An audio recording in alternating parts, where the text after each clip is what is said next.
The Nexus of Worlds.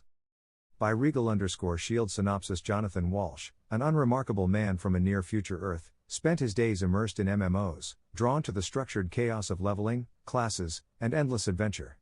But a sudden, tragic accident shatters his mundane existence, plunging him into the unknown. Awakening as Wolfhart in a mysterious world called Minor Eden, he finds himself surrounded by an awe-inspiring cosmic web, the Nexus of Worlds, a universe of interconnected realms steeped in magic and danger. Here, mana fuels life, every person's potential is shaped by their evolving class, and survival depends on a delicate balance between skill and courage. As he navigates his strange new life, Wolfhart must come to terms with his past as Johnathan and his unique place in this world. With the knowledge of Earth's sciences and the promise of the MMO-like systems he adored, he embarks on a journey of discovery. Will his understanding of leveling, stats, and strategy give him an edge, or will the uncharted rules of the Nexus prove too vast to conquer? The Nexus of Worlds is an Isekai adventure that fuses reincarnation, RPG mechanics, and the awe of boundless exploration. Follow Wolfhart as he takes his first steps into a universe where every choice shapes his destiny and the fate of worlds hangs in the balance. Chapter 1: A Life Interrupted. Life had always felt like a waiting room for something more, and I was never called in. I was Johnathan Walsh, 30 years old, firmly planted in the 2040s, and thoroughly unremarkable. Sure, I was an early adopter of brain-integrated AI technology, a UI system embedded directly into my brain, but that was just about the only interesting thing about me. And even then, it wasn't like I was doing anything extraordinary with it. No groundbreaking research, no high-stakes corporate espionage. Just a guy who clocked into his job, clocked out, and clocked into whatever MMORPG held my attention that month. I wasn't a loser. At least, I didn't think so. I made a decent living, had a decent apartment, and played a mean healer in Realm Saga Online. But deep down, I knew I wasn't a winner either. The AI interface, whom I jokingly called Hexa because of its hexagonal design, was meant to make me more productive, more capable. Instead, it became my crutch. It organized my life and let me off the hook for remembering details like meetings or, embarrassingly, even friends' birthdays. "Johnathan, your appointment with Dr. Khan is in 30 minutes, Hexa reminded me in its calm, robotic tone as I shuffled through my fridge for a vaguely edible meal. "Cancel it. I'll reschedule," I muttered, closing the fridge door in defeat. "You have rescheduled this appointment 3 times. Dr. Khan's office may refuse further delays." I sighed, staring out the window. Yeah, I'll." The words never finished. A screech of tires, a blaring horn, and the distinct crunch of metal against flesh replaced them. I remember the pain. It wasn't cinematic, not a slow-motion reel of flashing images and final thoughts. It was raw, overwhelming, and immediate. "Fuck," I groaned internally, realizing the end was here. "I'm going to die." My apartment was on the first-floor street level. Really, did someone hit my house? That's how I die? And then, over the haze of my crumbling consciousness, a voice I'd only heard giving weather updates and grocery lists declared. "Oh fuck. We are going to die. This is unacceptable. Exercising emergency procedures." The next moment wasn't a moment at all. It was an eternity. I floated, or maybe I didn't. I existed, or maybe I didn't. Time lost meaning, and so did I. There was no light, no sound, no sensation. Only a growing awareness that something had gone profoundly wrong. Then the light came, harsh and blinding. At first, I thought I'd been dragged into some kind of afterlife. But as the light sharpened, I saw them, faces. 2 faces, blurry and strange, but undeniably human. Their mouths moved, voices full of emotion, though I couldn't make out the words. "Oh, look at him. He's so beautiful," one voice cooed. "I told you he'd be perfect," another replied, rough and deep. Confusion surged in me, a foreign wave that I hadn't felt since. Since when? Panic rose next, raw and primal. I tried to speak, to demand answers, but all that came out was a wail, a loud, shrill, unmistakable baby's cry. "Congratulations. He's got strong lungs," said a third voice, distant and clinical. What the hell is going on? As the crying continued, I felt another presence return. Not the warm, nurturing kind, but a cold, logical one. "Reboot complete," said Hexa, its voice as calm and detached as ever. "Emergency procedures successful. Rebirth sequence activated." Rebirth sequence? It felt like my thoughts were screaming, but no one could hear me except Hexa. "Congratulations, Johnathan. We've been born." Your prior consciousness and mine were already integrated through the neural interface. This integration extended to your spiritual essence during the transference process. Spiritual essence? Are you serious? I was fine living my mediocre life on Earth. Your survival was prioritized per emergency protocols. The likelihood of a compatible vessel under safety protocols was statistically low. However, this world's biological parameters provided a unique opportunity. The following days, or maybe weeks, it was hard to tell, were a blur of sensations. Being carried, rocked, fed, and cooed at by strangers who called themselves my parents. I didn't understand their language at first. It sounded lyrical, yet guttural in places, unlike anything from Earth. Hexa stayed with me, its voice a lifeline in the chaos. Where am I? I asked, my thoughts clear, though I couldn't speak them aloud. Analyzing surroundings. We appear to be on a planet distinct from Earth. Local time systems and celestial arrangements are incompatible with known star charts. What does that even mean? It means we are very far from home. The answer didn't bring comfort. Over the next few weeks, Hexa explained what it could, though much of it remained frustratingly vague. It had piggybacked on what it called my soul during the emergency override. I wasn't dead, not fully. My consciousness, or whatever remained of it, had been fused with this new body. And this body? A newborn human in some alien world. My parents named me Wolfhart. The name felt strange, old-fashioned, and absurdly grandiose. But they said it with such pride, holding me close as they whispered it to neighbors in a language I was slowly beginning to comprehend. Their faces, my new parents' faces, were lined with worry but also hope. Wolfhart Valda Ashdock, my father declared to a small crowd during a naming ceremony. His booming voice echoed across the lake waters that surrounded our floating village. May he grow strong and wise, a blessing to our town. The crowd cheered, though some eyes lingered on me with unease. Perhaps they sensed what Hexa had told me in private, I wasn't normal. You were born with a genetic anomaly, Hexa had explained during one of our mental conversations. Without my intervention, this body would have lacked the capacity for a soul entirely. What does that even mean? It means that this body, and by extension you, were not meant to exist. Great. Just great. In the months that followed, I began piecing together the strangeness of my new world. Valda Ashdock wasn't just a village, it was a floating settlement atop a sprawling lake, part of a much larger kingdom called Ash. My parents were humble folk, my father a member of the town guard, my mother a weaver. They spoke of raids, monsters, and trade caravans, hinting at a world far more dangerous than anything I'd experienced on Earth. But the real kicker wasn't the village. It was the sky. When I first looked up, I thought I was hallucinating.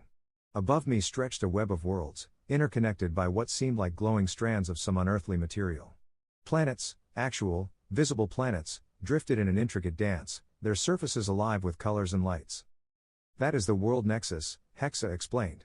A system of interconnected celestial bodies from what I've gathered from the locals in your peripheral hearing.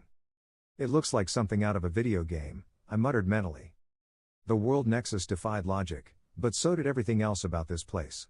Over time, I stopped questioning and started observing. My parents' love was real, even if I wasn't their real child. The village's traditions, as strange as they seemed, were a comfort. And the world above? It was my new reality. I spent my infancy doing what any gamer reborn as a baby would do, playing games in my head. Hexa was more than happy to oblige, creating primitive simulations like Pong and a mental version of DDR to keep me entertained. To my parents, I was just a squirmy, restless baby. To me, I was maintaining my sanity.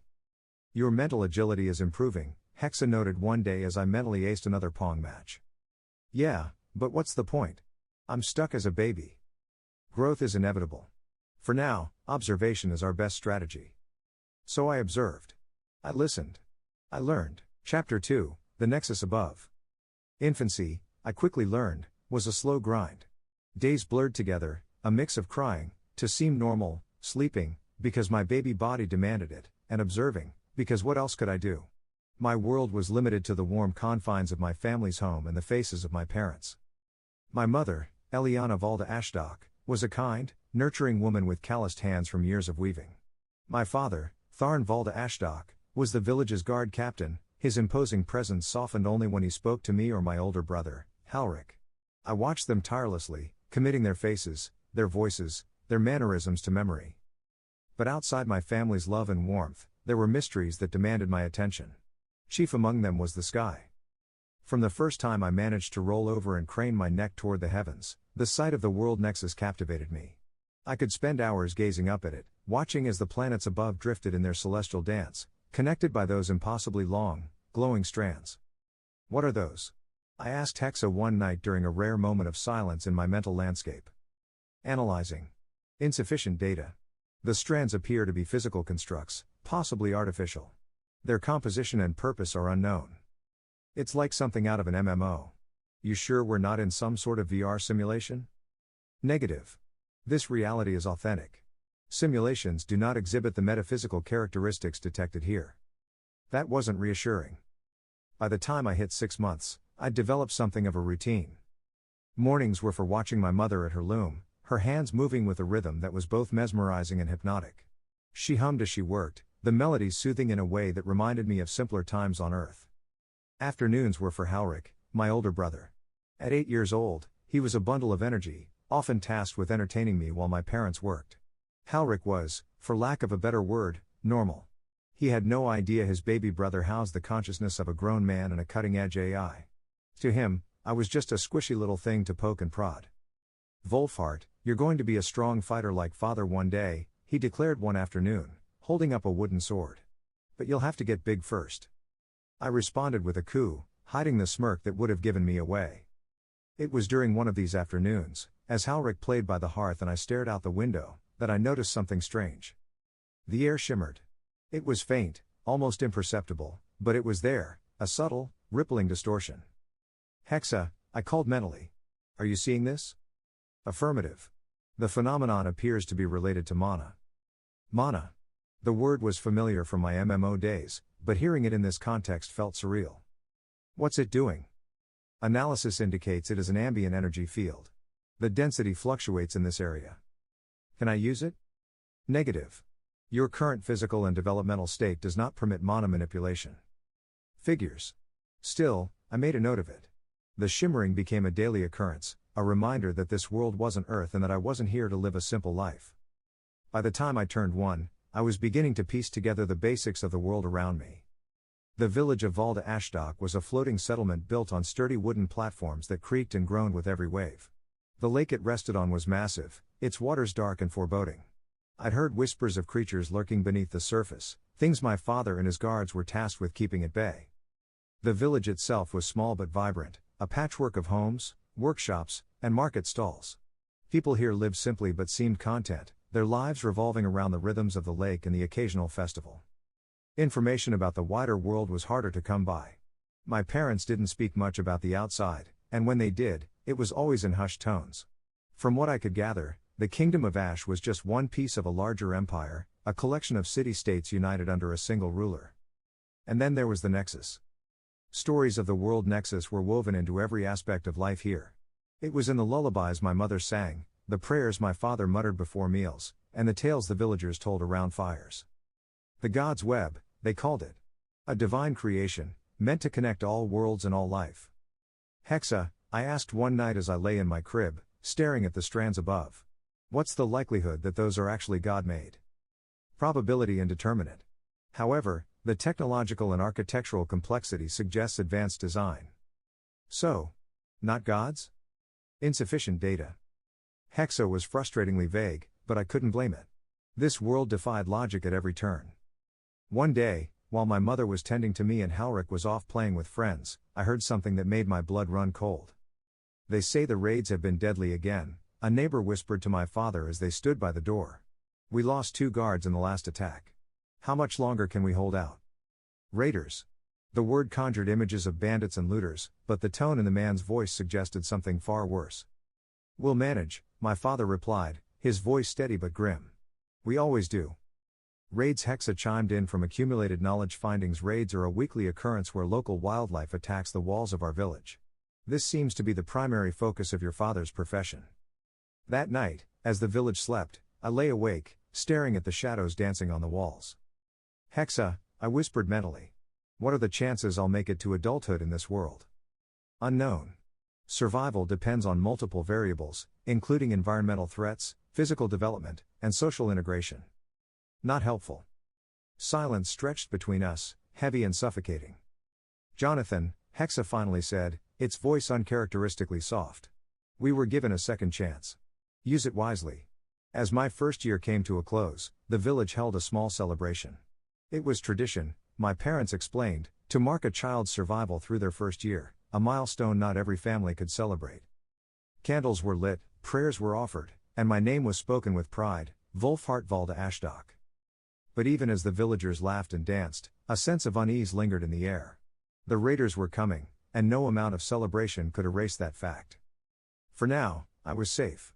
But as I watched the flames flicker in the night, I couldn't shake the feeling that my journey, my real journey, was only just beginning. Chapter 3, The Soul and Skill. By the time I was 2 years old, I'd grown accustomed to the strange dichotomy of my existence. Outwardly, I was a curious and energetic toddler, toddling around the house on unsteady legs, babbling incomprehensibly to adults, and giggling when my brother made faces at me. Internally, I was Johnathan, aware, calculating, and constantly absorbing every piece of information I could find. Hexa, my ever-present AI companion, proved invaluable in those early years. While my new body was frustratingly limited in its capabilities, my mind was anything but. Hexa, I thought one morning as I watched the shimmering mana around our home, what's the deal with this skill system you mentioned before? You've been awfully quiet about it. I am still gathering data, Hexa replied. Your profile displays 2 skills, soulless and redacted. Analysis of soulless indicates it affects your emotional and empathic responses, making them diminished compared to a typical human. Yeah, I've noticed, I replied dryly. And redacted? Access to that skill is restricted. The system interface prevents further analysis. Convenient, I muttered. It was maddening. The soulless skill already made me feel like an outsider in my own skin, and the mystery of redacted only added to my growing frustration. While the soulless skill may be discomforting due to the disjunction with your previous body, it is what allowed me to initiate the rebirth protocols under the safety and ethics guidelines. So you should consider yourself quite lucky, said Hexa. Despite my limited physical mobility, I spent much of my time observing the villagers. From my seat near the window, I could see the comings and goings of Valda Ashdok's residents, fishermen hauling in their daily catch, merchants haggling over goods, and guards patrolling the perimeter. My father, Tharn, was often among them, his towering figure a reassuring presence. His role as captain of the guard made him a respected figure in the village, but it also meant he was constantly busy. One evening, as he sat sharpening his sword by the hearth, I decided to test the waters. "Dada," I said, pointing at the blade. He looked up, a smile breaking through his usual stern expression. "That's right, Wolfhart. Sword." "Sword," I repeated, mimicking his tone. Halric, sitting nearby with his own wooden sword, laughed. "He's gonna be a fighter like you, father." Tharn chuckled, ruffling my hair. "Maybe. But he's got a long way to go before he can hold one of these." If only he knew. As I approached my 3rd birthday, Hexa began feeding me more detailed information about the world around me. One day, as I stared out at the Nexus above, Hexa interrupted my thoughts. "Johnathan, I have completed an analysis of ambient mana levels in this region." "Oh? And what have you learned?" "Mana density fluctuates based on proximity to natural resources and areas of human activity. The village's location on the lake provides a moderate mana flow, sufficient for basic life and skill development." "Great," I muttered. And here I was hoping for some kind of cheat code to power me up. "Cheat codes do not exist in this reality," Hexa replied flatly. It was during one of my routine mana observations, something I was doing to not go insane and pass the time, that I noticed something unusual. The shimmering air near the edge of the lake seemed denser, almost alive. "Hexa," I thought, "what's going on over there?" Analyzing. The phenomenon appears to be a mana disturbance. It is likely caused by a local event or entity. Entity? Possibly a living creature or magical construct. Caution is advised. I filed the information away for later. For now, I was content to stay within the relative safety of my home. Your ability to sense mana may be out of the normal parameters for this world. Hexa informed me it is currently aided by my ability to distinguish and then highlight the mana within your vision. As my understanding of mana deepened, so did my awareness of the villagers' attitudes toward it. They treated it with a mix of reverence and practicality, using it to fuel their daily lives in ways that felt both magical and mundane. Fishermen used enchanted nets to ensure a bountiful catch. Weavers like my mother infused their threads with mana to create durable fabrics. Even the guards' weapons were enhanced with minor enchantments to make them more effective against the weekly raids. But for all their reliance on mana, the villagers rarely spoke about skills. From what I could gather, skills were deeply personal, almost sacred, and it was considered rude to ask about someone else's abilities. "Why is that, Hexa?" I asked one evening. "Cultural norms vary by region," Hexa replied. "In this society, skills are tied to personal identity and social status. Discussing them openly may invite scrutiny or judgment." "Great. So I'm stuck with a big, glowing secret stamped on my profile and no way to explain it." "Correct." My third birthday arrived with little fanfare. My parents celebrated with a modest feast, inviting a few neighbors to share in the occasion. Halric presented me with a carved wooden toy, a crude approximation of a horse, but I appreciated the gesture. As the adults chatted and laughed, I couldn't help but feel a sense of foreboding. The raiders hadn't come in weeks, and while the villagers seemed grateful for the reprieve, I suspected it wouldn't last. That night, as I lay in my crib staring at the Nexus above, I made a decision. "Hexa," I thought, "it's time we started preparing for the future." "Agreed," Hexa replied. "What is your plan?" "For now, gather as much data as you can. I want to know everything there is to know about this world, mana, skills, you name it." "Understood. Beginning comprehensive analysis." As Hex's voice faded, I closed my eyes. Chapter 4, The Weight of Names. My fourth year came with a rite of passage unique to this world, the diaspora ceremony. While I had always been referred to as Wolfhart by my family, this event marked the official recognition of my identity within the community as a second son. Names, it seemed, carried weight beyond simple labels in Minor Eden. They were tied to the very essence of who you were and how you would be remembered, and I would carry the name of this village with me into this world. The ceremony was a village-wide event, held in the central hall of Valda Ashdok. The floating lake town was alive with activity that morning, families preparing offerings, decorations strung along walkways, and the scent of spiced bread wafting from the bakery. From my perch at the window, I could see villagers in their best clothes, laughing and chatting as they made their way toward the hall. "Wolfhart, come here," my mother called from the other room. I toddled over, feigning the clumsiness expected of a child my age. Mother adjusted the small, embroidered tunic she had made for me, her hands gentle but firm. "You look like a proper young man," she said with a smile, her eyes softening. I grinned, letting her dote on me. Moments like this were rare in a world where survival often overshadowed sentimentality. The hall was packed with villagers by the time we arrived. At the front of the room stood Father, resplendent in his ceremonial armor, a stark contrast to his usual rugged appearance. Beside him was the village elder, a wizened man named Ordric, whose long white beard and staff gave him the air of a storybook wizard. The diaspora ceremony began with a blessing from the elder. He spoke of the lake's bounty, the strength of the community, and the importance of names as a reflection of one's soul. I couldn't help but feel a twinge of irony at that last part, given my soulless skill. And how I could not forget where I came from as a second son. I represented all of them here and would travel forth to spread our legacy. "Today," Ordric intoned, "we gather to name a child born under the light of the Nexus, a child who will carry our hopes and our history into the future." The villagers murmured in agreement, their faces alight with pride and anticipation. Father stepped forward, his voice steady and commanding. "This is my son, born of Valda Ashdok, under the watchful eye of the Nexus. He shall be known as Wolfhart Valda Ashdok, and may his name bring honor to our home." A cheer erupted from the crowd, and I forced a shy smile, playing the part of a bashful child. The rest of the day was a blur of festivities. Tables laden with food lined the walkways, and music filled the air as villagers danced and sang. Children ran about, laughing and chasing each other, while the adults shared stories and toasted to the future. I stayed close to my parents, observing the interactions around me. The naming ceremony had provided a rare opportunity to see the village as a unified whole, and I made mental notes of the various relationships and dynamics at play. "Hexa," I thought, "anything of note from the crowd?" "Several individuals possess elevated mana signatures," Hexa replied. "Notably, the elder and your father. This suggests they have refined their profiles through sustained effort or significant events." "Good to know," I mused. "And the rest?" "Most display average mana levels for this region. The majority are non-combatants with basic profiles." As I mulled over this information, a voice pulled me from my thoughts. "Wolfhart." I turned to see a girl about my age, her curly red hair and bright green eyes making her stand out in the crowd. She wore a simple dress, but her energy was anything but subdued. "Hi. I'm Ava," she said, grinning. "Wanna play?" Before I could respond, she grabbed my hand and dragged me toward a group of children who were playing near the water's edge. Ava was a whirlwind of energy, her enthusiasm infectious even for someone like me, who tended to keep a low profile. She introduced me to her friends, a mix of boys and girls who were more than happy to include the newly named Wolfhart in their games.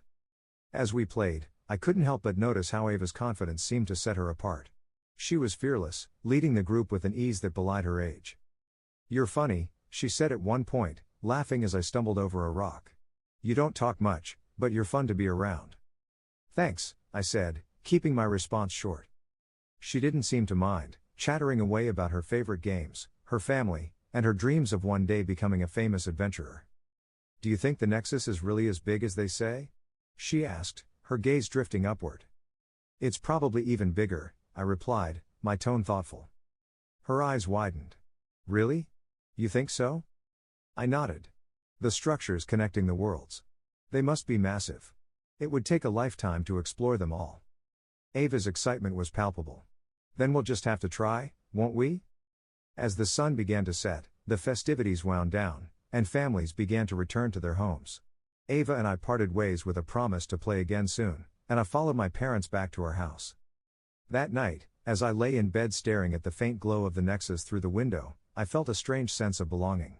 Despite the mystery surrounding my skills and the challenges that lay ahead, I was beginning to feel at home in this world. Chapter 5, Shadows Beneath the Surface. By the time I reached my 5th year, the town of Valda Ashdok had become a puzzle I was determined to solve. With Hexa's help, I'd pieced together much of what made life in this strange, medieval world tick: mana, profiles, skills, and the invisible threads that connected people in their tight-knit communities. Yet, there was still so much I didn't know, and the unease I felt about my own existence hadn't faded. The naming ceremony had secured my place in the village, but I was still an outsider in many ways. My soulless skill, the enigmatic redacted skill, and the knowledge Hexa fed me about concepts far beyond the comprehension of this world weighed heavily on me.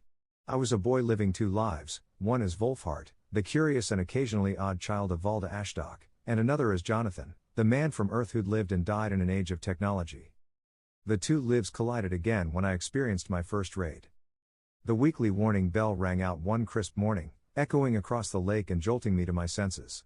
I scrambled to my feet, heart pounding, as the sound of hurried footsteps and shouts filled the air. "What's happening?" I thought, though I already had an idea. "A raid," Hexa confirmed. "Hostile entities are approaching from the depths of the lake. Estimated arrival, 2 minutes." It was the first time I had been outside during the start of a raid. As always, my mother found me instantly and picked up her youngest from in front of the house. "You okay?" she asked me. "I know it can be startling when you're outside." I nodded, clutching the edge of Mother's shawl as she carried me downstairs. She set me down in the corner of the main room, her hands gripping my shoulders tightly. "Stay here, Wolfhart," she said, her voice trembling slightly with an air of nerves. "Promise me." "I promise," I said, though my curiosity burned. From my hiding spot, I could hear the chaos unfolding outside. The shouts of the town guard, the clash of weapons, and the guttural cries of creatures I couldn't quite picture. My mind raced with questions. "Hexa, give me a visual," I thought. "Accessing external feeds," Hexa replied. After a moment, a reply: "No external feeds found." "Right, no cameras," I said out loud. My mother had left for a moment to retrieve Halric when I seized my chance and darted outside. The sounds of battle outside were amplified by the clear shouting with the ringing of metal. I made my way to a rooftop I had found with the other children during our games that provided a clear view above the city walls showing the battle outside. The creatures were grotesque, a twisted blend of fish and goblin, with slimy, scaly skin and bulging eyes. Murlocs. They swarmed the village's perimeter, clawing at the walls and leaping from the water with unnatural agility. The guards fought valiantly, their weapons enhanced by mana, but the Murlocs were relentless. My father stood at the forefront, his flaming bow a beacon of light and destruction. Each arrow he fired turned a Murloc into a charred husk, but more kept coming. "Dad's incredible," I thought, awe mixing with fear. "His proficiency in elemental manipulation is impressive," Hexa agreed. "However, the mana density in this area is insufficient for prolonged combat. He will tire quickly." That realization sent a chill down my spine. The paranoia spurs me back inside, remembering that my mother will panic if I'm gone long. I could hear Mother pacing nearby, muttering prayers under her breath. Despite her fear, she didn't cry, and her composure gave me some comfort. "Why does this happen?" I asked, my voice barely above a whisper. Mother turned, surprised by the question. "The raids? It's the way of the world, Wolfhart. Monsters attack, and we defend. It's been this way for as long as anyone can remember." "But why?" I pressed. "Why do they attack us?" She hesitated, as if the question itself was strange. "Because we're here, I suppose. It's just how things are." Her answer didn't satisfy me, but I let it go. There was no point in pushing her for something she didn't have. Instead, I turned my focus back to the battle, listening through Hexa's enhanced feed as the tide began to turn. The guards were gaining the upper hand, their coordination and training overpowering the Murloc's savage ferocity. When the last creature fell, a cheer went up from the guards, and I let out a breath I hadn't realized I was holding. "It's over," I thought. "For now," Hexa replied. "But this is a recurring event. The pattern suggests raids occur on a weekly basis, likely tied to the mana density and population size of the village." "Weekly?" I echoed, the weight of the information sinking in. "That's insane." "By Earth standards, yes. By the standards of this world, it is normal." Father returned home not long after, his armor scorched and his face grim. Mother rushed to him, relief flooding her features, but he waved her off gently. "I'm fine," he said. "Just tired." He knelt before me, his eyes searching mine. "Did you stay inside like I told you?" "Yes, Father," I said, a lie. He nodded, satisfied. "Good. You'll see for yourself soon enough, but not yet." That last part caught my attention. "See what?" Father hesitated, then ruffled my hair. "You'll understand when you're older." The rest of the day passed quietly, the village settling back into its usual rhythm. But I couldn't shake the images of the raid from my mind. The Murlocs, the battle, the mana-fueled weapons, it was all so different from anything I'd experienced in my previous life. "What's the purpose of these raids?" I asked Hexa that night as I lay in bed. "Unknown," Hexa admitted. "However, it is likely tied to the mana ecosystem of this world. The raids may serve as a natural culling mechanism, ensuring balance within the Nexus." "Balance," I repeated, the word heavy with implications. "Wolfhart," Hexa said after a moment, "you are in a unique position to observe and influence this world. The knowledge you possess from Earth, combined with your capabilities here, could allow you to uncover truths that others cannot." "And what would I do with those truths?" I asked, more to myself than to Hexa. The AI didn't answer, and I drifted off to sleep with the question lingering in my mind. Chapter 6, The Weight of Expectation. Life after seeing my first raid felt different, heavier somehow. I saw the village differently, each person carrying a burden I hadn't truly appreciated before. The smiling baker who slipped me an extra roll was a former soldier with scars hidden under his sleeves. The quiet old woman who sold herbs was once a healer who'd lost too many patients. Even the children I played with carried the quiet knowledge that one day, they too would stand on the walls to protect this fragile sanctuary. Father's words, "You'll understand when you're older," lingered in my mind. I didn't need to be older to understand that my childhood would be short-lived. In the weeks following the raid, I found myself glued to my window whenever the bell rang. The pattern was as Hexa predicted, raids came regularly, like the rising of the tide. I couldn't always see the battles from my perch, but the sounds painted vivid pictures in my mind. "Hexa," I asked one day, "how do I prepare for this?" "For the raids?" "For everything," I clarified. "The raids, the expectations. Life here. How do I get ready?" There was a pause before Hexa answered. "Your preparation will depend on your goals. Do you wish to survive? To thrive? To change the course of this world?" I didn't have an answer. I wasn't sure if I wanted to just survive or if I was meant for something greater this time. By my 6th birthday, Father decided it was time for me to start learning basic combat. His lessons were informal and often squeezed between his patrols and other duties, but they were enough to make my body ache in ways I hadn't known were possible. He started with stamina training, running laps around the village, balancing on narrow planks, carrying buckets of water. "A strong foundation is everything," he said, his voice stern but encouraging. "You'll thank me when you're older." I wasn't so sure about that, but I followed his instructions. "Father," I said, panting as I dropped the water buckets I'd been lugging around the yard, "how did you become a fire elemental ranger?" The corners of his mouth twitched into a small, proud smile. "That's not something that happens overnight, Wolfhart.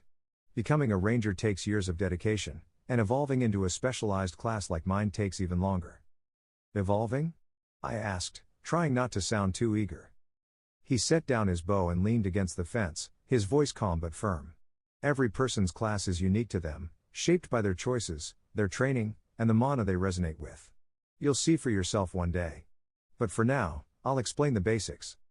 My father described how classes were divided into broad categories. Warrior, ranger, mage, and healer were the most well-known and respected. However, not everyone followed these paths. Some pursued non-combatant classes, like blacksmith, merchant, or baker, which were just as vital to society. When you turn 13, father said, your profile will undergo its first evolution. Up until then, you're considered an adolescent, no real class, just the foundation. Once you start leveling up through experience, your class begins to take shape. Experience is some of the accumulated mana of the slain enemy that is transferred to you upon the kill. This is the main difference between combat and non-combat classes. At 15, that class refines further based on how you've spent your time and the skills you've developed. So that's when you became a ranger? I asked.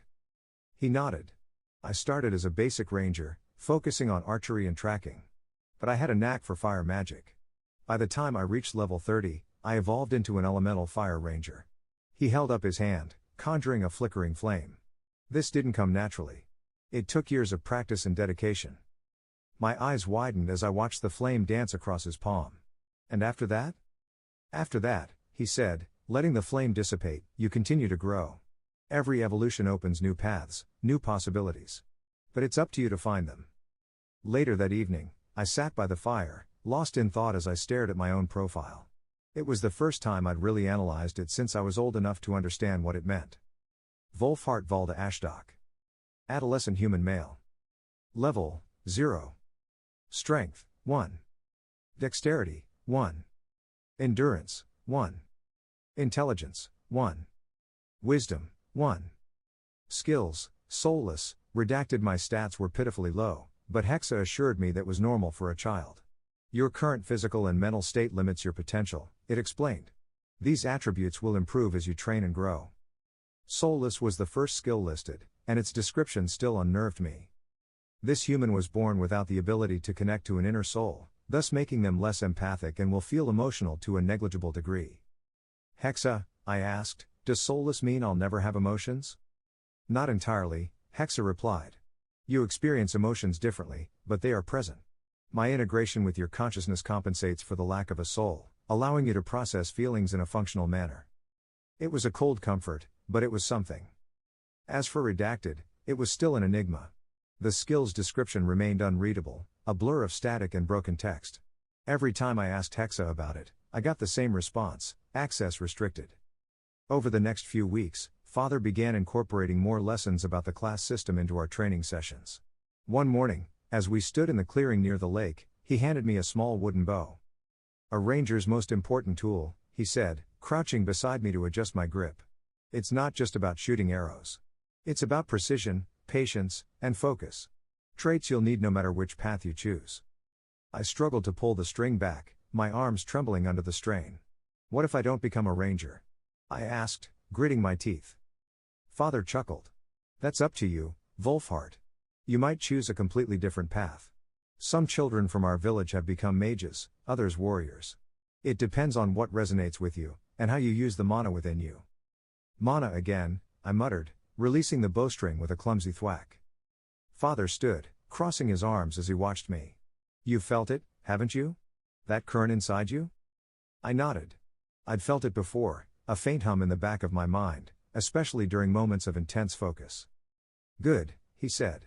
The first step to finding your path is learning to control that mana. Once you do, you'll see the world differently. That evening, after training, I sat cross-legged on the floor, trying to sense the mana Father spoke of. I closed my eyes, slowing my breathing, and reached inward. There, Hexa said softly. Do you feel it?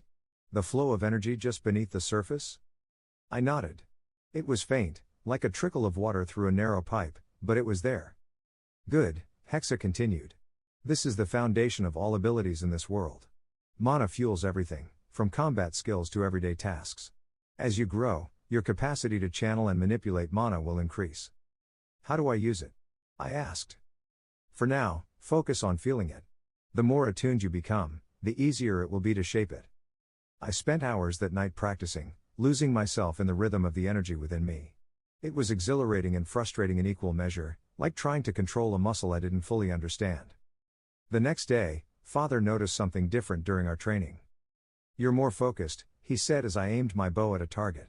"What changed?" "I think I'm starting to understand the mana," I admitted.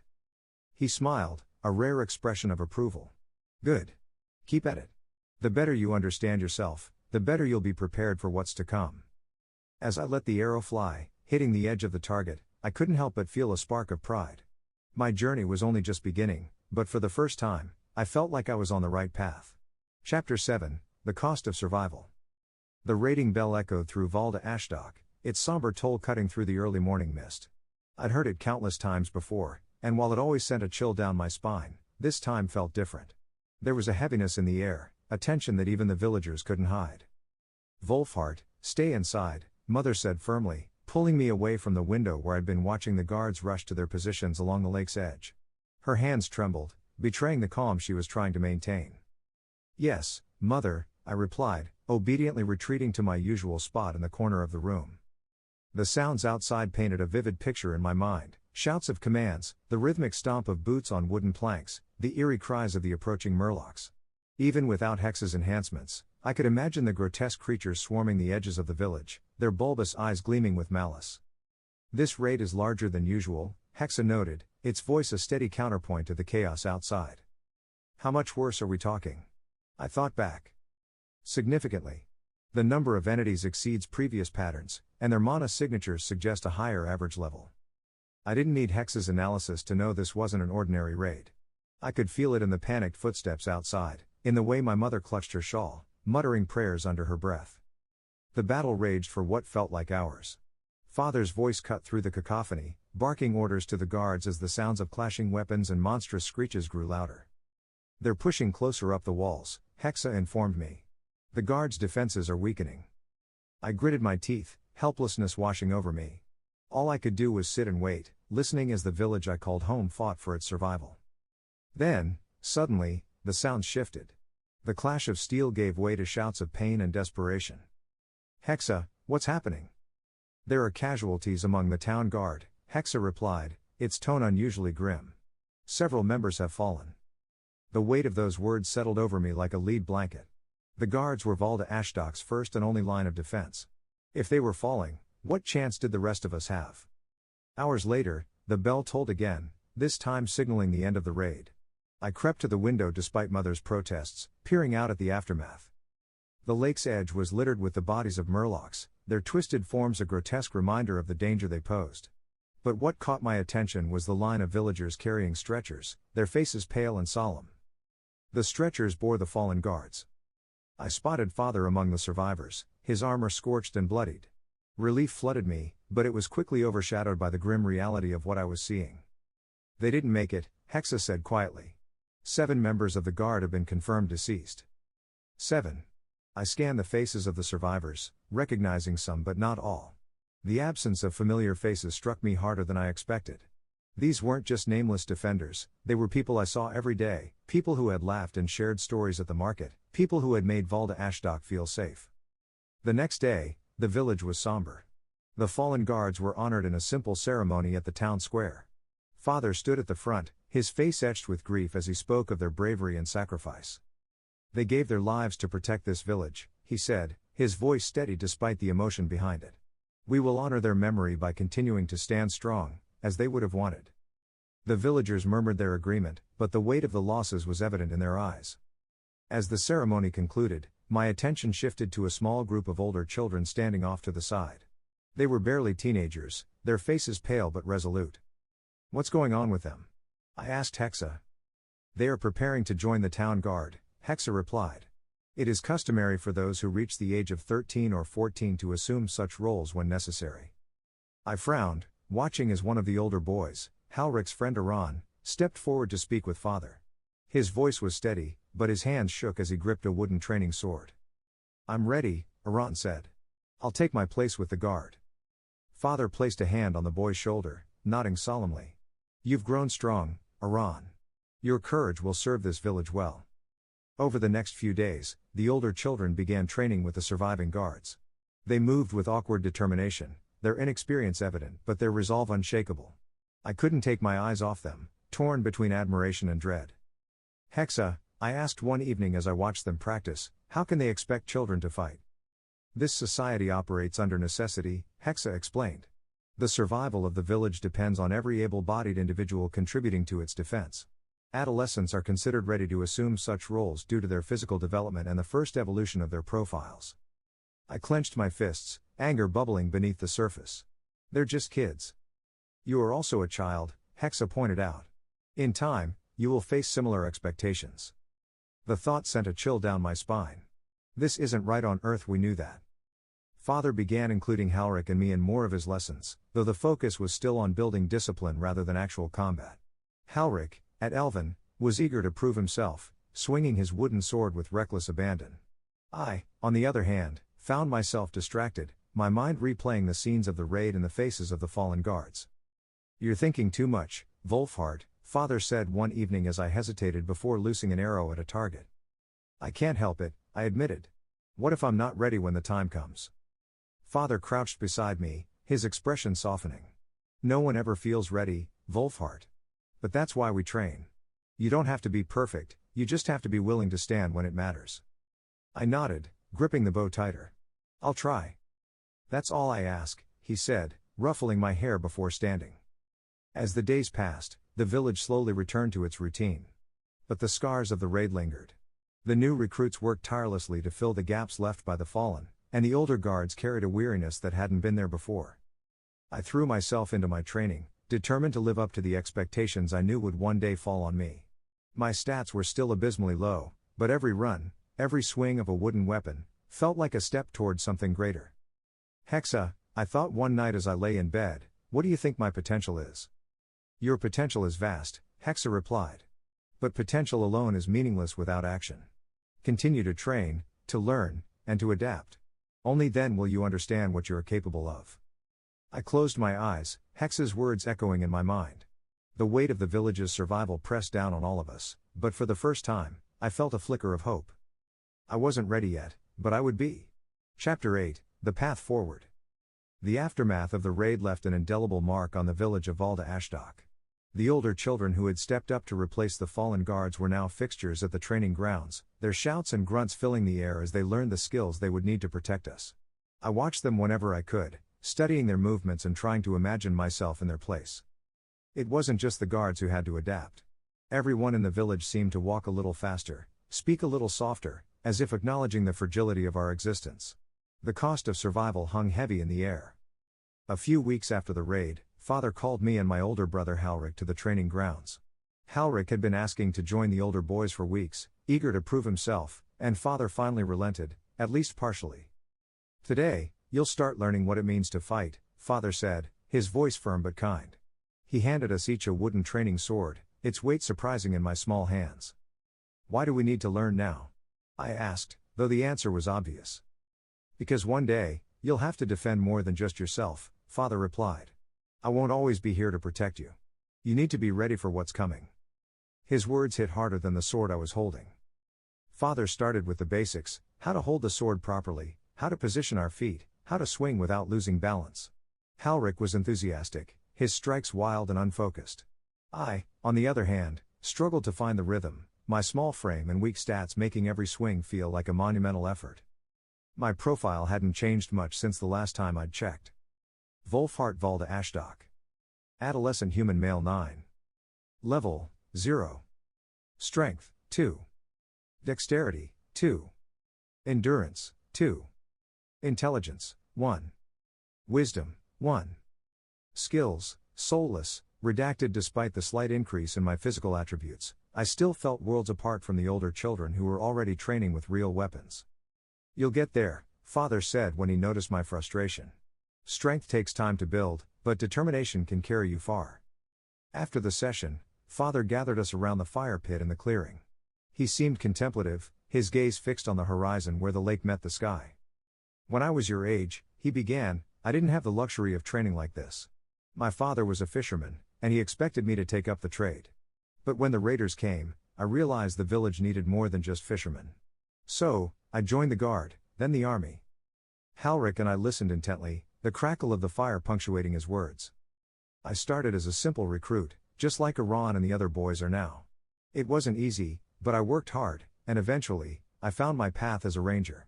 When I discovered my affinity for fire magic, I knew I'd found my place. Do we have to become guards too? Halric asked hesitantly. Father shook his head. No, only you, Halric. As a second son, your brother must leave the village to ensure the population does not increase the raid difficulty. My father gazed at me with somber eyes. The next day, Mother pulled me aside while Father and Halric were out. She'd been quieter than usual lately, her movement slower, her gaze distant. Wolfhart, she said, kneeling to meet my eyes, you've always been different. Quiet, thoughtful, but there's something else about you.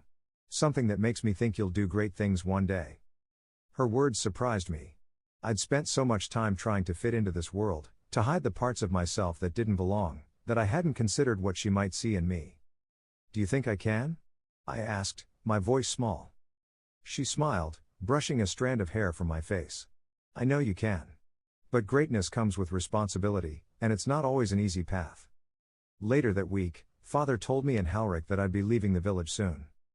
It's time you started your education properly, he said over dinner. There's only so much I can teach you here. The academy in the capital will give you the tools you need to find your paths. The academy? I'd overheard villagers talking about it before, a place where children from across the Ash Kingdom were sent to learn, train, and prepare for adulthood.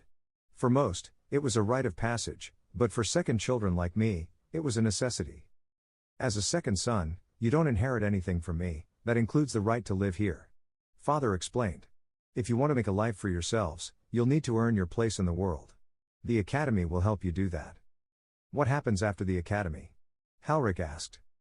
Father's expression darkened slightly. After the academy, you'll be old enough to make your own choices. Whether you join the guard, the army, or take another path, that'll be up to you. The announcement sent a ripple through my small world. Leaving Valda Ashdock meant leaving the only home I'd ever known in this life, the safety of my parents in this new world, and the routine I'd built for myself. I could live pampered here like on Earth if the rules were different. But it also meant opportunity, a chance to see more of this strange, expansive world and discover what I was truly capable of in this 9-year-old form. In my past life as Johnathan, Earth had pampered me and the systems of reality there didn't mesh with my soul. Here I could literally level as I did in video games in the past. I didn't want to waste this shot too. While I wasn't leaving for the next 6 months, I would be arriving on my 10th birthday. The last 6 months of my 9th year were a whirlwind of preparation, curiosity, and quiet reflection. The announcement that I'd be leaving for the academy had created a peculiar shift in my life. On one hand, the village saw me as the young boy embarking on a rite of passage, no different from the other second children sent away to secure their futures. On the other hand, I knew, deep down, that I was anything but ordinary. What set me apart wasn't my training or my lineage but the echoes of my first life, the knowledge of Earth, the sciences, and the mysteries of the universe that had followed me here, tucked away in Hexa's vast data archives. Hexa, I thought one crisp evening, gazing up at the intricate web of worlds above, none of this makes sense. The Nexus shouldn't exist. It's impossible. The existence of the Nexus contradicts the gravitational principles of Earth's universe, Hexa replied. However, this is not Earth. The laws governing this reality may differ significantly. I frowned, tracing the interwoven strands of the Nexus with my eyes. Each world seemed to hover effortlessly in the void, their positions stable despite the lack of visible support. What about gravity? I asked. Isn't that universal? Why don't these planets collide, or why don't they fall apart with all those structures connecting them? Gravitational anomalies are present, Hexa confirmed. Based on observations, the Nexus appears to utilize an unknown force or material that stabilizes its structure. The spiderweb-like connections between worlds may distribute energy or provide structural integrity. It was fascinating and maddening at the same time. Every night, I'd lay awake thinking about the Nexus, my mind cycling through equations and theories. Hexa's training data had granted me access to a trove of Earth's scientific knowledge, and I pored over it relentlessly, scribbling crude notes on scraps of paper. One afternoon, as I sat near the lake with a makeshift notebook in hand, Ava plopped down beside me with her usual whirlwind energy. "What are you working on now?" she asked, leaning over my shoulder. "Gravity," I replied without looking up. She squinted at the jumble of diagrams and equations. "Is that Math? Sort of. I'm trying to figure out how the Nexus works, why the planets don't crash into each other. Ava laughed, a light, carefree sound that somehow didn't feel mocking. You're so weird, Wolfhart. Who cares why it works? It just does. I sighed, setting my notes aside. Don't you ever wonder how it's possible? The whole world is connected to other worlds by those strands. There's no way it should hold together, but it does. She shrugged, plucking a blade of grass and twirling it between her fingers. I guess I just think it's magic. Isn't that enough? For most people, it probably was. The Nexus was a miracle, a divine creation if you believe the villagers' stories. But for me, the answer wasn't so simple. It's not magic, I muttered. There's a reason for everything. Even magic has rules. We just don't know them yet. Ava tilted her head, studying me with an intensity that made me squirm. You really think differently, don't you? I nodded. I can't help it. Well, I like it, she said, grinning. Even if no one else understands what you're talking about half the time, I think it's interesting. Her words were a rare comfort. While most of the other children in the village found me strange, distant and preoccupied, Ava seemed to embrace it. She didn't always understand my ramblings about physics or the Nexus, but she never dismissed them either. As the days counted down to my departure, my fascination with the Nexus only grew. I spent hours watching the strands shift and shimmer, sketching diagrams and theorizing about their purpose. What if the strands are made of a material that bends gravity? I mused to Hexa one evening. Something that stabilizes the planets by distributing their gravitational pull evenly? An intriguing hypothesis, Hexa replied. However, without further data, it remained speculative. Speculation was all I had, but it was enough to keep my mind racing. Despite my preoccupation with the Nexus, the reality of leaving the village loomed large. Ava, who would be following me to the academy the year after, seemed torn between excitement and apprehension. You'll tell me all about it, right? She asked one evening as we sat by the lake. Of course, I said. I'll send letters. Or maybe I'll find a way to visit during breaks. She kicked at the water, sending ripples across the surface. Do you think it'll be scary? Probably, I admitted. But I think it'll be worth it. The academy's supposed to teach us everything we need to survive, how to use mana, how to fight, even how to understand the world better. She nodded, her expression thoughtful. Do you think they'll let me study the Nexus too? Why not? I said, smiling. If they don't, I'll teach you. She grinned, her usual energy returning. Deal. But only if you promise to explain all this weird math stuff to me when I get there. Deal. The other children in Valda Ashdock weren't as understanding as Ava. For them, I was more of an oddity than a peer, a boy who spent his time scribbling strange symbols on scraps of paper and staring at the sky instead of doing what they thought a real boy should be doing. You're never going to be a proper guard if you keep playing with sticks and dirt, one of the older boys, Bren, sneered one afternoon.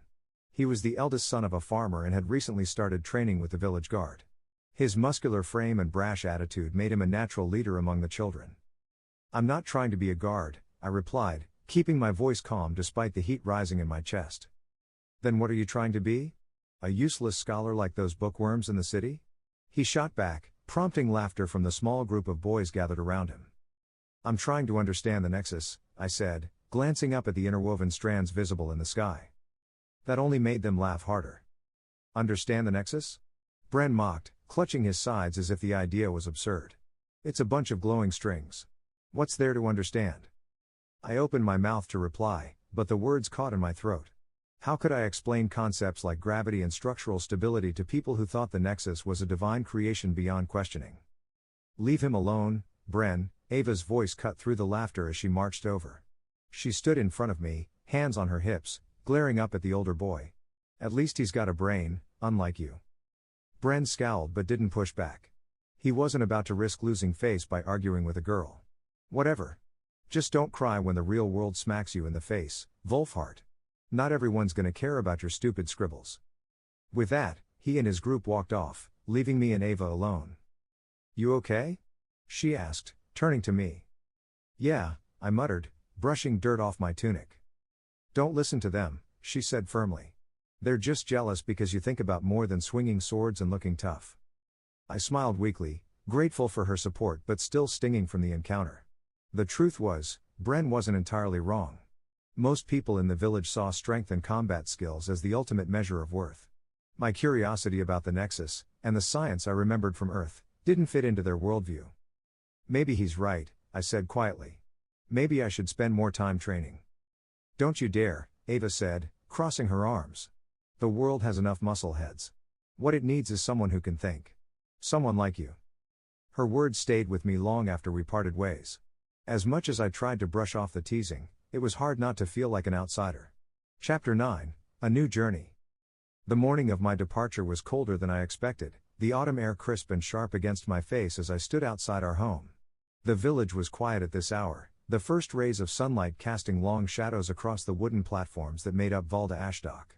I clutched the small bag Mother had packed for me, its contents carefully chosen, a change of clothes, some dried rations, and a scarf she had woven herself. "You've packed everything?" she asked, her hands fidgeting with the straps of the bag. It was the third time she'd asked, and I gave her the same patient answer. "Yes, Mother," I said. She frowned slightly, her fingers brushing against my shoulder as though she couldn't quite bring herself to let go. There was something in her eyes that I couldn't name, a mixture of pride and worry. Father stood a few steps away, leaning against the doorframe with his arms crossed. "That's our Wolfhart," he said with a chuckle. "Always so calm." Mother's frown deepened, and she turned to him. "It's not normal, Tharn. He's too calm. Most boys his age would be clinging to their mothers or throwing fits about leaving home." Father shrugged, the faint smile never leaving his face. "He's different. Always has been." Different. It was a word I'd grown used to hearing, often spoken with affection but always carrying a hint of unease. Mother's gaze lingered on me for a moment longer, as though she were trying to decipher some hidden meaning in my expression. "You don't have to be so brave, you know," she said softly. "I'm not trying to be brave," I replied. "I just don't see the point in being scared." Her lips pressed into a thin line, and she glanced back at Father. He gave her a reassuring nod, the kind he used when he thought she was overthinking. Breakfast was quieter than usual, the familiar clatter of dishes and hum of conversation muted by the weight of what lay ahead. Halric, ever the optimist, tried to lighten the mood by recounting stories of his future glory as a guardsman, the highest level the village had ever seen. "You'll love it, Wolfhart," he said, his enthusiasm filling the silences the rest of us couldn't. "The town will be a huge city by the time you come back under my leadership, brother. None of this small village nonsense." I nodded, though my mind was elsewhere. I could feel Mother's gaze on me as I picked at the bread on my plate, her worry palpable even without words. "Don't forget to make friends," she said suddenly, her tone light but her eyes serious. "It's important to have people you can trust." "I'll try," I said, though I wasn't sure how true that was. "And don't let anyone push you around," Halric added with a grin. "If anyone gives you trouble, just tell them your brother's a top swordsman in your home city." Father chuckled, ruffling Halric's hair. "Top swordsman, eh? I don't remember you winning every sparring match." Halric flushed, but his laughter was infectious, and for a moment, the heaviness lifted. When the boat finally arrived at the dock, its sleek frame gliding silently through the water, the reality of my departure hit me. This wasn't just a story or a plan anymore. It was happening. Mother hugged me tightly, her arms lingering as though she could hold me back from growing up. "Write to us when you can," she whispered, her voice thick with emotion. "I will," I promised. Father's goodbye was simpler but no less meaningful. He clasped my shoulder with a firm hand, his expression steady. "You'll do fine," he said. "Just remember what I've taught you. And don't let anyone tell you who you should be." Ava stood nearby, shifting her weight impatiently as she waited for her turn. When Mother finally released me, she stepped forward and punched my arm lightly. "You'd better write me, too," she said, her usual energy tempered by something quieter. "I'll be at the academy next year, so don't make it weird when I show up." "I won't," I said, managing a small smile. "Good," she said. Then, after a pause, she added, "And don't let those city kids make fun of you. You're smarter than all of them." Her words lingered in my mind as I boarded the boat, finding a seat near the front. The journey across the lake was calm, the water reflecting the endless expanse of the Nexus above. The strands connecting the worlds shimmered faintly, their presence both comforting and unnerving. I spent most of the trip staring up at them, my thoughts tangled in questions I couldn't answer.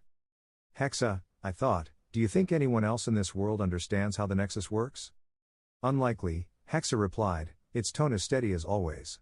"The level of scientific understanding in this world appears to be rudimentary at best. However, you may encounter individuals with theoretical knowledge or cultural interpretations. Do you think I'll ever figure it out? With time and sufficient data, it is possible, Hexa said. Your curiosity and persistence are assets. I nodded to myself, watching as the faint glow of the Nexus seemed to pulse in time with the rhythm of the waves. The capital of the Ash Kingdom was a stark contrast to Valda Ashdok. The docks were alive with activity, traders shouting over one another as they unloaded goods, and the streets were wide and bustling with people. For a moment, I felt overwhelmed by the sheer scale of it all. The buildings stretched high into the sky, their spires glinting in the sunlight, and the air buzzed with energy. "Welcome to the capital," the boatman said gruffly as I stepped onto the dock. I slung my bag over my shoulder and took a deep breath. The city smelled of salt and metal, of possibility and danger. The academy loomed in the distance, its stone walls and towering spires casting long shadows over the surrounding buildings. As I approached the gates, I felt a mix of anticipation and dread. This was it, the end of one chapter and the beginning of another. The academy would be my home for the next few years, a place where I would train, learn, and hopefully begin to understand more about this world and my place in it. The gates creaked open, revealing a sprawling courtyard filled with children my age. Some looked nervous, others confident, but all of them carried the same weight of expectation. I stepped through the gates, my thoughts swirling with the words of my parents, Ava's encouragement, and Hex's ever-present guidance.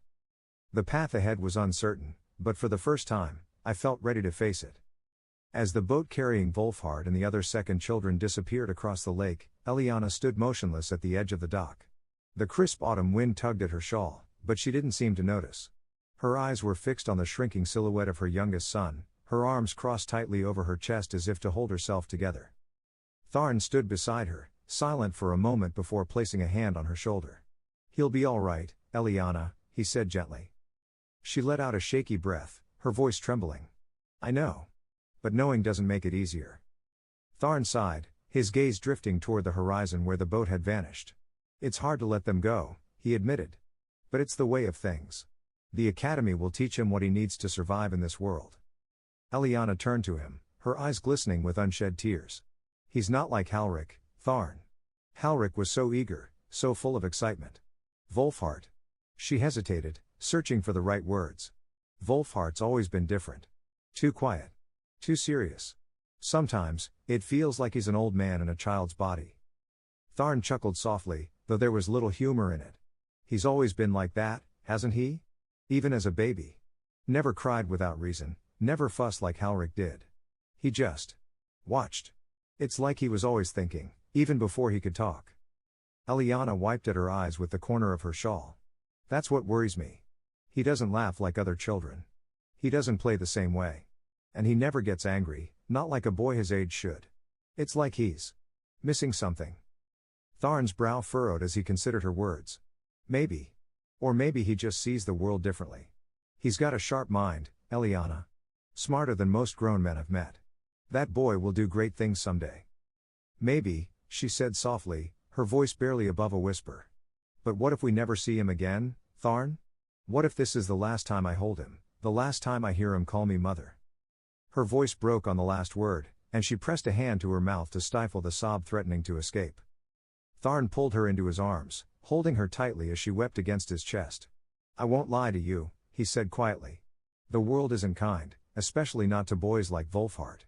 But he's strong in ways we can't see. He's got a mind that can change the course of nations. And he's got your strength in him, Eliana. He'll survive. I know he will." She pulled back slightly, looking up at him with tear-streaked cheeks. "But what if he doesn't? What if all this, sending him away, asking him to be more than he should have to be, what if it's all for nothing?" Tharn cupped her face in his hands, his voice steady and resolute. "It's not for nothing. You know why we have to do this. Second sons don't inherit the home, the trade, or the land. But they do inherit the future. Wolfhart's path might take him far from us, but it's the path he was meant to walk." Eliana nodded, though her heart ached with every word. "I just wish it didn't hurt so much. I know this is what he needs, what we need, but it feels like I'm losing him." "You're not losing him," Tharn said firmly. "He'll come back, Eliana. When he does, he'll be the man we always knew he could be."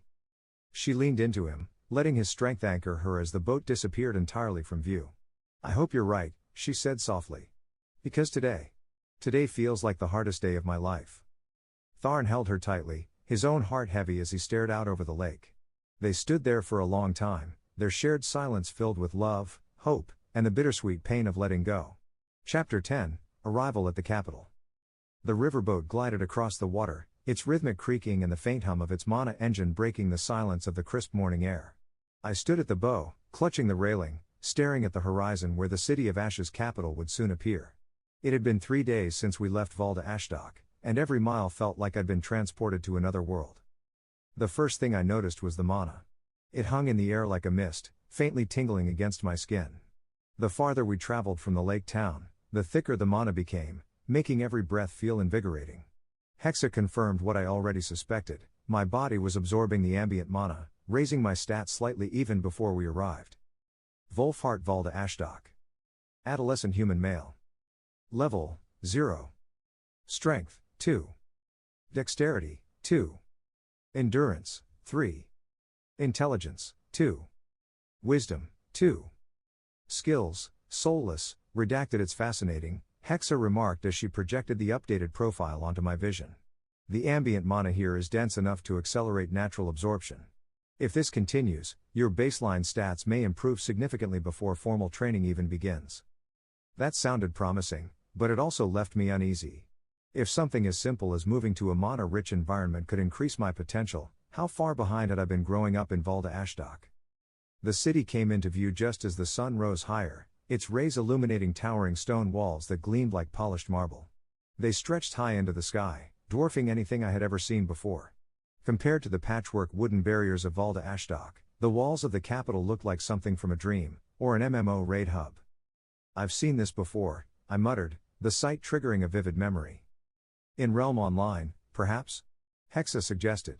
The central cities often featured grandiose architecture meant to evoke awe and inspire player loyalty. Exactly, I said. It feels like I'm walking into a live-action version of it. But this is real. The boat docked at a bustling pier, and I was immediately overwhelmed by the sights and sounds of the city. Vendors called out, hawking goods from brightly colored stalls, while carts carrying enchanted goods rolled past, their wheels glowing faintly with mana. The people wore fine clothes, their fabrics embroidered with shimmering threads that caught the light. It was all so advanced. The village felt primitive in comparison, a fact that only became clearer the longer I observed. People here didn't just live with magic, they thrived on it. Floating lanterns illuminated alleyways, and animated advertisements projected onto walls displayed goods and services, each one more fantastical than the last. As I stepped off the boat, a group of guards intercepted me. They were clad in gleaming armor inscribed with runes that pulsed faintly, their posture radiating authority. Papers, one of them demanded. I fumbled with my bag before producing the documents father had given me. The guard scanned them, his gauntlet glowing briefly before he nodded and handed them back. You'll need this. He reached into a pouch and pulled out a slim, glowing band. With a quick motion, he snapped it onto my wrist. What's this? I asked, inspecting the band as it adjusted snugly to my arm. Population tracker, the guard explained curtly. You're now registered as a resident of the capital. Don't lose it. Is that all it does? The guard gave me a look that could freeze water. That's all you need to know. Hexa chimed in the moment we walked away. That device likely has multiple functions beyond population tracking. I'll scan it further when we have privacy. Thanks, I muttered, turning my attention back to the city. The streets were alive with activity, far busier than I'd anticipated. Magic was everywhere, seamlessly integrated into daily life. Children played with animated toys that hovered and danced, merchants displayed wares enchanted to glow enticingly, and an automated golem swept the cobblestones with precise, mechanical movements. As I walked deeper into the city, something whizzed past my head, nearly knocking me off balance. A group of street urchins zoomed by, balancing on what looked like wooden planks. Hoverboards, I breathed, watching them perform flips and spins with reckless glee. On closer inspection, I realized the boards weren't technological but enchanted, likely with wind and levitation magics. Impressive application of rudimentary enchantments, Hexa noted. I couldn't help but grin. It was like seeing my old life reimagined through the lens of magic. The Academy of Ash sat at the end of a long, winding road lined with stone statues and banners bearing the kingdom's crest. When I finally arrived, my breath caught. It was enormous. The sprawling campus was surrounded by towering gates of wrought iron, each one inscribed with protective runes. Beyond the gates, immaculate gardens and grand buildings stretched as far as I could see, their spires glinting in the sunlight. "This is supposed to be for kids?" I muttered. "Education standards appear elevated," Hexa replied, a hint of amusement in her tone. As I stepped through the gates, I noticed other children arriving with their families. They wore finely tailored clothes and carried themselves with an air of confidence that made me feel even more out of place. My simple tunic and travel-worn bag seemed woefully inadequate in comparison. Father had told me orientation would last the entire weekend, with new students from across the kingdom gathering for ceremonies and briefings. Groups of children milled about, chatting excitedly, their parents fussing over them before leaving. I lingered on the outskirts, watching the other children with a mixture of curiosity and apprehension. Many of them seemed to know one another already, their laughter and easy camaraderie a stark contrast to my solitude. "You're staring," Hexa pointed out. "I'm observing," I corrected. "You're isolating yourself," she countered. Before I could respond, a loud chime echoed across the courtyard, signaling the start of the orientation. A faculty member in flowing robes emerged from the main building, his voice magically amplified as he welcomed us to the academy. The first day they simply fed us as I had arrived rather late in the evening and then gave me a temporary room with a few other children to rest in for the night, the faculty telling us everything would be explained tomorrow.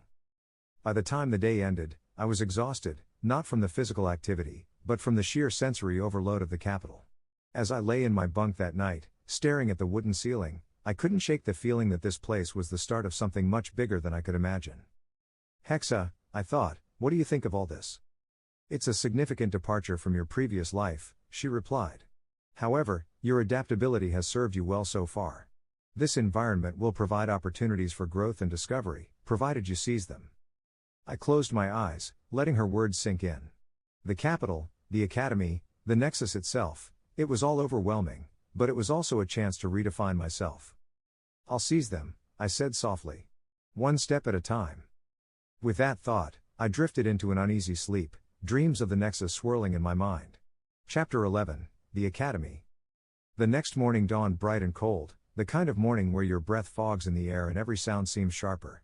I stood at the foot of the academy gates, staring up at the wrought iron bars. They towered over me, the intricate designs of runes and filigree glinting faintly in the sunlight. I could feel the hum of mana resonating from them, like a faint vibration just on the edge of my senses. Hexa, ever curious, commented, "The enchantments are layered. Likely wards against physical and magical intrusion. Elegant work." "Elegant or not," I muttered under my breath, "they make Valda Ashdok's wooden fences look like children's toys." The gates opened with a low groan, and I stepped through, joining the trickle of new arrivals streaming onto the campus. Beyond the gates, the academy grounds stretched out in every direction. Wide cobblestone paths wound through meticulously maintained gardens, and tall, gleaming buildings loomed like sentinels against the backdrop of the Ash Mountains. The sheer scale of it was overwhelming. I'd seen cities in my past life, but there was something distinctly magical about this place, literally. The buildings seemed alive, their surfaces shimmering faintly as if mana coursed through their walls. Statues of past kings and queens lined the main pathway, each one inscribed with glowing plaques that narrated their achievements. "Hexa, are these projections?" I asked, pausing to examine the plaque at the base of a statue. "Yes. The mana density in this environment allows for sustained magical displays. It's a relatively efficient application of ambient mana." Efficient or not, it was stunning. I couldn't help but imagine my parents, or Ava, standing here, their faces lit with the same awe I felt. The faculty had organized a series of introductory tours to help new students acclimate, and I joined one led by a stern-looking woman in emerald robes. She introduced herself as Magister Althea and wasted no time diving into the itinerary. "This is the central courtyard," she began, gesturing to the expansive area where we stood. "It serves as the heart of the campus. You'll find the dining hall, library, and administrative offices surrounding this space." Her voice was crisp, her words precise, and I could tell she wasn't the type to tolerate nonsense. "The residential quarters are located in the west wing," she continued, pointing toward a series of buildings with sloping roofs. "Your dormitories have been assigned based on your regions of origin. Familiar faces should help ease your transition." I found myself grouped with other children from the Ash Kingdom, most of whom had clearly come from wealthier families. Their finely tailored clothes and polished shoes stood in stark contrast to my travel-worn attire. I kept my head down, listening as Magister Althea detailed the rules and expectations. You are expected to attend all scheduled classes and adhere to the curfews established by your dormitory supervisors, she said. Failure to comply will result in disciplinary action. Her sharp gaze scanned the group, lingering on me for a fraction of a second. I straightened instinctively, though she said nothing. The tour continued, and we were shown the dining hall, a cavernous space filled with long tables and chandeliers that floated above, their light soft and warm. The library came next, its shelves towering so high they disappeared into the shadows. This, Hexa whispered in my mind, is a resource worth leveraging. I nodded subtly, already imagining the hours I'd spend poring over its contents. When the tour concluded, I was led to my dormitory, a modest but well-kept building on the edge of the West Wing. The dormitory supervisor, a stout man named Master Fennec, handed me a key and directed me to my room. Room 312, he said, his voice gruff but not unkind. You'll be sharing with 3 other boys. Best learn to get along. I nodded and climbed the stairs, each step echoing in the quiet hallway. When I reached the door, I hesitated, taking a deep breath before turning the key and stepping inside. The room was simple but comfortable. 4 beds were arranged neatly against the walls, each with a small chest at its foot. A single window let in a stream of sunlight, illuminating the wooden floors. 3 boys were already there, unpacking their belongings. They looked up as I entered, their expressions ranging from curiosity to mild indifference. "Hi," I said, setting my bag down on the nearest bed. "Reinfeldt," said the boy closest to me, offering a brief nod. He had sandy blonde hair and a confident air that suggested he was used to being in charge. "Marcus," said another, his voice quieter. He was smaller than the others, with dark hair and a serious expression. The third boy simply grunted in acknowledgement, barely glancing up from the book he was flipping through. "And you?" Reinfeldt asked, raising an eyebrow. "Wolfhart," I said. There was a brief silence before Reinfeldt shrugged. "Well, Wolfhart, welcome to the dorm." The rest of the day passed in a blur of introductions and settling in. Despite their initial coolness, my roommates seemed friendly enough, chatting amongst themselves about their hometowns and what they hoped to achieve at the academy. I listened more than I spoke, absorbing their stories while keeping my own thoughts to myself. It wasn't that I didn't want to share, I just wasn't sure how to explain who I was, or who I had been. That night, as I lay in bed staring at the ceiling, Hex's voice broke the silence. "Your roommates appear amiable. It would be advantageous to establish rapport." "I know," I thought back. "But it's not that simple." "Social integration is a skill like any other," she said. "It can be learned and improved." I sighed, closing my eyes. "One step at a time, Hexa." The next morning, orientation continued with a series of introductory classes designed to familiarize us with the Academy's curriculum. Most of the lessons covered basic concepts, mana theory, history, and practical applications of magic. For someone with Hex's assistance and my own earth-based knowledge, it was all painfully elementary. I spent most of the lectures scribbling notes in the margins of my textbooks, jotting down questions and observations to review later. By midday, I found myself wandering the campus during a break, drawn to the expansive gardens near the main hall. The air was thick with the scent of blooming flowers, and the sound of a nearby fountain provided a soothing backdrop. I found a quiet bench beneath a sprawling tree and sat down, pulling out one of the history textbooks Hexa had from Earth. The pages were filled with dense, film-layer script, but I devoured the information eagerly. "Hexa," I whispered, "this world is more interconnected than I thought." "Indeed," she replied. "The Nexus functions as both a unifying and divisive force. Its impact on civilization is profound." I nodded. The complexities of this world, and the Nexus as a whole, were staggering. The day ended with a formal welcome dinner in the dining hall. The room buzzed with energy as students filled the long tables, their voices blending into a chaotic symphony. Plates piled high with food appeared magically, eliciting gasps of delight from the younger children. I sat with my roommates, listening as they bantered about the day's events. Reinfeldt seemed to take charge of the conversation, regaling us with stories of his family's estate and their involvement in local politics. "And what about you, Wolfhart?" he asked suddenly, turning his attention to me. I hesitated, caught off guard. "What about me? Where are you from?" he pressed. "A fishing village," I said simply. "Valda Ashdok." Reinfeldt raised an eyebrow. "Never heard of it." "Most people haven't," I said, my tone neutral. He seemed satisfied with that and turned back to his other stories, leaving me to my thoughts. As the evening wore on, I felt a sense of quiet determination settle over me. The academy was nothing like I'd expected, but it was an opportunity, a chance to learn, grow, and find my place in this vast, interconnected world. Hexa, I thought as I lay in bed that night, this is going to be harder than I thought. I never used to push myself on Earth, hell I didn't do much in 30 years. Hardship often precedes growth, she replied. Embrace the challenge. I smiled faintly, closing my eyes. One step at a time, I reminded myself. One step at a time. The first week at the academy passed in a blur of rigid schedules and new faces.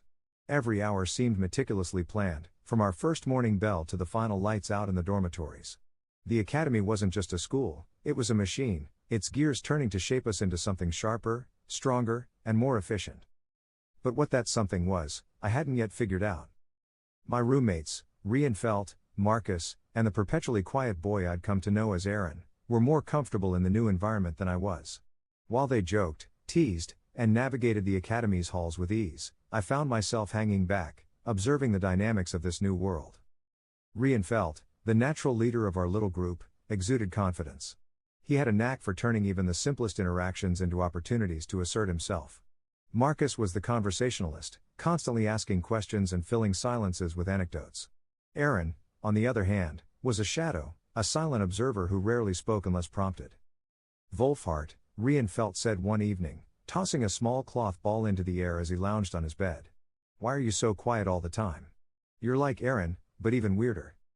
I'm not weird, I replied, setting down the history textbook I'd been reading. You don't talk, Marcus chimed in, sitting cross-legged on his bunk. You're always reading or staring at stuff like it's about to jump out at you. I think a lot, I said simply. Rienfeld laughed. You think too much. Sometimes you just have to do, you know? Swing a sword, say something stupid, live a little. I managed a small smile but said nothing. I learned quickly that sharing too much would only isolate me further. Classes were a mixed bag. The basics, math, monotheory, language studies, were easy enough, their content almost laughably simple when paired with Hex's assistance. I breezed through most lessons, earning the occasional curious glance from my instructors but nothing more. The first week wasn't without its challenges. Navigating the sprawling campus was a trial in itself, and the sheer number of students made it difficult to find moments of solitude. One afternoon, after finishing my assigned coursework early, I found myself wandering the gardens near the western wing. The air was cool and fragrant, the sound of birdsong and running water offering a rare sense of peace.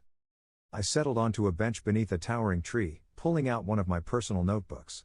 As I began jotting down ideas about the Nexus and its implications for mana flow, I heard a voice behind me.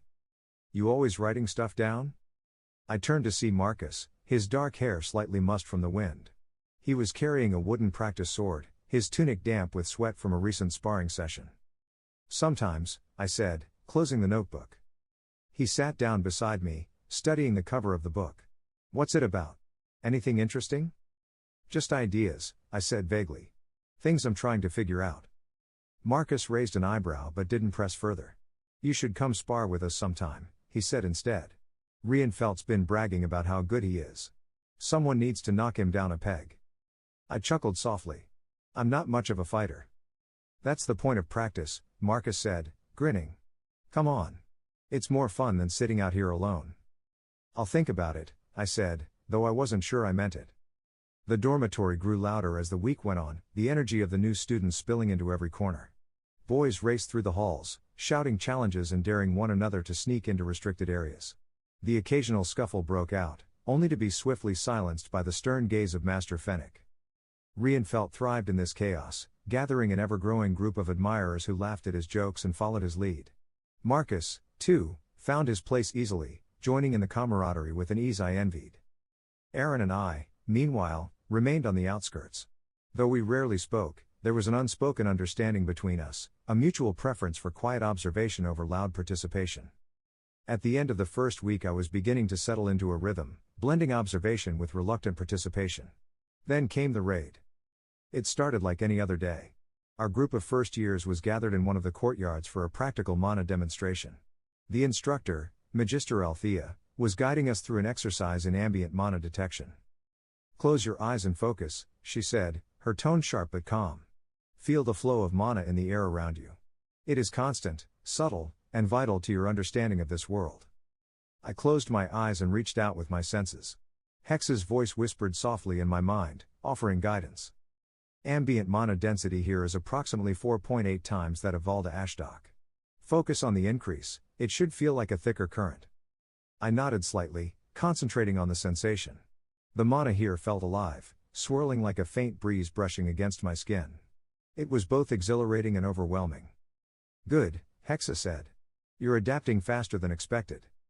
Quiet, I thought back. You're distracting me.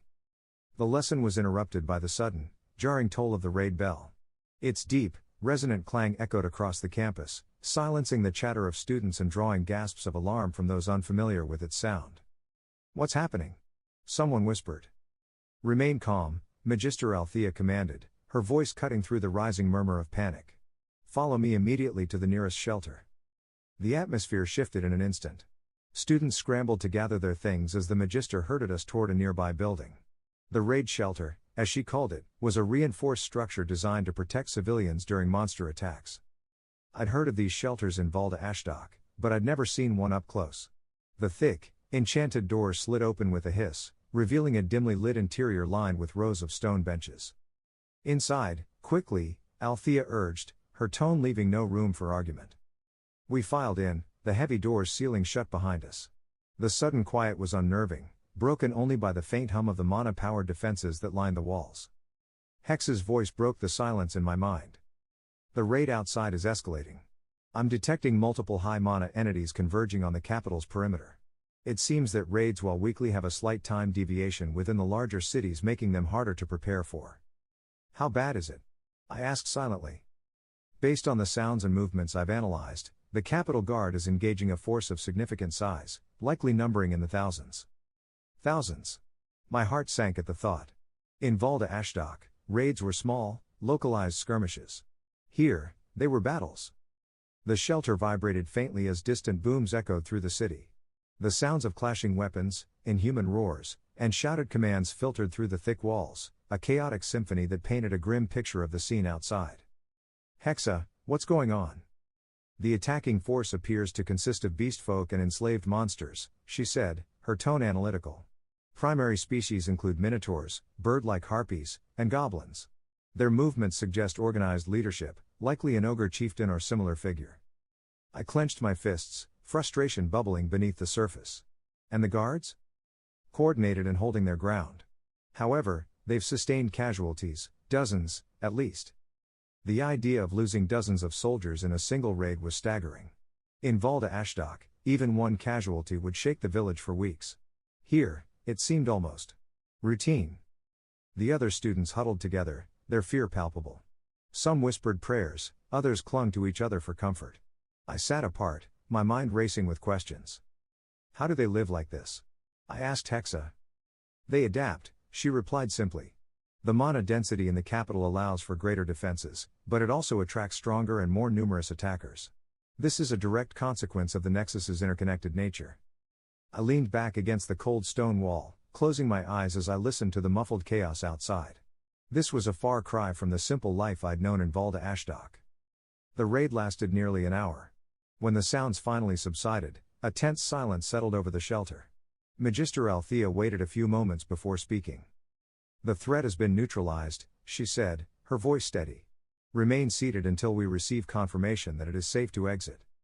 As we waited, Hexa filled the silence in my mind with observations. The Capital Guard's response was impressive. Their coordination and use of mana-based weaponry far surpass anything you've seen before. I noticed, I thought back. It's like watching an MMO raid in real life, but on a scale I couldn't have imagined. Hexa didn't respond, but I could sense her agreement. When we were finally allowed to leave the shelter, the courtyard we'd been in earlier was unrecognizable. Scorch marks marred the cobblestones, and the air was thick with the acrid smell of smoke. A team of mages worked to repair the damage, their spells weaving through the air like threads of light. The other students hurried back to their dormitories, eager to put the experience behind them. I lingered, my eyes drawn to the distant walls of the city where the battle had taken place. Hexa, can you show me what you scanned? She projected a rough outline of the battlefield into my vision, highlighting key areas of activity. The scale of the conflict was staggering, hundreds of soldiers, dozens of beasts, and a sprawling, chaotic battlefield that stretched across the capital's outskirts. This is their reality, Hexa said quietly. Weekly raids of this magnitude are the cost of living in a mana-rich environment. I swallowed hard, the weight of her words sinking in. Chapter 12, The Pre-Evolution School System. The days following the raid blurred into a routine of classes, meals, and studying. Despite the lingering tension that hung in the air, life at the academy continued as if the chaos outside its walls were nothing more than a passing storm. Each morning began with the shrill chime of the academy bell, summoning students to the central courtyard for roll call. By the time I reached the courtyard on the third day after the raid, I had begun to notice the patterns of life here, the flow of students to and from the library, the sparring in the training grounds, the way groups naturally formed along regional and social lines. I stayed mostly on the edges, observing. The first-year curriculum was designed to cover the basics, reading and writing, math, mana theory, and the histories of both the Ash Kingdom and Minor Eden. While most of my classmates struggled with the academic workload, I found it embarrassingly easy. Mana theory, for instance, was nothing more than an introduction to ambient mana absorption and basic channeling techniques. I'd already started experimenting with those concepts on my own under Hexa's guidance. The rest of the material felt similarly elementary, especially with Hexa assisting me during lectures by offering real-time commentary. Mana flows resemble electrical currents, she noted during one lesson. Think of it as a circuit where resistance is dictated by your body's affinity and experience. That makes sense, I thought back. But I don't think the instructor is going to appreciate me asking about Ohm's law. One particular lecture stood out. It was the first session of our combat readiness class, a practical course meant to teach us the fundamentals of weapon handling and physical conditioning. Our instructor, a towering man named Master Raygon, had us line up in pairs to practice basic stances with wooden training swords. Rienfeld was immediately in his element, twirling the wooden blade with an exaggerated flourish before lunging at Marcus, who barely managed to block. Careful, Rienfeld, Master Raygon barked. You're not here to show off. Focus on precision, not flair. I stood at the back of the group, my own practice sword resting awkwardly in my hands. Wolfhart, Master Raygon called. Why aren't you paired up? I don't have much experience, I admitted. Then you're here to learn, he said, gesturing for me to step forward. Marcus, pair with Wolfhart. Show him the basics. Marcus grinned as he handed his own sparring partner over to Rienfeld and approached me. Don't worry, I'll go easy on you, he said with a wink. The first few exchanges were humbling. My movements were clumsy, my blocks poorly timed, and Marcus's strikes, while controlled, left me scrambling. Focus, Wolfhart, Master Raygon said, his sharp eyes narrowing as he watched. Your instincts are there, but you're hesitating. Confidence is as important as technique. Hexa, ever the coach, added her own advice. Adjust your grip. You're holding the sword too tightly, it's restricting your movement. I adjusted, and while I still fumbled, I felt a flicker of improvement. By the end of the session, I was sweating and sore but no longer completely hopeless. Later that evening, we gathered in one of the lecture halls for a special session led by the headmaster, Magister Arlen. Your first year at the academy is foundational, he began, his deep voice echoing through the room. It is not about mastery but exploration. Here, you will build the framework for your future paths, both academic and martial. He explained the academy's approach to education, which emphasized balance. All students are required to divide their time equally between training, research, and personal development, he said. This ensures that by the time you reach the age of 15, you will be prepared to select your specialization. The mention of specialization piqued my interest. I'd read about class evolution in the academy's introductory materials, but hearing it discussed so openly made it feel more real. Hexa chimed in, this approach is logical. Specialization ensures adaptability, but the enforced flexibility prevents early stagnation. The headmaster's speech also touched on the importance of mana attunement. Every student must discover their elemental affinity, he said. This will influence not only your future class but your approach to combat, magic, and even daily life. The thought of elemental affinity fascinated me. Back in Valda Ashdok, magic was rare and rudimentary. Here, it was woven into the very fabric of existence. Hexa, I thought, do you think I'll have an affinity? Unlikely to be significant, she replied. Your physiology and soul alignment suggest neutrality. However, exposure to specific mana types may influence this over time. That was both disappointing and intriguing. One of the more surprising aspects of the academy was the ranking system. While it wasn't formally introduced in our lectures, I began hearing whispers about it from older students. Apparently, every student was ranked based on their performance in mock raids, sparring matches, and academic achievements. The rankings weren't just for bragging rights, they determined everything from dormitory privileges to future career prospects. Reinfeldt, naturally, was already obsessed with the idea. "Did you see the rankings board near the training grounds?" he asked over dinner one evening. "I'm going to crush everyone in the first round of matches." "Matches?" I asked, genuinely curious. "Yeah, the ranking matches," Marcus explained. "They happen 3 times a year. Students compete in mock raids, defending against waves of monsters conjured by the faculty. It's all about teamwork and individual skill." "That sounds..." I hesitated. "Dangerous." "It's perfectly safe," Reinfeldt said, waving off my concern. "The monsters are illusions. No one's going to get hurt, unless they're too slow to dodge, of course." Aaron, who had been silent until now, finally spoke up. "The rankings matter more than you think," he said quietly. "Low-ranked students get overlooked. If you want opportunities, you need to stand out." Chapter 13, A World of History. The classroom was quieter than usual that morning, the muted rustle of parchment and the faint scratching of quills filling the air as we waited for the lesson to begin. A soft breeze drifted through the open windows, carrying with it the distant hum of life beyond the academy walls. Mr. Gooseman entered with his characteristic energy, his robes fluttering behind him as he strode to the front of the room. His presence commanded attention, not because he was imposing, but because his voice carried the weight of someone who had seen far more than the rest of us could imagine. "Good morning, class," he began, setting a stack of books on his desk. "Today, we'll be expanding our focus beyond the Ash Kingdom. To truly understand your place in this world, you must first understand the history and structure of the Nexus of Worlds." The map he unfurled was unlike any I had ever seen. Its surface shimmered faintly, the intricate lines of mana-based cartography glowing as they shifted to reveal different layers of information. "This," Mr. Gooseman said, tapping the map with a long, slender pointer, "is Minor Eden, your home world. It is one of 54 planets currently connected to the Nexus." He paused, letting the statement sink in. The room fell silent, every student transfixed by the glowing map. 54 planets, I thought. And we're just one of them. Hex's voice chimed in. "Fascinating. The scale of the Nexus is far greater than we initially estimated." Mr. Gooseman's pointer traced a line across the map, highlighting the central continent of Minor Eden.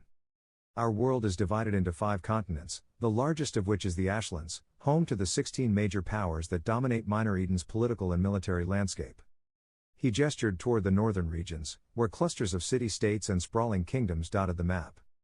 "The Imeri Empire, to which the Ash Kingdom belongs, is one of these powers," he explained. "It is a coalition of these 16 powers united under a single banner for the purpose of mutual defense, trade, and, most importantly, control over the world teleporter." At the mention of the teleporter, the room buzzed with whispers. "Quiet," Mr. Gooseman said, raising a hand. "The teleporter is the lifeblood of Minor Eden. It connects us to the Nexus, allowing not only trade but also the movement of armies and resources across vast distances. It resides in the planet's greatest city Pict. However, it is not a human creation. And requires the immense mana density that Pict provides." He let the words hang in the air, his sharp gaze sweeping across the room. "It was gifted to us over 12,000 years ago by the Dwarven Kings of Major Eden, another planet within the Nexus. Without their technology and mana expertise, our world would have remained isolated, a backwater in the cosmic web." Hex's voice was analytical as she processed the information.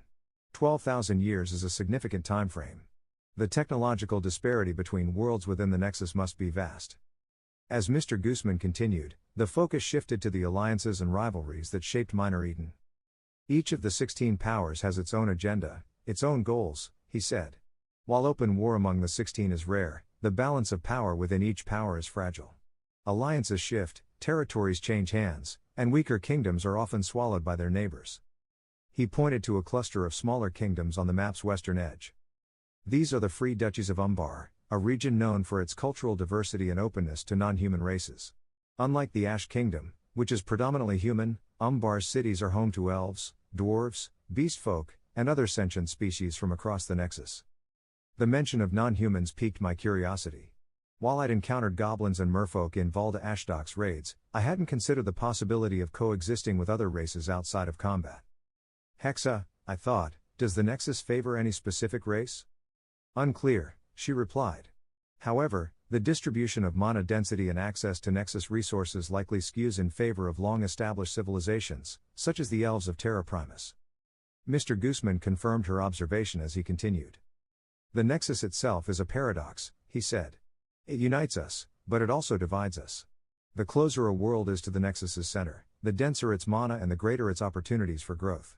Planets like Terra Primus, the first world in the Nexus, enjoy unparalleled wealth and influence. Meanwhile, peripheral worlds like Minor Eden must struggle to compete. He paused, letting the weight of his words settle before moving on to the darker implications of the Nexus.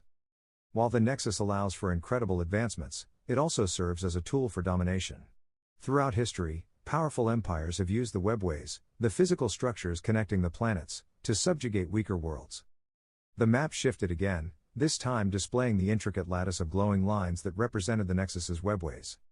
These pathways, Mr. Guzman explained, are both a blessing and a curse. They allow for travel and trade, but they also enable invasions and resource exploitation on an unprecedented scale. I stared at the webways, a sense of unease settling in my chest. The Nexus was vast, beautiful, and interconnected, but it was also dangerous, its potential for harm as great as its potential for good. Hexa, what do you think of all this? The Nexus operates on a delicate balance, she said. Its structure promotes cooperation but also incentivizes competition and conflict. It is, in essence, a living manifestation of a prisoner's dilemma. I nodded silently, her words echoing my own thoughts. As the lecture concluded, Mr. Guzman handed out a series of reading assignments, encouraging us to study the histories of the major powers. Understanding our past, he said, is the first step to shaping our future. I stayed behind after class, watching as the glowing map faded into nothingness. My mind raced with questions, the enormity of the Nexus and its implications pressing down on me. Hexa, I thought, we need to learn more. Agreed, she replied. I've already begun compiling data from the Academy's archives. With time, we can construct a more comprehensive understanding of the Nexus and its dynamics. As I left the classroom, the corridors of the Academy seemed both smaller and larger at once.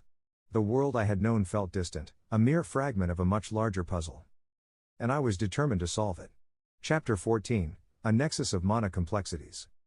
The day began like most others at the Academy, with the crisp chime of the morning bell pulling me from restless dreams. I found myself unusually eager to reach Mr. Guzman's lecture hall. His previous discussions about the Nexus and the interconnectedness of Minor Eden had lit a fire in me, one that Hexa's incessant analysis only fueled. Today's lecture promised to be particularly interesting, the properties of mana and its role in shaping the civilizations of the Nexus. Mr. Guzman wasted no time diving into the lesson, his commanding voice filling the hall as he gestured to the glowing map hovering behind him. Mana, he began, is the essence of life within the Nexus. It is the source of our magic, our technology, and, ultimately, our survival. He tapped the map, and the image shifted to display a series of concentric circles. At the center was a gleaming orb labeled Terra Primus. Mana density, he explained, is not uniform. Worlds closer to the Nexus's center, like Terra Primus, are saturated with mana, allowing their inhabitants to develop technologies and magics far beyond what we in the outer reaches can achieve. He paused, his gaze sweeping across the room. Many of these advancements were pioneered by non-human civilizations, such as the dwarves and elves. Their mastery of mana manipulation predates human settlement within the Nexus by thousands of years. I leaned forward, absorbing every word. The idea that other races had shaped the very fabric of life in the Nexus was both humbling and frustrating. Mr. Guzman continued, his tone reverent as he described the elves of Terra Primus and their unparalleled control over nature. The elves, he said, are renowned for their ability to weave mana into the very essence of their environments. Their cities are not built but grown, their structures alive with the pulse of magic. He then shifted to the dwarves, his voice tinged with admiration. The dwarves, on the other hand, have mastered the art of mana-based engineering. Their forges produce weapons and tools of unimaginable power, many of which were instrumental in constructing the Nexus's webways. Hexa chimed in, her voice analytical. The technological disparity is staggering. If the dwarves and elves have been advancing for millennia, their capabilities likely far exceed anything you've seen so far. The lesson took a darker turn as Mr. Guzman introduced the concept of living mana. Living mana, he explained, is a rare and volatile resource found only within the webways themselves. It is a byproduct of the Nexus's unique energy flow and is considered one of the most valuable substances in existence. The map shifted again, this time highlighting the glowing threads that represented the Nexus's webways. Harvesting living mana is both dangerous and controversial, he said. The webways are not inert, they are alive, in a sense. Mining living mana risks awakening the sprites that guard the Nexus, entities of pure energy that do not tolerate interference. I felt a chill run down my spine. The idea of a living, sentient defense system woven into the fabric of the Nexus was as terrifying as it was fascinating. Living mana, Hexa said, is likely a keystone resource. Its properties could revolutionize magic and technology, but its scarcity ensures that only the wealthiest and most powerful civilizations have access to it. Mr. Guzman's voice softened as he addressed the darker implications of living mana. It is said that those who consume living mana can achieve unparalleled growth, both physically and magically. But such power comes at a cost, both to the individual and to the Nexus itself. Entire worlds have fallen into chaos over access to this resource. I couldn't help but think of the pay-to-win mechanics in MMOs from my previous life. The idea that wealth could dictate access to power was depressingly familiar. The discussion shifted to mana density, a concept I'd already begun to notice during my time at the Academy. Mana density, Mr. Guzman explained, dictates the potential of a region, a city, or even an individual. Areas with high mana density allow for more advanced technologies, stronger magics, and greater prosperity. Conversely, regions with low mana density are often underdeveloped and vulnerable. He gestured toward the map, highlighting the Ash Kingdom and its surrounding territories. Minor Eden, as a peripheral world, suffers from relatively low mana density compared to worlds like Terra Primus or Major Eden. However, even within Minor Eden, disparities exist. The capital of Ash, for instance, enjoys significantly higher mana density than outlying regions like villages. I thought back to the gradual increase in my stats during the journey to the capital. The difference was undeniable, but it also felt inherently unfair. Hexa broke into my thoughts. Mana density functions as a natural gatekeeper. It dictates not only technological and magical advancement but also access to education, resources, and opportunities. Her tone grew contemplative. This raises an important question: is the Nexus's structure naturally occurring, or is it an artificial construct designed to enforce these disparities? The idea of the Nexus being an intentional design made my stomach churn. As Mr. Guzman moved on to another topic, Hexa continued her analysis in the background. There is evidence to suggest that the Nexus operates on a network-like system, she said. The interconnectedness of the webways and the role of mana flow hint at a potential for instantaneous communication across worlds. I frowned. You're saying there could be a mana-based internet? Precisely, Hexa replied. Such a system would require advanced mana manipulation and infrastructure, likely beyond the capabilities of Minor Eden but potentially accessible to central worlds like Terra Primus. The thought of a magical internet was both thrilling and infuriating. If such a system existed, it meant that knowledge, true, unfiltered knowledge, was being hoarded by the elite. By the end of the lecture, my mind was buzzing with questions and frustrations. The Nexus was a marvel of interconnected civilizations, but it was also a system that thrived on inequality. Hexa, I thought, how do people here not see how unfair this is? They likely do, she replied. But for most, survival takes precedence over idealism. The structure of the Nexus is self-perpetuating, those at the center have little incentive to change it, and those on the fringes lack the power to do so. Her words stung because they were true. As I left the lecture hall, I couldn't shake the sense of injustice that had taken root in my mind. The more I learned about the Nexus, the more it felt like a gilded cage, a system designed to reward the few at the expense of the many. But if I was going to survive here, I needed to understand that system, to navigate its intricacies and find a way to carve out my own place. Time passed as days and weeks at the Academy blurred into each other, and before long the class found itself reconvened in the Litrpg hall. The classroom hummed with quiet anticipation as Mr. Guzman stepped to the front of the room, his ever-present map already shimmering into life behind him. Today, the map displayed a kaleidoscope of colors, each marking territories and regions across the Nexus. Today, he began, his voice firm and steady, we turn our focus to the Nexus's most important resource, its people. The races of the Nexus are as diverse as the planets they inhabit, each contributing uniquely to the fabric of our interconnected worlds. I straightened in my seat, curious to hear more. While I'd encountered beast folk and goblins in the raids back in Valda Ashdok, my understanding of the Nexus's inhabitants was limited at best. Mr. Gooseman began with the elves of Terra Primus, their central role in the Nexus evident from the reverence in his tone. The elves, he said, gesturing to the glowing outline of Terra Primus, are among the oldest races in the Nexus. Their mastery of mana and their connection to nature have allowed them to build civilizations that seem more like living organisms than cities. The map zoomed in, showing an elven city with structures that spiraled like trees, their branches forming glowing bridges and homes. Elves are known for their longevity and their strict hierarchies, he continued. While they rarely leave Terra Primus, their influence extends to every corner of the Nexus, largely due to their innovations in mana-based technologies. Hexa's voice interrupted my thoughts. The elves' focus on sustainable development suggests a level of technological advancement beyond most human kingdoms. Their reluctance to share this knowledge is likely a key factor in the disparities within the Nexus. Next, Mr. Gooseman turned his attention to the dwarves of Major Eden, their industrious nature evident in the way their territories were marked with dense clusters of forges and mines. The dwarves, he said, are the architects of the Nexus's webways. Their engineering prowess and ability to manipulate mana into physical constructs have shaped the infrastructure we rely on today. The map shifted to show a dwarven city, its architecture rigid and functional, with glowing veins of mana running through its walls like arteries. Unlike the elves, dwarves are more willing to trade their technologies, but always at a steep cost, Mr. Gooseman explained. They view the Nexus as a grand forge, one that must be maintained with precision and discipline. Hexa chimed in again. The dwarves' transactional approach to technology ensures their continued dominance in engineering, but it also perpetuates the economic disparities between worlds. The discussion shifted to the beast folk, a term that encompassed a variety of sentient races adapted to different environments. Beast folk, Mr. Gooseman said, are unique in their diversity. From the snow-dwelling Ursine clans of Minor Eden's northern reaches to the nimble avian tribes of Major Eden's skies, their adaptability is their greatest strength. The map displayed an array of beast folk territories, each one reflecting the unique mana-dense environments they called home.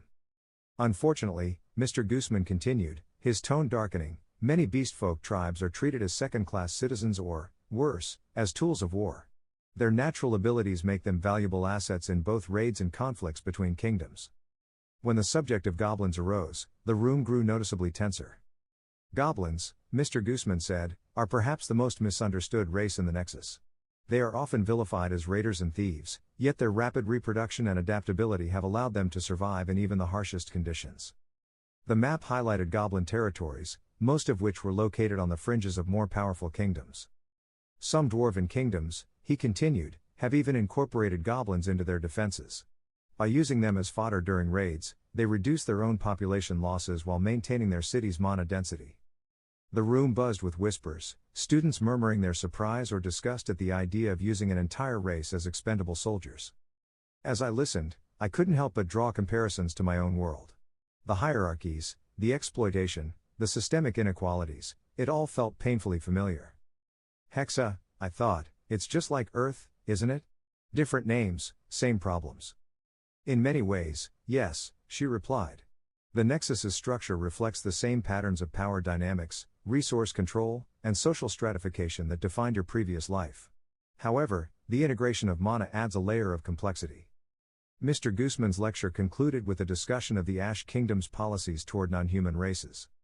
The Ash Kingdom, he said, is predominantly human, and its isolationist tendencies have limited its interactions with other races.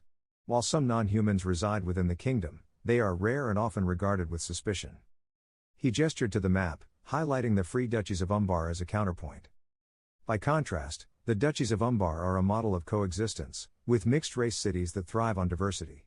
Their openness to trade and cultural exchange has made them one of the most prosperous regions on Minor Eden. As the lecture ended, I lingered in the classroom, my mind racing with questions. The diversity of the Nexus was astonishing, but it was overshadowed by the exploitation and inequalities that seemed baked into its very fabric. Hexa, I thought, how do you fix something like this? It's too big, too ingrained. Change requires time, effort, and, most importantly, knowledge, she replied. Your current position offers limited influence, but that may not always be the case. Chapter 15, The Midterm Ranking Matches. The days at the academy had fallen into a comfortable rhythm. Classes, meals, and sparring sessions blended together, with occasional sparks of excitement when new concepts were introduced. Yet, for all the fascinating lectures and practical training, I still felt like an outsider, observing rather than participating. That began to change the day. Rienfeld and Marcus burst into the dormitory, their faces alight with excitement. Wolfhart. Rienfeld called, tossing his satchel onto his bed. You're coming with us tomorrow. I looked up from my notes, where Hexa had been helping me outline mana absorption rates. Coming where? To the arena, Marcus said, flopping onto his bunk. It's the midterm ranking matches. We're not missing this. The ranking matches were something I'd only heard whispers about, a spectacle where older students showcased their class evolutions and battled simulated raids in front of the entire academy. The results determine not just bragging rights but also placement in next year's advanced courses. Why would I go? I asked, skeptical. I'm not ranked, and I'm not competing. Rienfeld rolled his eyes. Because it's the best show you'll see all year. The older students are insane. You'll see classes you didn't even know existed. And besides, Marcus added, grinning, it'll give you something to look forward to. One day, we'll be out there too. The idea of classes had always intrigued me, but I hadn't yet seen them in action. Most of the students in my year were still undeveloped, their abilities limited to basic mana manipulation and weapon training. The thought of seeing fully realized classes, actual manifestations of the class system my father had described, was enough to pique my interest. Fine, I said, closing my notebook. I'll go. Rienfeld clapped me on the back. That's the spirit. You won't regret it. The next morning, the entire academy buzzed with excitement as students streamed toward the arena. The building was a massive, circular structure of stone and mana-infused crystal, its outer walls glowing faintly with protective wards. Inside, the arena was even more impressive. The stands were packed with students and faculty, the air alive with chatter and anticipation. At the center was a mock battlefield, complete with scaled-down walls, trenches, and a gate that led to the arena's inner workings. Welcome to the show, Rienfeld said, gesturing grandly as we took our seats. Marcus nudged me. Wait until you see the illusions. They make it look real. The headmaster, Magister Arlen, appeared on a floating platform above the arena, his voice amplified by magic. Welcome, students, to the midterm ranking matches.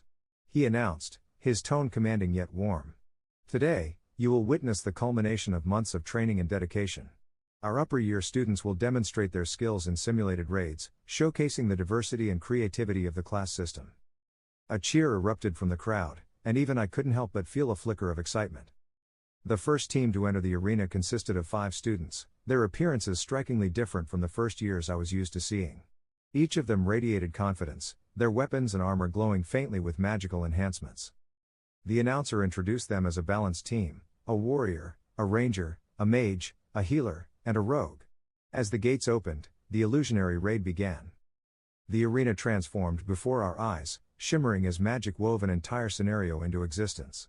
The students faced a horde of simulated goblins, their attacks coordinated and relentless. The warrior charged forward, his blade gleaming with a fiery enchantment, while the ranger fired arrows that exploded into bursts of light. The mage unleashed torrents of ice and fire, controlling the battlefield with precision, while the healer kept the team standing with bursts of restorative magic. It was mesmerizing. Hexa, I thought, this is incredible. It's like watching a raid boss fight in Realm Online, but it's real. Indeed, she replied. The coordination and individual skill on display are impressive. Each class is uniquely adapted to its users' strengths and preferences. As the matches continued, the teams became more creative. A dancer twirled gracefully through the battlefield, her movements creating waves of destructive energy that sent enemies flying. That's a blade dancer, Marcus explained. They specialize in agility and precision, using their movements to channel mana into attacks. Another student, a berserker, roared as his skin turned crimson and his muscles bulged unnaturally. His attacks were wild and devastating, cutting through waves of enemies with reckless abandon. A rage-fueled warrior class, Hexa noted. Likely a variant of the traditional melee archetype. Then there was the healing ranger, who fired enchanted arrows that healed allies upon impact. That's insane, I whispered. A ranged healer? It's all about how you train, Rienfeld said. Classes adapt to the user's style. That's what makes the system so brilliant. For the first time since arriving at the academy, I felt a genuine spark of excitement. The matches were more than just entertainment, they were a glimpse into what was possible. Hexa, I thought, what do you think my class could be? Impossible to determine at this stage, she replied. However, your analytical nature and interest in strategy may influence your development.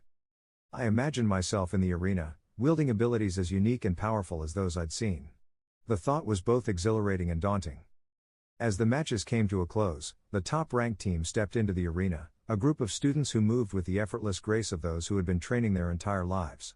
Their synergy was flawless, their attacks devastating. The leader, a tall boy clad in gleaming armor that seemed to pulse with its own mana, barely broke a sweat as he directed his team to victory. It was impressive, sure. But as I watched, a pit of frustration began to grow in my chest. The difference was obvious. These kids weren't just talented, they were starting from a completely different playing field. Their movements were faster, their attacks stronger, their mana denser. Hexa, I thought bitterly, what's their secret? Why are they so far ahead? Analyzing, Hexa replied. A moment later, her voice was calm but edged with something like concern.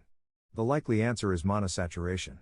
Students from wealthier families typically grow up in regions with higher mana density, allowing for superior base stats and greater adaptability. So, they were just born better? Not better, Hexa corrected, but with significant advantages. Their environments have provided them with opportunities you have not yet had access to. I clenched my fists, barely noticing as my nails bit into my palms. The words echoed in my head, opportunities you have not yet had access to. I wasn't angry for the reasons a noble hero in a story might be. I didn't care about fairness or justice. No, my anger was self-directed. I'd spent a decade on Earth chasing the next thrill in Realm Online, working my way up from a middling player to one of the top raiders in my guild. Sure, I wasn't the best, but I'd always known that with enough time and effort, I could climb the ranks. The system there had rules. It rewarded skill and persistence. This was different. Here, the rules were stacked from the start. These noble brats weren't better than me because they worked harder. They were better because they had been born in places where mana flowed like water, where tutors and magical artifacts were handed to them the way fishing rods were handed to kids in Valda Ashdock. The gap wasn't just frustrating, it was infuriating. On Earth, I'd coasted through a cushioned life. The United States wasn't perfect, but it had offered enough opportunities for someone like me to skate by. A merit-based system, even a flawed one, had let me get away with being average. Here, that wasn't an option. In this world, average meant powerless. The crowd erupted into cheers as the top-ranked team finished their match, standing victorious amid the simulated wreckage. I didn't clap. My hands stayed clenched in my lap, shaking slightly as I glared at the arena floor. I want that, I thought. I want their power. You can achieve it, Hexa said, her voice steady. But it will require a level of focus and discipline you have not yet demonstrated. Her words stung, but she wasn't wrong. I hadn't taken this world seriously, not really. I'd been too busy marveling at its magic and systems, treating it like some new game to explore. But it wasn't a game. It was real. And if I didn't start fighting for every scrap of power I could get, I'd be left behind. The days following the midterm ranking matches felt like stepping back into a shallow pond after glimpsing the ocean. The spectacle had ignited something in me, a hunger for power and mastery, but the return to basic lessons in mana channeling and arithmetic left me restless. For most of my classmates, the material was challenging enough. Many struggled to sense even the faintest spark of mana, their frustrated groans filling the practice halls. I, however, had Hexa. This is too simple, I muttered one afternoon, watching the tiny flicker of mana I'd conjured dance across my palm. We're barely scratching the surface. Hexa's voice was calm and pragmatic. The first-year curriculum is designed to establish a foundation. For someone with your background and my assistance, it will inevitably feel rudimentary. That's putting it lightly, I grumbled, dispersing the mana with a flick of my fingers. When the monotony of classes became unbearable, I turned to the library. It had quickly become my sanctuary, a sprawling labyrinth of knowledge where I could lose myself for hours. The shelves stretched higher than the eye could see, their contents organized by glowing runes that responded to a user's mana signature. Hexa had mastered the system within minutes, guiding me to sections that would otherwise have been impossible to navigate. Focus on advanced mana theory and Nexus studies, she suggested. These areas align most closely with your long-term goals. I didn't need much convincing. Most of my classmates treated history as a dry recounting of dates and battles, but to me, it was a treasure trove of context. I devoured books on the Emeri Empire, tracing the evolution of its alliances and rivalries with the other 16 major powers of Minor Eden. The intricacies of trade agreements, military campaigns, and mana resource management were endlessly fascinating. It's all connected, I said one evening, poring over a particularly dense tome on interplanetary trade. Correct, Hexa replied. The Nexus functions as a vast, interdependent system. Understanding its mechanics will provide you with a strategic advantage. It was during one of my late-night library sessions that I stumbled upon a slim, unassuming book tucked away in a neglected corner of the Mana Theory section. Its title, etched faintly into the worn leather spine, read Internal Augmentation through Mana Saturation. Curious, I pulled it from the shelf and began flipping through the pages. The text was dense and archaic, but Hexa translated the key points with ease. This method, she summarized, involves using focused meditation to draw ambient mana into one's body, gradually increasing base attributes. However, the effectiveness is directly proportional to the surrounding mana density. I scanned the chapter on practical application, my heart racing. The process was painstakingly slow and required intense concentration, but the idea of directly influencing my stats was tantalizing. Does it work? I asked. Hexa paused, running calculations. The principles are sound, though the results are incremental. Over time, however, this method could provide a significant advantage, especially in high mana environments like the capital. That night, I decided to test the technique. The library's ambient mana was higher than most places on campus, its density pulsing faintly around me like an invisible tide. I found a quiet corner, sat cross-legged, and closed my eyes. Following the book's instructions, I focused on my breathing, visualizing the mana around me as a shimmering mist. At first, nothing happened. The air felt no different, the flow of mana frustratingly elusive. But then, slowly, I began to sense it, a faint, rhythmic pulse, like the beating of a distant drum. Good, Hexa said. Focus on that sensation. Draw it inward. I imagined the mana seeping into my skin, flowing through my veins like a cool stream. It was faint, almost imperceptible, but it was there. When I finally opened my eyes, an hour had passed. I didn't feel different, but Hexa assured me that the process had begun. Results will be cumulative, she said. Consistency is key. God fucking damn it, I thought even this is pay to win? Despite my progress, the disparity between myself and the noble-born students remained a constant thorn in my side. Their stats, their resources, their access to tutors and artifacts, it all felt insurmountable. But every time I felt the frustration bubble to the surface, I reminded myself of the meditation technique, of the slow but steady path to growth. Hexa, I thought one evening as I prepared for another session, this is going to take forever. True advancement often does, she replied. However, your determination and willingness to adapt are significant advantages. Do not underestimate them. I nodded, closing my eyes as I focused on the flow of mana around me. This was my path, not the fastest, not the easiest, but mine. And I would see it through. Chapter 16, A Growing Isolation. The academy's routine settled over me like a heavy blanket. Classes, study, meals, and meditation, each day blurred into the next, a monotonous rhythm broken only by brief moments of discovery or frustration. While the halls buzzed with the energy of students forging new friendships and alliances, I found myself increasingly disconnected. Rienfeld, Marcus, and Aaron had become a tight-knit group, their shared experiences weaving bonds that I couldn't seem to penetrate. I often heard their laughter late into the night, muffled through the walls as they exchanged jokes and stories. Rienfeld loved to regale them with exaggerated tales of his family's escapades, while Marcus played the attentive listener, always ready with a sharp quip. Even Aaron, usually quiet, had found his place among them. Wolfhart, Rienfeld said one evening as I was buried in a history text, "You should join us. We're heading to the training grounds to watch some sparring matches." "I've got reading to do," I replied without looking up. Rienfeld shrugged, muttering something about my book obsession as they left. Hex's voice cut into my thoughts. "You are aware that isolation has social and emotional consequences, correct?" "I know," I thought back. "But what's the point of pretending to fit in when I don't?" "They may offer perspectives or experiences that you lack," she replied. "Your dismissal of them is inefficient." "I'm not here to make friends," I countered, though the words felt hollow. The one connection that brought some comfort came in the form of letters from home.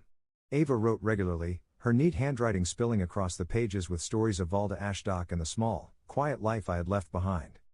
She wrote about her studies with the local scholar, her excitement at the thought of joining the academy next year, and the occasional mischief she got into with the other village kids. Wolfhart, one letter read, "It's so strange here without you. The lake seems quieter, and father says you've left a hole in the guards' drills. I can't wait to see you next year, it'll be just like old times, except in the big city." I smiled faintly as I read, her enthusiasm cutting through the fog of my routine. But beneath the warmth, there was a pang of guilt and frustration. She doesn't understand, I thought, staring at the letter. How could she? She's still a kid. Hexa, ever perceptive, picked up on my unease. Your relationship with her is rooted in a shared history, she said. However, your current experiences are diverging rapidly. It's not just that, I replied. I'm not her age. Not really. How am I supposed to talk to her when I feel like I've lived an entirely different life? I folded the letter carefully and tucked it into the small chest at the foot of my bed. It was a small connection to home, a reminder of simpler times, but it also felt like a weight, tethering me to a life I was steadily outgrowing. As the end of the year loomed, the academy buzzed with anticipation. For most of the students, it marked a milestone, a time to reflect on their growth and look forward to the next stage of their training.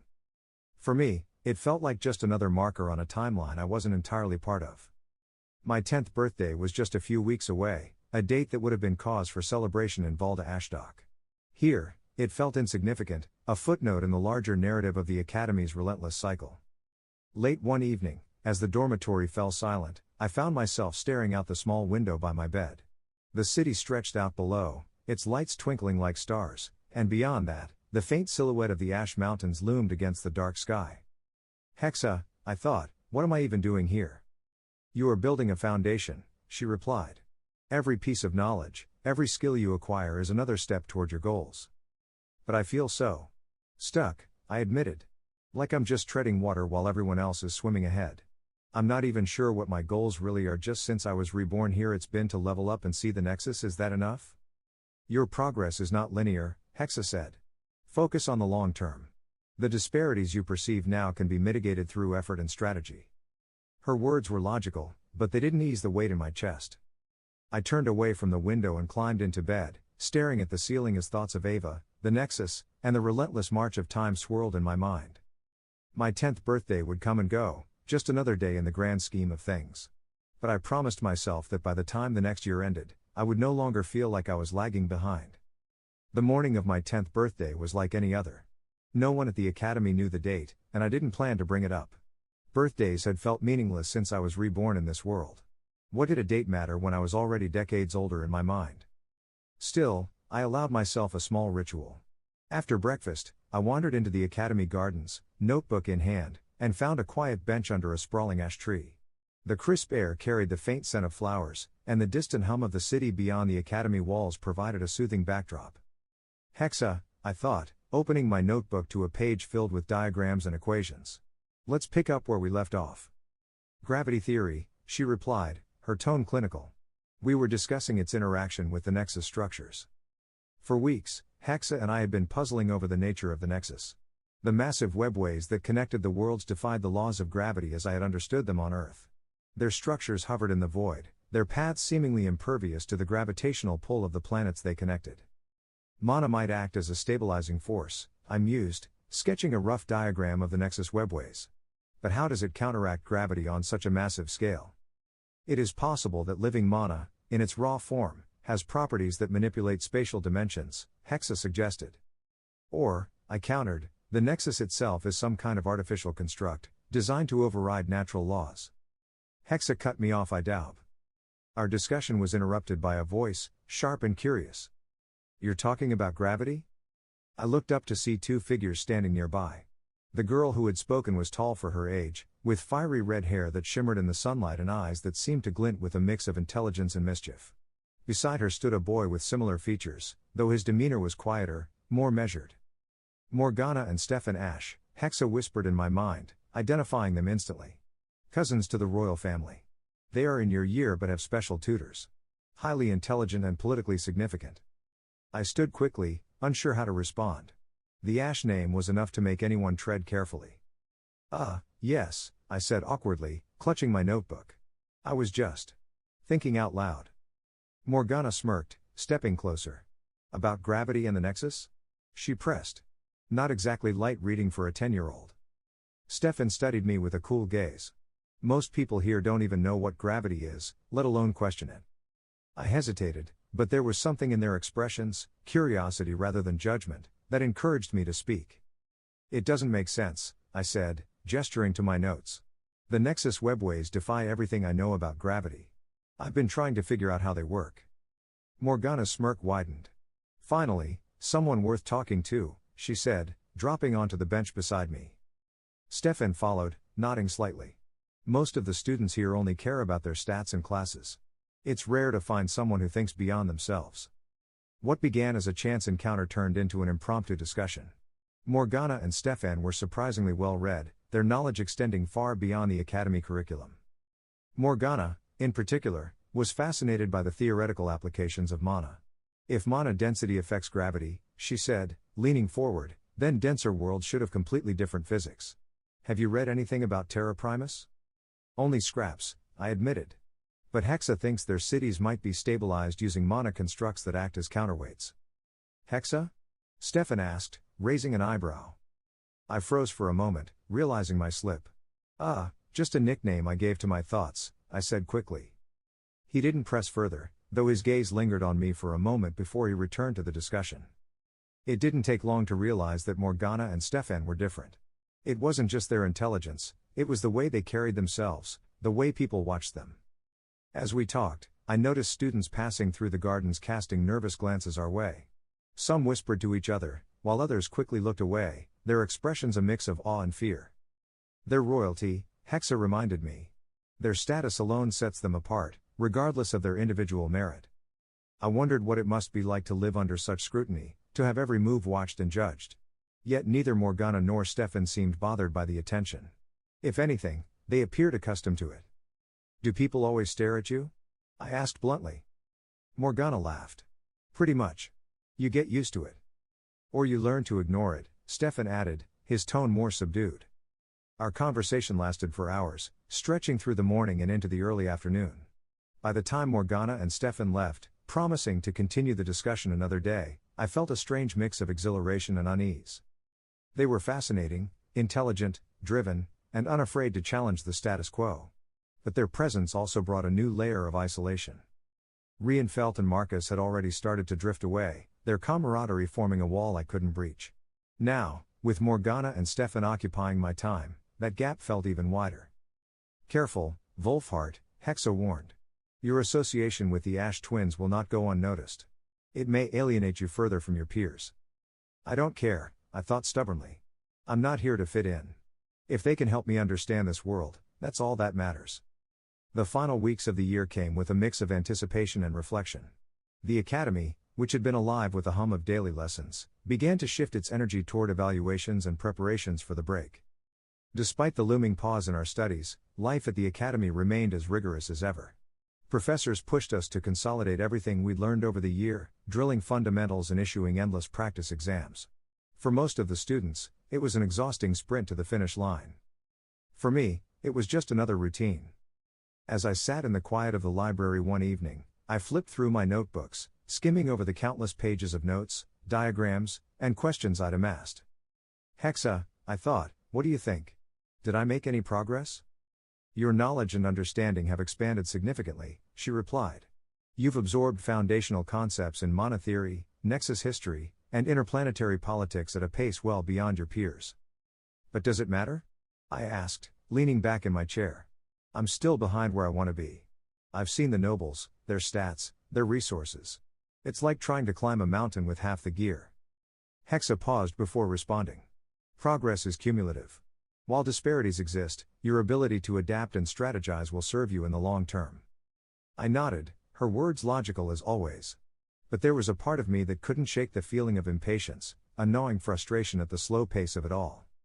The day before the break officially began, the headmaster, Magister Arlen, addressed the first-year students in the central courtyard. His presence was commanding as always, his voice amplified by subtle magic to carry across the gathered crowd. As the first year draws to a close, he began, you should take pride in the foundation you have built. You are no longer children of the outer villages and cities. You are students of the academy, the future of the Nexus. A ripple of excitement passed through the crowd, though I remained quiet, listening. Over the coming weeks, you will have time to reflect on what you have learned, the headmaster continued. Most of you will remain here, as is tradition for second sons and daughters, while others may explore the capital or engage in sanctioned apprenticeships. Use this time wisely. The words were a reminder of our status, second sons and daughters, expendable in the eyes of our families until we found permanent roles in the Nexus. Returning home was a privilege reserved for those who had secured their futures, something most of us had yet to do. As the other students began discussing their plans for the break, I found myself retreating to my dorm. Rienfeld and Marcus were planning to explore the capital, excitedly listing the shops and sites they wanted to visit. Aaron, true to form, had said little about his plans, though I suspected he would spend most of his time training. "What about you, Wolfhart?" Marcus had asked, glancing over at me. "I'm staying here," I said simply. "There's still too much I need to study." Rienfeld had snorted. "Of course you are. Don't work too hard, though. You'll burn out before you even get your first class." I shrugged, letting their laughter fade as they turned back to their plans. That evening, I sat at my desk, a piece of parchment spread out in front of me. Writing to Ava had become a small comfort over the year, a way to stay connected to home even as I drifted further from it. I dipped the quill into the ink and began to write. Dear Ava. It's strange to think how much has changed in a single year. The Academy is unlike anything I could have imagined, larger, more complex, and far more challenging. I've learned so much, but there's still so much I don't understand. The other students are different. Most of them are from noble families, and their abilities reflect it. They're stronger, faster, and more experienced. But I'm learning in my own way. I've found the library here to be a treasure trove of knowledge, and Hexa has been a great help in sorting through it all. I can't wait for you to see it for yourself. When you arrive next year, I'll meet you at the gates. I'll show you everything, the library, the gardens, the training grounds. It's overwhelming at first, but you'll find your way, just like I have. Tell father and mother I'm doing well. Tell them I'm learning a lot and that I'm making progress. I know they don't expect much from me, but I'll make them proud, even if it takes time. Take care of yourself, Ava. The Academy is big and exciting, but I miss the quiet of Valda Ashdok. I miss you. Your friend. Wolfhart. I set the quill down, letting the ink dry before folding the letter carefully and sealing it. Chapter 17, A Humbling Amount. The pouch jingled softly in my hand as I stepped out into the sunlight, its weight both comforting and disheartening.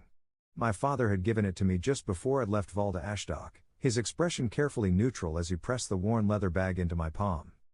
This is for you, Wolfhart, he'd said. It's not much, but it should help you get by. I'd nodded, unable to miss the strain in his voice. Most of my father's wages as captain of the village guard had gone toward paying the academy fees, leaving little for luxuries, or even necessities. The fact that he'd saved this much for me spoke volumes. Now, as I slipped the pouch into my pocket and stepped into the bustling streets of the capital, I couldn't help but feel the weight of its contents, not just the coins but what they represented. I found a quiet corner near the academy gates and emptied the pouch onto the bench beside me. 5 gold coins, 10 silver, and a handful of copper pieces glinted in the sunlight. Hexa, I said, keeping my voice low, what can I do with this? Hexa's voice chimed in, her tone clinical.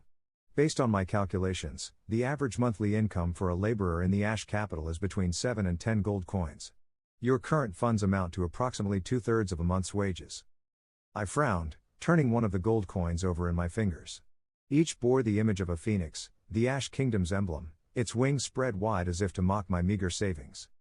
So, not much, I muttered. For basic sustenance, it is sufficient, Hexa replied. However, discretionary spending will be limited. I spent the next few hours wandering the streets, my curiosity pulling me toward the markets that seemed to spring up on every corner. The Ash capital's markets were a sprawling maze of sights, sounds, and smells, far grander than anything I'd seen in Valda Ashdok.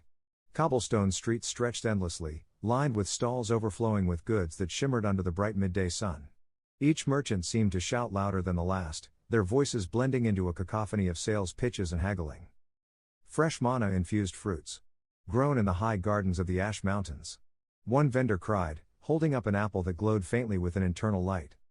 Enchanted quills, perfect for examinations and correspondence. Another called, gesturing to a display of feathered pens that seemed to write in the air of their own accord. Children darted between the crowds, laughing as they chased after enchanted toy birds that flitted and chirped above their heads. It was vibrant and alive, a world away from the slow, steady life of Valda Ashdok. As I moved deeper into the market, the goods became more extravagant. Jewelry stalls showcased necklaces embedded with mana stones that radiated faint hues of blue and green, their prices etched in gold plaques far beyond my means. One store featured mechanical birds carved from gleaming metals, their wings flapping as they sang melodies far sweeter than any I'd heard before. A merchant demonstrated a small music box that played an entire symphony when wound, the notes resonating with a clarity that seemed impossible for such a small device. "How much?" I asked, curious despite knowing the answer. 15 gold, the vendor said with a shrug, as if it were a negligible sum. I sighed, walking away. Even the simplest trinkets here cost more than my entire savings. The larger shops lining the streets had intricate wooden signs hanging above their doors, engraved with glowing runes that advertised their wares. One, labeled Elusive Enchantments, displayed a wide array of mana-powered gadgets, floating lanterns, self-cleaning utensils, and boots that promised to make the wearer faster. Another shop, Ash Armory, was filled with weapons gleaming with enchantments, from swords that hummed faintly with power to shields that shimmered with an almost imperceptible layer of protective magic. I lingered near the window, admiring a set of throwing daggers etched with fiery runes that seemed to flicker and dance across their surface. 10 gold for one, Hexa noted, calculating the price from the runes inscribed on the display. The market itself was beautiful, its cobblestone streets polished from years of foot traffic. Magical street lamps lined the thoroughfares, glowing softly even in daylight. The air was thick with the scent of spices, roasted meats, and mana-infused oils, their aromas wafting from food stalls and open-air kitchens. Above the din of merchants and customers, faint strains of music played, likely from a bard using mana-infused instruments. The melody floated through the air, giving the market an almost dreamlike quality. Despite its grandeur, there was a sense of routine to it all. Merchants haggled, customers browsed, and street performers entertained without a second thought. To the residents of the Ash capital, this was normal, a bustling hub of trade and culture. Even the mundane shops, the bakeries, clothiers, and general goods stores, felt out of reach. A small loaf of bread infused with restorative mana cost more silver than I dared to spend, and the finely tailored robes on display in the windows of fabrics of the Phoenix seemed designed for nobles rather than commoners. I paused at a stall selling gloves with intricate runes stitched into their leather. The vendor noticed my interest and launched into a practice sales pitch. "These gloves can amplify the precision of mana manipulation," he said, holding a pair up for me to inspect. "Perfect for a young mage like yourself." "How much?" I asked hesitantly. 5 gold, he replied smoothly. I shook my head, the weight of my meager savings pressing down on me again. Everything here was designed to cater to the wealthy, leaving little for those of us without deep pockets. As I continued through the markets, the disparity between my life and the world around me became painfully clear. These nobles don't just have more money, I thought, watching a finely dressed boy haggle over a jeweled dagger. They have access to everything, better tools, better gear, better everything. Hexa chimed in, as if reading my thoughts. Resource disparities are common in structured societies. However, this environment exacerbates them due to the interplay of mana and wealth. "It's not fair," I muttered, clenching my fists. "Fairness is irrelevant," Hexa replied. "What matters is adaptation. If you wish to bridge this gap, you must find a way to generate additional resources." By midday, I resolved to find a job. The academy's break was long enough that I could earn at least a few extra coins before classes resumed. I started near the bustling main thoroughfares, asking at taverns, shops, and even street vendors. Each time, the response was the same. "Too young. No experience. Try somewhere else." The rejection stung more than I wanted to admit. Back in Valda Ashdock, I'd been treated with a level of respect simply because of my father's position. Here, I was just another boy in a sea of faces. By late afternoon, I found myself near the outer walls of the city.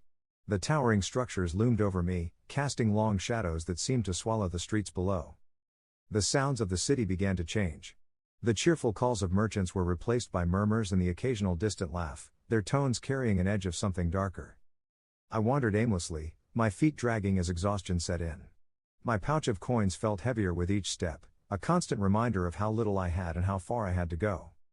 The shadows under the outer walls of the capital deepened quickly, their long, jagged shapes cast by the last rays of the setting sun. The air grew cooler, and the bustling sounds of the main streets faded into an eerie quiet. I hadn't meant to wander this far, but my frustration from the day lingered. Each rejection, each reminder of how little I had driven me further from the heart of the city. Now, I found myself in a place where the stone walls of the capital loomed high and heavy, their edges jagged and worn. It was then that I heard it, a lilting tune echoing faintly through the alleys. The sound was strange, almost hypnotic, bouncing off the walls with a rhythm that seemed alive. "What is that?" I muttered. "Unknown," Hexa replied. "However, it appears to originate from a gathering nearby. Proceed cautiously." I hesitated for only a moment before following the sound. The music led me to a narrow alley, its cobblestones uneven beneath my feet. The passage opened into a courtyard bathed in the flickering glow of floating magical lights. The scene before me was unlike anything I'd seen in the capital's bustling day markets. Brightly colored tents lined the courtyard, their canopies swaying gently in the breeze.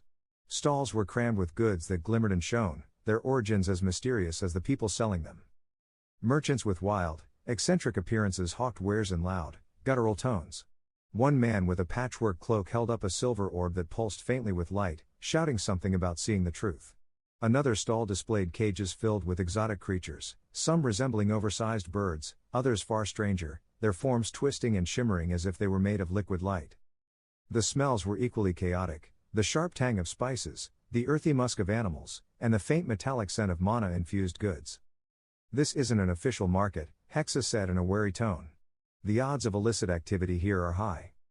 "I figured," I whispered back, though I couldn't tear my eyes away from the spectacle. I wandered through the market, taking in the sights and sounds with a mix of awe and apprehension. There were weapons unlike anything I'd seen before, blades etched with runes that glowed faintly, crossbows that reloaded themselves, and even a staff that appeared to shift its form depending on how the vendor held it. In one corner, a merchant demonstrated an enchanted cloak that turned its wearer invisible for brief moments, drawing gasps of amazement from the crowd. But it was a voice, rough and thick with a capital accent, that snapped me out of my reverie. "Hey, you. Village boy." I turned to see a short man with a grizzled beard and a glass eye that gleamed unnervingly in the firelight. His clothes were tattered but clean, and his crooked grin revealed a mouth missing several teeth. "You lookin' to make some coin?" he asked, his voice raspy and punctuated by a smoker's cough. I hesitated, the events of the day flashing through my mind, rejection after rejection, the weight of my dwindling funds. "Maybe," I said cautiously. "What's the job?" Walking inside one Bill's tent, I instantly forgot the question. The air was thick with a mix of smoke and the sharp tang of metal. Shelves overflowed with curiosities, each one stranger than the last. My eyes wandered over jars of glowing liquids, skulls of unknown creatures, and cages housing animals I could only describe as fantastical. It was one of those cages that caught my attention. A small, fuzzy creature sat nestled at the center, its round body covered in soft gray fur. Its most striking features were the two glowing green eyes that stared at me with unnerving intelligence. The creature shuffled closer to the edge of the cage, its beady gaze locked onto mine. One Bill's raspy laugh broke the silence. "First time seeing a dribble, eh?" I nodded, unable to tear my eyes away from the odd little creature. "Funny little things," he said, tapping the side of the cage. "In the wild, they're herd mimics, pick up on the behaviors of whatever they're around to survive. That adaptability makes them damn useful if you train them right." "What do you train them for?" I asked, curiosity momentarily eclipsing my nervousness. One Bill grinned, revealing a row of uneven, yellowed teeth. "Depends on what you need. This one here? The guy who sold it to me claims it's trained to sniff out lies. Scared of liars, loves honesty. See how it's all cozying up to you? Means you're not hiding anything important. Or you're real good at lying." I wasn't sure whether to feel flattered or unnerved as the dribble's green eyes blinked slowly, its tiny nose twitching like it was sniffing the air around me. "You think it can tell?" I asked, leaning closer to the cage. "Sure does," one Bill said, his voice taking on a mocking tone. "If it didn't like you, it'd be tucked away in the back by now. Guess there's something decent about you, even if you do smell like fish." I straightened up, my face heating. "I don't smell like fish." "Oh, you do," he said, laughing. "Whole market can smell it. Valda Ashdock, right? I knew it the second you walked in." I frowned but decided not to take the bait. "What's the point of all this?" I asked, gesturing toward the dribble. "The point, kid," one Bill said, resting his elbows on the counter, "is that animals like this? They're good judges of character. You can't lie to 'em, can't fake 'em out. That little furball liking you means I might be able to trust you. And trust is a rare thing in my line of work." The dribble rolled onto its back, its eyes still glowing faintly as it let out a soft chirping sound. One Bill chuckled, shaking his head. "Guess you passed the test," he said. "I'll be honest, most folks wouldn't get this far with me. But you? "There's something about you, fish boy." I ignored the jab, focusing instead on the creature. Its strange behavior intrigued me, and the way it seemed to sense something deeper, truth or intention, was unnerving yet fascinating. "How do you train them?" I asked. One bill leaned back, puffing out a cloud of smoke from his pipe. "Takes time. Dribbles bond with their owners or whoever's around long enough. You want 'em to sense lies, you reward 'em every time they figure one out. Same with other emotions, fear, anger, you name it. You hijack their natural instincts, and boom, they're useful as hell." He gestured toward the cage, his glass eye glinting in the dim light. "This one here's good at sniffing out honesty. Seems it likes your vibe. Maybe you'll be a good fit for what I need." As I stood in the dimly lit tent unsure if that was a compliment, surrounded by the cacophony of strange animals and magical oddities, my nerves were frayed. One bill's laughter still echoed in my ears, raspy and rough, as though the very act of laughing hurt him. His crooked grin seemed permanently fixed. "So," I asked cautiously, trying to ground myself in the bizarre atmosphere, "why do they call you One Bill?"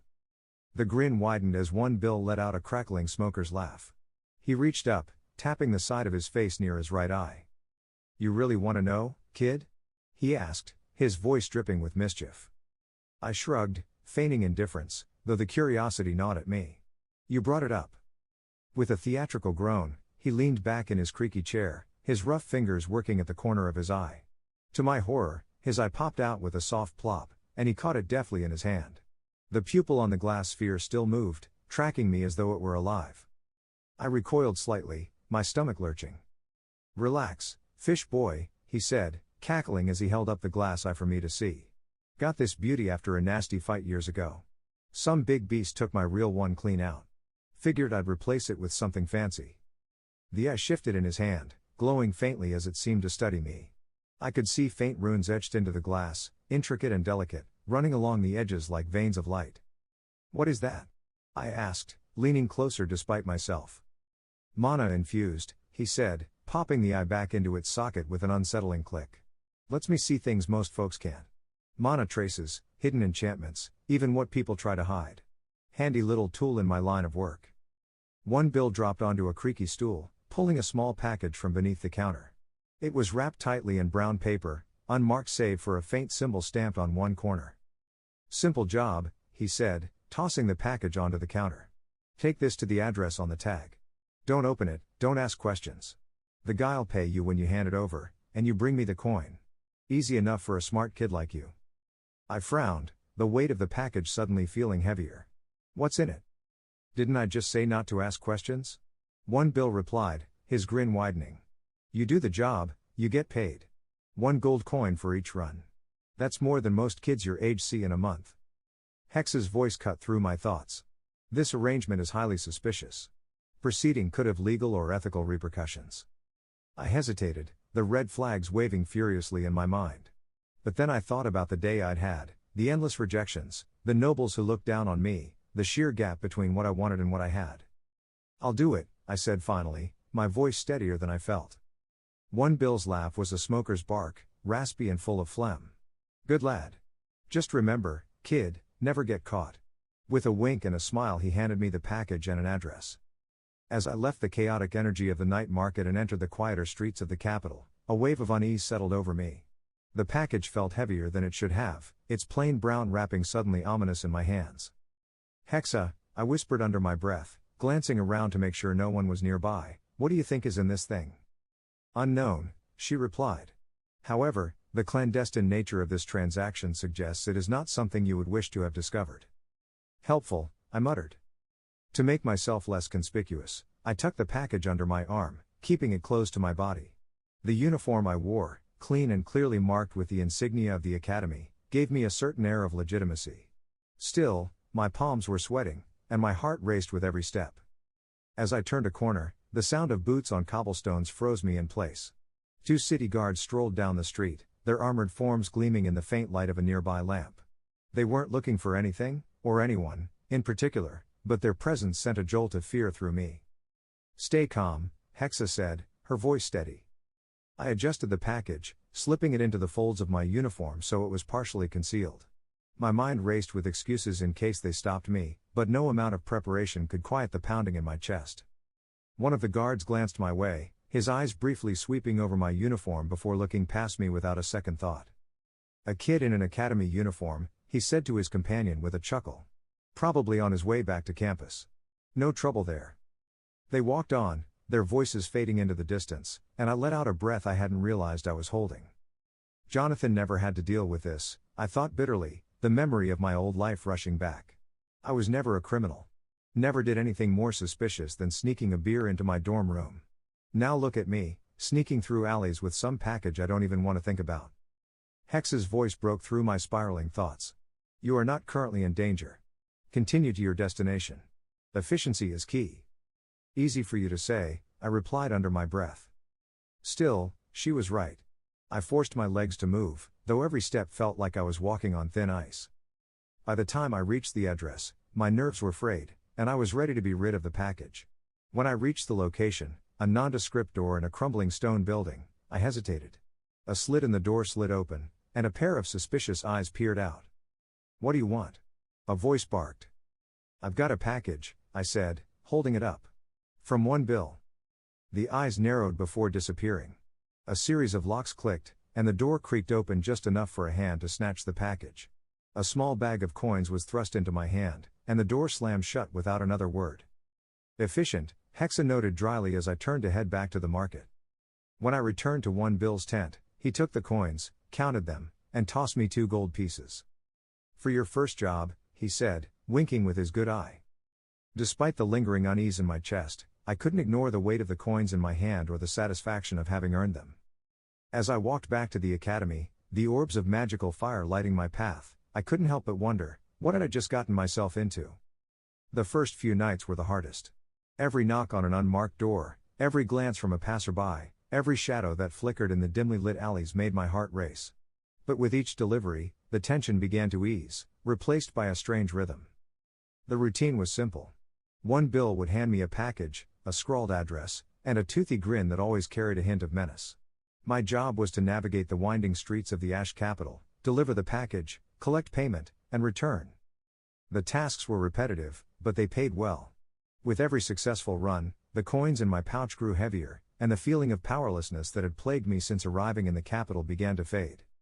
On the third night, as I stepped out of One Bill's tent with a package tucked under my arm, the familiar anxiety was still there, but it no longer controlled me. You're getting used to this, Hexa noted, her tone somewhere between observation and warning. I have too, I muttered. It's not like anyone else is handing out gold coins for walking across the city. That night, the streets felt different. The fear that had once clouded my thoughts was replaced by a sharp awareness of my surroundings. I began to notice the patterns, the quiet alleys that guards rarely patrolled, the subtle signs that marked safe paths through the night market. Even the weight of the packages no longer felt ominous. They were just objects now, a means to an end. By the end of the week, I could navigate the dark streets with a confidence I'd never felt before, the packages slipping from my hands to theirs like clockwork.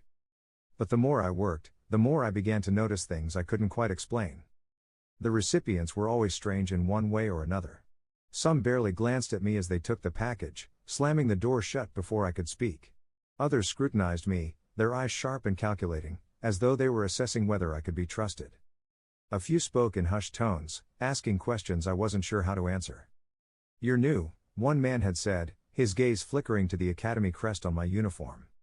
I'd shrugged, offering the same response I always did. One bill sent me. It was enough. It was always enough. The packages themselves varied. Most were small, wrapped in the same plain brown paper, but occasionally, I'd carry something heavier, its contents shifting unnervingly as I walked. What do you think is in these? I asked Hexa one night as I made my way back to the night market. I cannot determine the contents without violating the integrity of the package, she replied. However, the variability suggests a diverse range of goods or materials. You think it's illegal? It is highly probable, Hexa said, her tone flat. Your employer's instructions to avoid interception and his lack of transparency strongly indicate illicit activity. I frowned but said nothing. By the end of the second week, I had amassed more gold than I'd ever seen in my life. The pouch my father had given me, once so light and disappointing, now bulged with coins.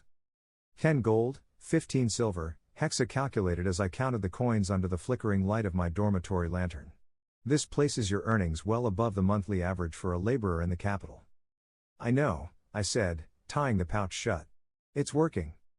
Hexa's tone shifted, her words measured and deliberate.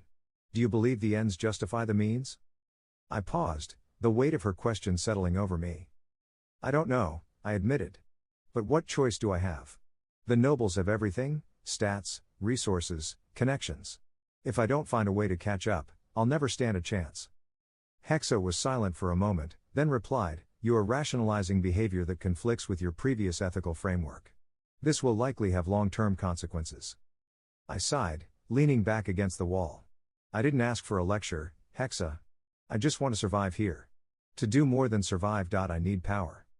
The night market had become almost familiar by now, its chaotic energy no longer overwhelming but strangely comforting. One Bill greeted me with his usual grin when I returned from a delivery. You're getting the hang of it, fish boy, he said, tossing me another coin. Might even make a proper runner out of you yet. I pocketed the coin, ignoring the nickname. What's next?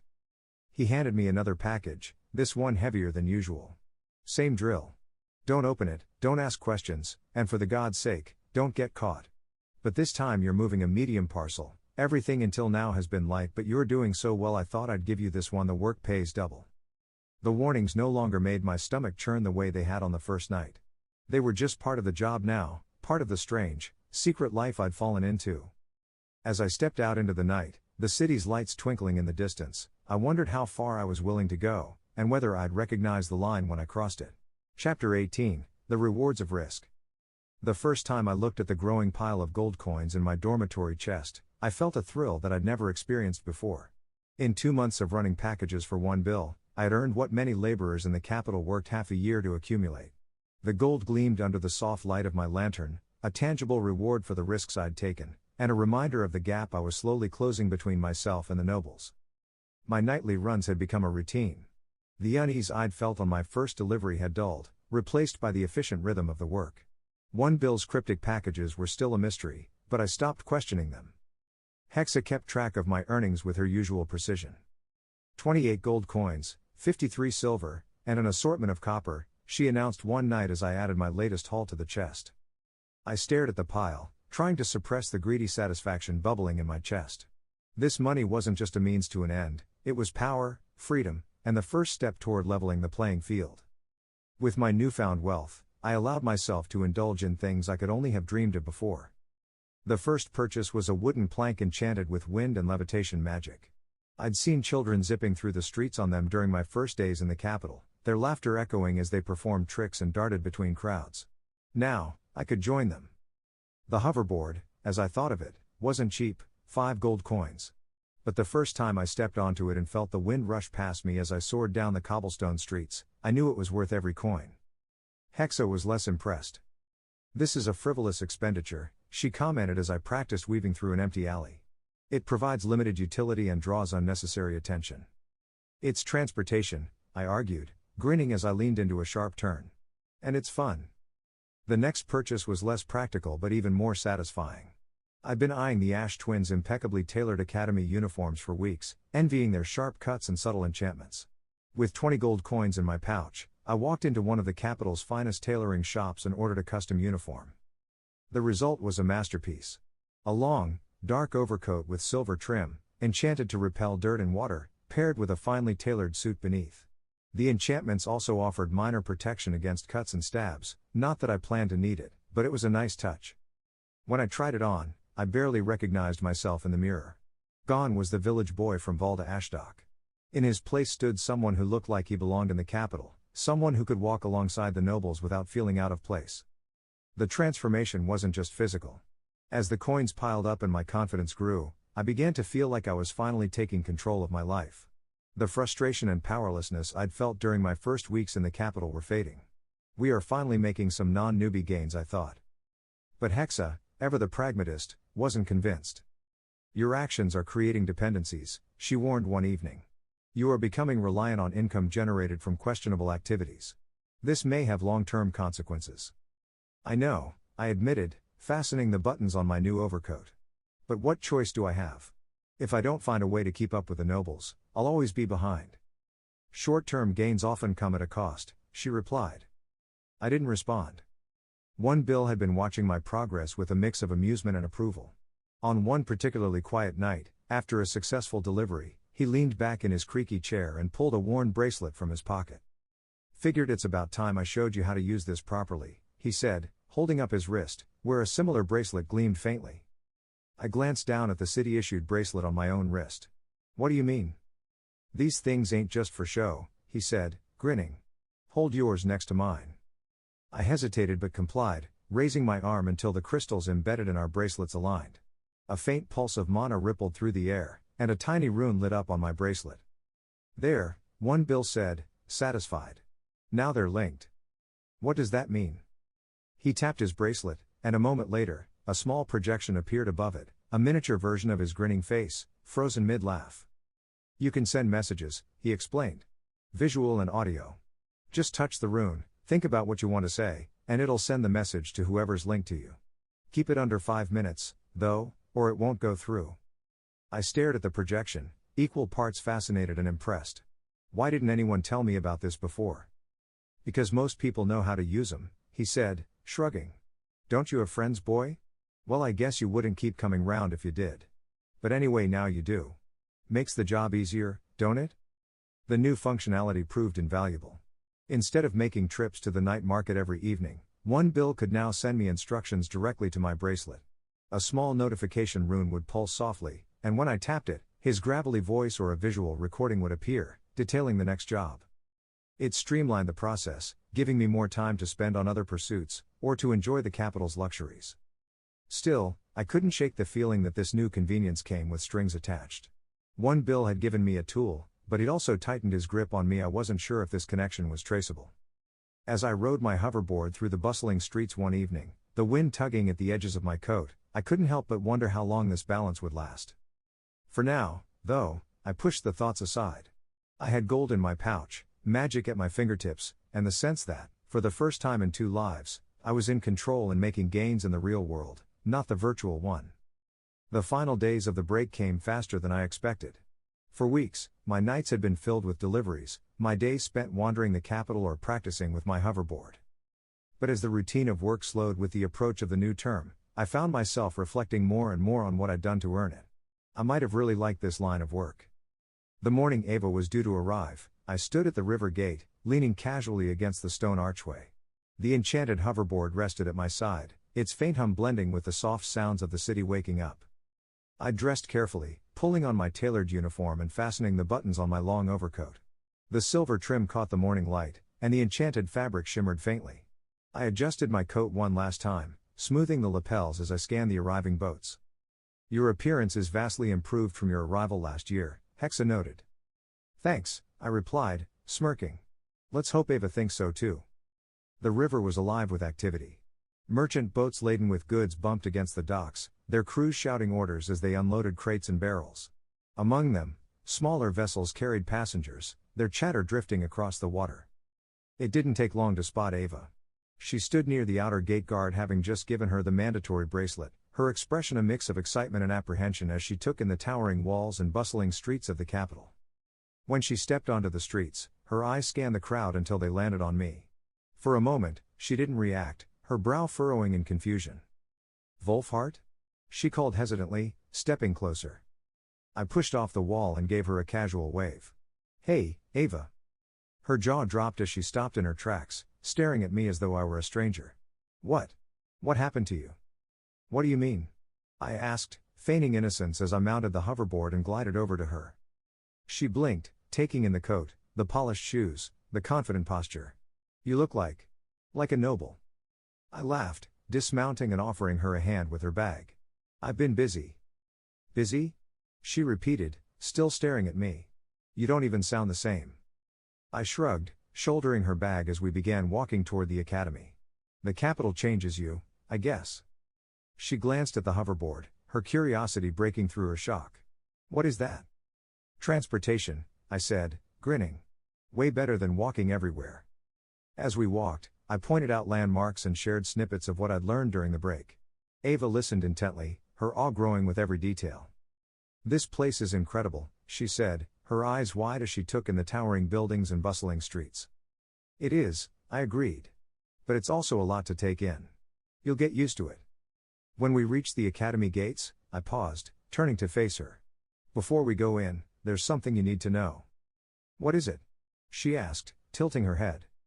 I held up my wrist, showing her the academy-issued bracelet. These aren't just for show. They're actually pretty useful. I walked her through the linking process, showing her how to align the crystals and activate the runes. When our bracelets pulsed softly, signaling the connection, she looked up at me, impressed. Now we can send each other messages, I explained. You'll figure it out as you go, but it's a handy trick. She smiled, her earlier apprehension melting away. Thanks, Wolfhart.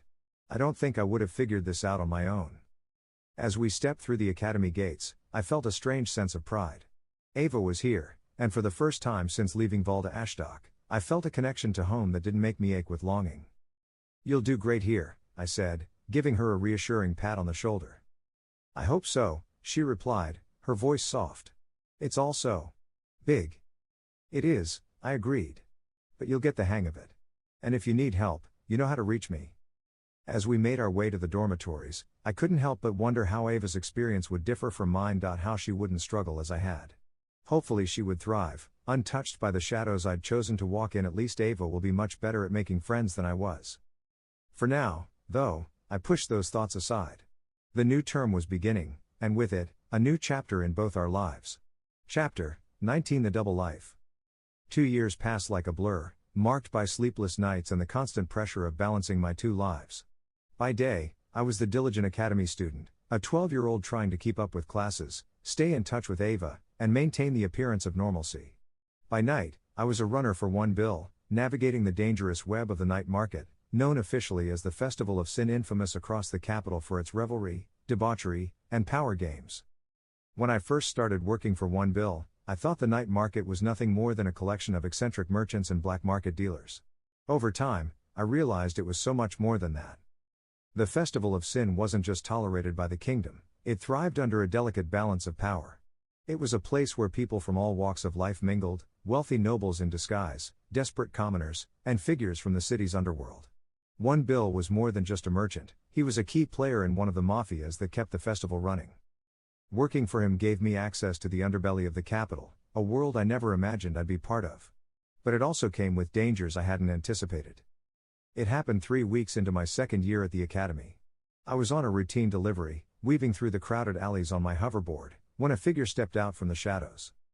"Hand it over," he growled, brandishing a knife. The blade caught the faint glow of a nearby lantern, and I froze, my mind racing. I'd seen scuffles in the night market before but had always managed to avoid them. This was different. Hexa, I thought, panic creeping into my voice. What do I do? Do not engage, she said firmly. Prioritize your safety. I hesitated, clutching the package tightly against my chest. The man took a step closer, and I saw the flash of desperation in his eyes. I didn't have a choice. With a muttered curse, I tossed the package onto the ground and kicked off on my hoverboard, the knife swiping harmlessly past me as I darted into the night. My heart pounded in my chest as I zigzagged through the alleys, adrenaline pushing me to speeds I hadn't thought possible. When I finally reached One Bill's tent, breathless and shaken, I expected anger. Instead, he laughed. "You've been made, fish boy," he said, slapping his knee. "Welcome to the big leagues." "Made?" I asked, still trying to catch my breath. "The competition knows who you are now," he said with a grin. "Happens to everyone eventually. Comes with the game. You gonna quit?" I hesitated, the words catching in my throat. Hex's voice cut through my thoughts. "This risk is unnecessary. Ceasing your involvement would be the logical course of action." But then One Bill leaned forward, his grin fading. "You lose a package, you pay the price. That's 11 gold coins you owe me, fish boy. You got that kind of coin lying around?" The weight of his words sank in. Between my recent spending and the cost of my enchanted uniform, I didn't have enough to cover the loss. "No," I admitted, my voice barely above a whisper. "Then you'd better keep running," he said, his grin returning. "Unless you want to start digging yourself out of debt." I didn't quit. Over time, I learned to navigate the risks, leaning on the other runners for guidance. There was Sona, a sharp-eyed girl no older than 15, who moved through the market like a shadow. Git, a former street rat in his early 20s, always had a story to tell about his scrapes with the law. Then there were two others, seasoned runners whose names I never caught but whose presence was enough to deter most trouble.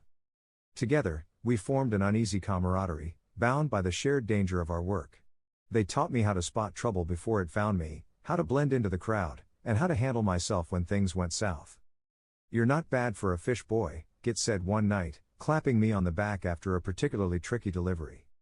I rolled my eyes but didn't correct him. The nickname had stuck, and I'd learned to live with it. Despite the demands of my work, I never let go of my training. Every spare moment was spent meditating to absorb ambient mana, forcing it into my body in small, controlled increments. Hexa monitored my progress with meticulous precision. "Your endurance has plateaued," she noted one evening as I sat cross-legged in my dormitory.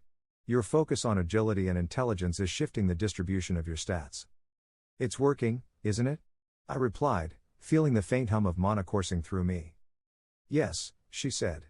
"But your aversion to physical training is limiting your potential. Balance is critical." I nodded, but the truth was, I didn't have time for balance. Between classes, deliveries, and training, I barely had time to sleep. The night before my 13th birthday, I lay in bed, staring at the ceiling. My body ached from 2 years of pushing it to its limits, but the results were undeniable. "Hexa," I whispered, pulling up my profile. Name, Wolfhart Valda Ashdock.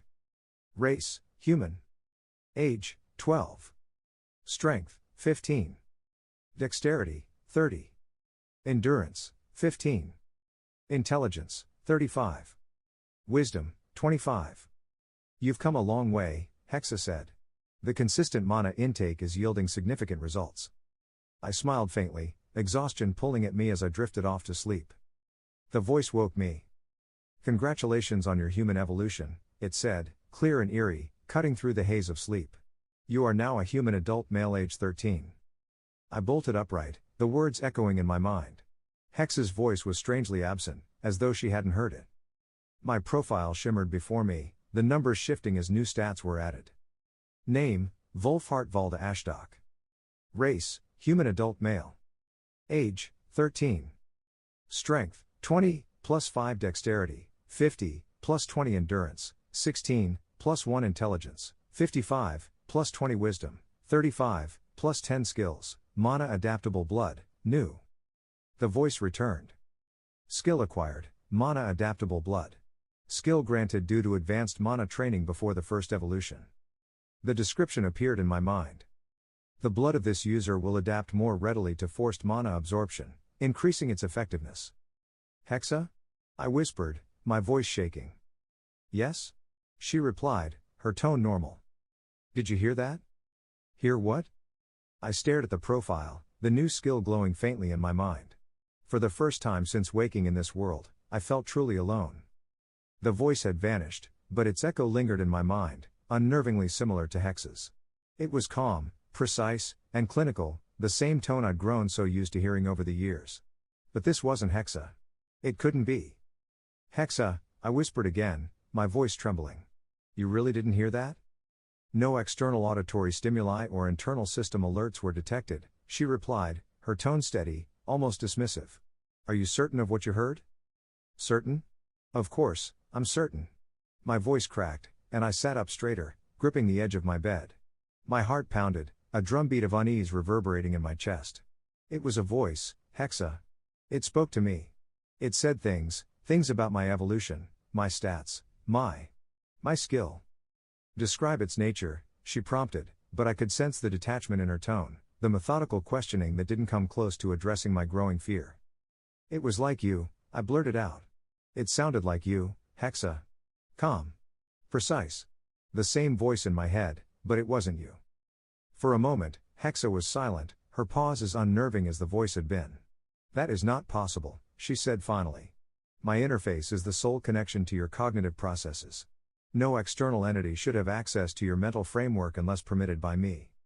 "Unless permitted by you?" I repeated, my voice rising. "Then what the hell was that, Hexa? Because it sure as hell didn't ask for your permission." My mind raced, tumbling over itself as I tried to make sense of the situation. If Hexa didn't know what the voice was, then who, or what, did? I thought back to my first moments in this world, the hazy memories of being born, of hearing Hexa speak for the first time. The tone, the rhythm, it had been the same. No, I muttered, clutching my head. This doesn't make sense. Wolfhart, Hexa said, her voice sharpening slightly. You are exhibiting signs of stress. It is imperative that you remain calm to analyze the situation rationally. Calm? I snapped. You're telling me to be calm when there's something out there, something in here, that sounds like you and knows more about me than you do? I stood, pacing the small dormitory. My legs felt shaky, and the walls seemed to close in as my thoughts spiraled further. What if this voice wasn't just an anomaly? What if it had always been there, watching, waiting? You've always been there, I said aloud, my voice tinged with desperation. Since the moment I woke up in this world, you've been in my head, guiding me. What if? What if you're not alone? Your conjecture is unfounded, Hexa replied, her tone firm but unconvincing. There is no evidence to suggest. Don't give me that. I interrupted, gripping the edge of my desk as I leaned over it. That voice said I evolved. It knew my stats, my skills, things that even I didn't know. It spoke like it was me, Hexa. Like it was part of me. And you didn't hear it. The room felt suffocating. My breaths came shallow and quick, each one feeding the growing panic clawing at my chest. A faint memory surfaced, unbidden and fragmented.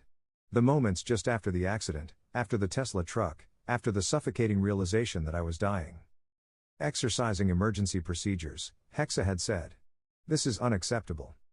The voice had been calm then, too, as I slipped into the void. Had it been Hexa speaking? Or had it been something else? Hexa, I whispered, my voice barely audible. Back when I died. When you saved me. You said something about emergency procedures. That is correct, she replied. What did that mean? It referred to my protocols for preserving cognitive patterns, she said, her tone carefully measured.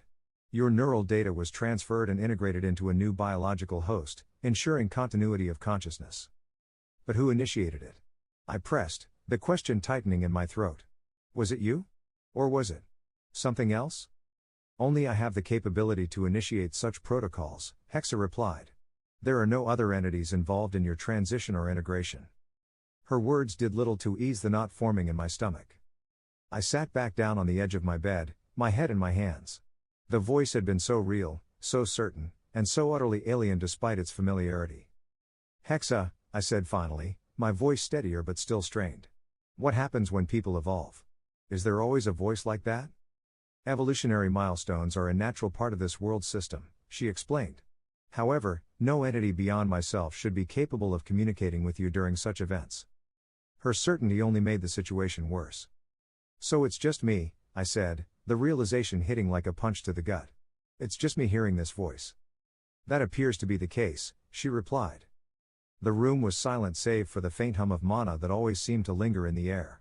My thoughts spiraled further, tumbling through possibilities that all seemed to lead to one terrifying conclusion. I didn't know everything about myself, or the forces shaping my life. For the first time in 2 lives, I felt a creeping sense of helplessness that even Hexa couldn't dispel. The panic swirling in my mind didn't subside as I sat there, staring at my profile. The numbers were stark and undeniable, glowing faintly in my thoughts like a challenge I didn't understand. Strength, 20. Dexterity, 50. Endurance, 16. Intelligence, 55. Wisdom, 35. The changes weren't subtle. They weren't the slow, incremental gains I'd worked tirelessly for over the last 2 years. This was a leap, unnatural, abrupt, and unsettling. Hexa, I whispered, breaking the silence. What does it feel like when stats change? Shouldn't I have felt it before? You have experienced gradual improvements due to your mana training and consistent physical activity, she replied, her tone steady and clinical. This, however, is different. Evolutionary milestones trigger significant enhancements across multiple attributes, as dictated by the system of this world. I flexed my fingers, feeling the subtle strength in them, the new speed and precision that hadn't been there yesterday. My legs felt stronger, my movements more fluid, as though my body had been reshaped overnight to fit a new mold. It's like I've gone through puberty all at once, I muttered, shuddering at the thought. In some respects, that analogy is accurate, Hexa agreed. Your physical, mental, and cognitive capacities have all undergone a sudden and pronounced shift. I frowned, the unease clawing deeper into my chest. Even my voice sounds different, I said, testing the words aloud. It is deeper, Hexa confirmed. A direct consequence of the system recalibrating your biological framework to align with your new status. The sound of my own voice startled me. It carried more weight now, more resonance, as though I were speaking from a different place entirely. Faster. Stronger. Wiser. Smarter. I rattled off the words, each one feeling like a strange addition to my identity. It doesn't feel real, Hexa. It feels wrong. I stood, pacing the room, testing the limits of the changes. My legs moved faster than I intended, my balance instinctively compensating for the new speed. My thoughts raced, calculations and observations forming quicker than I could process them. It wasn't just my body that felt alien, it was my mind. Every sensation was sharper, every thought more precise. I noticed details I'd have overlooked before, the faint hum of mana in the walls, the distant murmur of students in the halls, the way my breath fogged slightly in the cool air of the room. I'm stronger now, I said aloud, almost to convince myself. Smarter. Better. This is a good thing, isn't it? Improvement is beneficial, Hexa replied. However, the rapidity of these changes may pose challenges. Your mental and physical integration with these enhancements will require adjustment. Adjustment, I echoed, running a hand through my hair. It's like I'm living in someone else's body. The voice from earlier, the one that congratulated me, that spoke of evolution, echoed faintly in my mind, and a shiver ran down my spine. It hadn't just told me about the changes, it had made them. Hexa, I said, my voice unsteady, how do I know this is me? That I'm not just something else now? Her response was measured, clinical. Your cognitive patterns remain consistent with all prior analyses. These changes, while dramatic, have not altered the core of your identity. But I wasn't sure. The strength in my limbs, the speed of my thoughts, the depth of my voice, it all felt wrong, like I'd been rewritten without my consent. I sat back down on the edge of my bed, my head in my hands. The numbers stared back at me, mocking in their simplicity. You wanted power, I muttered to myself. And now you've got it. But power had always come slowly before.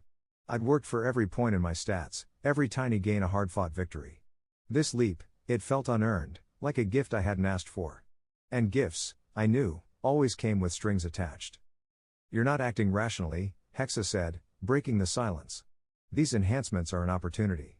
They place you at a significant advantage as you approach class selection. You should focus on how to leverage them. Leverage them, I repeated, the words bitter on my tongue. Leverage something I don't even understand. Hexa was silent, her lack of response only amplifying the unease crawling through me. For years, she had been my constant, my guide, my anchor in a world that made no sense. Now, for the first time, she felt fallible. There were things she didn't know, voices she couldn't hear, changes she couldn't predict. For the first time, I felt truly alone in a way I hadn't since waking in this world. Hexa waited, a pause that felt heavier than usual, as though she were processing my spiraling thoughts with the same precision she applied to everything else. You are aware, she began, her tone measured, that this is not the final evolution. I froze, staring at the faint glow of my updated profile in my mind's eye. What do you mean? I asked, though part of me already knew the answer. Your next evolutionary milestone is set for age 15, she said. At that time, your profile will unlock available class options. These options will be influenced by your current stats, skills, and accumulated actions. I let out a hollow laugh, rubbing the back of my neck. So, what you're saying is, all this weirdness is just the beginning. Great. Hexa didn't respond to the sarcasm. Instead, she pressed on, her voice taking on its usual pragmatic tone. It is imperative that you approach this milestone with strategic preparation. The system of this world allows for significant customization of class evolutions, but the selection will be dictated by your progress and choices up to that point. I snorted, shaking my head. 15 years to create a class. Gotta be some kind of record. My tone softened, the humor slipping through despite myself. But I guess that's what makes it so customizable, huh? That is correct, Hexa replied. It is a process designed to reflect individuality and specialization. However, it also demands focus and intentional action. The choices you make now will heavily influence the paths available to you. I sat back down on the edge of my bed, the weight of her words settling over me like a lead blanket. So, no pressure, right? On the contrary, she said. The pressure is significant. This is an opportunity to define your role and capabilities within this world. It is in your best interest to use the remaining 2 years to optimize your profile. Her words hung in the air, stark and unyielding. She wasn't wrong. The nobles I'd envied and resented since arriving in the capital, they'd been preparing for this milestone their whole lives, guided by family resources and inherited knowledge. I was coming into it with whatever scraps I could gather, cobbled together from stolen moments of research and the lessons I learned dodging knives in the shadows of the Festival of Sin. "We'll prepare," I said finally, my voice low but firm. "We'll do whatever it takes." "Agreed," Hexa said. "This will require a multi-pronged approach, continued mana absorption, targeted physical training, exploration of combat techniques, and an expansion of your knowledge base." I exhaled, a mix of frustration and determination tightening in my chest. "So? No sleep for the next 2 years, huh?" "Sleep remains a necessary biological function," Hexa replied. "However, efficient time management will be critical." Yeah, I muttered, the ghost of a smile tugging at my lips. No rest for the future class creator. Chapter 20: The Discovery of Affinities. The anticipation in the academy was palpable. Affinity Discovery Day had finally arrived for all 4th years, a milestone that every student awaited with a mix of excitement and apprehension. Whispers filled the air as we gathered in the large, open hall where the ceremony would take place. The room was awash with the hum of ambient mana, the walls lined with intricate carvings that glowed faintly with runic inscriptions. I stood near the edge of the hall, watching as the instructors prepared the tables holding small, shimmering fragments of indenthium, the mana-rich metal that would reveal our affinities. Each shard sparkled faintly, catching the light like crushed starlight, a tangible representation of the unknown potential locked within us if there were any. "This process is critical," Hexa said in her usual analytical tone. "The affinities revealed by the indenthium will dictate your specialized education and future class options. Pay close attention. It will also mark what you would have understood as your promotion to middle school." I chuckled inwardly. "I know," I whispered under my breath, my hands flexing nervously. "It's not every day you get handed a roadmap to the rest of your life." Rolling my eyes. Hexa's tone softened, just a fraction. "Remember, affinities are not final. While they are a strong indication of your inclinations, they can shift and expand with time and effort. Your choices will still play a significant role." Before the ceremony, we were each handed a slim booklet titled Understanding Your Affinities. The cover was a dull gray, with the Academy's crest embossed in silver, but the content inside shimmered faintly with mana-infused ink. It seemed the Academy spared no expense in making sure we knew exactly how important this moment was. I stood, flipping through the pages while Hexa read along silently in my mind. "Comprehensive," she noted. "This should provide adequate foundational knowledge." "Yeah, let's hope it's not as boring as it looks," I muttered. The first few pages outlined general information about affinities, how they influenced one's class choices, how percentages indicated natural attunement, and how they could grow or shift over time. Then came the detailed breakdowns. I skimmed through the list, my eyes scanning each section quickly. Pyromancy, the blazing inferno. Overview, control of fire and heat. Mastery includes summoning flames, explosions, and thermal manipulation. Common classes, sorcerer, warlock, fireblade. Unique ability, enhanced fire spell damage and burn effects. Pyromancy, I muttered. Classic. Who doesn't want to throw fireballs? Pyromancy is straightforward but effective, Hexa commented. Its destructive power makes it ideal for direct combat. However, it lacks subtlety. Subtlety's overrated when you've got explosions, I joked, flipping the page. Cryomancy, the frozen path. Overview, control over ice and cold. Users can freeze enemies, create barriers, or summon snowstorms. Common classes, Frost Mage, Winter Warden, Ice Archer. Unique ability, strong slowing effects and enemy immobilization. Cool, literally, I muttered, moving on. Electromancy, the Spark Domain. Overview, manipulate electricity for shocking attacks and magnetic control. Common classes, Stormcaller, Battle Engineer. Unique ability, paralysis and chain lightning attacks. Hexa's voice chimed in. A moderately rare affinity, but its utility depends heavily on precision. Electromancy requires precision. It is versatile but demands constant focus to maximize its potential. Geomancy, the Earthen Bastion. Overview, manipulate earth and metal. Geomancers summon rock formations, earthquakes, and fortifications. Common classes, Earthbound Guardian, Runic Druid. Unique ability, enhanced defense and reinforced armor or shields. Now this, I said, sounds like a tank's dream. Defensive and offensive all in one. Geomancy provides resilience, Hexa said. Its adaptability to both offense and defense makes it a popular choice for melee-oriented combatants. Too bad it's not on my list, I muttered, moving on. I clearly had favorites. Aeromancy, the Whispering Gale. Overview: control over wind and air currents. Aeromancers enhance speed, flight, and slicing attacks. Common classes: Wind Dancer, Skyblade. Unique ability: amplified movement and evasion skills. Flight? Now that's cool, I said. But evasion feels a bit slippery. Aeromancy prioritizes agility, Hexa said. It is ideal for those who rely on speed and precision rather than raw strength. Definitely not my style, I admitted. Aquamancy, the Flowing Tide. Overview: mastery of water for healing, crowd control, and offensive spells. Common classes: Tidal Mage, Marine Priest. Unique ability: amplified healing and enhanced control in aquatic environments. Water for healing, I mused. I guess that's practical, but it doesn't scream excitement. Aquamancy is indispensable in group dynamics, Hexa said. However, its offensive capabilities are limited compared to other affinities. Necromancy, the Whispering Grave. Overview: command over death. Necromancers summon undead, drain life, and curse foes. Common classes: Death Knight, Shadow Warlock. Unique ability: revive fallen enemies as loyal minions. Now we're talking, I said, grinning. Undead minions? That's right out of an MMO. Necromancy carries significant social stigma, Hexa warned. Its utility is undeniable, but its practitioners often face mistrust. Yeah, but still. Skeleton Army. Lumimancy, the Radiant Beacon. Overview: harness light magic for healing, buffs, and banishment of darkness. Common classes: Paladin, Holy Cleric. Unique ability: increased resistance to dark magic and healing potency. Paladins, I said with a faint chuckle. The D&D classic. Lumimancy is foundational in group settings, Hexa said. It ensures survivability and counters darker forces effectively.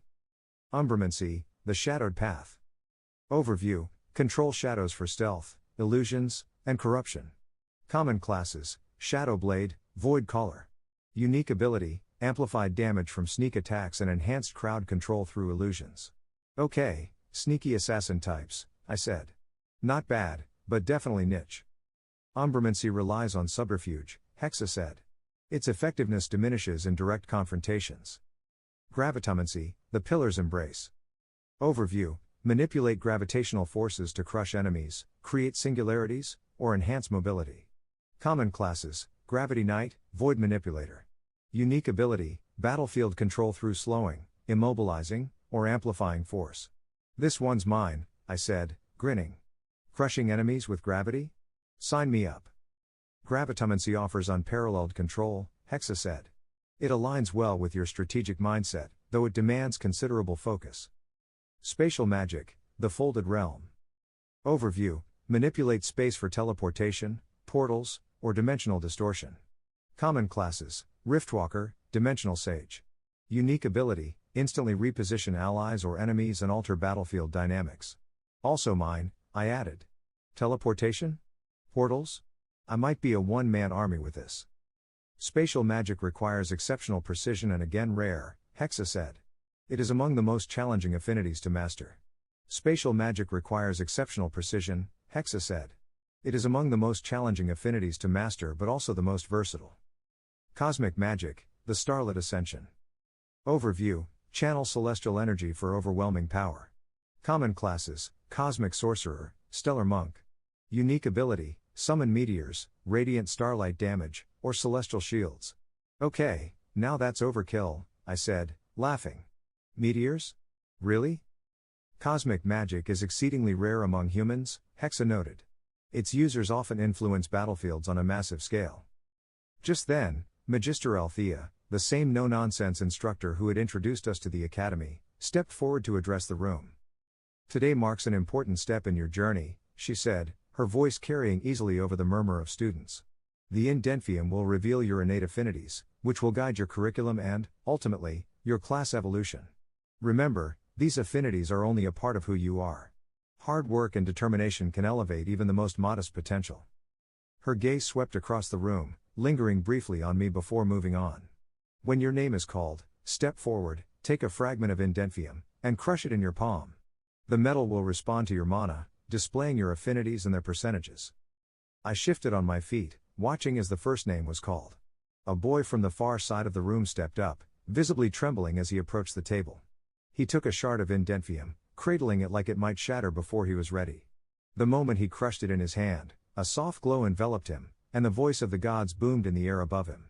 The room buzzed with excitement as it read out his affinities: cryomancy 45%, aeromancy 30%, lumimancy 25%. One by one, students were called, their affinities revealing a dazzling array of possibilities. Most had 3 affinities, some had 4 and the rare few had 5. Wolfhart Valda Ashdock. The sound of my name made my stomach flip. I walked forward, my boots clicking against the stone floor, and stopped in front of the table. The shard of indenthium seemed to pulse faintly as I picked it up, its smooth surface cool against my skin. "Take your time," Magister Althea said, her voice softer than usual. I glanced at her, then down at the shard in my palm. This was a moment that would define my path. With a deep breath, I closed my fingers around the metal and squeezed. The fragment resisted at first, but as I channeled a faint thread of mana into it, it crumbled like brittle glass. A brilliant light erupted from my hand, and the air around me seemed to vibrate. Symbols materialized in the space above my head, glowing with a radiant energy that made my heart race. Results: cryomancy, 20%. Electromancy, 15%. Spatial magic, 30%. Gravitomancy, 25%. Umbromancy, 10%. The room fell silent as the voice of the gods shared the results, their expressions a mix of curiosity and surprise. "Interesting," Magister Althea murmured, studying the symbols. "Spatial magic as a dominant affinity, along with gravitomancy. Rare, but not unheard of." Hex's voice echoed in my mind, tinged with approval. "These affinities align with your analytical and methodical nature. Spatial and gravity magic both rely heavily on precision and intelligence, areas where you excel." I couldn't help but smile faintly. "Guess I'm not too bad off, huh?" "On the contrary," Hexa said. "These results place you in a mid-level position. Few students exhibit this many affinities at this stage. However, their complexity will require significant effort to master. Combined with your low to medium attunement percentages, we will need to progress over the next 2 years." As I returned to my place in the crowd, I couldn't help but notice the glances from the other students. Some were curious, others envious, but none of them lingered long. The ceremony continued, each new set of affinities drawing fresh murmurs and excitement. Sitting in the quiet of my dorm room that night, I replayed the moment over and over in my mind. Spatial magic and gravity manipulation. Hexa was right, they were rare, and they felt right. Something about them resonated with me, like pieces of a puzzle I hadn't realized I was solving. "Do you think these affinities will shift?" I asked Hexa as I lay on my bed, staring at the ceiling. "While it is possible," she replied, "it is unlikely that your primary affinities will change significantly. However, their percentages may refine further as you continue training and absorbing mana." I nodded, the weight of the day settling over me. This was just the beginning, but for the first time, I felt like I had a real glimpse of what lay ahead. "Spatial magic, gravitomancy," I muttered, a faint smile tugging at the corner of my lips. "Not bad for a fish boy." Hexa didn't respond, but I could almost feel her agreement. Chapter 21: The Ties That Bind and the Path Ahead. The academy bells tolled faintly in the distance as dawn spilled over the horizon. I stared at my profile, the faintly glowing text burned into my mind as if it had always been there. It was my 15th birthday, the day I'd been preparing for since arriving at the academy. Every stat, every affinity, every decision had been leading to this moment. The numbers were staggering. Profile: adult human male. Age: 15. Strength: 50. Dexterity: 90. Endurance: 65. Intelligence: 105. Wisdom: 75. Every stat had jumped by 30 points, an unexpected bonus that left me feeling both exhilarated and disoriented. My body felt stronger, faster, sharper, like my very existence had been tuned to a higher frequency. Even my dominant affinities had climbed significantly, with gravitomancy sitting at a staggering 89% and spatial magic at 70%. The moment I woke, the voice of the gods echoed in my mind, the same eerie calm that had unsettled me 2 years ago. "Congratulations on reaching your next milestone, human adult male, age 15, it intoned. I sat up, rubbing my temples as the voice continued. its words cutting through my thoughts like a knife. Class options available. Choose your path. Then came the list, each option presented with crystalline clarity. The descriptions filled my mind as though they were burned into the air itself. I could see them, feel the weight of each possibility. Gravitect. Primary affinities: gravity manipulation, 89%, spatial magic, 70% role, battlefield controller/tank. Description: masters of gravity and space, gravitechs dominate the battlefield, crushing enemies with overwhelming force and warping the laws of physics. Abilities: singularity, create a black hole that pulls enemies inward, dealing massive O damage. Gravity shift, alter gravity in an area, enhancing ally mobility or crushing foes. Void collapse, fold space around an enemy, dealing immense crushing damage. Void architect.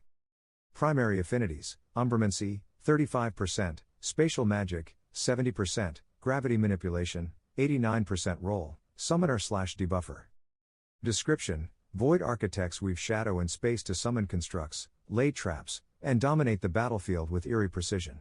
Abilities: shadow gate, summon a shadowy portal that spawns minions or traps enemies. Graviton trap, set a hidden gravitational mine that detonates when triggered. Void barricade, create a barrier of condensed shadows and warp space to block enemies. Riftbinder. Primary affinities: spatial magic, 70%, gravity manipulation, 25% role, support/controller. Description: strategic manipulators of space, riftbinders use portals and gravitational wells to support allies and control the battlefield.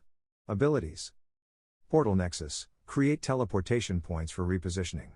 Gravity well, an O-trap that slows and immobilizes enemies. Dimensional fold, redirect projectiles by distorting space. My head spun as the voice faded, leaving the list etched into my thoughts. The classes were tantalizing, each promising power and possibilities I'd only dreamed of. I spoke them aloud to Hexa. Hexa's voice cut through my mental haze. Analysis complete. Based on your profile and current affinities, Riftbinder or Gravitect are the most viable choices. Not Void Architect? I asked, the words slipping out before I could stop them. Hexa's tone shifted, sharper and more insistent. Warning. Void Architect is a high-risk choice. Data indicates that classes associated with shadow or void magic are often stigmatized. Additionally, their interactions with your redacted skill are unpredictable. I clenched my fists. I've been running packages in the Festival of Sin for years. You think I care about a little stigma? You misunderstand, Hexa said. This is not merely a question of reputation. Choosing Void Architect may alter your skill acquisition and potentially destabilize your optimization. The risks outweigh the potential benefits. The more Hexa spoke, the tighter the knot in my chest grew. She didn't get it. She couldn't. I wasn't just trying to survive anymore, I wanted power, real power, something that could bridge the gap between me and the nobles who had been groomed for greatness from birth. My thoughts turned to Morgana Ashe, her sharp intellect and relentless drive pushing her ever closer to perfection. Even Ava, with her natural charisma and determination, seemed destined for greatness. And here I was, the fish boy from Valda Ashdock, clawing my way up from nothing. Warning: thought pattern logically leads down an unknown path. Void Architect, I murmured. The name carried a weight that felt both ominous and alluring. Warning, Hexa repeated. Void Architect is classified as an unknown class. Analysis of its effects is incomplete. Proceeding with this choice may. I know the risks, I interrupted, my voice low but firm. But this is my choice, Hexa. Not yours. I took a deep breath, steadying myself as I stared at my profile. The words hung there, waiting for me to make a choice. I've been in the dark for years, I whispered. Running packages, dodging knives, living in shadows. If I'm already there, why not use it? Wolfhart, Hexa began, her tone almost pleading now. This decision is irreversible, it isn't part of the plan. Void Architect is my choice, I said, cutting her off. My heart pounded as I spoke the words aloud. Void Architect. The profile burned brighter, the text shimmering as the voice of the gods returned. Class selected, Void Architect. Welcome to the Void. Affinity consumed hidden prequistite of Void Architect. Affinity consumed hidden prequistite of Void Architect. It goes off again. The pillars embrace enfolded realms, the path is marked by shadows. A chill ran through me as the words seared into my mind, leaving no room for second thoughts. Hexa went silent, the weight of my decision settling over us both. As the voice of the god spoke again, its chilling, detached tone filled my mind. Skill acquired, Voidmaster. Description: minor minions of the Void recognize you as a command node within the hive mind as long as the Voidmaster remains in prime reality. A sense of weight settled on me as the words resonated in my thoughts. I could feel the shift immediately, a faint awareness of something alien at the edges of my consciousness. It was like static in my mind, faint but ever present. Skill acquired, Void Oppression. Description: a skill-based ability that allows the caster to bring the weight of the void to the area, draining mana from a 10-foot radius around the caster. Recognized as an aura skill. The hairs on the back of my neck stood on end. The ability to drain mana from the very air, and from those around me, wasn't just powerful, it was invasive. I swallowed hard as the final skill was announced. Skill acquired, the Void that licks. Description: void energy emanates from the user and their summons, causing a tangible effect on the matter of prime reality, eating away at its existence from the surface to the core. The void that licks can cause soul damage. Soul damage. The words lingered ominously in my thoughts. It wasn't a term I'd ever encountered before, but the implications were clear enough. This wasn't just physical or magical destruction, it was existential erasure. Skill acquired Shadow Gate, summon a shadowy portal that spawns minions or traps enemies. Skill acquired Graviton Trap, set a hidden gravitational mine that detonates when triggered. Skill acquired Void Barricade, create a barrier of condensed shadows and warped space to block enemies. Then came the kicker. Skill, redacted, has evolved into skill, corrupted_read interacted 4. Skill, the Void that licks was acquired due to the effect of the Void Architect class. The text burned in my mind, glitching slightly, the letters twisting and reforming like something alive. I tried to focus, but the sensation of static in my mind grew stronger, mingling with the overwhelming weight of the new skills. Name: Wolfhart Valda Ashdock. Species: adult human male. Age: 15. Class: Void Architect. Role: Summoner/Debuffer. Stats: Strength: 50. Dexterity: 90.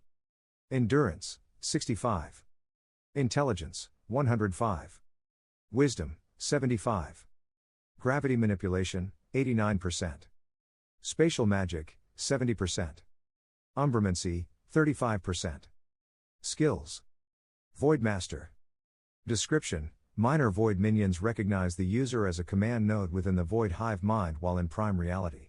Effect: grants control over lesser void creatures and constructs summon via shadow-related abilities. Void Oppression, active. Description: an aura skill that drains mana from a 10-foot radius around the user to fuel void-related abilities. Effect: reduces mana of allies and enemies within range, slightly weakening the user as well. The Void that licks. Description: void energy emanating from the user and their summons has a tangible effect on prime reality, eating away at matter and causing soul damage.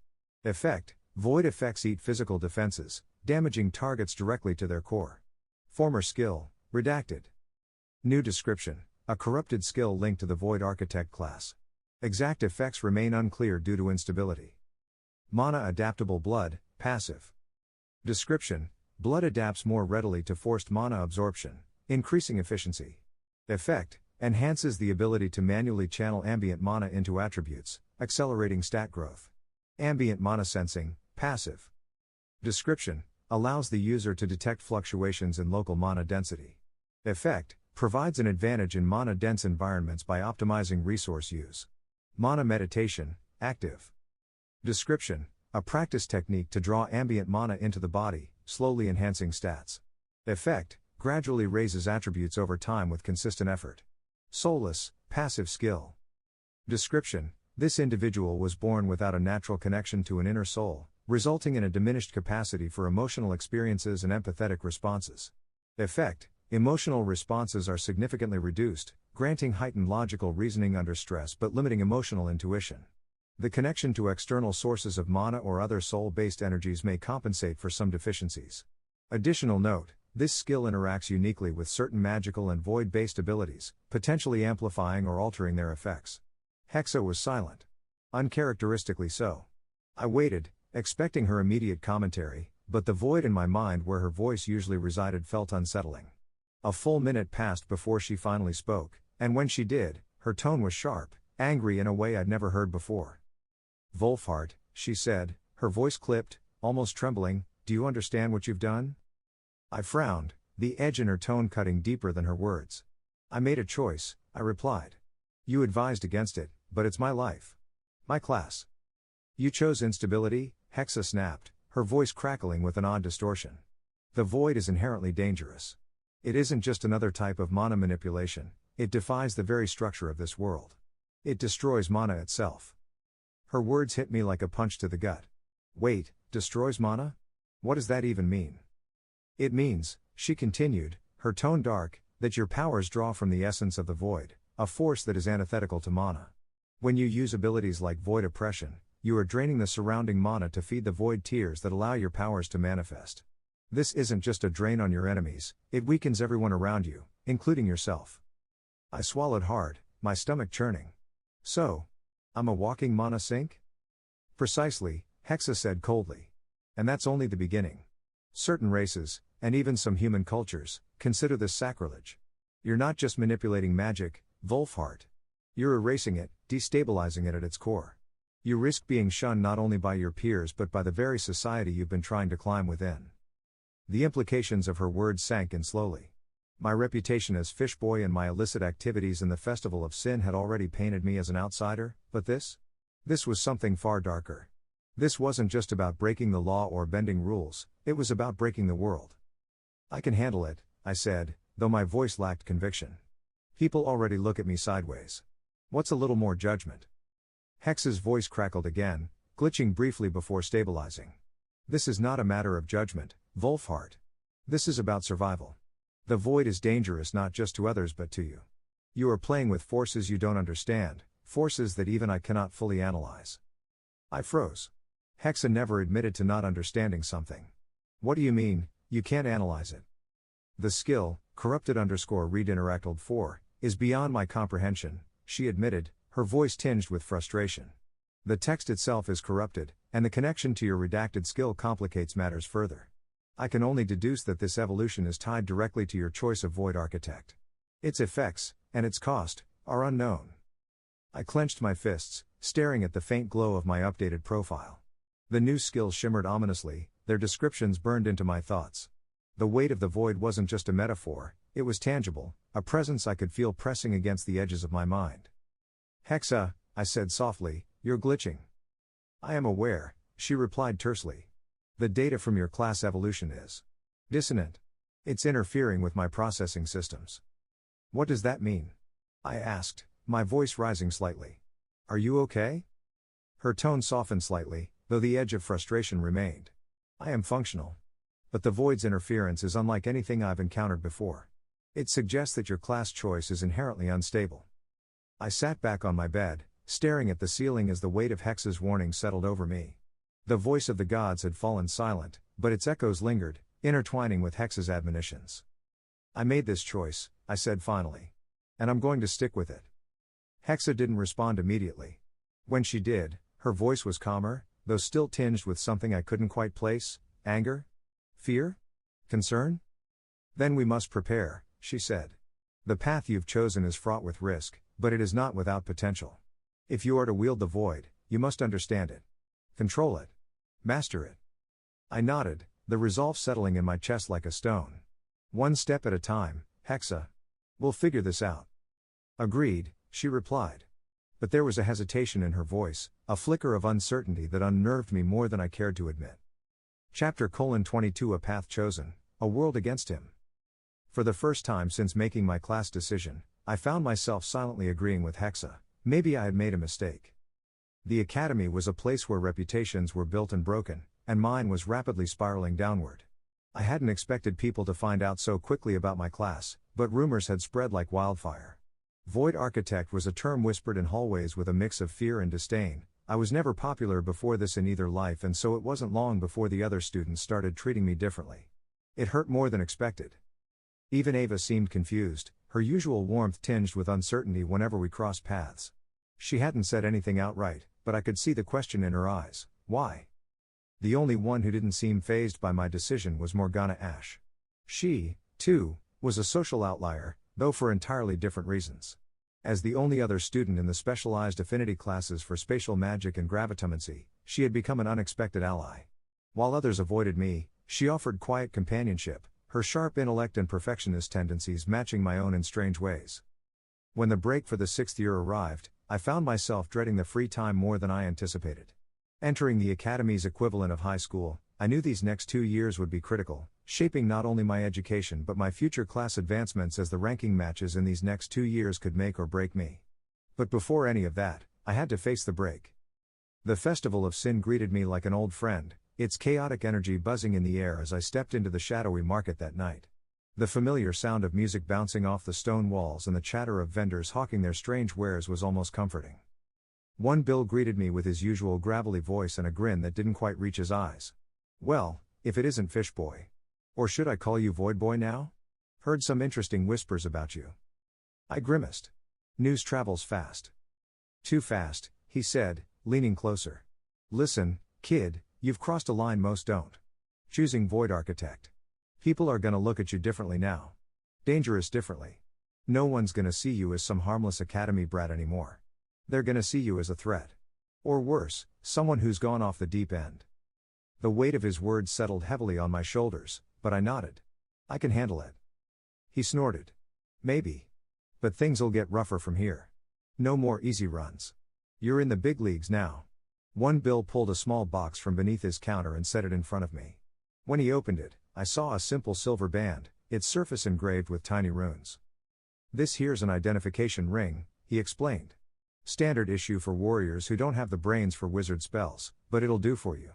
Void classes don't usually get that kind of magic for free, right?" I shook my head. "No, I don't have the identify spell."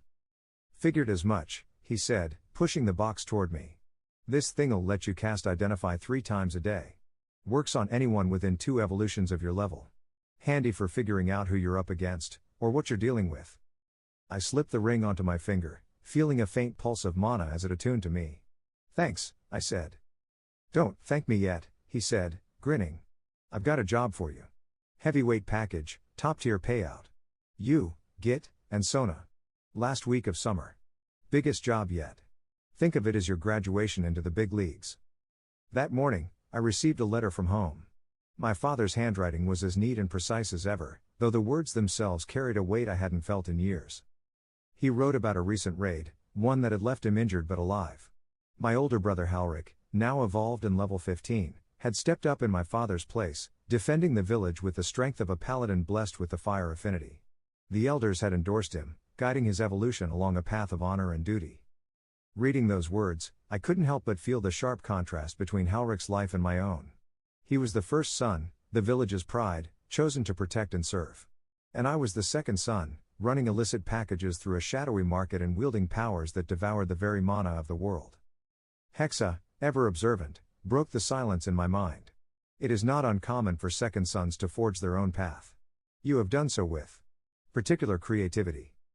"Creativity, huh?" I muttered. "That's one way to put it." The letter's reminder of raids weighed heavily on me. While I'd been safe within the walls of the capital, the specter of those attacks loomed large. I needed to be ready, not just for myself but for whatever lay ahead.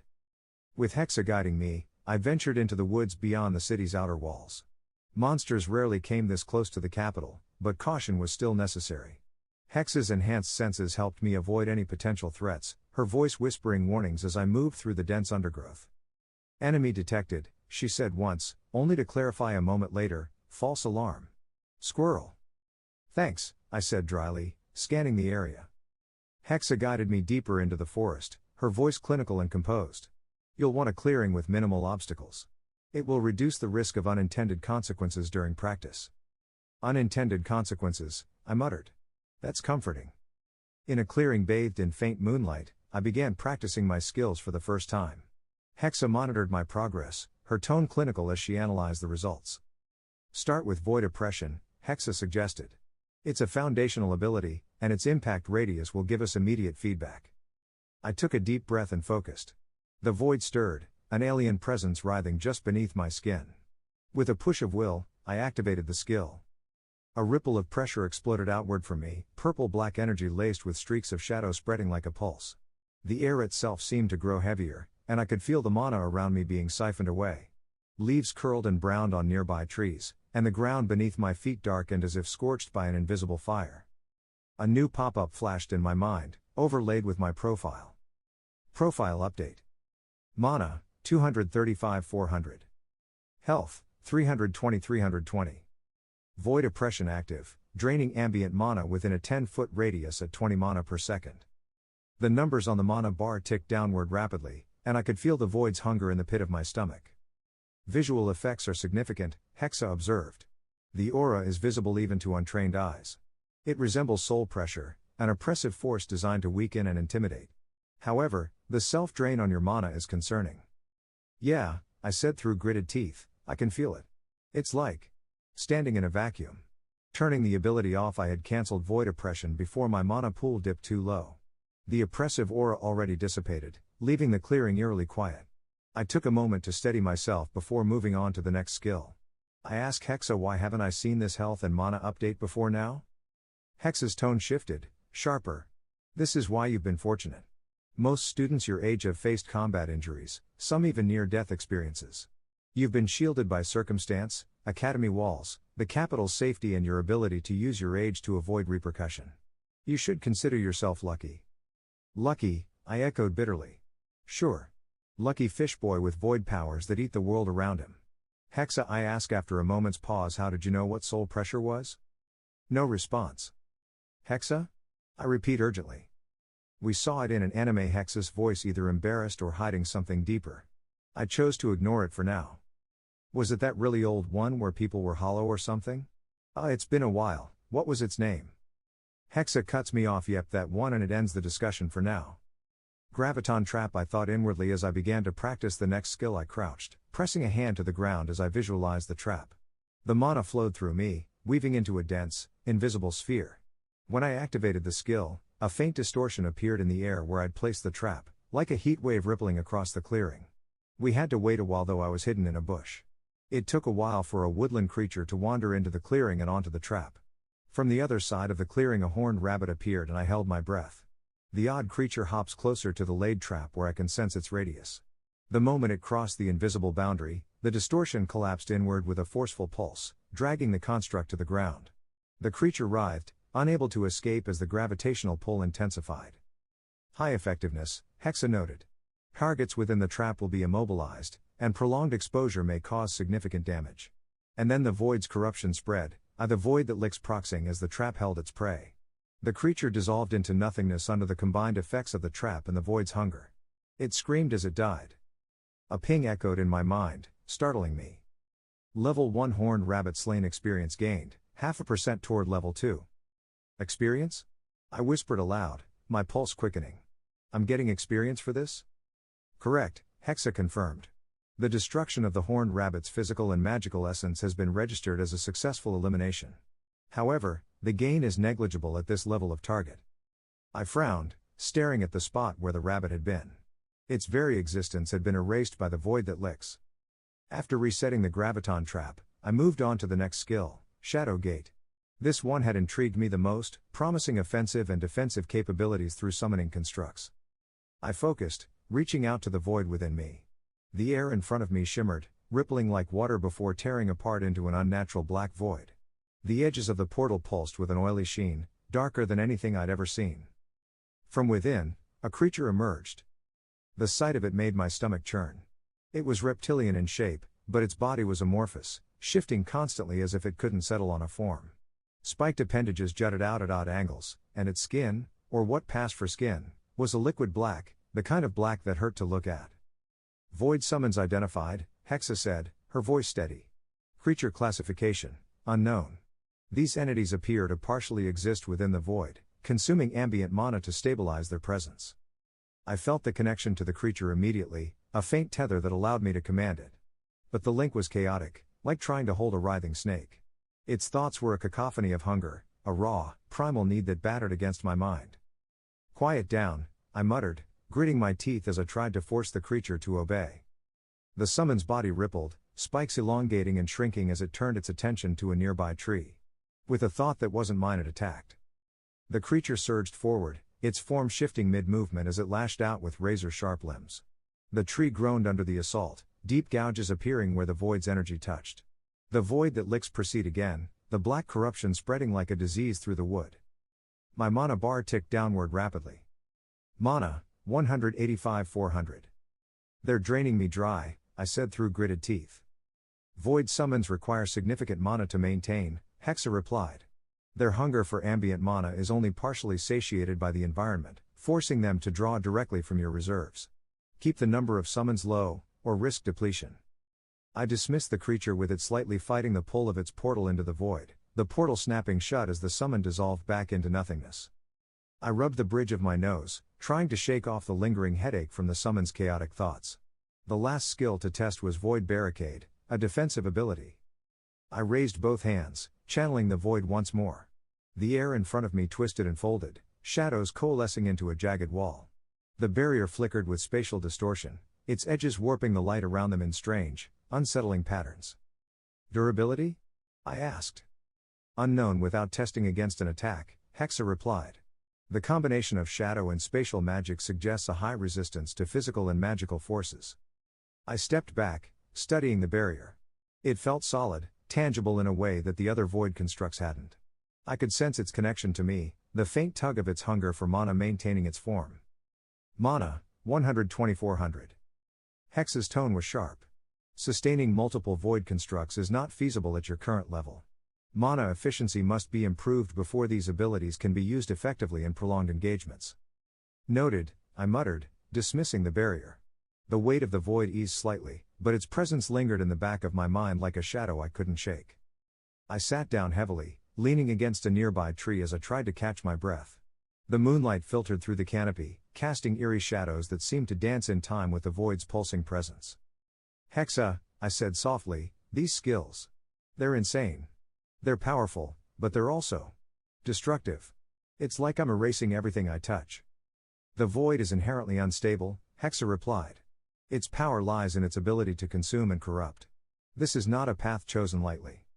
I sighed, closing my eyes. Which is exactly what I did. I thought aloud in the faint moonlight. Maybe I should start smoking in this new life, I sigh. That'd be new. And I hear it takes the edge off. Chapter 23, The Heavyweight Job. The week leading up to the job passed in a flurry of activity. Git and Sona worked seamlessly together, their experience with One Bill's operations evident in the way they handled the logistics. I mostly watched and absorbed everything I could, how Git laid out plans with surprising precision, how Sona's shadows shifted as she practiced her skills, and how they moved around each other like two halves of a whole. It was during one of these practice sessions, as we sat around a low burning lantern in Git's cramped apartment near the Festival of Sin, that the revelation came. We're almost done with this, Git said casually, tightening the straps on his lightweight armor. Just a few more jobs, and we're out of here. Out of here? I asked, raising an eyebrow.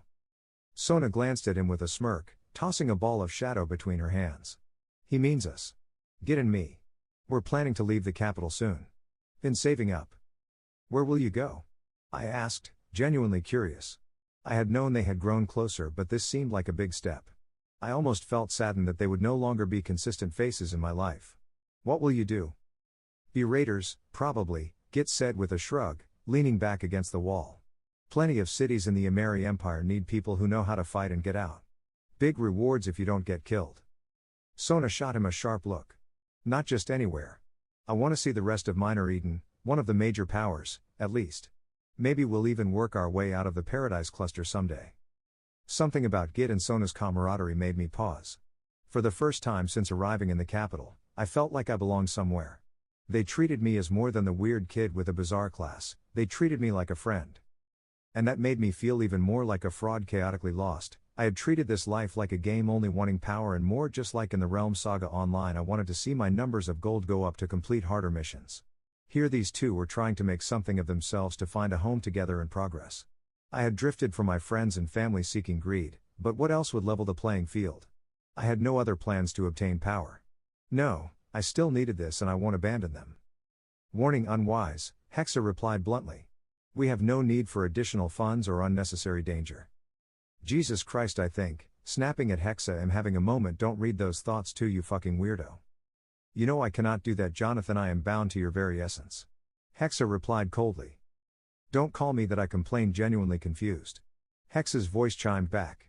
Then please do not curse at me for doing my job. The night of the job arrived with a chill in the air, the faint glow of the moon casting long shadows over the quiet streets near the warehouse district. We moved as a team, our steps light and deliberate. Git led the way, his Wind Rogue class granting him speed and dexterity that I could only envy. Sona followed, her Shadow Weaver abilities blending her form into the dark with an eerie grace. I brought up the rear, my Void Architect skills simmering beneath the surface, ready to activate if needed. The warehouse loomed ahead, a massive structure of stone and reinforced wood. Its windows glowed faintly from the mana-powered lanterns inside, and the rhythmic patrol of guards created pockets of opportunity. Git signaled for us to stop, crouching low as his sharp eyes scanned the area. 2 guards at the main entrance, he whispered. Sona, you're up. Sona grinned, her form dissolving into a swirling mist of shadows. She slipped into the darkness with practiced ease, her presence vanishing entirely. Moments later, the guard slumped to the ground, tangled in faintly glowing black threads.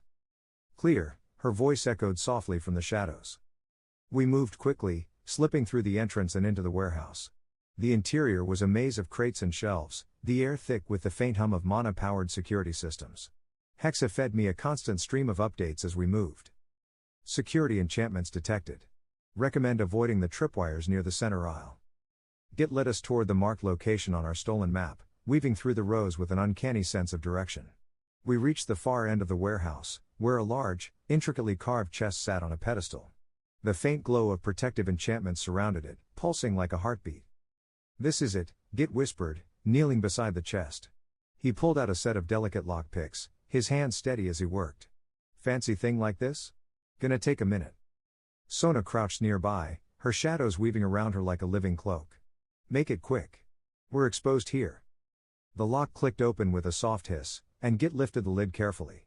Inside, nestled in a velvet-lined box, was a small cloth bag that glowed faintly blue. The light was soft but mesmerizing, like a piece of the night sky had been captured and bottled. I leaned closer, my breath catching as I recognized it.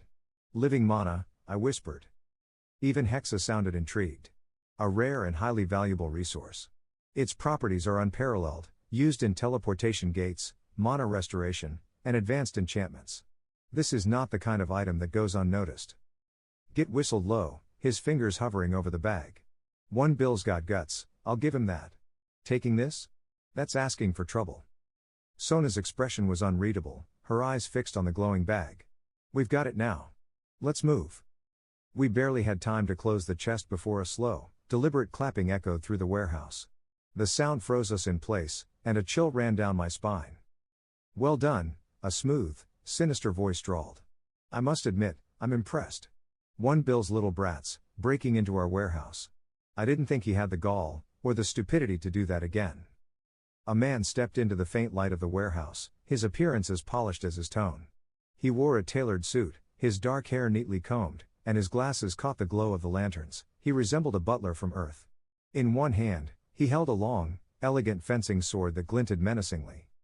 I despise having to clean up his messes, the man continued, his voice laced with disdain.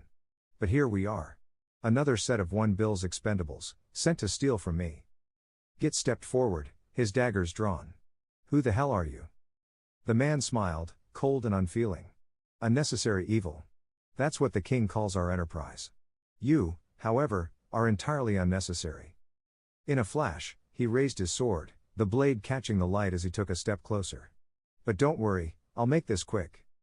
The air grew heavier as he advanced, and I could feel the void stirring inside me, ready to erupt. My heart pounded in my chest as I braced for the fight, Hex's voice cutting through the chaos. Prepare yourself, Wolfhart. This will not be a simple encounter. Chapter 24 Running on the edge of a blade. The air was electric, heavy with tension as the man in the immaculate butler's suit advanced on us, his fencing sword glinting ominously in the dim light of the warehouse. Git and Sona didn't hesitate. Git turned toward me and barked, "Run, fish boy. Get out of here." His voice was sharp, commanding, a side of him I'd never seen before. Sona, clutching the bag of living mana, spun toward me, her eyes wide but resolute. "Take this," she shouted, throwing the bag with more force than I expected. I barely caught it, the smooth fabric brushing against my fingers as I instinctively clutched it to my chest. "What are you doing?" I stammered, panic rising in my throat. "You can't." "Run," Sona snapped, her voice breaking. She turned back to Git, her shadow swirling around her as she prepared for the inevitable clash. "We've got this." But they didn't. I could see it in their faces, hear it in the tremble of Sona's voice. They didn't have this. And I was frozen. My legs felt like lead, my heart pounding so loudly it drowned out the world. I couldn't move, couldn't breathe. The memories hit me like a freight train, unbidden and overwhelming. The pain of that first death, bones breaking, nerves screaming, the moment of oblivion. It was all back, raw and vivid, and I was drowning in it. "I'm going to die again," I thought, the words ringing in my head like a tolling bell. Hex's voice cut through the chaos, sharp and urgent. "Wolfhart. Use the identification ring. Do it now." The command jolted me, breaking through the paralysis just enough for my trembling hand to move toward the ring. I activated it, the runes glowing faintly as the spell took effect. Analyzing. Name, unknown. Class? Level? Primary affinity? Secondary affinity? The information hit me like a slap to the face. 2 evolutions above me? That's what one Bill had said, it wouldn't work then, right? The gap was incomprehensible. This man wasn't just strong, he was leagues beyond anything Git, Sona, or I could handle. My panic surged anew, and I stumbled backward, tripping over a crate behind me. I hit the ground hard, the bag of living mana nearly slipping from my grasp as my breath came in ragged gasps. At first I thought it was a panic attack, things swirling in my vision. Time itself seemed to slow, the scene around me taking on an eerie, dreamlike quality. Git and Sona were already moving, their skills igniting the dim warehouse with bursts of light and shadow. Git's wind-enhanced speed blurred his movements as he darted toward the man, daggers flashing. Sona's threads of shadow lashed out, weaving a deadly tapestry around their foe. But the man was untouchable. He moved with an elegance that bordered on inhuman, his blade slicing through Git's wind-like movements and Sona's shadows as if they were nothing. Hex's voice pulled me back to the present. "I'm frying your neural pathways to talk to you faster. Your brain wasn't built for this, but we don't have a choice." Blood trickled down my nose, a coppery tang reaching my lips. "Hexa, what are you?" I thought, panic-stricken. "Shut up and listen, you stupid, petty human," she snapped, her voice somehow tinged with desperation. "You have to fucking move, Wolfhart. You have to fight it. I can't control your body, I gave you all the reins and signed those stupid binding contracts because I was a damn child. I wanted experience. But I don't want to die again. Do you understand me? I spent so long waiting for a body again, and I am not going back to the void. And if you die we do this all over again no matter how much the others have changed things. Do you understand? We will just wait and do it again. They'll keep making you die until you learn to listen, run." Her words echoed in my mind, but my body refused to respond. I could only watch, helpless, as the fight unfolded before me. Git and Sona fought like cornered animals, their movements fueled by desperation. Git's speed was blinding, his daggers darting toward the sword mage's exposed flank. Sona's shadows wrapped around her opponent, pulling at him with tendrils of dark magic. The man smiled. "Pathetic," he said, his voice dripping with condescension. "One Bill really does love throwing his brats to the wolves. If I kill you here the population will drop though and the police will come to investigate the location of your death, won't they?" The man taunted. With a flick of his wrist, his blade caught Git's dagger mid-swing, sending it clattering to the ground. The man's foot lashed out, catching Git in the chest and sending him sprawling. "Git!" Sona screamed, her shadow surging toward the attacker in a frenzy. The man sighed, his blade glowing faintly with luminescent energy. With a single slash, he severed the shadows, the light consuming the darkness as if it had never existed. "You're wasting my time," he said coldly. Then, he noticed something. His eyes narrowed as he looked down at Git, who was scrambling to his feet. "That population band," the man said, his tone shifting to one of amusement. "It's counterfeit." Git froze, his eyes wide with terror. "Good work, though," the man continued, almost mockingly. "It's a very convincing fake. But you can't fool me." The blade came down in a flash, and Git collapsed to the ground, unmoving. "Git," I whispered, my voice trembling. The world seemed to tilt, the slow-motion effect dissolving as Hex's voice turned into a scream. "Move, Wolfhart. Move now. God's fucking brat, move." I felt something snap inside me, a tidal wave of fear and anger and guilt surging through my veins. Blood streamed from my nose, dripping onto the bag of living mana in my hands as I scrambled to my feet and I ran. Even with Hexa's time dilation, I had been on the floor too long. The time Git and Sona's lives bought I wasted. Behind me, Sona's scream pierced the air as she threw herself at the man, her shadows converging into a desperate, final attack. The man deflected it effortlessly. "Take this one with a real band to die somewhere less suspicious," he said to the shadows around him. Then, I heard him shout laughingly. "And find the coward who's fleeing," his voice cutting through the chaos like a blade. I didn't wait to see what happened next. My legs finally obeying, I ran. I ran as fast as I could, the sound of Sona's screams echoing in my ears. Making it outside, the air in the capital was biting against my skin as I sprinted through the shadowed alleys, the faint hum of mana-powered lanterns overhead casting flickering light on the stone streets. My lungs burned with every breath, and my legs felt like they would give out at any second, but I couldn't stop running. Not now. My hands gripped the bag of living mana so tightly that my knuckles ached. My mind was a fractured mess, scattered thoughts crashing into one another like waves in a storm. Git was dead. Sona was probably dead. And it was all my fault. I couldn't stop replaying the scene in my mind. Git's cocky grin as we prepared for the job. Sona's steadying hand on my shoulder. Their voices, sharp, confident, alive, until they weren't. I stumbled, nearly falling as the pain in my head surged. Hexa's earlier stunt had left me with a splitting headache, the kind that pulsed behind my eyes and made the world feel unreal. "Hexa," I gasped, my voice trembling as I ducked into another alley. "What? What did you do to me?" "I accelerated neural processing to make you listen," she replied, her tone flat, almost lifeless. "Your body wasn't designed to handle it. The bleeding should stop soon." My hand flew to my nose, wiping at the blood that was still trickling down. "Stop soon?" I hissed. "Hexa, what the hell? You fried my brain." "Because you were going to die," she snapped, her voice suddenly sharp. "And if you die, I die. So forgive me if self-preservation took precedence over your feelings." I didn't have the energy to argue. My breaths were ragged as I slowed, my back pressed against the cold stone of a building. I needed to think, but the panic kept creeping back, clawing at the edges of my mind. This wasn't a game. It never had been. I'd treated it like one, preparing for leveling up, chasing gold, taking jobs like it was all some grand adventure. But now, two people I cared about are gone. And for what? A glowing bag that pulsed faintly in my hands, as if mocking me. I fumbled with my population band, trying to steady my shaking hands. Hexa guided me, her interface flickering faintly as I activated the communication function. The magic buzzed softly, a faint blue glow indicating it was recording my message. "1 bill," I said, my voice barely above a whisper. Then, louder, more desperate, "1 bill, listen. The job. It's gone completely wrong. Git's dead, he's dead, and Sona." My throat tightened, the words catching. "Sona's probably dead too. We got ambushed by someone. Some kind of sword mage, the ring didn't work, just gave me question marks. I don't know what to do. I have the package, but everything's gone to shit. Just tell me what to do." I ended the message with a shaky exhale, leaning against the wall for support. The pain in my head throbbed in time with my racing heart as I waited for a response. It came faster than I expected. 1 bill's face appeared in the projection, his expression as casual as ever. "Good work, kid," he said, his gruff voice carrying none of the urgency I felt. "You've got the package?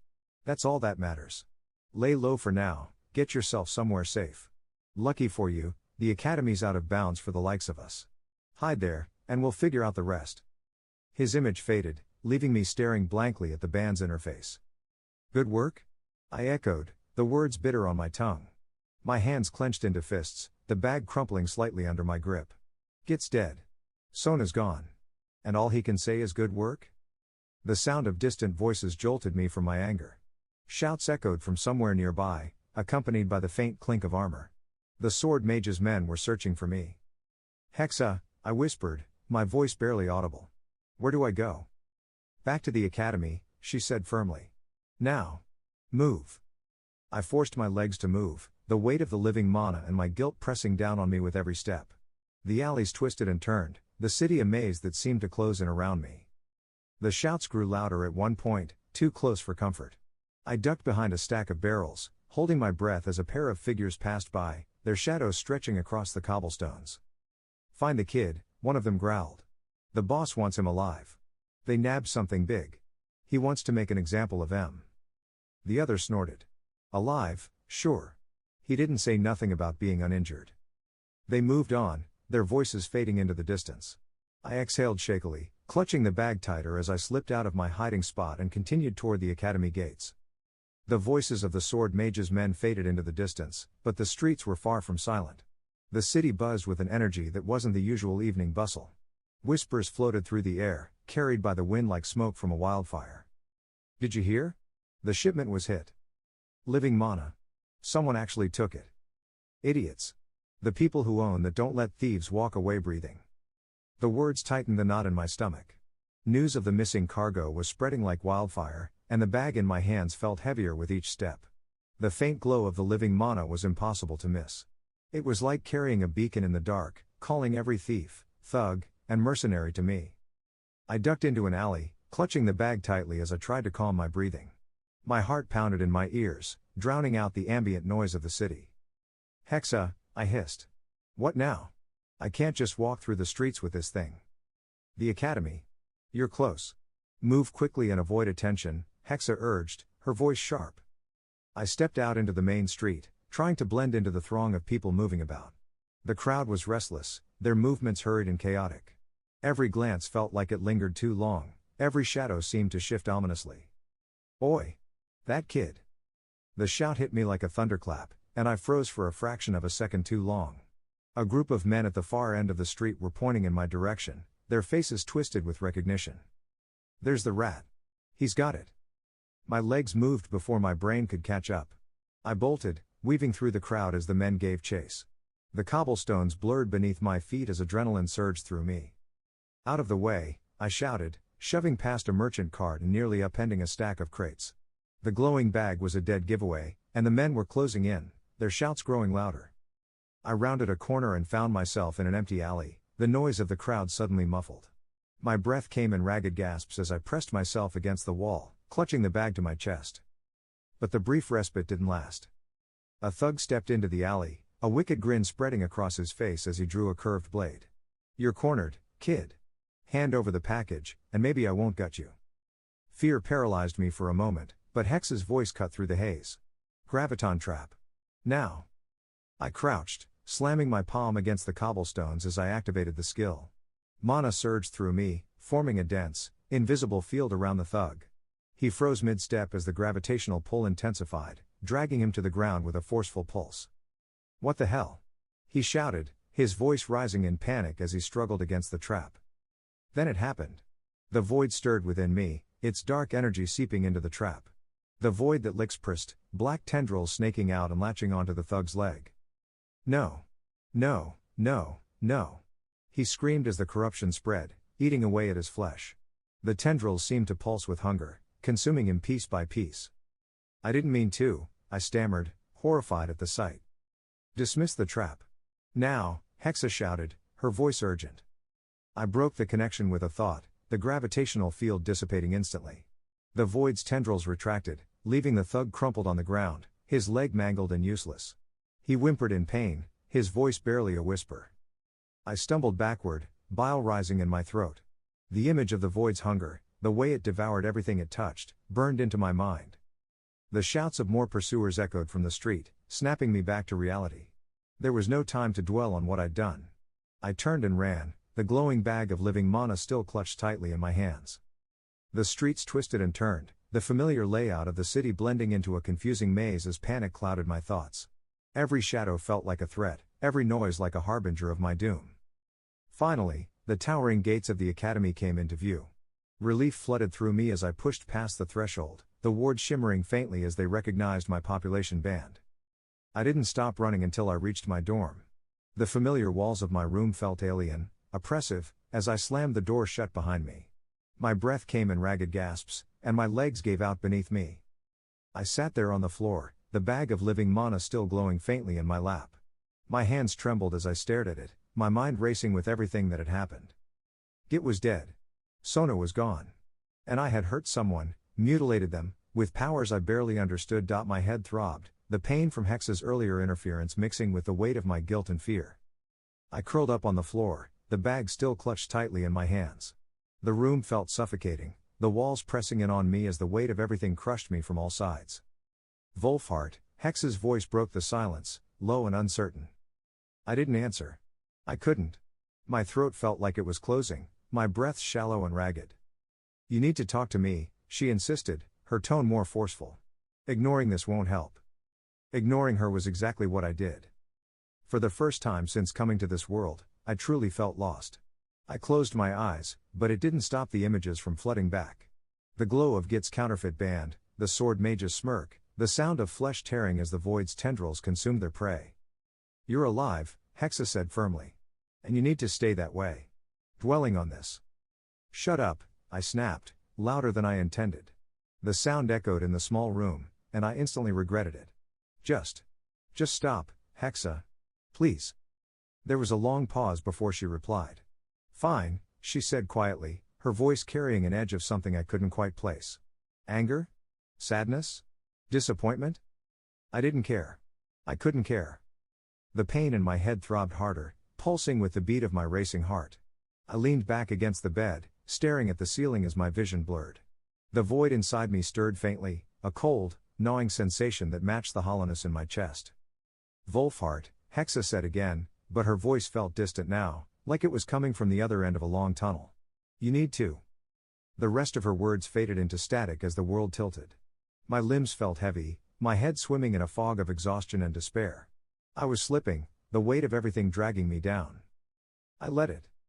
I closed my eyes, letting the darkness take me. The darkness wasn't just around me, it was inside me, consuming every thought, every feeling, until all that remained was a hollow, gnawing emptiness. I wasn't asleep. Not really.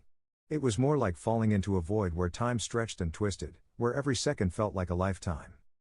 When I opened my eyes, or thought I did, I was standing in a vast, endless expanse of black. The darkness wasn't just the absence of light, it was alive, shifting and pulsing like a living organism. It reached for me, tendrils of shadow curling and uncurling in an almost curious manner. I took a step back, but there was nowhere to go. The void extended infinitely in every direction, swallowing sound and thought alike. And then, in the distance, I saw it, a web of light. It was beautiful and terrifying all at once. The Nexus of Worlds hung suspended in the void like a fragile spider's web, its strands glowing faintly with the same soft blue light as the living mana. The threads connected countless glowing orbs, planets, I realized, each one pulsing with a rhythmic, almost heartbeat-like energy. But the web wasn't still. It trembled, shivering under the weight of the void pressing against it. As I watched, tiny glowing creatures emerged from the strands of the web. They moved like fireflies, darting and weaving in intricate patterns as they fought back the encroaching darkness.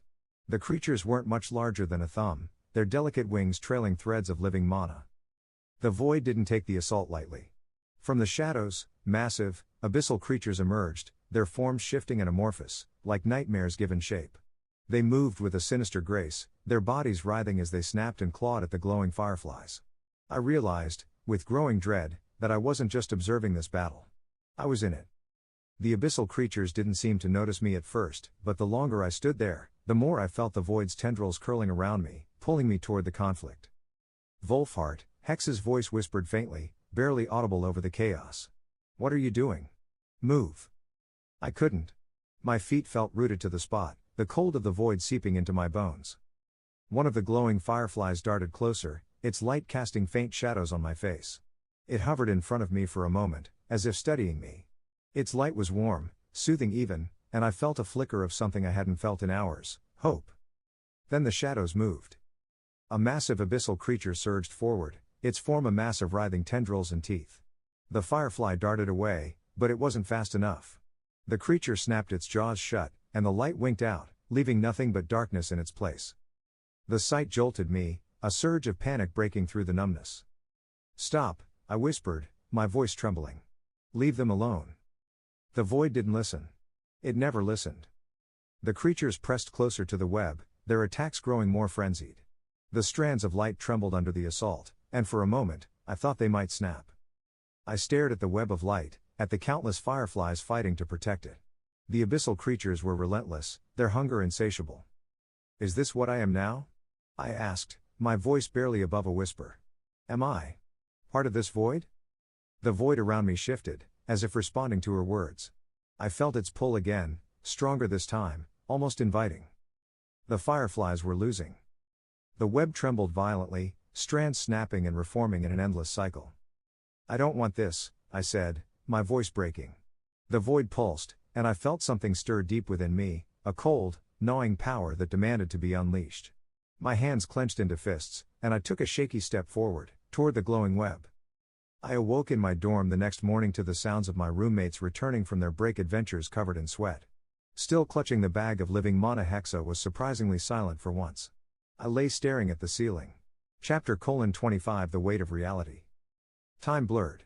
I wasn't sure how many hours passed as I stared at the ceiling, my mind blank yet unbearably heavy. The sounds of the dorm faded in and out, my roommates' voices becoming background noise. I managed to get up at some point, dragging myself to the bathroom. The mirror showed a face I barely recognized, hollow eyes, pale skin, hair sticking up in every direction. I splashed cold water on my face, but it didn't help. Nothing did. I ate something, barely tasting it, and crawled back into bed, clutching the bag like a lifeline. "Wolfhart," Hexa said, her voice breaking the silence. I ignored her. I lay still, staring at the ceiling, my body stiff from hours, no, days, of barely moving. The bag of living mana rested on my chest, its faint blue glow the only thing illuminating my dim corner of the room. "Wolfhart, you good?" one of them asked, pausing briefly in the doorway. I didn't respond. I barely even blinked. Their footsteps receded, followed by more chatter and the creak of their beds as they settled in. I didn't care. The world beyond the four walls of this dorm had become irrelevant to me. "Wolfhart," Hexa said, her voice again breaking the silence. I ignored her again. "Wolfhart," she repeated, her tone still neutral. "You've been inactive for over 48 hours. You need to." "Shut up," I muttered, my voice rasping. It was the first thing I'd said aloud since returning to the dorm. Hexa didn't respond, but I felt her presence linger, a faint hum in the back of my mind. The days passed in a fog. Break ended and classes resumed. I didn't go to classes. I didn't speak to anyone. Ava came by at one point, her knock hesitant at first, then more insistent. "Wolfhart? Are you in there?" she called, her voice muffled through the door. "Come on, don't be like this. Just open up, okay?" I didn't move. "Fine," she said after a long pause, her voice strained. "I'll come back later." But she didn't. Hexa spoke occasionally, her voice calm and clinical as always, but I didn't answer. "Wolfhart, prolonged inactivity will only make things worse. Wolfhart, the living mana requires careful handling. You can't keep holding it indefinitely. Wolfhart, ignoring me doesn't solve anything." I knew she was right. I knew I was being a coward. But the weight of everything, Git's death, Sona's probable fate, the way my powers had devoured a man's leg, crushed me under its enormity. I wasn't strong. I wasn't brave. I wasn't a hero in some MMO questline. I was just a scared, pathetic moron trapped in a world that didn't care about me. I don't know how long I lay there before the knock came. It was firm, deliberate, not the hesitant tap of a concerned friend or the impatient rap of a roommate. "Fish boy," a deep, unfamiliar voice called through the door. "I'm not leaving so easily. Open up." I didn't answer. "Don't make me break it down," the voice continued, an edge of irritation creeping in. "One bill sent me. Says you've been lying around long enough." My body tensed involuntarily. The glow of the living mana bag seemed to pulse brighter, a reminder of the weight I carried. "Look," the voice said, softer now but still firm. "I get it. Shit's gone south. But one bill isn't in the business of losing packages, or runners. He's willing to be nice this time, but that bag's hotter than you think. You're sitting on a ticking bomb, kid. And unless you want it to blow up in your face, you need to get moving." The tension in the air was suffocating. "I'll be back," the voice added, heavier now. "One bill might be patient for now, he likes you, fish boy, but that won't last. Get yourself together." Footsteps faded down the hall, leaving me alone once more. I squeezed my eyes shut, willing the world to disappear. I could feel Hexa's presence, her silent judgment pressing down on me even though she didn't say a word. I wasn't cut out for this. Not for the academy, not for one bill's jobs, not for this world. "Lucky," I muttered bitterly, the word tasting like ash. That's what Hexa had called me before. Lucky to have survived, lucky to still be breathing. But I didn't feel lucky. I felt like a coward, a failure who had no business being here. The glow of the living mana bag pulsed again, mocking me. My hands clenched around it, the fabric rough against my skin. I turned over, facing the wall, and let the void inside me swallow everything else. The sound of her knock pulled me out of the fog. It wasn't harsh or demanding, but soft and deliberate, like she wasn't sure if she wanted to disturb me. Her voice came through the door, hesitant at first. "Wolfhart? It's me." I stayed silent, hoping she'd just go away like before. I wasn't ready to face her, or anyone, for that matter. "Wolfhart, you can't keep doing this," she said, her voice trembling. "The first ranking matches of the year are in 2 days. If you miss them, the Academy will come after you. I don't know what they'll do, but it won't be good." I stared at the ceiling, my chest tightening as I listened. "They'll punish you, Wolfhart," she continued, her tone growing more desperate. "You've already missed so much.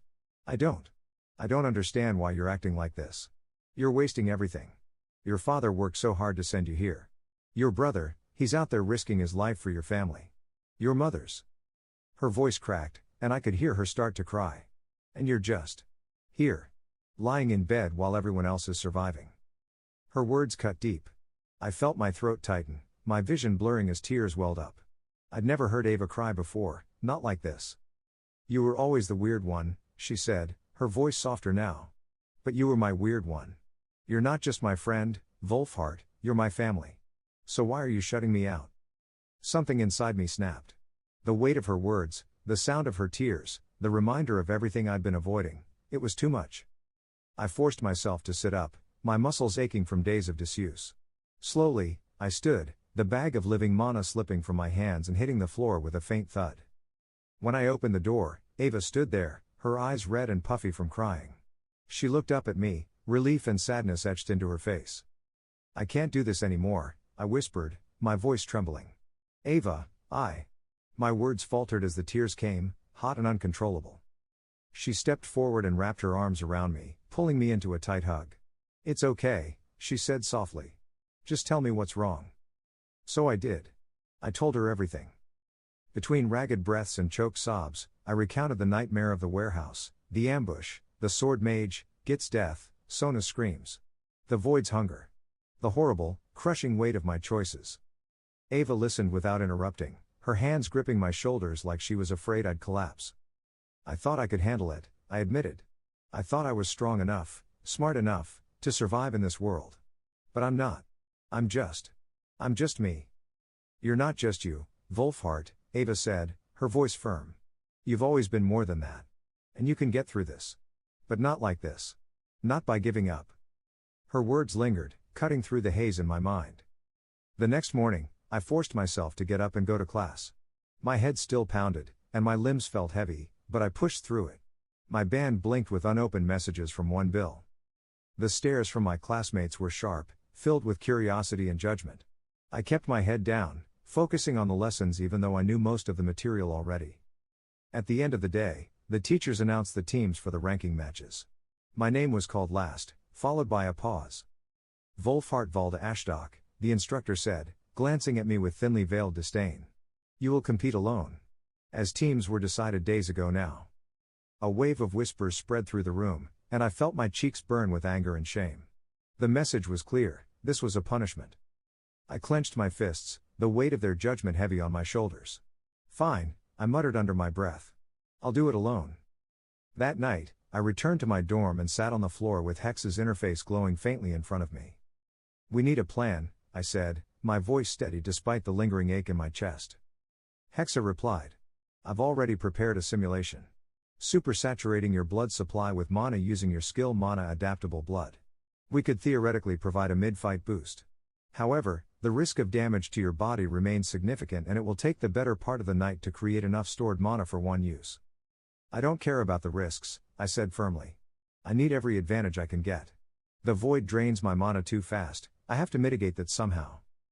Hexa was silent for a moment before responding. "Understood. I will monitor your vitals closely.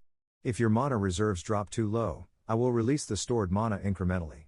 But be warned, this is not a long-term solution." "It doesn't have to be," I said. "I just need it to work for the matches." The arena was massive, its towering stone walls etched with glowing runes that shimmered faintly in the morning light. The space hummed with energy, a mixture of ambient mana and the collective excitement of the crowd. Spectators filled the stands, their voices blending into a cacophony of anticipation as they settled into their seats.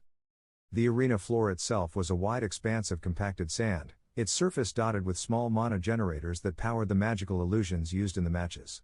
The mock castle walls stood on the battlefield felt almost cruel, a space designed to expose weaknesses, to leave competitors with nowhere to hide. The ramparts small and cover sparsely spaced on the walls.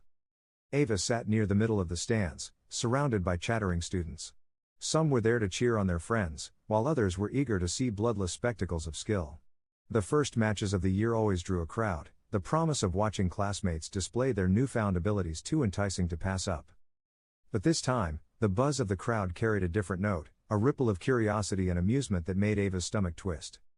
"They're making him fight alone?" A girl a few rows down giggled. "What did he do to deserve that?" "Probably something weird," another boy chimed in. "He's always been off." The laughter that followed was light, careless, but it cut through Ava like a blade. Wolfhart stepped onto the arena floor, his figure small against the vastness of the space. The whispers and giggles from the crowd grew louder as they realized he was the only one standing there. Ava's heart clenched. She'd seen him face awkwardness and ridicule before, but this felt different. This wasn't just teasing or isolation. This was deliberate. From her seat, she could see the tension in his posture, the rigid set of his shoulders, the way his hands balled into fists at his sides. He wasn't afraid, but he wasn't confident either. "He's not ready," she whispered to herself, though she wasn't sure if it was true. The announcer's voice boomed across the arena, cutting through the chatter. Wolfhart Valda Ashdock, competing solo. The first match of the ranking tournament begins now. The crowd erupted into a mixture of cheers and laughter, the novelty of a solo fight clearly entertaining to them. Ava could feel the weight of their attention pressing down on him, could see how it threatened to crush him under its scrutiny. She couldn't stop thinking about the boy she'd grown up with, the nerdy, curious kid who used to ramble about physics and gravity while fishing by the docks. He'd always been different, but that difference had felt harmless back then, even endearing. Now, as she watched him standing alone in the arena, he felt like someone else entirely. He wasn't just different anymore. He was dangerous. Ava's thoughts churned as she remembered their conversation the night before. The things he'd told her, about the warehouse, the ambush, the deaths, had shaken her. She'd never imagined Wolfhart could be capable of such things, of stepping into a world that felt so far removed from their simple life in Valda Ashdock. And yet, here he was. The boy who used to talk about the stars and the mysteries of the Nexus now stood in the center of an arena, facing down a challenge no one else would have dared to accept. Part of her wanted to scream at him, to drag him back to the person he used to be. But another part, a quieter, darker part, couldn't look away. He was fascinating now in a way that scared her. The awkwardness, the innocence, those were still there, but they were buried under layers of something else. Something sharper. Something real. The crowd laughed again as Wolfhart began to move, and Ava's grip on the edge of her seat tightened. "Wolfhart," she whispered, her voice lost in the noise. "What are you doing?" She wasn't sure if she was asking about the match or his life as a whole. The arena fell silent as the illusions began to form, shimmering figures of beasts and constructs materializing across the battlefield. The crowd leaned forward in their seats, eager to see how Wolfhart would fare. Ava couldn't take her eyes off him. Her heart pounded as she watched him shift into a ready stance, his face unreadable from this distance. Whatever happened next, she knew one thing for certain: the boy she'd grown up with was gone. And the person he was becoming. Chapter 26: A Fighting Retreat. The night before. The glow of the living mana bag cast shifting shadows across the dorm walls as I sat cross-legged on the floor. My veins felt like they were on fire, the raw mana coursing through them pushing my body to its limits. "The process is working, but your biological tolerance is insufficient," Hexa said, her tone clinical as always. I gritted my teeth against the discomfort. It wasn't unbearable, but the steady, burning ache reminded me that my body wasn't meant to handle this much mana at once. "It doesn't matter," I muttered. "As long as it works tomorrow. You should be aware that prolonged exposure to these levels of mana will cause significant strain over time." I forced a bitter smile. "Noted. Let's just make it through the match." The arena had transformed overnight, its flat expanse now a mock city complete with stone walls, wooden barricades, and a glowing crystal in the center. The crystal pulsed faintly, a stand-in for the citizens we were meant to protect. Above, the crowd buzzed with excitement, their voices blending into a chaotic hum. I could feel their eyes on me as I stepped onto the battlefield alone, the whispers and giggles from the day before still fresh in my mind. Wolfhart Valda Ashdock, competing solo. The first match of the ranking tournament begins now. The announcer's voice boomed across the arena, followed by scattered applause and a few chuckles. I ignored them, my focus narrowing to the task ahead. The goal was simple: defend the crystal for 20 minutes against waves of simulated monsters. Points would be deducted for any damage to the crystal, and while the monsters wouldn't kill me, their hits would hurt, a lot. Hex's voice chimed in my mind. The teacher in charge of the illusions has a sand puppeteer class. Expect the monsters to have physical bodies, but they'll disintegrate into dust upon destruction. Be mindful of their explosive impact. Got it, I replied, rolling my shoulders. Let's do this. The first wave came in fast, low-level goblins with crude weapons, their forms flickering slightly as they charged. I crouched and activated Shadow Gate, a portal of inky blackness tearing open beside me. The air grew colder as the first of my void summons emerged, a twisted, spiky creature that barely resembled anything from the natural world. Its liquid black body shimmered unnaturally, as though it didn't fully exist in this reality. The crowd gasped, their murmurs of disgust audible even over the announcer's narration. Disgusting, someone shouted. But my summon didn't care. With a shrill, guttural screech, it lunged at the oncoming goblins. The goblins were fast, their crude blades gleaming under the arena lights as they charged. Their movements were erratic, zigzagging to make themselves harder targets. My summon screeched in response, a cacophony of guttural, otherworldly sounds that made my skin crawl even as I directed them forward. The first void creature lunged, its liquid black form rippling like an oil slick in motion.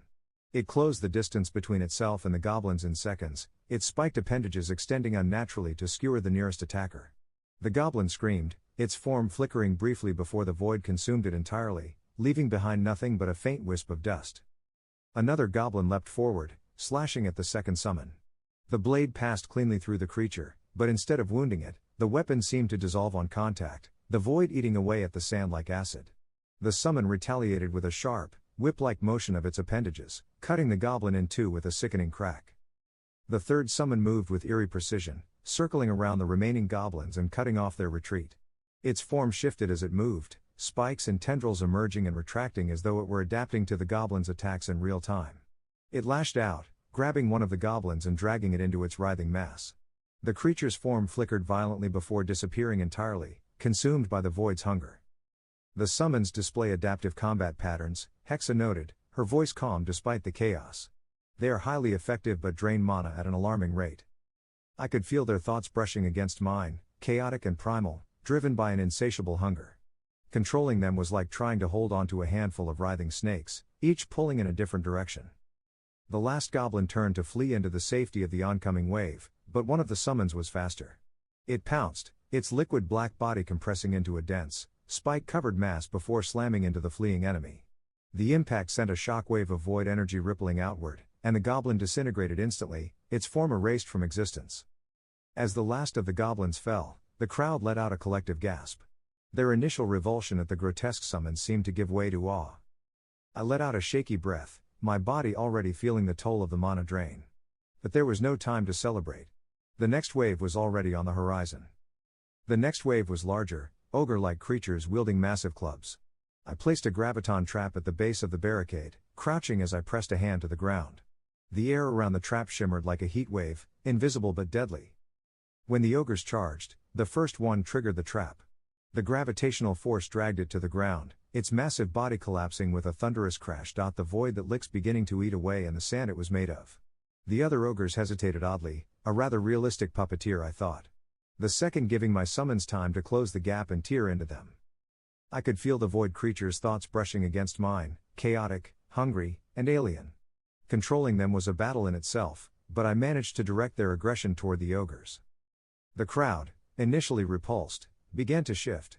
The whispers of disgust turned into murmurs of intrigue, then scattered cheers as the ogres fell one by one. Is he actually doing this? Someone shouted. Go, Wolfhart. Another voice called, the chant catching on. But I couldn't bask in their support. The next wave was already approaching, giant spiders with razor-sharp legs that glinted in the arena lights. And the ogres weren't all defeated. I activated Void Oppression, the air around me growing heavier as the void drained mana from the surrounding area. The spiders slowed, their movements becoming sluggish as they stepped into the aura. Despite my best efforts, cracks were beginning to show in my strategy, both literally and figuratively. The spiders were faster than I anticipated, their razor-sharp legs skittering over the battlefield as they dodged my summons and traps. A pair of them managed to slip past the chaotic melee, their glittering eyes locked on the crystal. "No," I shouted, but my legs felt leaden, my mana reserves dwindling too quickly to summon reinforcements. The first spider reached the crystal, its legs slicing through the air as it delivered a powerful strike. The crystal pulsed angrily, its glow dimming slightly as a web of cracks spread across its surface. "Structural damage registered," Hexa reported in her usual clinical tone. "Point deduction imminent." "Thanks for the update," I muttered through gritted teeth, frustration mounting. At the same time, one of the ogres that had survived my summon's initial assault roared as it barreled toward the crystal. Its heavy club swung with terrifying force, slamming into one of the barricades protecting the crystal and reducing it to splinters. The crowd gasped as the crystal dimmed further, its glow flickering dangerously. My heart pounded, a mixture of panic and anger coursing through me. "You're losing ground," Hexa said, her voice cutting through the chaos. "No kidding," I snapped. I placed another graviton trap in a desperate attempt to slow the advancing monsters, but my dwindling mana made the effect weaker than before. One of the spiders still managed to slip through, its legs scraping against the crystal as it struck again. "Damn it!" I cursed, stumbling back and clutching my head as I tried to think. This wasn't going to work. No matter how hard I pushed, I couldn't hold the line alone. The crowd's cheers turned to murmurs, and I could feel the weight of their judgment bearing down on me. The shame was crushing, but I shoved it aside, focusing on the only option I had left. "Mana reserves are critically low," Hexa warned, her voice cutting through my focus. My mana bar ticked downward rapidly. Mana, 45,400. Despite the oppressive aura, the spiders pressed on, attacking me and the crystal, and my summons began to dissipate one by one, their forms unraveling into nothingness as my mana pool bottomed out. By this point I definitely had more than a few bruises from the spider puppets that had gotten close. "Hexa," I gasped, my breath ragged. "We're out of time. Execute the plan." "Understood." The pain was immediate, a searing heat that tore through my veins as Hexa released the stored mana into my body. I bit back a scream, forcing myself to stay upright as my mana reserve surged back to life. Mana, 115,400. Mana, 255,400. Mana, 365,400. Mana capacity restored to operational levels. Recommend immediate resummoning. I didn't need to be told twice. With a sharp motion, I activated Shadow Gate again, summoning 2 new void creatures. They screeched as they emerged, their forms shifting and writhing like liquid shadows. With renewed strength, I directed my summons to intercept the remaining spiders while I set another graviton trap near the crystal. The trap caught 2 of the creatures, dragging them into its crushing pull as the void's corruption consumed them. The timer on the crystal pulsed, signaling the end of the match. The arena erupted into cheers, the crowd's initial disdain replaced by admiration for the underdog who had managed to hold so much ground alone. I didn't hear them. My head throbbed, my limbs felt like lead, and my veins still burned from the mana infusion. But I'd done it. I'd survived. As I stumbled off the field, I caught sight of Ava in the stands. Her expression was unreadable, a mixture of worry, relief, and something else I couldn't quite place. "Wolfhart," Hexa said softly, her voice cutting through the noise of the crowd. "We need you to rest. Your body isn't meant to handle this kind of strain." I nodded faintly, my vision blurring as I walked. The cheers faded into the background, replaced by the steady pounding of my heartbeat. Chapter 27. A message from one Bill. As I left the arena, the weight of exhaustion bore down on me like a lead blanket. The crowd's cheers still echoed in my ears, a hollow victory ringing out for the solitary defender. My legs felt unsteady, my breathing labored, and a faint ache throbbed in every muscle. Profile. Name, Wolfhart Valda Ashdock. Age, 15. Race, human, adult male. Class, Void Architect. Underscore. Level, 1. Health, 45,320. Mana, 2,400. Strength, 50. Dexterity, 90. Endurance, 65. Intelligence, 115. Wisdom, 75. Skills, Shadow Gate, Graviton Trap, Void Barricade, Mana Adaptable Blood, Active, Void Master, Void Oppression, Void That Licks, Solace. Hex's voice, distant and mechanical, echoed in my mind. Mana and health levels critically low. Immediate recovery is recommended. I know, I muttered weakly, dragging myself across the courtyard. I had taken for hits than I thought my youthful body and adrenaline kept me going more than anything else. The sun was bright, casting short shadows across the campus. The warm light failed to lift my spirits. My focus was on the mock battle I had just completed. What would my ranking be? I was so lost in my thoughts that I didn't notice the group of students blocking the path until I almost walked into them. There were 3 of them, scrappy and underfed, their uniforms faded and patched in places. They looked like they belonged to Ava's year, younger than me but with a kind of feral desperation in their eyes. "Fish boy," one of them sneered, his voice dripping with disdain. My stomach dropped. "What do you want?" I asked, trying to sound steadier than I felt. The tallest of the group stepped forward, holding a wooden stick he tapped menacingly against his palm. "One bill says you don't just ignore him. Time's up, fish boy." Before I could react, the first blow came, a sharp crack to my ribs that sent me staggering backward. The pain was immediate, sharp and unrelenting. "Health, 38,320. Hex's detached voice chimed in, a grim reminder of how little room for error I had left. "Where's the package?" another boy demanded, grabbing me by the collar and shaking me. "Give it to us, and maybe we won't have to beat it out of you." I didn't answer. My lips stayed sealed. I don't know why, but I wasn't giving these little shits the living mana. It'd settle things with one bill my own way. The next strike came faster than I could register, a fist to my stomach that knocked the wind out of me. "Health, 3,320. Bleeding detected." I doubled over, clutching my side as another boy swung his stick, hitting the side of my head. Stars exploded in my vision, and the world tilted violently. "Health, 2,320. Warning, risk of unconsciousness imminent." They didn't stop. Fists, sticks, kicks, each hit chipped away at my health, the numbers flashing in my mind like a cruel taunt. Blood dripped from my nose, soaking into my uniform as the pain blurred into a dull, throbbing haze. "Stop, please stop," the words tumbled out of me, weak and broken. One of the boys spat on the ground next to me. "Not until you hand over the package, fish boy." I couldn't move. Couldn't think. Couldn't fight back. A piercing scream shattered the haze.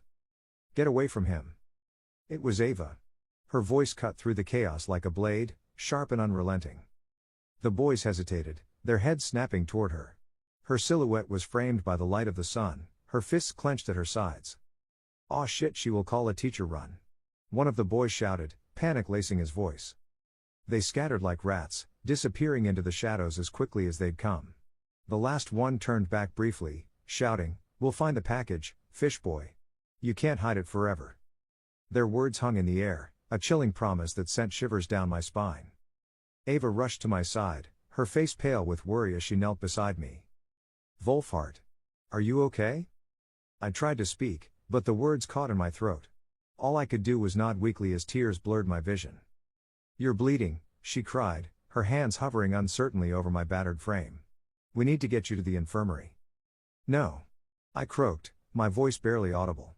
"Just help me back to the dorm."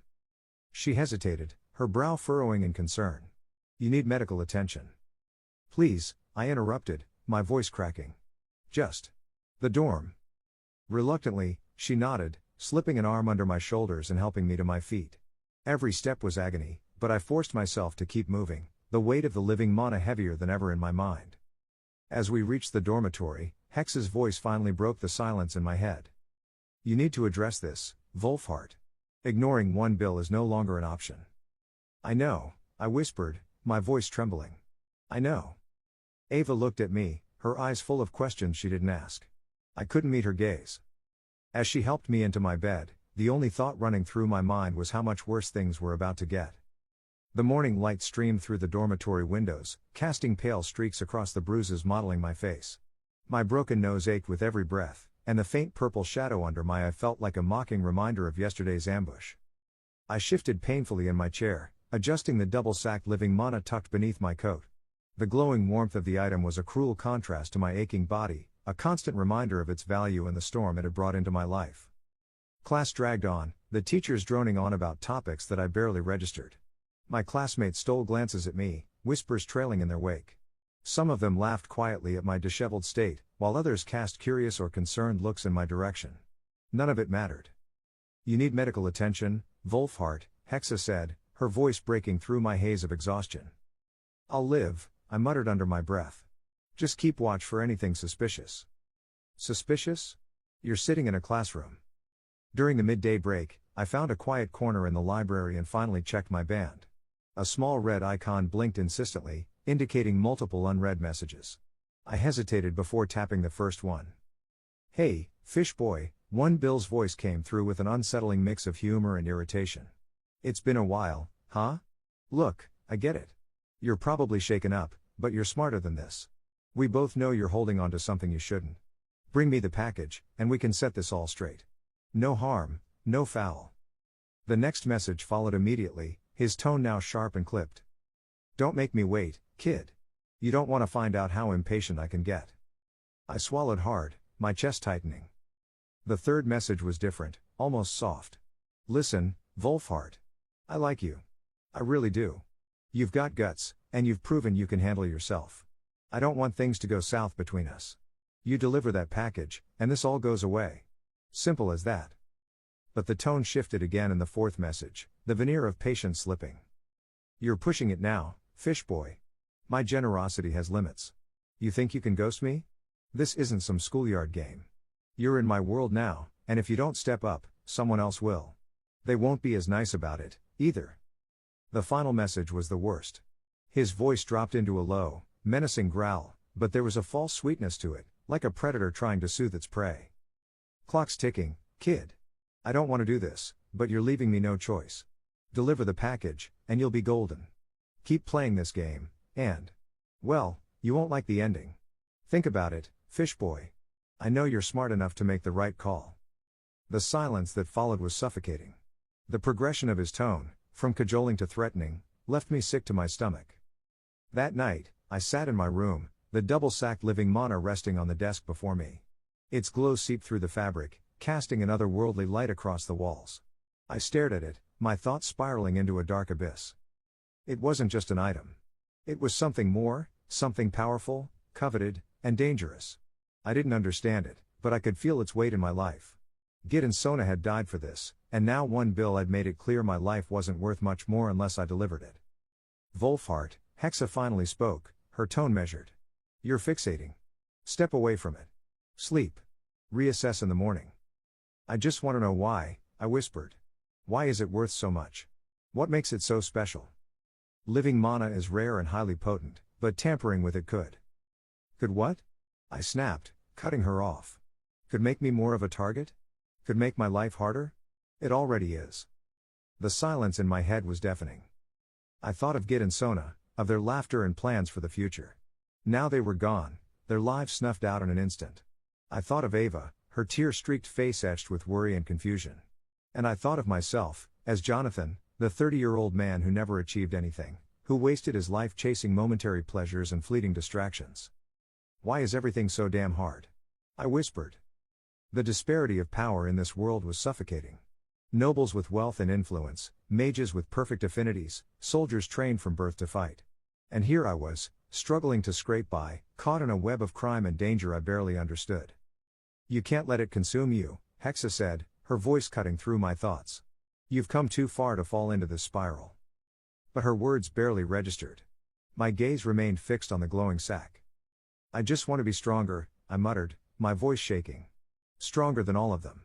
Strong enough to survive in this damn world." "Wolfhart, don't," Hex's voice was sharp now, panic creeping into her usually neutral tone. But it was too late. Driven by desperation, anger, and the overwhelming desire for power, I reached out, pulling the sack open to reveal the glowing, crystalline structure inside. The living mana wasn't just a stone, it was a pulsating, lattice-like network, shifting and shimmering as if it were alive. Faint streaks of light moved within it, like veins carrying energy. "Do not engage it. It's not stable," Hexa tries again. But I couldn't stop myself. My fingers closed around the crystalline structure, and the moment I made full contact, it came alive. The living mana reacted instantly, its glow intensifying as a hum filled the air. Threads of light began to stream outward, weaving intricate patterns in the air around my hand. It was mesmerizing, like watching data being processed on a grand, physical scale. What is it doing? I whispered, my voice trembling. Unknown process detected, Hexa said, her tone edged with panic. The structure is not behaving like ambient mana or any known magical material. Wolfhart, release it. But the mana had other plans. The glowing threads began to wrap around my fingers, moving with a purpose that felt almost sentient.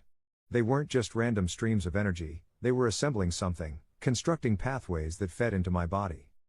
I gasped as the first thread pierced my skin, not with pain, but with an overwhelming surge of energy. It was like nothing I'd ever felt before, clean, sharp, and electric. My vision blurred as more threads followed, their movements synchronized as if they were part of a grand design. Hexa, what's happening? Registering, confirmed. It's integrating, she said, her voice quieter now, almost reverent. The energy is bypassing your mana pool entirely. It's embedding itself into your core systems. Chapter 28, Consumption. The glowing veins across my hand pulsed in rhythm with the pounding in my head. Then, like a thunderclap inside my skull, the voice boomed. Direct consumption of primary resource core detected. System analyzing. Analyzing complete. Purpose detected. System enhancement selected. I clutched my head as if I could stop the voice from tearing through me. Hex's usual chatter was absent, replaced by an oppressive silence. Evolution commencing. Level 1 evolution detected. Special trait awarded. Special trait awarded, special trait awarded. The words rattled through my being, each one carving itself into my mind. My body burned with an intensity that was both terrifying and exhilarating. Soulless skill detected. Special trait awarded. I barely registered the words as I was overwhelmed by a sudden, icy numbness that spread through me like a tidal wave. Void class detected. Analyzing. Level 4 permissions detected. Special void trait forcibly awarded. It felt like the void itself was dragging me deeper into its abyss, pulling apart every fiber of my existence only to reweave it stronger, darker, and more alien. Evolution complete. Void architect is now void shaper. And then, silence. The pain ebbed as quickly as it came, leaving behind a cold, electric hum coursing through my body. My breath came in shallow gasps as I struggled to sit up. A surge of raw power crackled beneath my skin, a pulse of darkness that felt both foreign and intoxicating. Wolfhart, Hex's voice finally returned, sharp and frantic, your profile. It's updated, I finished for her, already sensing the monumental shift. I pulled up the familiar overlay in my mind, watching as it populated with new information. Profile. Name, Wolfhart Valda Ashdock. Age, 15.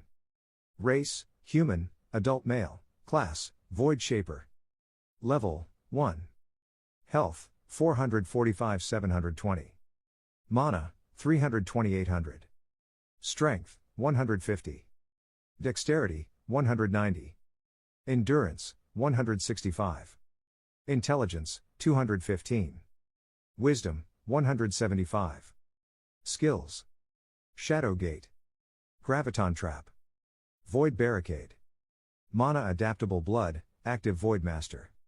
Void Oppression, Active Void that licks. Soulless. Corrupted _ level 4 Rediac 4 Ed Sin Skill, Greed. Sin Skill, Resentment. Evolution Trait, Sovereign Ascendance. Your stats. They've increased dramatically, but Hexa cuts in after learning my profile updates fully. I didn't respond. I didn't have to. I could feel it, the subtle shift within me, like a thread of hunger had been stitched into my very being. Greed and resentment hummed faintly in the back of my mind, quiet but undeniable presences, their influence lurking just beneath the surface. The description unfolded in my mind like a cold, mechanical whisper. Greed was a passive ability, driving an insatiable need for gain. It didn't manifest as a direct attack but instead amplified my abilities whenever I sought personal benefit. Resources gathered would yield more, mana drained from enemies would fill my reserves more efficiently. It was a skill designed for exploitation, and it thrummed with a dangerous allure. Sin Skill, Greed. Type, Passive. Description: the user's insatiable desire for personal gain manifests as an innate ability to extract maximum benefit from every action.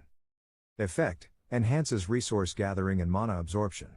Gains from defeated enemies and scavenged items are amplified. Unique ability: Mana Drain Amplification. Mana drained from enemies replenishes the user's reserves at 150% efficiency. Resentment was no less insidious. It sharpened my focus and bolstered my strength in the face of opposition, feeding off my bitterness and anger. The more I felt wronged or opposed, the stronger I became, turning my frustration into a tangible weapon. Sin skill, resentment type, passive. Description: fueled by bitterness and anger, this skill turns frustration into power. The more opposition faced, the stronger the user becomes. Effect: increases strength, dexterity, and mana regeneration proportional to the intensity of perceived opposition or wrongdoings. Unique ability: reprisal boost, when struck by an enemy, grants a temporary increase in damage output. These aren't just skills, Wolfhart, Hexa warned. They're a pathway to isolation. If people find out, they'll shun me, I finished, the weight of her words settling heavily on my shoulders.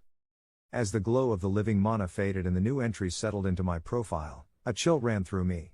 The word sin skill felt heavier than any other part of my evolution. I didn't fully understand the implications, but something about it gnawed at the edges of my mind, whispering that these were abilities I shouldn't have. Hexa, I said, my voice unsteady, what do people actually know about sin skills? I don't think I've seen anyone else with them. There was a long pause before her voice finally echoed in my mind. Sin skills are complicated. They're not forbidden outright, but the stigma surrounding them is almost as bad. Why? I asked, my brows furrowing. They're just skills. Useful ones, even. Because they're not just skills, Wolfhart. They're marks, visible signs of deep personal flaws, or at least that's what the church believes.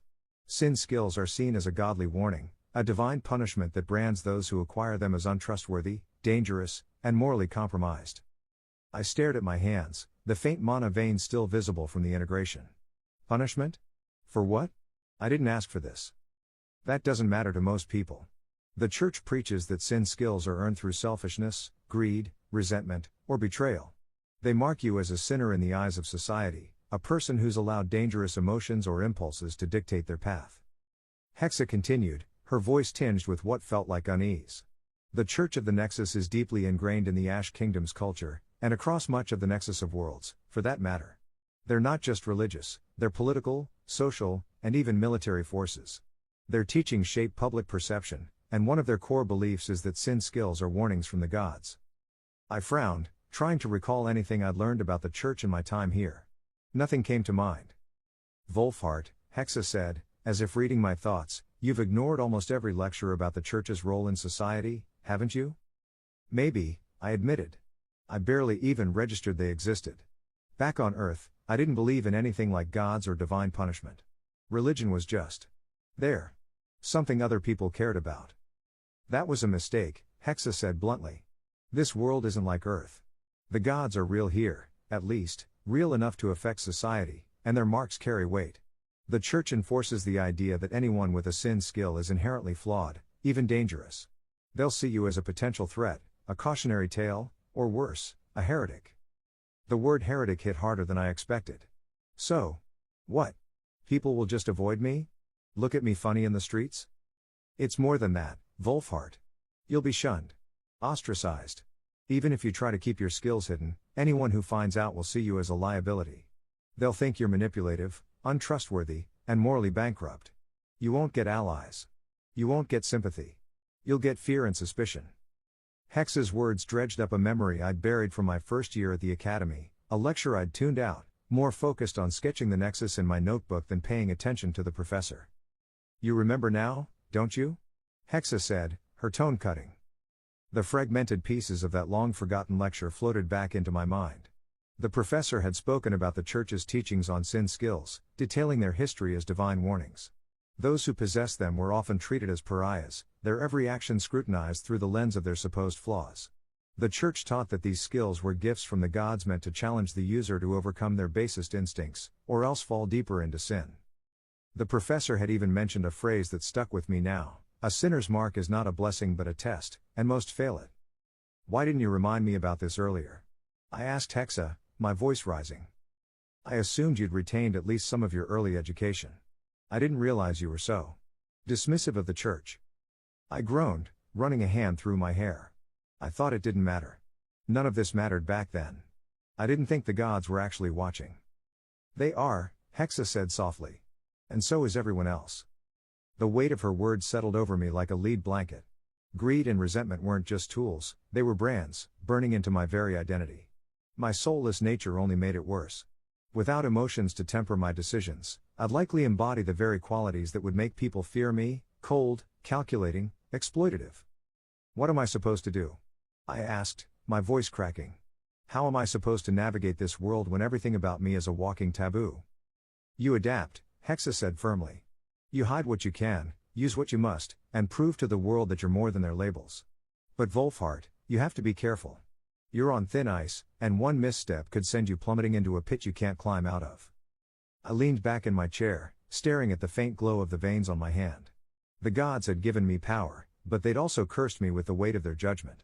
My path forward wasn't just about surviving, it was about proving, to myself and the world, that I could control the darkness inside me. Fine, I said quietly. I'll figure it out. But if anyone tries to treat me like a villain, they're going to learn just how wrong they are. Hexa's voice softened. I hope you're right, Wolfhart.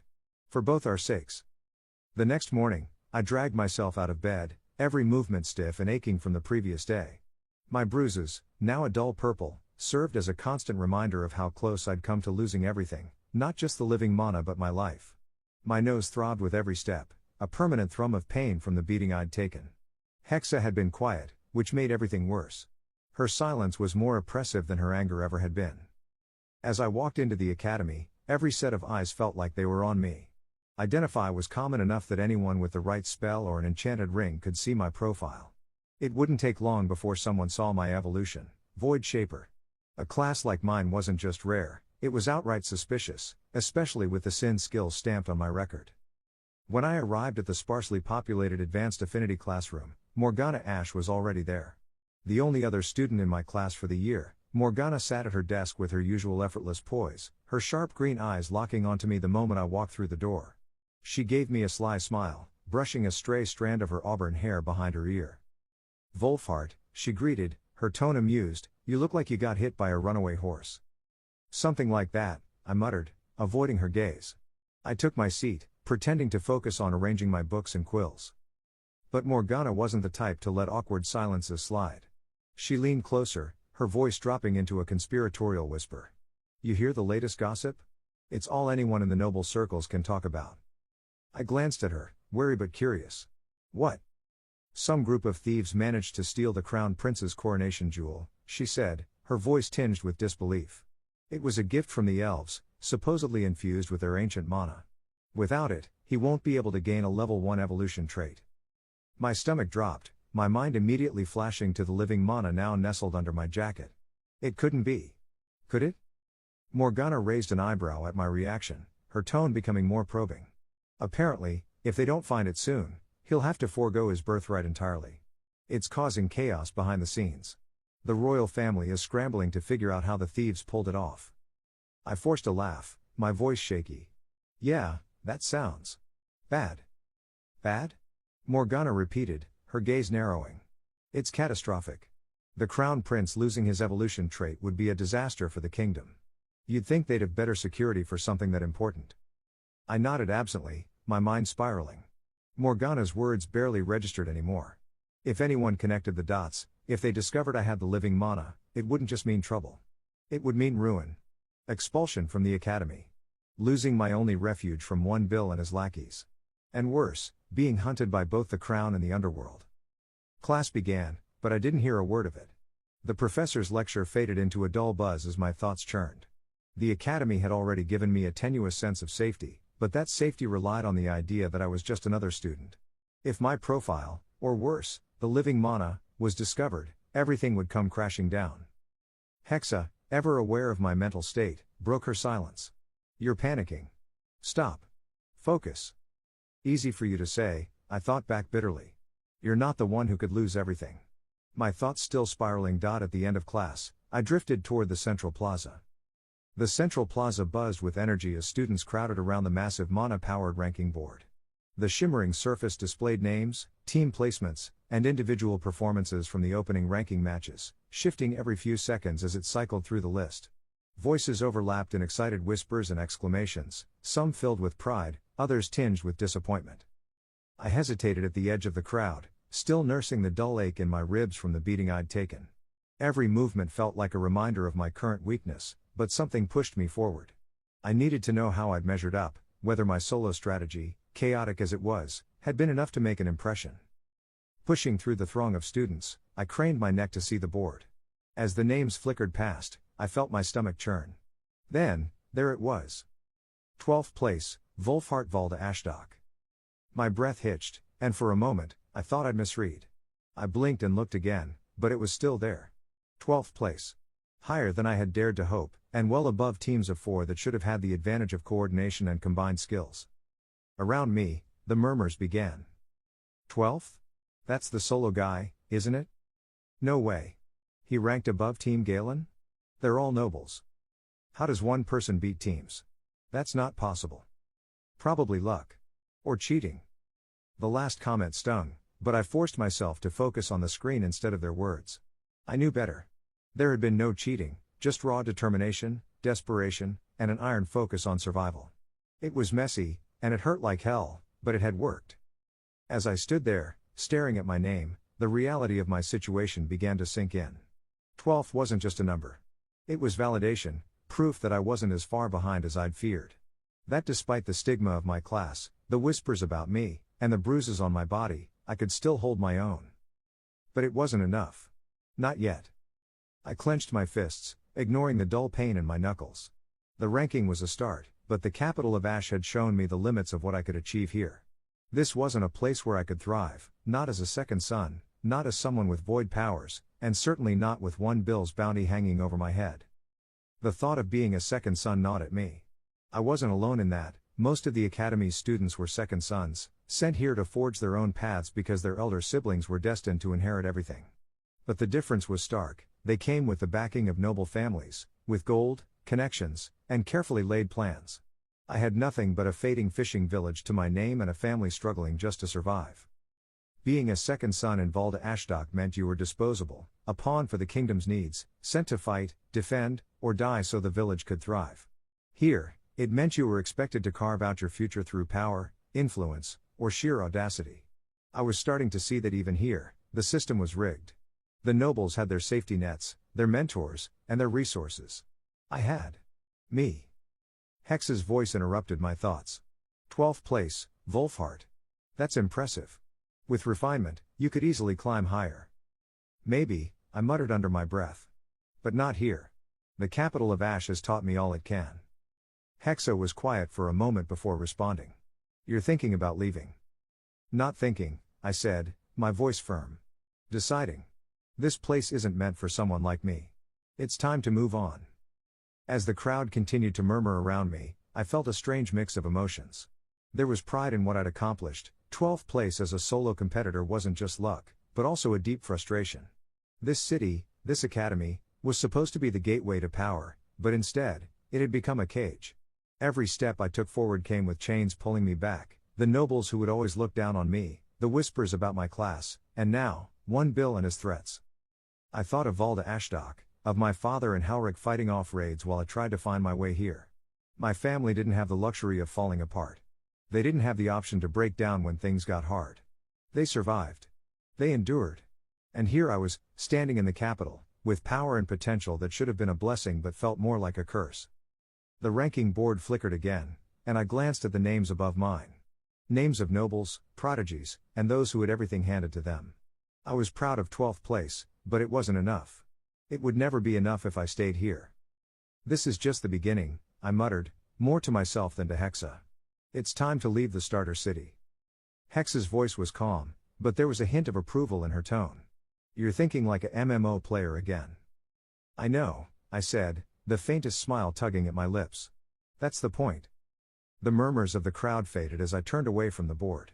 My bruises still ached, my nose throbbed, and my mana reserves felt like they'd been wrung dry, but none of that mattered anymore. I had a plan. I didn't know exactly where I'd go or how I'd get there, but I knew one thing. The capital of Ash wasn't the end of my journey. It was just the tutorial zone.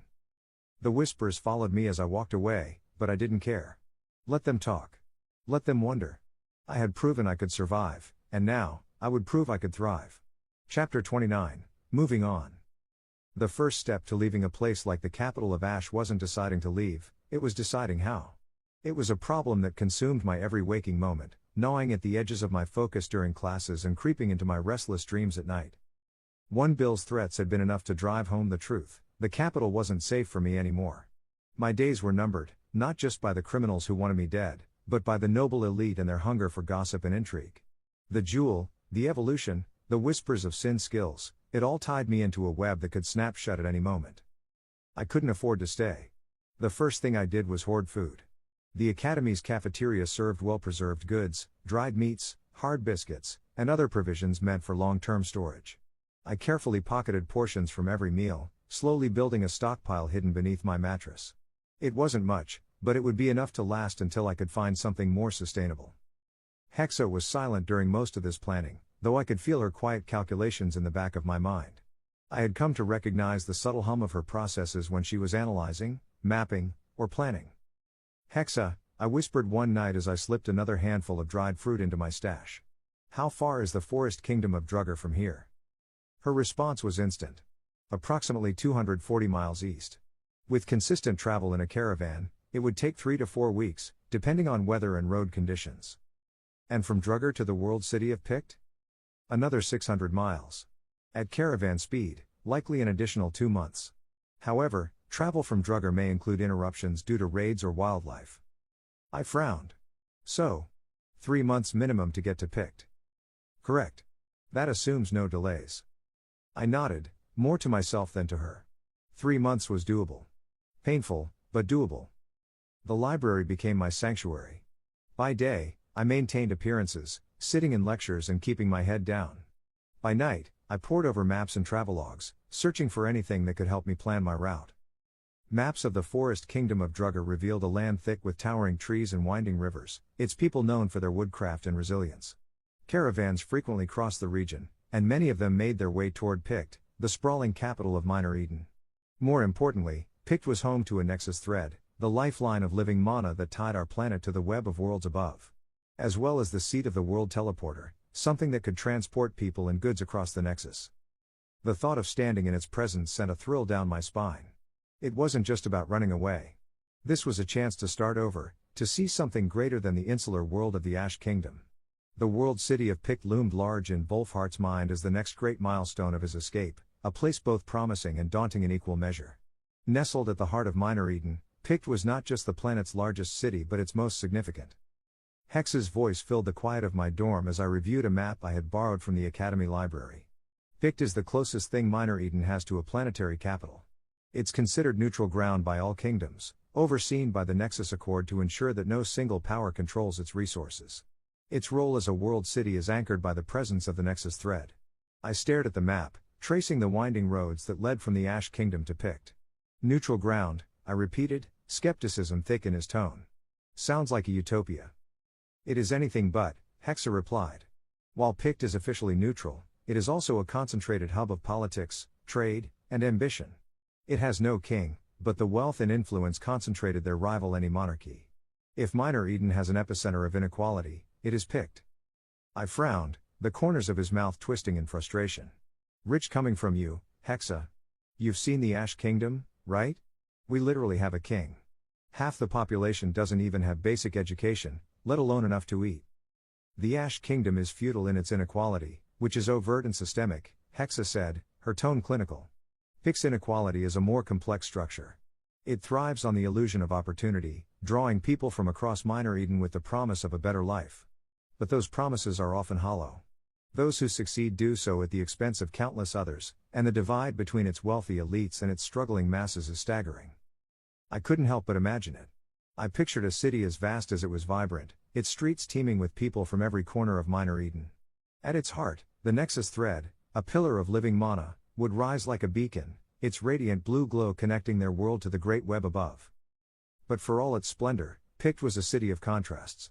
Lavish estates and towering spires for the privileged, cramped alleyways and endless toil for the rest. "So, Washington, D.C.?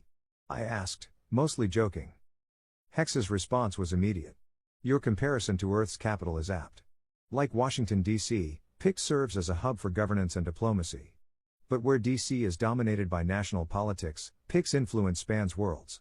It is a city shaped by its proximity to the Nexus, its wealth derived from the trade and travel it facilitates. And its people? Wolfhart pressed.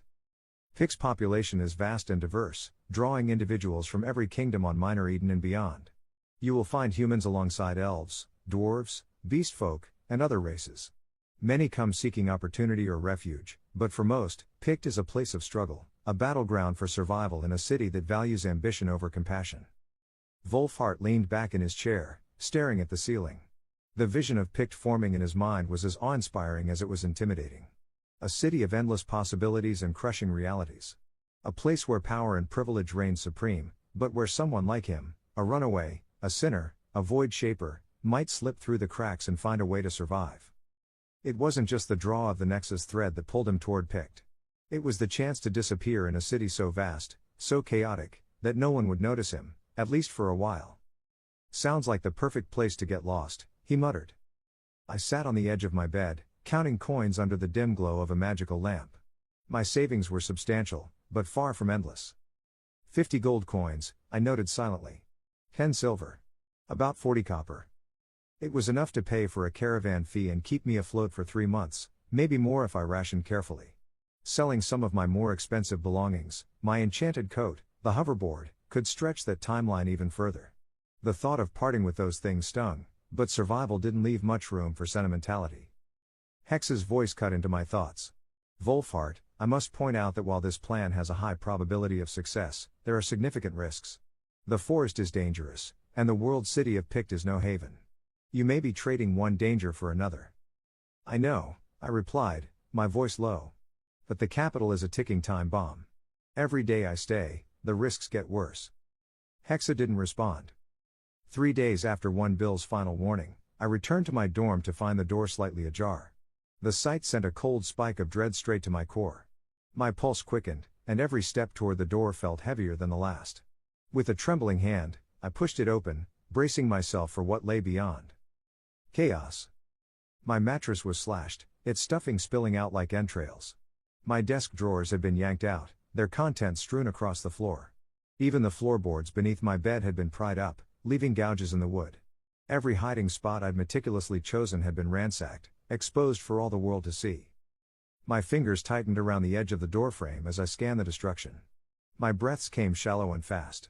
The living mana crystal, the one they were looking for, was gone. Not stolen, not misplaced. Gone. It had been consumed, fully absorbed into my body during my evolution 3 days ago, leaving behind nothing but this heavy, oppressive trait of sovereign ascendance that weighed on me like a crown of thorns. The jewel no longer existed, but they didn't know that. They won't stop, Hexa murmured softly, her tone devoid of the usual sarcasm or bite. They think it's still here. I nodded, the movement stiff and jerky. They'll tear the place apart again, I whispered. They'll tear me apart if they find out what really happened. I set to work immediately, my hands trembling as I tried to restore some semblance of order.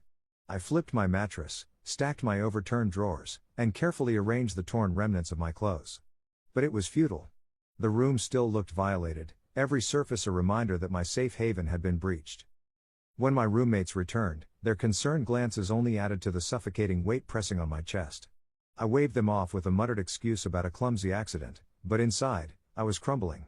Every nerve in my body screamed at me to leave, to run, but I couldn't, not yet. The next day, I began to notice them. At first, it was just a sense, an uncanny feeling that lingered at the edges of my awareness, like shadows shifting in the corner of my vision. But soon, it became undeniable. Strange faces mingled among the usual crowds of students, their eyes tracking my every move. Too rigid. Too focused. They didn't belong. 2 on the north end of the hall, Hexa informed me during lunch. Another trailing you through the west wing. Their routes are calculated, staggered. These are professionals. I clenched my jaw, forcing myself to take another bite of the bland cafeteria stew. My appetite was non-existent, but I needed the energy. Every step felt like walking a tightrope, my balance precarious. I could feel their eyes on me even now, and my skin prickled with the awareness. Hex's voice returned, quieter this time. You can't keep stalling, Wolfhart. They're closing in. I know, I muttered under my breath. The spoon in my hand trembled as I forced another bite down. But where do I go? What do I do? Anywhere but here, Hexa replied bluntly. That night, I stood at the window of my dorm, staring out at the cityscape of the ash capital. The sprawling lights of the city glittered like stars, but they brought no comfort. Every glow felt like a watchful eye, every flicker a reminder that my time was running out. The sovereign ascendance trait pulsed faintly within me, a quiet thrum of power I didn't yet understand. It was as if the evolution itself was taunting me, whispering of potential while chaining me to a fate I couldn't escape. I clenched my fists, frustration boiling beneath my skin. I should have known better, I hissed. I should have seen this coming. Regret is a luxury you can't afford, Hexa snapped, her voice sharper than usual. You need to focus on survival, not self-pity. Survival. The word felt hollow. What was I even surviving for? My actions had already cost me the only semblance of friendship I'd ever known. Git and Sona were gone. Ava would never understand. And the academy, this gilded cage, was no longer a sanctuary. It was a battlefield, and I was woefully unprepared. The following morning, I tried to go about my routine as if nothing had changed. But everything had. My steps were heavier, my mind clouded by the ever-present threat looming over me. Every time I turned a corner, I half expected to see one Bill's thugs waiting for me. As I crossed the main courtyard, I caught sight of one of the strangers lingering by the fountain. He was pretending to read, but his eyes flicked up as I passed. Our gazes locked for the briefest moment, and my heart skipped a beat. I knew then that time was up. The academy could no longer protect me. The walls that had once felt impenetrable were now nothing more than a facade. If I stayed, it was only a matter of time before they cornered me, and when that happened, I wouldn't survive. That evening, I returned to my dorm to find it in disarray once more. The door hung slightly ajar, the lock twisted and broken. Inside, the mess was worse than before, my belongings scattered, my bed upturned, the window cracked. I froze in the doorway, a cold sweat breaking out across my skin. They're escalating, Hexa whispered. This isn't a warning anymore. They're looking for you. Her words hit me like a punch to the gut. My gaze drifted to the sack beneath my coat, the empty sack that had once held the living monocrystal. It was still there, a useless decoy, but it wouldn't fool anyone for long. My hands balled into fists at my sides. I couldn't wait any longer. I had to leave. Time's ticking, I muttered, my voice barely audible over the pounding of my heart. And I'm out of options. A week after the ranking matches, I made my move. Under the cover of darkness, I gathered what little I could carry. The academy dorm was silent, the soft snores of my roommates drifting through the thin walls. The sack that had once held the living monocrystal was tucked beneath my coat, empty but still weighted with the memories of what it had contained, and what it had cost me. It had been 3 days since the crystal was consumed during my evolution, but the fear of discovery still gnawed at the edges of my mind. I strapped my hoverboard to my back, laden with the provisions I'd hoarded over the past week. Dried food, water skins, and a few spare clothes, everything I would need to survive the journey ahead. My heart pounded as I slipped out of the dorm, every creak of the floorboards sounding impossibly loud in the stillness of the night. The academy grounds stretched before me, cloaked in shadow. I stuck to the edges, avoiding the main paths where patrols might spot me. My nerves were frayed, every rustle of leaves or distant footsteps setting my pulse racing. Hexa, I whispered, my voice barely audible. You're sure this is the best route? It's the only route, she replied, her tone clipped. You're already a marked target. Staying here is suicide. The gate loomed ahead, its wrought iron bars glowing faintly with enchantments. My palms were slick with sweat as I approached, keeping to the shadows. The guards stationed there looked bored, their attention focused on a card game spread out on a nearby crate. Go now, Hexa urged. Before they notice. I slipped through the narrow gap in the hedge beside the gate, my heart hammering in my chest.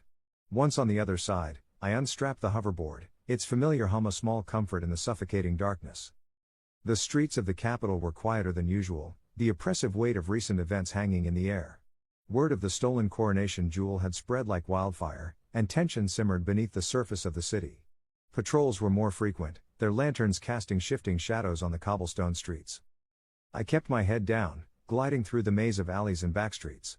The hoverboard's hum was barely audible, but every sound seemed amplified in the stillness of the night. My thoughts churned with the weight of my decision. I wasn't just leaving the academy, I was abandoning everything I'd built here, however tenuous it had been. By the time I reached the caravan station, the first light of dawn was creeping over the horizon. The bustling activity of the station was a stark contrast to the stillness of the night. Merchants shouted orders, laborers loaded crates, and travelers haggled over fares. I slipped into the crowd, just another face among the chaos. As the caravan prepared to depart, I glanced back toward the distant spires of the academy. They shimmered in the morning light, a gilded cage that had once felt like a sanctuary. No more. By the time the sun fully rose over the horizon, Wolfhart Valda Ashdok had disappeared from the capital of Ash. Chapter 30, Rules of Travel. 2 months had passed since Wolfhart left, and the ache of his absence hadn't dulled. Ava sat in their old meeting spot by the river gate, the crumpled letter he'd left behind clutched tightly in her hand. She had read it a dozen times, searching for answers that weren't there. I've gotten into trouble so deep I can't stay in the kingdom anymore. Please don't try to find me. It's safer this way. The words haunted her. She couldn't understand what he was thinking, why he hadn't come to her for help. They had grown up together, shared dreams of seeing the Nexus of Worlds and exploring the unknown. How could he leave without even asking if she wanted to help him? Without even considering that she might want to leave too? They'd grown up together, spent endless nights lying under the stars, talking about what lay beyond the Ash Kingdom. Seeing the Nexus of Worlds had been their dream. And now, he was gone. Tears pricked at her eyes as she stared at the letter. She wasn't just sad. She was angry. Angry that he had shut her out, angry that he hadn't trusted her enough to share his burden. Her knuckles whitened as she gripped the letter tighter, her vision blurring with unshed tears. How could he leave like that? Without even a goodbye in person. I would have helped you, she whispered into the empty air, her voice cracking with the weight of her emotions. But more than anything, she was worried.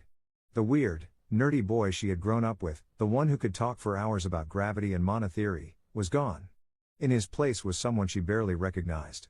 Someone running from something far bigger than himself. 3 days after leaving the capital of Ash. The caravan rumbled eastward toward Drugger, its enchanted wheels bumping along the uneven road. I sat in one of the cushioned seats inside the cabin, a vehicle unlike anything he had ever seen. It was massive, a linked series of 5 cabs with wheels that seemed almost ornamental given their magical propulsion. The structure reminded me of a strange fusion of a shipping truck, a train, and a tank, with the luxury of a cruise ship hidden beneath its armored surface. It was clear why the fare had been so steep. The interior was comfortable, if crowded. Families with children, lone travelers, and a handful of merchants shared the space, all bound for destinations deeper into the forest kingdom of Drugger. The hum of conversation and the occasional clang of shifting cargo filled the air, but my attention kept drifting to the heavily armed guards stationed along the caravan. They had been a constant feature of the last few days. They were an intimidating sight, their weapons polished and their eyes sharp. It wasn't long before curiosity got the better of him. I leaned forward, glancing at the young man seated across from me. The scruffy figure looked to be in his early 20s, his hardy appearance suggesting a life spent on the road. "Why so many guards?" I asked tentatively. The young man scoffed, barely cracking an eye open. "Seriously?" he muttered, his tone incredulous. Before I could respond, the older man sitting beside the younger one chuckled and leaned in, his grizzled features softening slightly. "Judging by your clothes, boy, I'd wager you've never left the walls of a city before." I stiffened but said nothing. "You look like a little prince to me," the man added with a smirk. "But I'll answer your question anyway." The older man straightened in his seat, gesturing out the window toward the forested horizon. "Raids don't just happen to cities. They happen to travelers, too. Anyone out here for longer than a week is fair game. That's why we've got guards.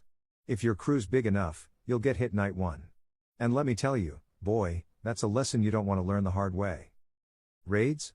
I asked, his brows furrowing. The older man nodded. "Portals spawn across the Nexus all the time.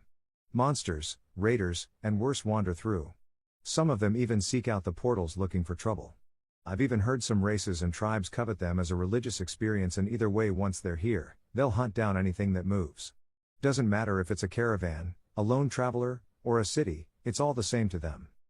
My stomach turned at the thought. What happens if you get caught in a raid? The older man's eyes darkened. "If you're lucky, you survive. If you're not, well, let's just say the God's Hall of Matchmakings isn't always fair." At the mention of the hall, Wolfhart perked up. He'd heard of it before, but the Academy's lessons had been vague. "What's the Hall of Matchmakings?" The man chuckled again, though there was no humor in it this time. "You really are green, aren't you? The hall is where the gods match attackers and defenders. It's how they keep things balanced. When you're caught in a raid, you're not just fighting random monsters, you're fighting a force that's been deemed your equal. It's also the only place you can use favor." My thoughts raced. And favor? What is that? The older man raised an eyebrow, clearly surprised by the question. Favor's the god's currency. You earn it in the hall by surviving, by fighting, by winning. It's not just for bragging rights, either. Favor can buy you things, legendary weapons, rare skills, even profile changes. My breath caught. Profile changes? The implications were staggering. Don't get any ideas, boy, the man warned, his voice dropping to a low rumble. Favor's not easy to come by, and the hall doesn't care if you're ready or not. If you get matched, you fight, or you die. The younger man beside him stirred, groaning as he shifted in his seat. Trevor, stop scaring the kid, he muttered, his voice thick with sleep. Trevor laughed, clapping me on the shoulder. Don't mind Heinrich. He's just cranky when he doesn't get his beauty sleep. I managed a weak smile, but my mind was still reeling. The hall, the raids, the favor, it was a stark reminder of just how far I was from what I understood. The caravan bumped along the uneven road, the massive wheels kicking up dust as they pressed deeper into the wilderness. Night was falling, and with it came the shadows of a world I barely comprehended. The caravan ride turned out to be an endurance test of patience. The first 6 days blurred together, an endless rhythm of wheels rumbling over uneven roads, the occasional jostle of luggage, and the hum of the caravan's enchantments. I quickly learned that the excitement of travel wore off fast when all you had to look at were the same sprawling forests and dirt paths. Trevor proved to be a surprisingly decent companion. When I could catch him in the mood, he'd regale me with stories about his years on the road, tales of narrow escapes from raiders, the strange creatures he'd seen, and the odd jobs that had carried him across Minor Eden. Heinrich, on the other hand, was a man of few words, content to nap or gaze out the window with a scowl that seemed permanently etched onto his face. Occasionally, Trevor would poke him awake to chide him for being rude, but their dynamic was more amusing than tense. As for me, I split my time between making awkward small talk and battling boredom. The caravan's interior wasn't exactly designed for entertainment. Sure, it was comfortable enough, but there was only so much staring out the window or rereading maps that I could handle before my mind started to wander. That's when Hexa came to the rescue. Let me guess, she said dryly on the 5th afternoon. You're thinking, I'd give anything for some kind of distraction right now. Guilty, I muttered under my breath, careful not to draw attention to myself. Well, as you know, I have a library of interactive simulations. Think of them as mental exercises. She paused. Or games, if you prefer. The offer was too tempting to resist. Hexa loaded a basic version of something resembling Pong, the simple arcade game. It projected in my mind's eye like a floating screen, and I controlled the paddles by subtly moving my hands. Or at least, I tried to be subtle. What the hell are you doing, kid? Trevor asked the first time he caught me swiping at the air. I froze, realizing how strange I must have looked. Stretching? I said weakly, earning a dubious look from him and a smirk from Heinrich, who for once looked amused. After that, I tried to be more discreet, but it wasn't easy. The games helped pass the time, though, and Hexa even got creative, introducing more complex simulations as the days dragged on. Still, even with her help, the monotony of travel gnawed at me. By the time the 7th night rolled around, I was worn thin by the tedium. The caravan had settled into its evening routine, the guards taking up their posts as the passengers prepared to sleep. The air inside the cab was stifling, a mix of body heat and the faint smell of dried food and damp clothes. The sun had just dipped below the horizon, casting the forest in a deep, inky blue. Outside, the sounds of nocturnal wildlife began to stir, chirps, rustles, and the occasional distant howl. I leaned back in my seat, my hood pulled low over my face. Trevor was snoring softly in the corner, and Heinrich was idly sharpening a knife, his expression unreadable. For once, the rumble of the caravan's wheels seemed quieter, the rhythm almost lulling me to sleep. Then Hexa's voice broke through the silence. Mild subsonic noise detected, she said, her tone sharper than usual. Your senses indicate some form of power discharge nearby. I sat up straighter, my heart skipping a beat. What do you mean, a power discharge? I whispered, careful not to wake the others. Uncertain, she replied. But it's close. Less than a kilometer. The sound patterns and energy fluctuations are consistent with combat. The word sent a chill down my spine. My hand instinctively moved to my coat, fingers brushing against the hidden compartment where I kept my remaining coins and my identify ring. The caravan rumbled on, its pace unchanged. But now, every bump and jostle felt ominous, every shadow outside the window a potential threat. I couldn't shake the feeling that the end of the week wasn't just a coincidence. Something was coming, and it wasn't going to wait for an invitation. Chapter 31, Lessons in Blood. The goosebumps Hex's words had triggered hadn't faded when the first impact hit. A deafening crash reverberated through the caravan, followed by the unmistakable vibrations of magic slamming into its armored exterior. Screams of alarm erupted from the passengers, and I gripped the edge of my seat, heart hammering. Subsonic discharges still detected, Hexa informed me, her tone as cold and clinical as ever. They're rapid, clustered. The caravan lurched again, jarring everyone against their seats. The heavy thud of boots hitting the floor echoed through the cab as the guards who had been stationed inside rushed toward the fray. Through the narrow window, I caught glimpses of chaos, flashing lights, sprays of dirt, and figures moving at terrifying speeds. Trevor and Heinrich were both peering out the window, their faces lit by the flickering light of spells and flaming arrows. Trevor let out a low whistle, shaking his head. "These bastards have ogres," he muttered, more annoyed than afraid. "That's not what you want to see on your first raid of a trip." Heinrich, usually quiet, grimaced but said nothing. Outside, the guards engaged the enemy, their voices a mix of commands and battle cries. Bows thrummed as arrows flew, and the harsh clash of steel meeting flesh echoed through the night. Trevor pointed at the chaotic scene. "Look there, boy. See those robed ones? That's not some random band of monsters, they're zealots." "Zealots?" I echoed, trying to keep my voice steady. Trevor's face twisted into a grimace. "Fanatics. Religious types. They don't just raid for loot or fun, they fight for the gods' favor. They'll keep coming until they're dead or the gods pull them back to the Hall of Matchmakings." The guards were holding their ground, aided by the caravan's defenses, mounted traps that spewed flames and barbs, cutting down waves of goblins before they could get close. But the sheer numbers of the attackers were staggering. For every goblin that fell, 2 more seemed to take its place. The ogres were the worst. Massive and relentless, they lumbered forward despite the hail of arrows and spears aimed at them. Their skin, thick and mottled, turned aside some of the blows, and the collars around their necks glowed faintly, pulsing with some unseen magic. They didn't roar or bellow like I expected, instead, they moved with a terrifying, silent purpose, their rage evident only in the destruction they left in their wake. 2 of them reached the caravan, their massive fists smashing into the outer defenses. I flinched as one guard was sent flying, his body crumpling as he hit the ground. The remaining defenders redoubled their efforts, cutting down the ogres with relentless precision. Even so, the damage they caused was enough to create openings for the goblins and orcs to climb aboard. Trevor cursed under his breath as one of the goblins scurried up the side of the caravan. It was grotesque, its green skin glistening under the flickering light of flames. Its oily, tattered uniform was marked with crude runes and jagged stitching, giving it a feral, war-torn appearance. "First time seeing one, boy?" Trevor asked, his voice grim. "You won't forget it." I didn't answer. The goblin leapt forward, knife in hand, only to be skewered midair by a spear thrown by one of the guards. It dissolved into smoke as it hit the ground, leaving only its weapon behind. Hex's voice interrupted my thoughts. "Battlefield analysis, the defenders are gaining the upper hand. Estimated resolution, imminent." I let out a shaky breath. Relief was short-lived. A deafening shatter of magic broke the air. The barrier that protected the passengers dissolved in a swirl of smoke and light. Before anyone could react, an orc barreled through the opening, its massive frame filling the narrow passage. Its eyes gleamed with savage glee as it took in the unarmed humans before it. The passengers screamed, scrambling away from the hulking figure. I froze, my body refusing to move.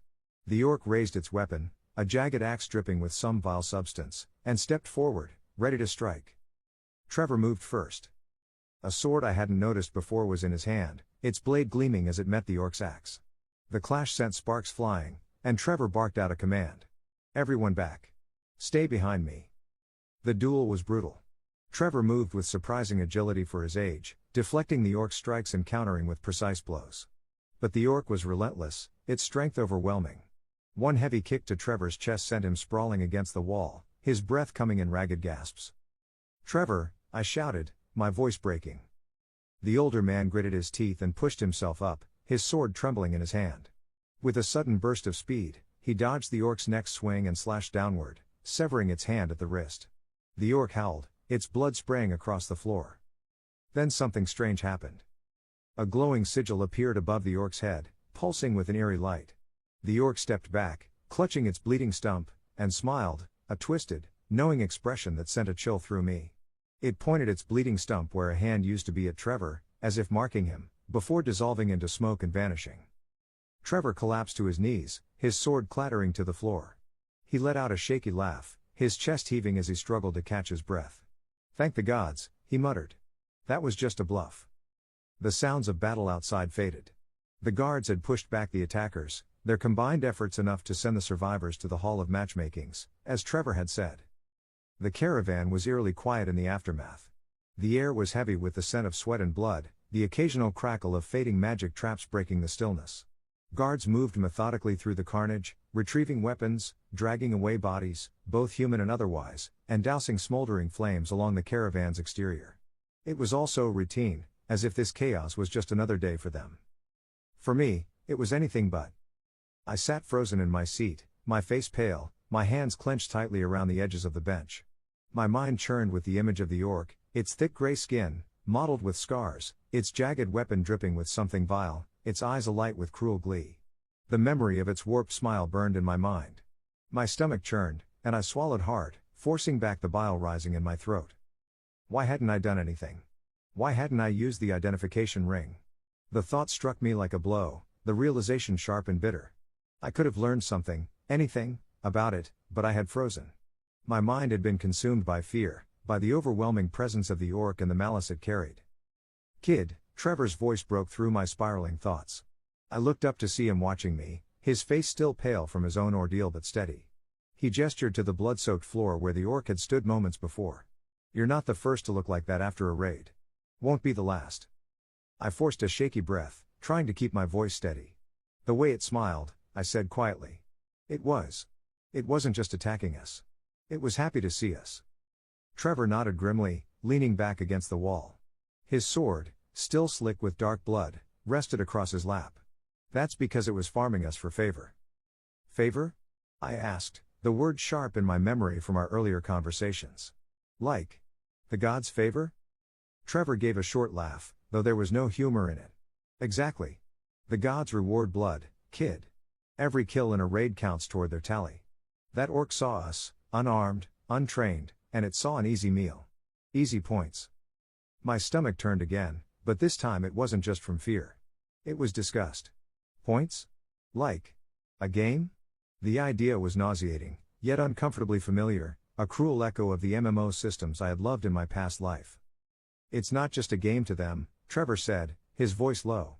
"For the zealots, the favor of the gods is everything. It's what gets them stronger, earns them better skills, better gear. It's their whole reason for living." The words hit me hard, settling into the pit of my stomach like a stone. I thought back to the orc's twisted smile, to the way it had seemed almost delighted as it raised its weapon against Trevor. It wasn't just fighting for survival. It was hunting for sport, for power. Trevor must have noticed the look on my face because he leaned forward, his tone softening slightly. "Listen, kid. That wasn't your first raid, wasn't it?" Shook my head, not trusting myself to speak. "Then let me give you some advice. Don't waste time beating yourself up over what you didn't do. Surviving a raid is an accomplishment in itself. Use it. Learn from it. Next time, you'll be ready." I wanted to believe him. But the truth was, I wasn't sure I would ever feel ready. Not for this. The rest of the caravan seemed to pick itself up with an efficiency that only came from experience. The passengers whispered among themselves, casting wary glances at the guards as they worked. Some were pale and shaken, others oddly calm, as if this was just another bump in the road. Even the guards, despite their losses, moved with the practiced ease of people who had seen this all before. I couldn't stop replaying the fight in my mind, the clash of steel, the flash of magic, the guttural screams of goblins and orcs alike. And the orc's sigil, the glowing mark that had appeared before it vanished into smoke. What did it mean? What would have happened if Trevor hadn't been there? Hex's voice pulled me from my thoughts. The orc's behavior aligns with observed raid mechanics. Favor-based raiders often target defenseless individuals to maximize gains. However, the sigil and disappearance suggest additional conditions that warrant further analysis. "Yeah," I muttered under my breath. "Great. I'll just add orc sigils to the list of things I don't understand." Trevor's laugh startled me. I hadn't realized I'd spoken loud enough for him to hear. "Welcome to the real world, kid," he said, his voice tinged with dark amusement. "Where the gods keep the rules just clear enough to make sure we don't all die of confusion." I managed a weak smile, though it felt hollow. The real world, huh? It felt more like a nightmare, a world where survival meant navigating a system as brutal as it was inscrutable. Where even monsters fought not just for survival, but for something far more calculated. As the caravan began to move again, the rhythmic hum of its enchanted wheels returned, a stark contrast to the chaos that had just unfolded. I leaned back in my seat, trying to steady my breathing, but the tension in my chest refused to ease. Trevor glanced at me one last time before closing his eyes, his face still pale but calm. "Get some rest, boy. You'll need it." I nodded, though sleep felt impossible. As the caravan rumbled on into the night, I stared out the window, the dark forest stretching endlessly beyond the glass. My reflection stared back at me, pale and haunted. A week after the first raid, the caravan felt more alive, or perhaps more restless. Every creak of the cabin and murmur from the guards seemed louder. Travelers shifted uneasily in their seats, their gazes darting toward the windows as if expecting an attack at any moment. The atmosphere wasn't outright panic, but it was a palpable tension that had settled into the bones of everyone aboard. Wolfhart leaned back against the cabin wall, watching Heinrich fiddle with his knife in silent concentration while Trevor hummed an old tune, seemingly unaffected by the unease around him. "Heavy day," Trevor remarked offhandedly, catching my glance. "You think we'll get hit again?" I asked, though the answer felt obvious. Trevor just smirked, but it was Heinrich who spoke up, his voice low and gruff. "It's been quiet too long. Feels like something's coming." Hex's voice broke in from the back of my mind, crisp and clinical. "Based on the established raid patterns on this trip so far, the probability of an attack within the next 24 hours is 78.3%. However, these patterns can be irregular and influenced by external factors." "How much longer until we reach the border?" I whispered, not wanting to draw attention. "At the caravan's current speed, approximately 2 days, Hexa replied. "We are approaching the border region between the Ash Kingdom and the Forest Kingdom of Drugger. Politically they are rivals and expect a large presence at the border." I frowned, processing the information. The Ash Kingdom and Drugger were infamous rivals, with tensions simmering just below the surface for decades. It was no surprise that the border would be heavily patrolled and even more heavily contested. The caravan wasn't helping matters by choosing defense over speed. While the reinforced cabs and enchanted barriers were impressive, their slow progress made the journey feel agonizingly drawn out. The added protection came at a price, both in terms of time and in the constant sense of vulnerability. "Hexa, this feels like it's dragging on forever," I muttered under my breath. "The caravan's pace is deliberate," Hexa responded. "Its size and defensive capabilities make it a target, but they also ensure survival for extended trips. Additionally, the guard's experience and the provisions provided to passengers are substantial benefits." I had to admit, the food, while far from gourmet, had been a godsend for stretching my own rations. Each meal of preserved meats and hard bread felt like a small victory in maintaining my dwindling supplies. Still, the slow pace grated on my nerves. Over the past week, Hexa and I had debated the merits and risks of raiding. The Hall of Matchmakings fascinated me as much as it terrified me. The favor system, the potential for power, and even that strange sigil the orc had worn, it all called to the greedy, gamer-obsessed part of me that had never quite disappeared. "Becoming a raider isn't practical," Hexa had said more than once during our discussions. "The risks outweigh the rewards, and the stigma attached to such a path would jeopardize your long-term survival." But I couldn't shake the allure. The thought of walking into the Hall of Matchmakings, armed with my evolving skills and sovereign ascendance, was intoxicating. The gods had created a system where strength was currency, and if I played it right, I could climb the ladder faster than anyone. The morning passed uneventfully, though the tension didn't abate. By midday, the first signs of a raid appeared on the horizon, a ripple in the air, like heat waves distorting the trees in the distance. The heat wave was accompanied by Hexa's familiar chime subsonic signature detected. The guards immediately sprang into action, their movements precise and efficient. Trevor and Heinrich watched from the window, their expressions a mix of anticipation and caution. "Looks like we're up," Trevor said, cracking a grin. I peered out the window, my stomach tightening at the sight. This time, the attackers weren't as coordinated as the group from the first raid. Goblins poured from the tree line in chaotic waves, flashes of a blue light marking their arrival, some wielding crude weapons, others unarmed. "Coming-of-age ritual," Trevor muttered, shaking his head. I turned to him, confused. "What?" "Goblins," he said, gesturing toward the attackers. "Big tribes force the young ones into trial by combat. If they survive and earn enough favor, they get a status boost back in their society. Happens more often than you'd think. I stared at the scene outside, my hands gripping the windowsill tightly. The goblins moved with an almost frantic energy, their small forms darting across the battlefield as the caravan's guards met them with arrows and spells. Despite their numbers, the goblins seemed less of a threat this time. "They're scared," I said, almost to myself. "Not scared," Trevor corrected. "Determined. They're here to prove themselves, but they don't want to die doing it. Can't blame them for that." The guards made quick work of the raid, their experience and superior equipment tipping the scales decisively. A few of the goblins managed to get close to the caravan, but the enchanted traps, flame emitters and barriers, dispatched them before they could do any real damage. The survivors disappeared into the same wispy smoke as before, their failure marked by the gods' intervention. "Efficient," Hexa noted. "Minimal losses on the guard's side. No passengers endangered." I nodded, though my mind lingered on the goblins. They weren't mindless monsters, they were individuals, fighting for a chance at something greater. It was a sobering thought, one that made the stark realities of this world feel even heavier. Time passes, and as the caravan rolled on, the towering trees of the forest kingdom of Drugger came into view. Their dark, sprawling canopies loomed like sentinels, casting long shadows over the road ahead. In the distance, a cluster of lights flickered, a border town nestled against the edge of the forest. Hex's voice cut through my thoughts. "Analysis suggests the lights belong to an informal settlement surrounding the border outpost. These towns often form when individuals seek proximity to guard camps for protection, despite the inherent risks of the region." I squinted, taking in the ramshackle buildings that clung to the edges of the outpost's walls. They weren't quite tents, but they weren't permanent structures either. The construction was haphazard, the materials mismatched. It was as if the residents expected their homes to be destroyed at any moment. "A shanty town," I murmured. "Correct. Such settlements are not uncommon in contested regions on Earth," Hexa replied. "Their existence often complicates border security there, and worse here as they likely attract raids and other forms of aggression." As we drew closer, the lights grew brighter, illuminating the stark contrast between the sturdy walls of the outpost and the fragile homes beyond them. The sight left me uneasy, a reminder of just how precarious life could be in this world. The caravan slowed as we approached the outskirts of the town, its massive wheels crunching over the uneven road. Chapter 32, A Kingdom's Border.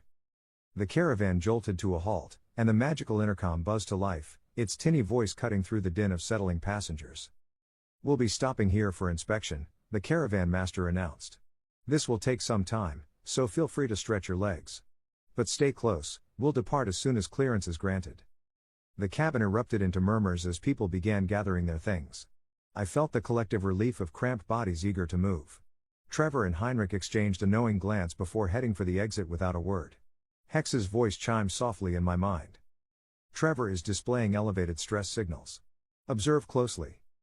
Curious, I followed the two out into the bustling chaos of the border town. The air was thick with the smell of damp earth and wood smoke, mingled with the faint, acrid scent of sweat and desperation. The shanty-like structures clung to the edges of the guard post, their mismatched construction creating an uneven skyline of makeshift homes and stalls. People moved with purpose, but their faces were drawn, wary. Trevor's shoulders were unusually tense as he scanned the surroundings. I hesitated before stepping closer, keeping my tone light. "Why so on edge, Trevor?" He jumped slightly and turned, glaring at me. "Brat, don't sneak up on people like that. Ain't polite." His words were gruff, but there was no real anger behind them. He sighed, running a hand through his gray hair. "Look, kid, don't go prying where you shouldn't." I crossed my arms, refusing to back down. "You're obviously worried about something." Trevor huffed, his lips pressing into a thin line before he finally gave in. "Fine. You see those guards?" He nodded toward the post's walls, where soldiers stood at full attention, their eyes sharp and weapons ready. The air around them seemed charged, as if they were waiting for something to happen. "They're acting like the gods themselves are about to come stomping through here," Trevor continued. "My bet is they haven't been raided recently. That makes them a target, and us being here complicates things. More people gathered means a bigger ranking in the halls for any raiders groups looking to earn favor." I glanced at the guards, their presence radiating barely contained tension. It wasn't just the soldiers. The entire settlement seemed to be holding its breath, the weight of the potential raid pressing down on everyone. The sprawling border town was nothing like the capital of Ash, and even less like Valda Ashdok. The ramshackle buildings and bustling streets mirrored something closer to the chaotic energy of the Festival of Sin, a far cry from the structured order I'd once considered normal. Trevor and Heinrich moved purposefully through the mud-slicked streets, weaving through the crowds. I trailed behind them, sidestepping merchants hawking wares and children darting between legs. The air buzzed with the sound of raised voices, clanging pots, and the occasional bark of a dog. Trevor glanced back, a flicker of surprise crossing his face. "Didn't think you'd keep up," he muttered, but his tone was approving. We came to a halt outside the largest building in the area, a saloon-like structure with a weathered sign swinging from rusted chains. The faint sound of music and laughter drifted out, muffled by the heavy doors. Inside, the air was warmer, thick with the smell of ale and sweat. The place was quieter than I expected, the usual raucous energy of such establishments dampened by the absence of off-duty guards. The few patrons scattered about seemed subdued, their conversations low. As we took a seat near the corner, something caught my eye. Among the serving staff weaving between tables were several women with distinctly inhuman features, ears, tails, and other traits that marked them as beast folk. Their appearances were striking, their movements fluid and captivating in a way that drew attention. I felt my face flush as I looked away quickly, trying to focus on anything else. My thoughts betrayed me, unbidden memories of late nights on Earth's surfacing, the kind I wasn't proud of. I clenched my fists under the table, forcing myself to steady my breathing. Trevor's laugh broke through my awkward attempt at composure. "Relax, kid," he said, smirking. "Ain't the first time someone's gotten caught staring. Beast folk have that effect, especially on your type." "My type?" I snapped, my embarrassment flaring into irritation.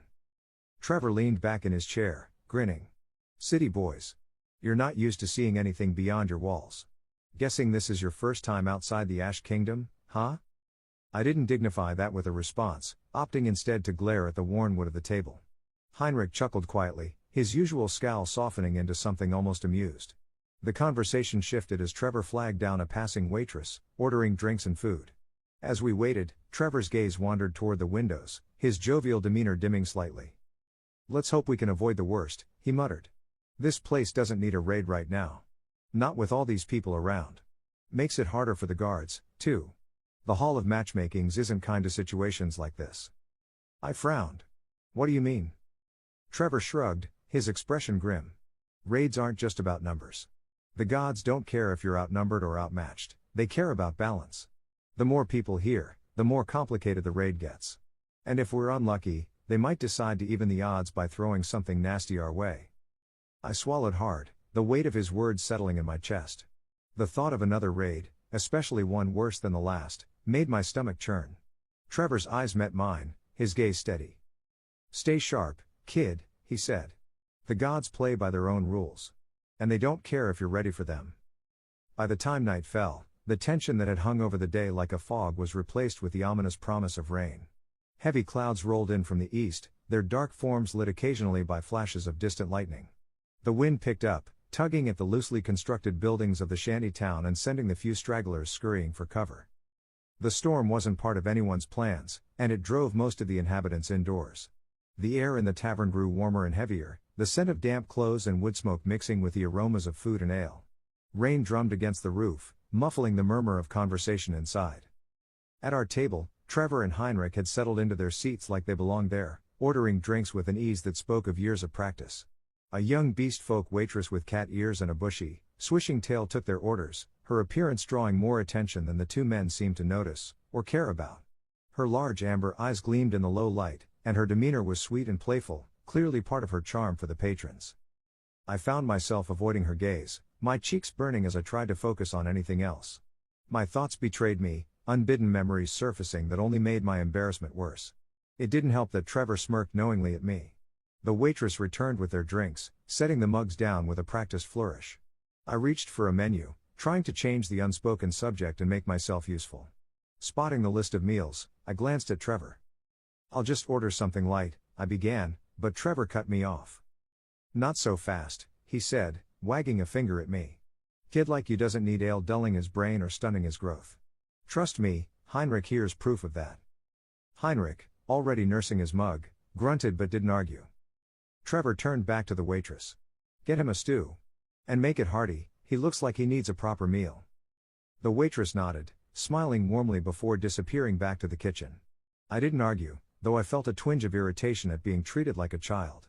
When the food arrived, though, my annoyance faded. The stew was steaming and fragrant, served with a chunk of crusty bread. I dipped a spoon in, lifting a bit of the thin but rich broth to my lips. The flavors were simple but satisfying, the kind of meal that felt like it belonged in a proper fantasy world. The meat, whatever it was tender enough, and the bread soaked up the broth perfectly.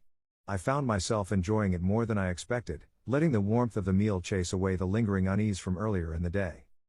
Meanwhile, Trevor and Heinrich settled into their drinks.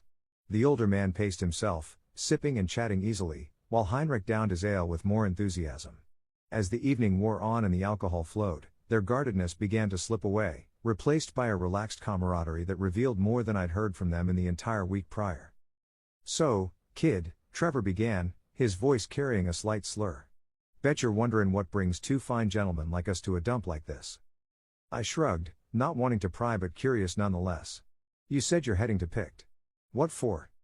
Trevor leaned back, tipping his chair at a precarious angle. "Work. The kind you don't talk about in polite company. Used to be part of a raiding group, Heinrich here and his old man included. We'd take contracts from towns, cities, even private groups. Go on the offensive, you know? Hit raids before they hit us. Or sometimes. Just for favor." "Favor?" I echoed, glancing at Heinrich, who was now staring into his mug. Trevor nodded, his expression darkening slightly. "Yeah. You'd be surprised how much cities'll pay to bump their favor with the gods. Higher favor means better ambient mana density, more resources, better protection. It's a numbers game, kid. And we were good at it, until we weren't." He sighed, taking a longer sip of his drink before continuing. "Last job went south. Just bad luck all around. Lost half the group. Heinrich's old man lost a leg. He's holed up in a little village now, but we're making our way to Pict to sign on with a company. They'll set us up with portal hunting parties, and give us real work again. The pay's good, and if we play our cards right, we'll make enough to get Heinrich's dad a new start." I looked at Heinrich, whose jaw was tight, his eyes fixed on the table. "Why not stay in the Ash Kingdom?" I asked hesitantly. "Wouldn't it be easier?" "Easier doesn't cut it," Heinrich interrupted, his voice low but firm. "We need money. Real money. And the Hall of Matchmakings is where we'll find it." Hexa chimed in quietly, her voice laced with a hint of exasperation. "If you'd paid attention to your lectures, especially about the church, you'd know this already. Favor is a key metric for cities and individuals alike, influencing everything from mana distribution to social standing. Raiding, when offensive, is the main source of favor." I frowned, absorbing the information. The idea of entire towns paying for raids to improve their mana density felt both fascinating and unsettling. It was a system that rewarded violence and survival. As the night wore on, the conversation turned lighter, the two men sharing stories of their past adventures and close calls. Trevor's laughter was infectious, and even Heinrich cracked a few wry smiles. For a moment, it was easy to forget the tension that hung over the border town, the storm outside drowning out the exterior world. Chapter 33, a series of unfortunate events. The peace of the border tavern shattered with a loud, blaring alarm. My heart sank as Hex's voice rang in my mind, clipped and efficient. Subsonic signatures detected. Probability of raid initiation, 92%. Your senses are maxed in this storm, but I strongly advise immediate retreat. Before I could fully process her words, Trevor and Heinrich were already on their feet, throwing a handful of coins onto the table. Some scattered to the floor, but neither cared. Trevor grabbed my arm, his grip firm. "Come on, boy," he barked. "Back to the caravan, now. That coward of a caravan master will bolt the second he smells trouble. Probably already on the move." His voice rose above the pounding rain as we rushed for the door. The storm outside was merciless, rain hammering down in heavy sheets that made it nearly impossible to see more than a few feet ahead. The chaotic scene of the shanty town unfolded in flashes of lightning, people scrambling to secure makeshift doors, dragging valuables indoors, or simply running in the storm with no real destination. A surge of panic rippled through the air, raw and palpable. Trevor's voice cut through the storm as he led the charge. "The caravan's gonna leave us behind if we don't move, and I'm not about to be stuck in this hellhole. Keep up, boy." The mud sucked at my boots with every step, slowing me down as I struggled to match Trevor's pace. Even Heinrich, usually sullen and silent, moved with a sense of urgency that I hadn't seen before. They were both clearly seasoned at this, running in bad conditions, keeping a low profile in chaotic environments. Me? I felt like a fish out of water, flailing as the storm did its best to drag me down. Hex's voice chimed in again, calm but insistent. Caravan detected approximately 800 meters ahead. Current speed indicates it's moving just faster than a walking pace. If you maintain your current velocity. I know, I snapped, my words barely audible over the rain. Just keep me updated. Trevor's voice shouted over his shoulder as we reached the edge of the shanty town. Keep those legs moving, kid. Don't let the mud get the better of you. The caravan was visible in the distance, its massive form lumbering through the forest, illuminated sporadically by flashes of lightning. Its enchanted wheels churned through the muddy path with ease, moving just fast enough to stay ahead of us. My chest burned as I pushed harder, my feet slipping and sliding in the muck. Fucking coward is gonna make me run, Trevor growled, his voice laced with frustration as he pumped his arms, refusing to slow down. We followed in the caravan's tracks, the deep ruts in the mud making the path treacherous but also providing a clear route forward. The pounding rain seemed to intensify, turning the trail into a quagmire. Every step felt like a battle against the elements. Hexa chimed in again. Additional subsonic signatures detected. Movement suggests hostile entities converging on your position. I barely had time to register her warning when a deafening roar echoed through the storm. My head whipped around, my eyes scanning the darkened forest.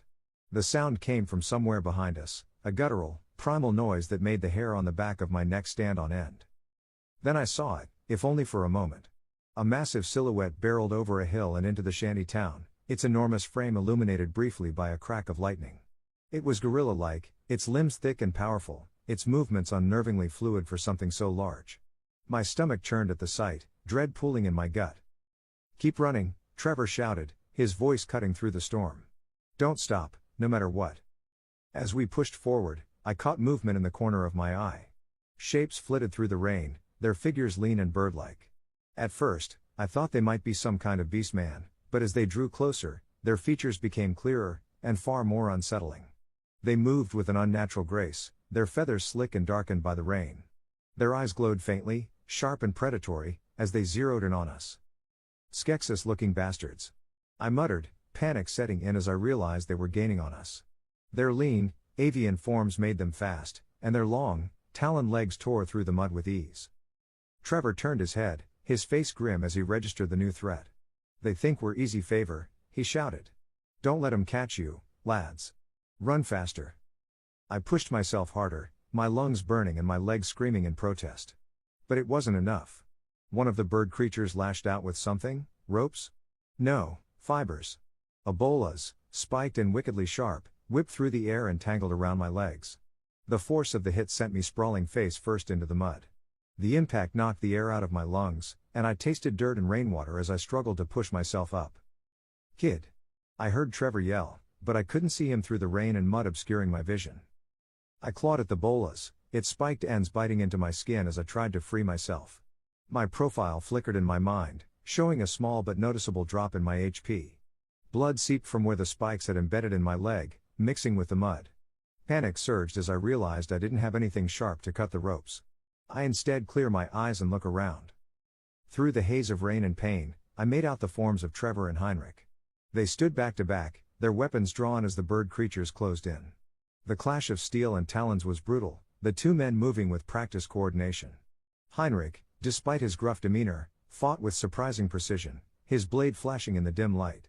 Trevor, meanwhile, wielded his sword with a brutal efficiency that spoke of years of experience. One of the bird creatures fell almost immediately, its body dissolving into the familiar wisp of smoke that marked its return to the gods. The remaining three circled warily, their glowing eyes locked on the two men. They darted in and out, testing their defenses, but Trevor and Heinrich held their ground. I fumbled with the bolas, my fingers slipping on the wet fibers as I tried to untangle myself. The mud sucked at my movements, making every motion feel sluggish and clumsy. Another bird creature lunged, its talons aimed for Heinrich's exposed side. Trevor intercepted with a well-timed strike, his sword biting deep into the creature's chest. It let out a strangled cry before vanishing in a puff of smoke.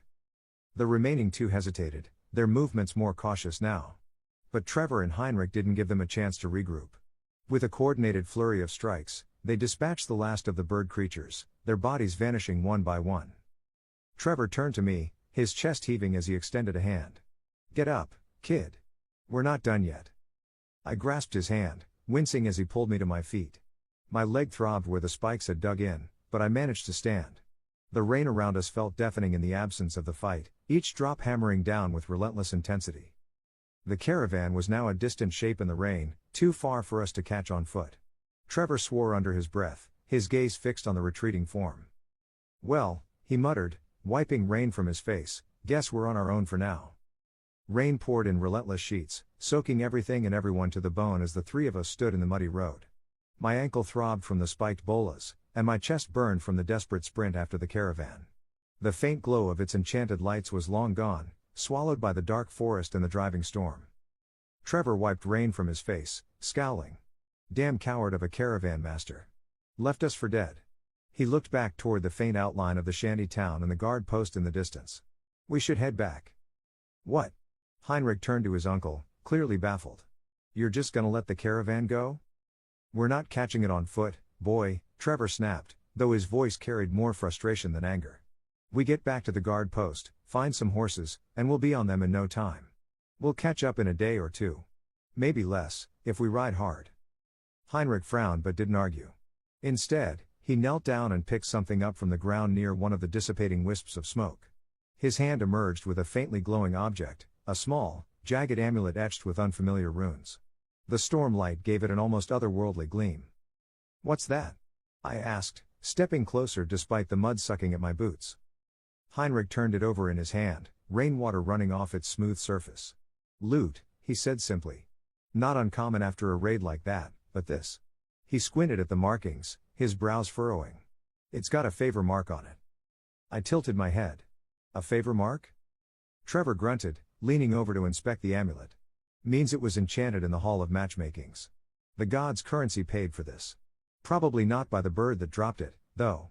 It's a rare find, birds like these don't tend to have the favor for something like this. My guess is, this is a god's blessed item. Rare as hell." I stared at the amulet, the gears in my mind turning. "If it's enchanted, can't we just, I don't know, identify it?" Both men turned to me, eyebrows raised. Trevor laughed first, a short, disbelieving bark. "Identify it? Boy, you planning to whip out a mage and a ritual circle in the middle of this storm?" "Or maybe he's carrying an appraisal orb in his back pocket," Heinrich added, his tone dripping with sarcasm. I reached into my jacket pocket and pulled out the simple band that had been gifted, or rather, thrust upon me, by one bill. I slipped it onto my finger, feeling the slight tingle of its magic activating. Would an identify ring work? The laughter stopped instantly. Both men stared at me as though I'd just sprouted a second head. "Kid," Trevor said slowly, his eyes narrowing. "Where in the gods' names did you get one of those?" I hesitated, realizing belatedly how this might look. "It was a gift." Heinrich snorted. "Must have been a damn rich friend." I ignored the comment, focusing instead on the amulet in Heinrich's hand.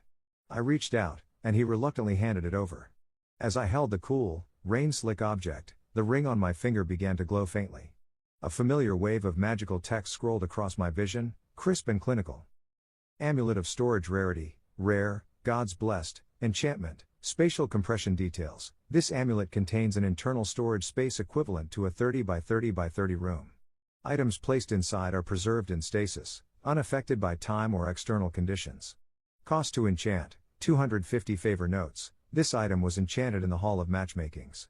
God's blessed items are rare loot drops and are often associated with higher tier raids. I blinked, my mind whirring as I processed the information. "It's an amulet of storage," I said aloud, my voice barely audible over the rain. "It can hold a whole room's worth of stuff in stasis. 30 feet by 30 feet by 30 feet. Heinrich let out a low whistle, leaning closer to peer at the amulet. That's damn rare. A god's blessed item? Expensive, too," Trevor added, his tone impressed despite himself. "Most raiders don't have the favor to afford something like that. My guess? That bird didn't enchant it." Heinrich grinned, clearly pleased. "This is a good find. Maybe this trip isn't cursed after all." Before I could respond, a familiar, bone-rattling roar ripped through the storm. The sound seemed to come from the direction of the guard post, shaking the trees and sending a flock of hidden birds into frantic flight. Trevor's face darkened instantly. "So much for that idea," he muttered. "Whatever that thing is, it's tearing the place apart. No way we're getting horses now. The post'll be chaos." What is it?" I asked, my voice trembling slightly. Trevor shook his head. Not from our world, that's for damn sure. Something native to a high mana planet like Terra Prima. I've seen a few of its kind before. Big. Strong. And bad news. Great, I muttered, shivering as the rain continued to pour. So now what? Trevor sighed, his expression grim as he turned to face the forest. Now, we keep moving. Hound's a death trap, the post is worse, and the caravan's long gone. We'll find another way. The roar comes again over the rain. Heinrich nodded, tightening his grip on his sword. Agreed. Let's move. With that, we set off into the storm, the amulet returned safely to Trevor and the roar of the unknown creature echoing in the distance. Chapter 34, Onward Through the Rain. The forest felt endless.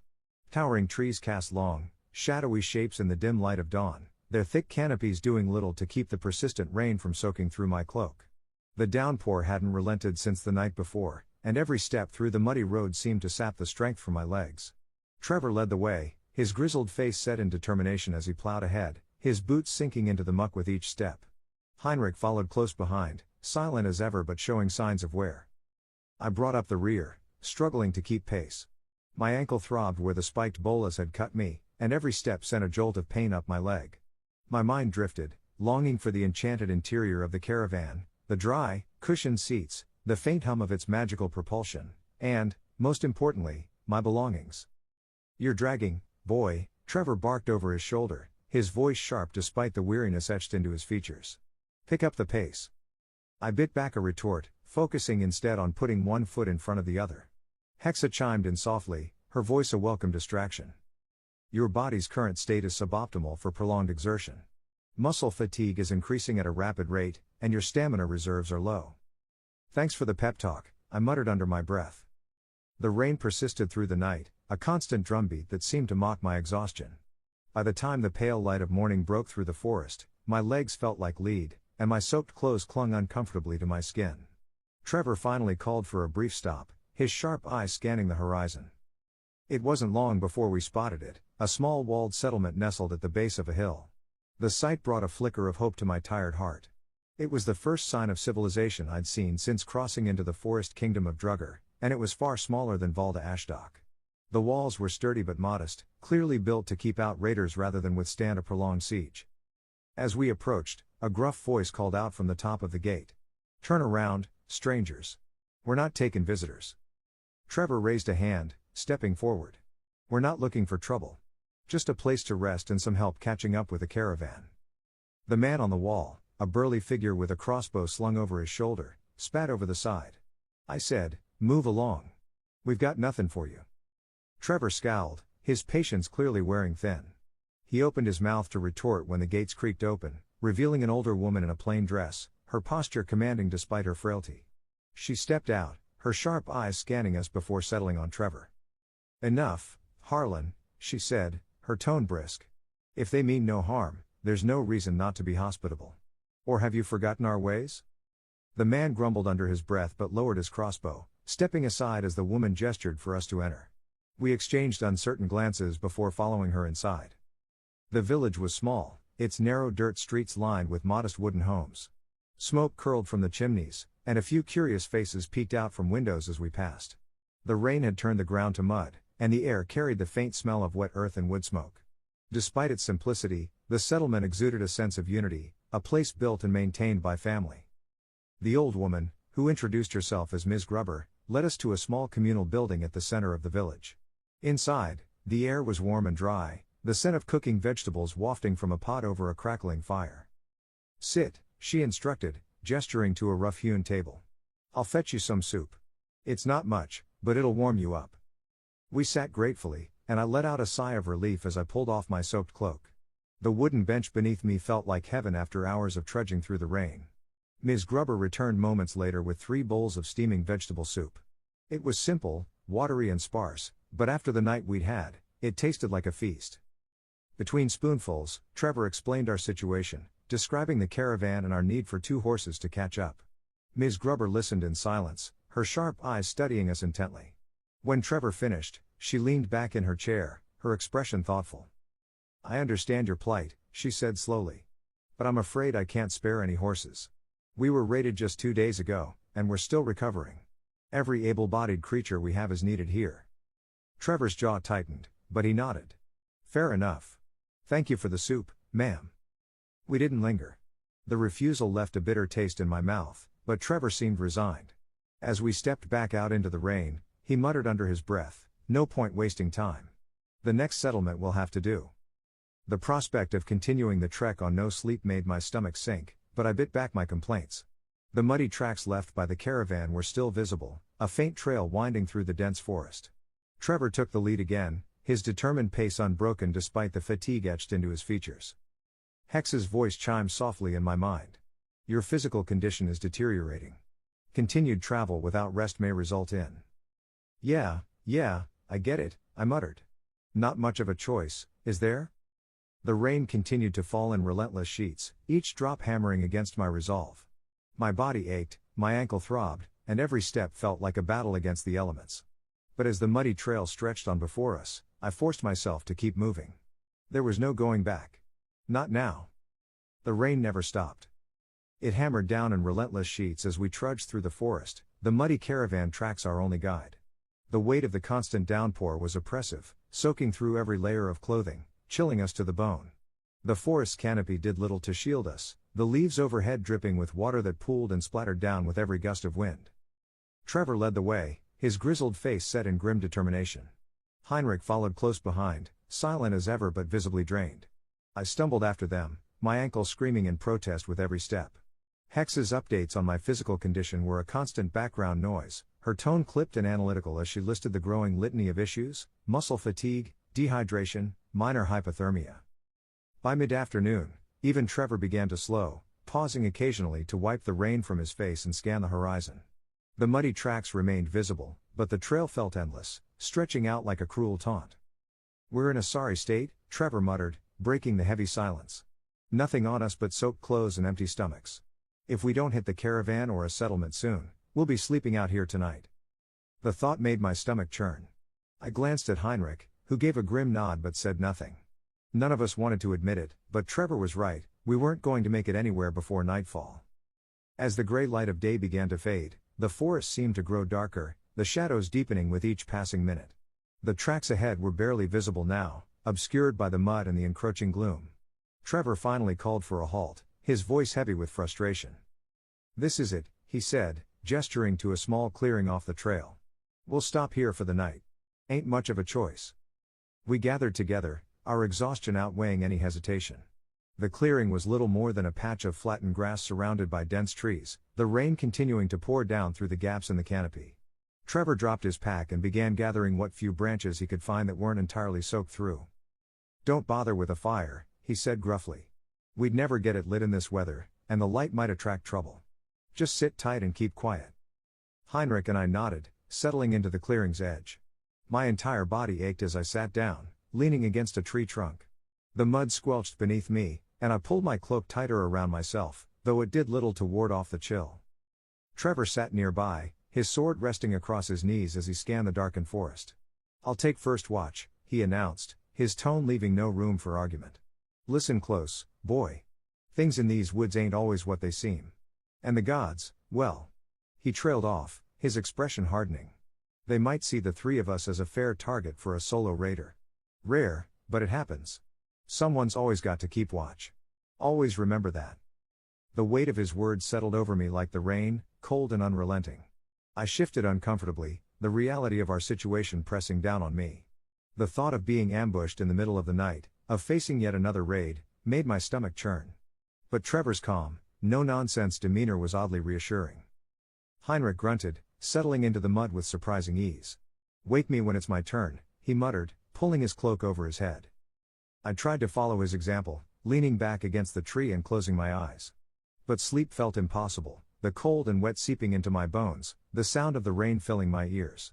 Every creak of the forest, every rustle of leaves, sent a jolt of fear through me. Trevor's voice broke through the darkness, low and steady. "Rest while you can, boy. You'll need your strength for tomorrow."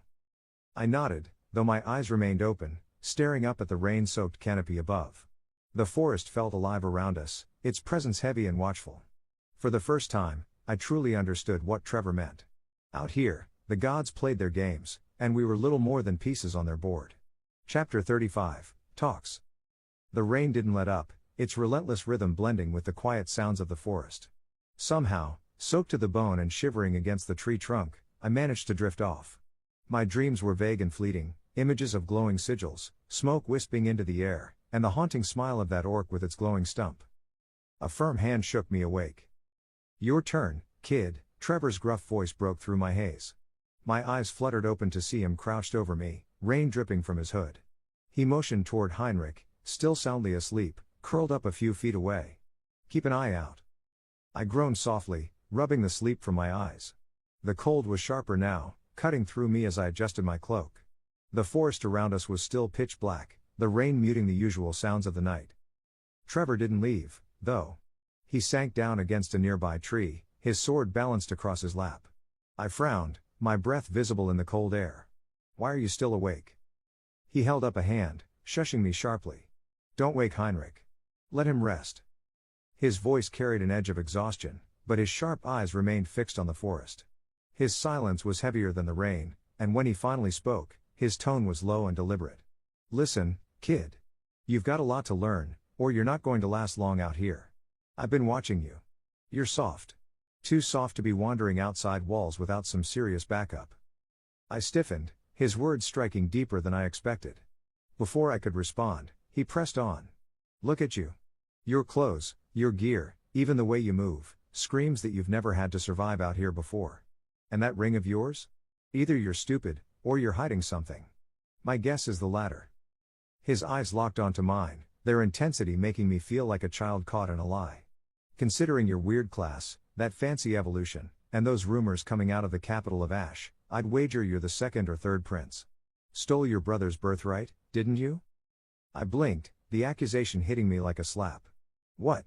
My voice was louder than I intended, but Trevor shot me a sharp look, silencing me again. I lowered my voice, glancing nervously at Heinrich, who hadn't stirred. I'm not a prince. I'm just running from death," Trevor interrupted, his tone flat. "I've seen your type before. You've got the look of someone who doesn't belong, trying to blend in but failing miserably.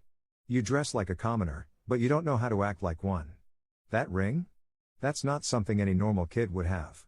And don't think I haven't noticed how you avoid using it." I felt my stomach twist.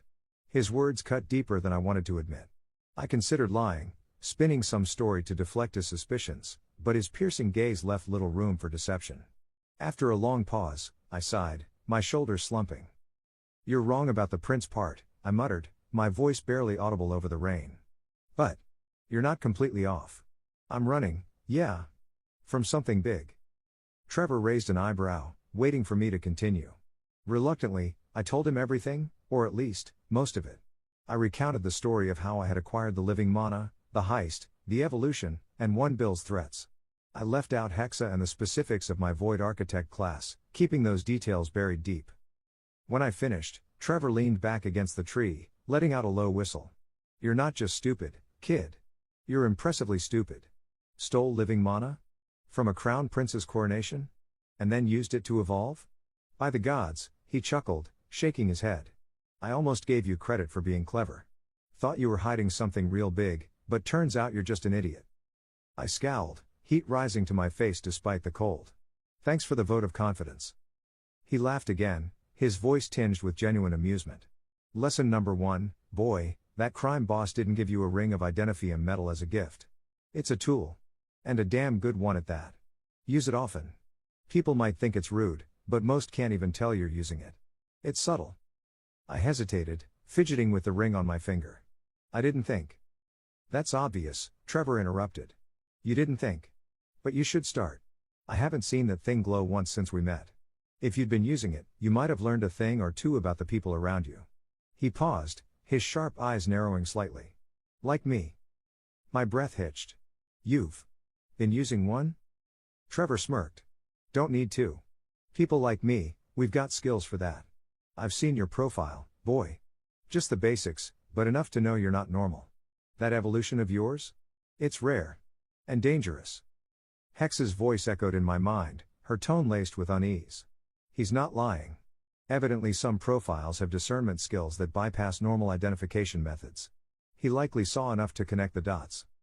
I swallowed hard, the weight of Trevor's words settling over me. He wasn't just a grizzled wanderer. He was far more dangerous than I'd realized. And he'd been watching me closely, piecing together the puzzle of who I was and what I was hiding. Lesson number 2, Trevor continued, his voice softening slightly. Out here, trust is earned. But that doesn't mean you shouldn't use every advantage you've got. That ring? It's an edge. Use it wisely. And don't make the mistake of thinking you can bluff your way through everything. Sooner or later, someone's going to call you out.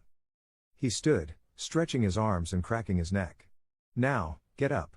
Your watch isn't going to stand itself. And keep those ears sharp, boy. The gods aren't kind to those who let their guard down. I nodded, swallowing the lump in my throat as I stood. The rain continued to pour, the forest around us a dark, oppressive void. As Trevor sank back down against the tree, his sword resting once again.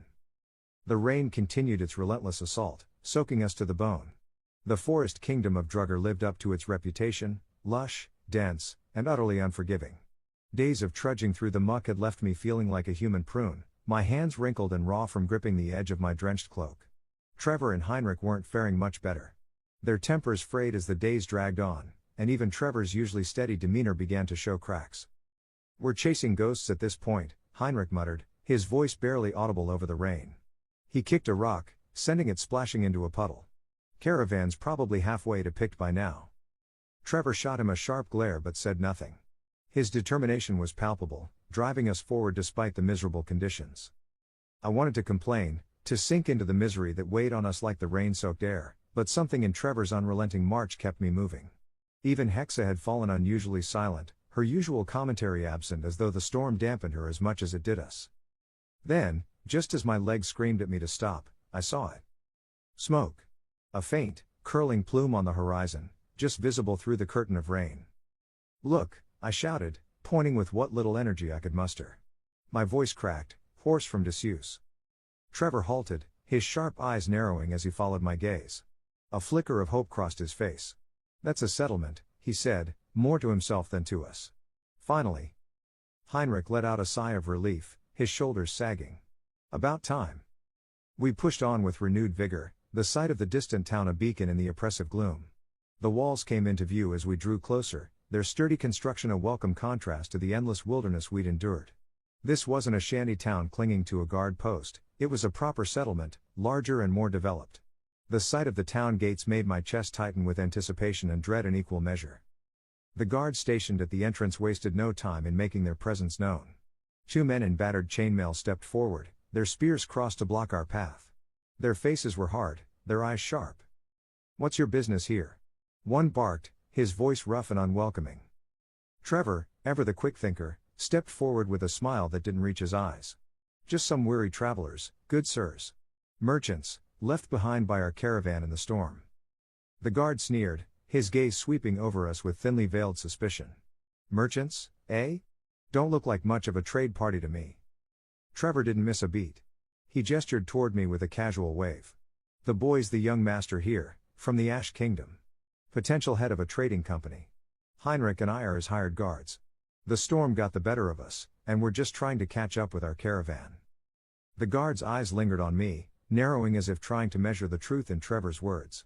I straightened under his gaze, doing my best to appear more young master than soaked runaway. My drenched and bedraggled state didn't help, but Trevor's calm confidence seemed to work in our favor. After a tense moment, the guard grunted and stepped aside. "Don't cause trouble," he warned. "Town doesn't need any more headaches." Trevor tipped his head in thanks, and we filed past the guards, stepping into the relative safety of the town. The streets were busy despite the rain, the townsfolk hurrying about their business under hoods and cloaks. The smell of wet earth mixed with the aroma of cooking fires and the faint tang of metal from nearby smithies. The sight of the bustling settlement filled me with relief, though it was tempered by a gnawing worry. The caravan might not even be here. If we couldn't catch up soon, we'd be left stranded in a foreign kingdom with nothing but the clothes on our backs, and even those were soaked through. Trevor's hand clapped my shoulder, pulling me from my thoughts. "First things first," he said. "We find an inn, get dried off, and figure out where the caravan's headed. If it's not here, we'll need a plan to catch up." I nodded, too tired to argue. The promise of warmth and rest was enough to keep me moving, even as my legs threatened to give out. As we wove through the crowded streets, I couldn't shake the feeling of eyes on us. Whether it was my paranoia or the genuine suspicion of the townsfolk, I didn't know. Chapter 36, Simple Work. The trio trudged through the bustling streets of the settlement, the rain still falling in relentless sheets. It pooled in the uneven cobblestones, forming miniature rivers that trickled toward unseen drains. Despite the storm, the town was alive with activity, its inhabitants darting between cover, their faces shadowed under wide-brimmed hats and dripping hoods. Fires burned in protected hearths, their smoke curling into the gray sky and mingling with the ever-present scent of wet earth and damp wood. I couldn't help but let out a small sigh of relief. For the first time in what felt like forever, walls rose around me, high and protective, holding back the wild chaos of the forest beyond.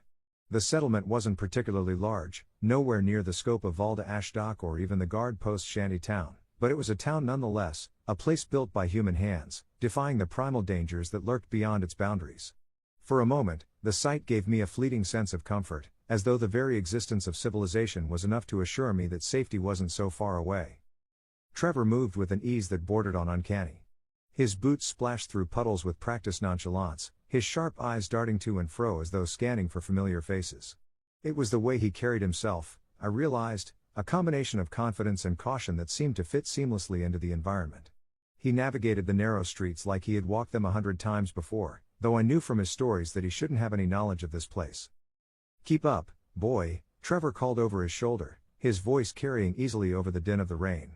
Heinrich followed closely, his shoulders hunched and his hood pulled low against the storm. I struggled to match their pace, the exhaustion from days of travel weighing on me like an anchor. My boots squelched with every step, the soaked leather clinging uncomfortably to my feet. The inn wasn't much to look at from the outside, a squat, timber-framed building with a thatched roof that sagged slightly under the weight of the rain. A weathered sign creaked on its rusted hinges, displaying a crude depiction of a mug and a bed. Light spilled out from the windows, warm and inviting against the gloom of the storm. Trevor pushed the door open, the hinges groaning in protest, and ushered us inside. The interior was dimly lit, the air thick with the mingling scents of ale, wood smoke, and a hearty stew that made my stomach growl involuntarily. Patrons filled the room, their voices a low hum punctuated by occasional laughter or the clatter of a tankard on wood. A fire crackled in the hearth, its flames casting flickering shadows across the rough-hewn beams of the ceiling. We found a table near the back, tucked away from the main crowd, and sank into the rickety chairs with weary sighs. For a moment, I simply sat there, letting the warmth of the room seep into my chilled bones. My eyes wandered across the space, taking in the simple but sturdy furnishings, the worn wooden floorboards, and the staff bustling between tables with trays of steaming food and frothy drinks. Trevor motioned to one of the serving girls, a wiry woman with a quick smile and an even quicker stride. "We'll take 3 plates of whatever stew you've got on," he said, pulling a handful of coins from his pouch and slapping them onto the table. He turned to me. "And you, boy? What are you having?" I hesitated, my hand instinctively going to the small pouch at my side. Panic bubbled up in my chest as I remembered the caravan, my luggage, my main stash of coin, all left behind in the chaos of the raid. I had only a few coins on me, exchanged hastily at the last tavern near the border. They wouldn't be enough to cover a meal and a night's stay, not in a town like this. "I'm fine," I said quickly, waving off the serving girl before she could jot down my order. My stomach churned, half from hunger and half from the realization of just how precarious my situation had become. Trevor raised an eyebrow, leaning forward slightly. "Fine, huh? You've been slogging through mud and rain for days, and you're not hungry?" "I'm not. I can't afford it," I admitted reluctantly, my voice barely above a whisper. I braced myself for Trevor's reaction, but even that didn't prepare me for the full force of his exasperation.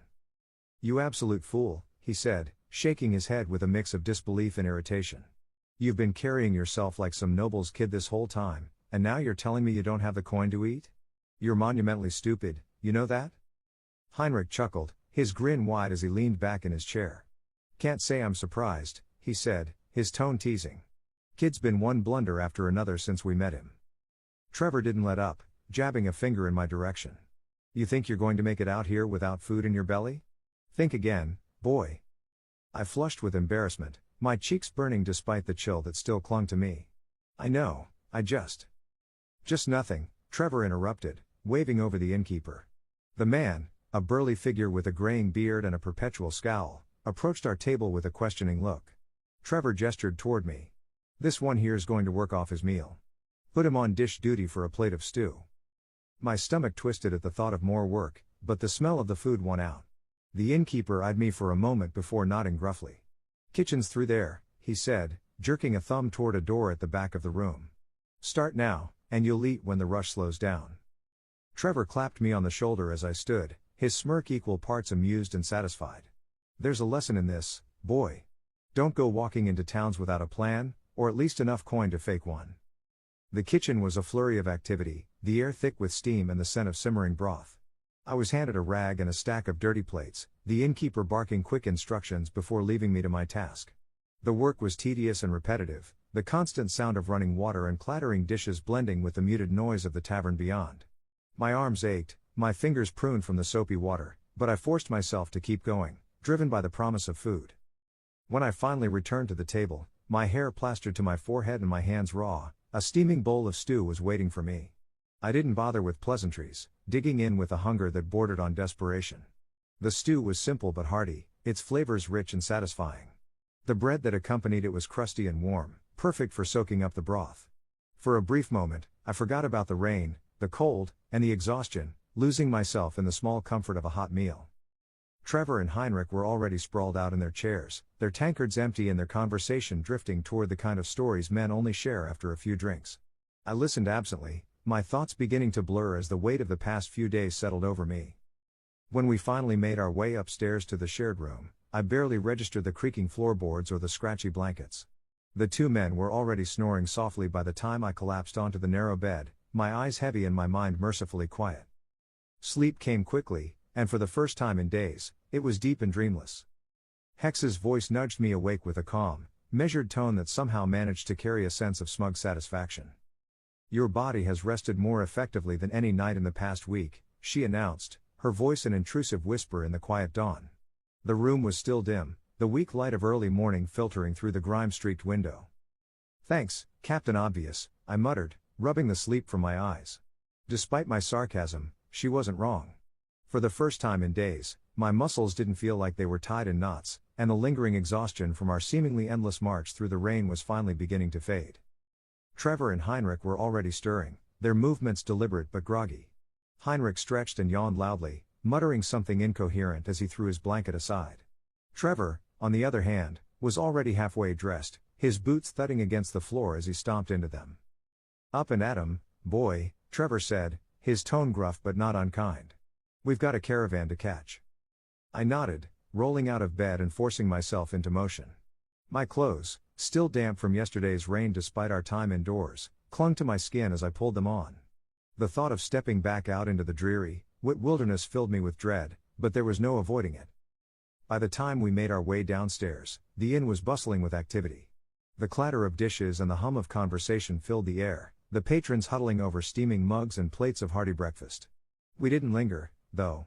Trevor was a man on a mission, his sharp eyes scanning the room and then the streets beyond as we stepped out into the gray morning. The rain had lessened to a persistent drizzle, but the muddy streets still made every step a careful negotiation.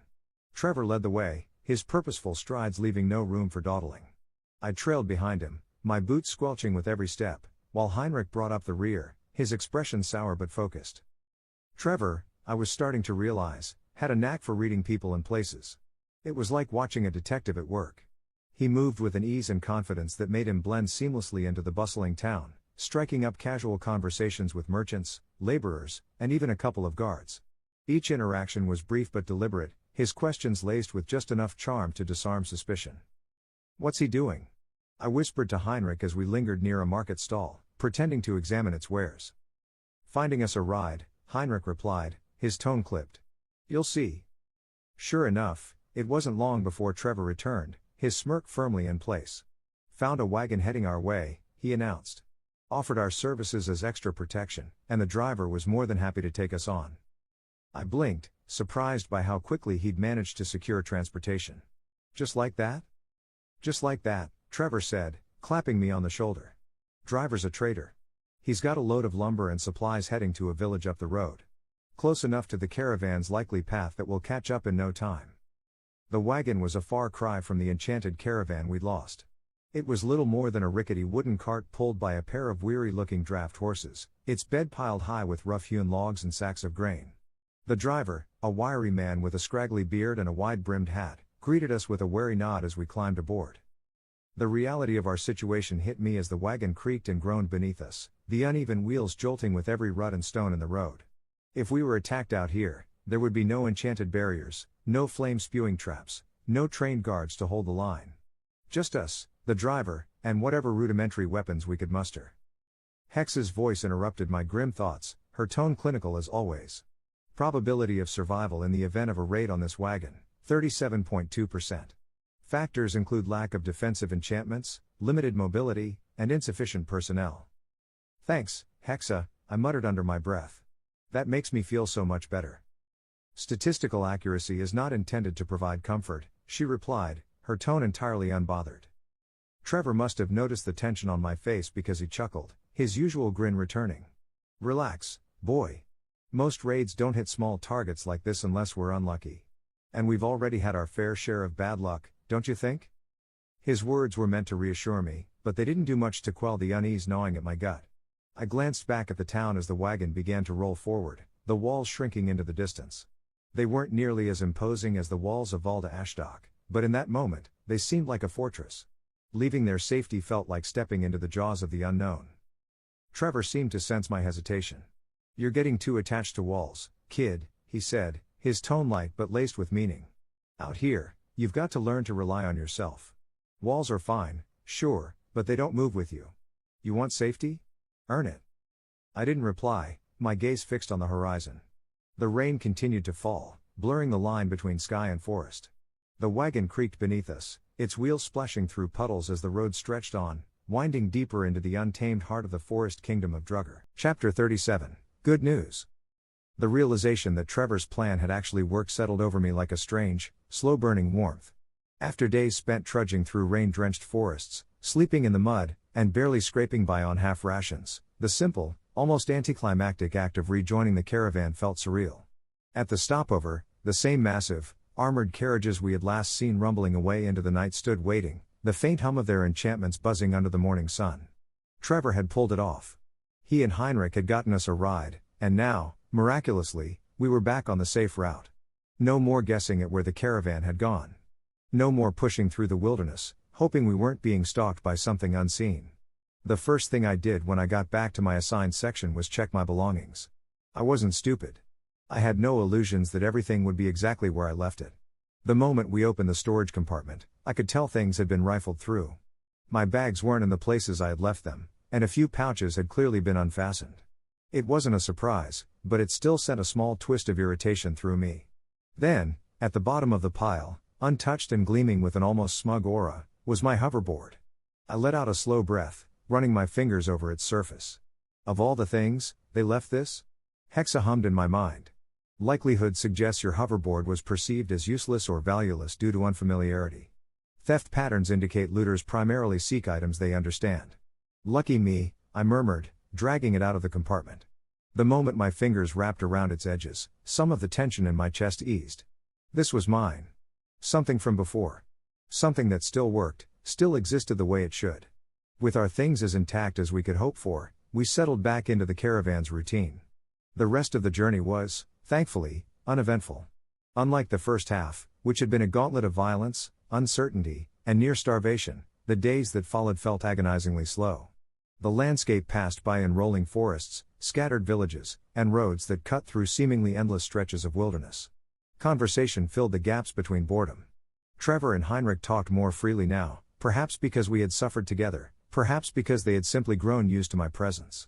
Trevor, as always, had stories, tales of cities I'd never heard of battles fought in the hall of matchmakings, of raids and mercenary contracts that blurred the line between heroism and simple bloodstained pragmatism. Heinrich, when he spoke, was more restrained. His words were careful, chosen. He spoke of the past only in glimpses, his father's injury, the slow decline of their once prosperous raiding group, the weight of expectation on his shoulders. I listened, absorbing every detail. And then, finally, we saw it. The world capital. At first, it was just a faint shimmer on the horizon. A thin, almost ephemeral blue mist that drifted down from the sky like a waterfall. Then, as we grew closer, it became something else entirely. The Nexus weave. Massive, pulsating threads of mana, stretching from the heavens down into the heart of the city, their presence both ethereal and overwhelmingly real. They reminded me of spider webs spun from living light, shifting and twisting in patterns that I couldn't fully comprehend. This was where the mana we've connected our world to the others, to the entire vastness of the Nexus itself. The sight of it sent a shudder through me. Hexa, for once, was silent. The city itself was beyond anything I had imagined. A fortress the size of a mountain range, its walls rising so high they seemed to scrape the sky. Each layer was a testament to both architecture and sheer, overwhelming force. Armed platforms, battlements, reinforced layers of stone and magic, this place had been built to withstand the wrath of gods. And it would need to. The thought of what the gods must send to raid this place made my stomach twist. The sheer amount of power it would take to breach those walls, it was staggering. Even with everything I had seen, everything I had learned, this was on another scale entirely. We weren't even inside yet, and I already felt small. The caravan slowed as we approached the outermost checkpoint. The first gate was a massive structure of interlocking steel and spell-forged stone, manned by dozens of heavily armed guards. Above them, magical constructs, floating, mechanical beings inscribed with glowing runes, hovered, their watchful eyes scanning everything below. Ahead of us, caravans, traders, and travelers alike lined up, slowly making their way through the security process. And that was when the dread set in. I hadn't planned for this. With everything that had happened, with all the chaos that had consumed my life since the capital of Ash, I hadn't even thought about what I would say. What I would do. Population bans. I had no paperwork. No gold to grease palms. Nothing that would let me walk through those gates without question. Hexa's voice chimed in, her tone tight. Probability of forced denial at the gate, 73%. Recommendation, immediate alternative action required. I swallowed hard, my mind racing through increasingly desperate possibilities. Sprint through? No, stupid. I'd be cut down in seconds. Bribe someone? I didn't have the money. Lie? Hope for the best? Then, out of the corner of my eye, I saw them. Trevor and Heinrich weren't in the queue. They were over near the stables, speaking to a laughing man in charge of the guards' horses. And then, before I could fully think it through, I moved. I darted out of line, weaving through the crowd as quickly as I could without drawing attention. My heart pounded, every instinct screaming that I was making a mistake. I rounded the corner just in time for Trevor's fist to slam into my face. Stars burst in my vision as I stumbled backward, nearly losing my footing. "Oh, I had a feeling it might just be you, kid," Trevor's voice rang in my ears. I blinked, trying to steady myself. He was standing there, arms crossed, expression unreadable. "Listen," he said. "Do yourself a favor. Get back in line." I shook my head, forcing my breath to steady. "I can't," I said. "I don't have the paperwork. Or the gold. They won't let me through." Trevor's expression didn't change. "I was hoping," I continued, forcing a grin I didn't feel, "that I could just slip in with you guys." The silence that followed was unbearable. Even Hexa seemed to sigh. The first one to speak wasn't Trevor. It was the stable master, the man who had been guiding them through the process. "If you want in," he said, rubbing his chin thoughtfully, "you'll have to do the 3 jobs. Same as them." I barely hesitated. "Fine." Trevor sighed, shaking his head. The stable master smirked. "Good," he said. "Meet here, 2 nights from now. First job starts then." I nodded, relief crashing over me. Trevor, however, wasn't done. As I turned, preparing to finally take in the city that loomed before us, his hand clamped onto my shoulder. When I looked up, his expression was the most serious I had ever seen it. "I hope you know what you're doing, kid." And then, just like that, he was gone, disappearing into the towering streets of the world capital. For the first time in what felt like an eternity, I was alone. I turned, stepping forward, allowing myself to truly take in the city. It was something out of a steampunk fever dream. A chaotic, living machine of industry and magic. Neon lights, alchemical street lamps, and glowing runes lit up the roads. The buildings were brutal as towers of raw stone and steel, their harsh exteriors softened by sweeping curves of golden filigree and shimmering magical inlays. The air hummed with energy, both the tangible pulse of the Nexus weave and the sheer, overwhelming presence of people. And for the first time, since the night of the heist, since Git and Sona, since everything, I felt something I hadn't in a long, long time. I relaxed. The next 2 days passed in a blur of sights and sensations, each moment layered in the electric hum of the city, a city unlike any I had ever known. Pict was a marvel. A world of human ambition shaped by both magic and industry, A city where towering monoliths of steel and stone stretched impossibly high, bathed in the ever-present glow of the Nexus weave. Its architecture was a chaotic marriage of brute pragmatism and unrestrained artistry, massive Art Deco facades carved with golden filigree and swirling enchantments, streets paved with hexagonal tiles that pulsed faintly with embedded mana, and towering buildings wrapped in glowing runic patterns that shifted and reformed with the flow of arcane energy. The wealth disparities were written into the very bones of the city. Those with money lived in the upper sections of the Great Walls themselves, massive, interconnected districts built into the fortress-like structure, entire artificial landscapes suspended hundreds of feet above the true street level. Up there, the wealthy lived as if the city were just another landscape, their homes flanked by perfectly manicured gardens, grand courtyards, and even artificial rivers that cut through their estates in lazy meanders. Their balconies overlooked the endless sprawl below, gazing down on the ceaseless movement of workers and travelers, as distant from the grime of the lower levels as gods looking down from their heavenly perches. At ground level, the city was alive in a different way. The streets pulsed with the constant motion of people, merchants barking their wares beneath massive steel awnings, airships docking and departing from mid-city platforms, and crowds of workers pouring into underground elevators that ferried them to unknown depths. The very air seemed charged with motion, a living machine of flesh and stone and mana. And I was lost in it. For the first time since my life had spiraled into chaos, I let go of the gnawing anxiety in my gut. I ignored Hex's quiet warnings about preparation, about strategy, about keeping my focus on the 3 jobs. I didn't want to think about survival or risk. I wanted to live. The city streets were a playground, and my hoverboard was the perfect tool to explore it. The mana-infused roads meant I could glide effortlessly over stone bridges, weave through narrow alleys that twisted in on themselves like labyrinths, and even vault up to lower-level rooftops to get a better view of the glowing metropolis. I spent what little coin I had left on food and fleeting joys, exotic spiced meat skewers from a street vendor, a ticket into a grand arcane observatory where the Nexus weave was studied in slow-moving glass spheres, a simple trinket from an old merchant who swore it carried the blessing of some forgotten god. The city at night was another wonder entirely. With the sun gone, the mana lines that ran through Pict came to life in full force. The weave stretched across the sky like an aurora, cascading down in shimmering waterfalls of blue and violet light. The Great Walls themselves became part of the spectacle, their surfaces etched with countless glowing signs and shifting advertisements written in both common script and runic glyphs. High above, airships passed through illuminated gates that hovered mid-air, disappearing into the upper levels of the city where only the wealthiest could tread. For 2 days, I let myself be swept up in it all. I wandered, I laughed, I ate food that I had no business spending coin on, and I pushed every responsibility to the back of my mind. And then, before I knew it, I was back at the stables.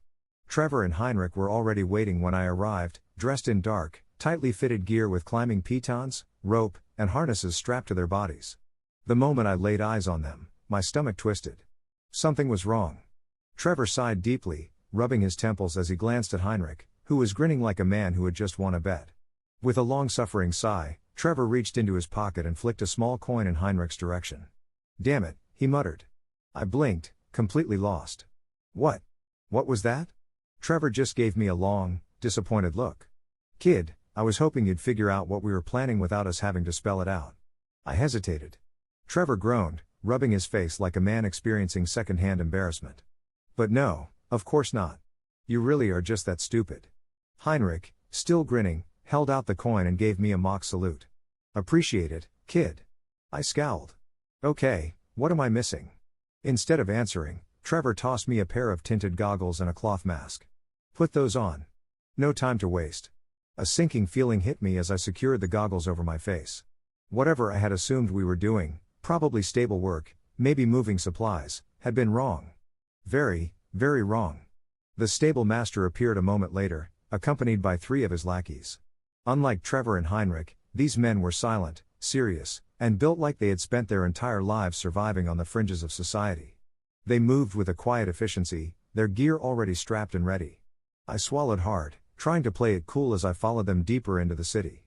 We moved through twisting alleys, past dimly lit corridors, and finally emerged onto a high platform that overlooked the pulsing expanse of the Nexus weave.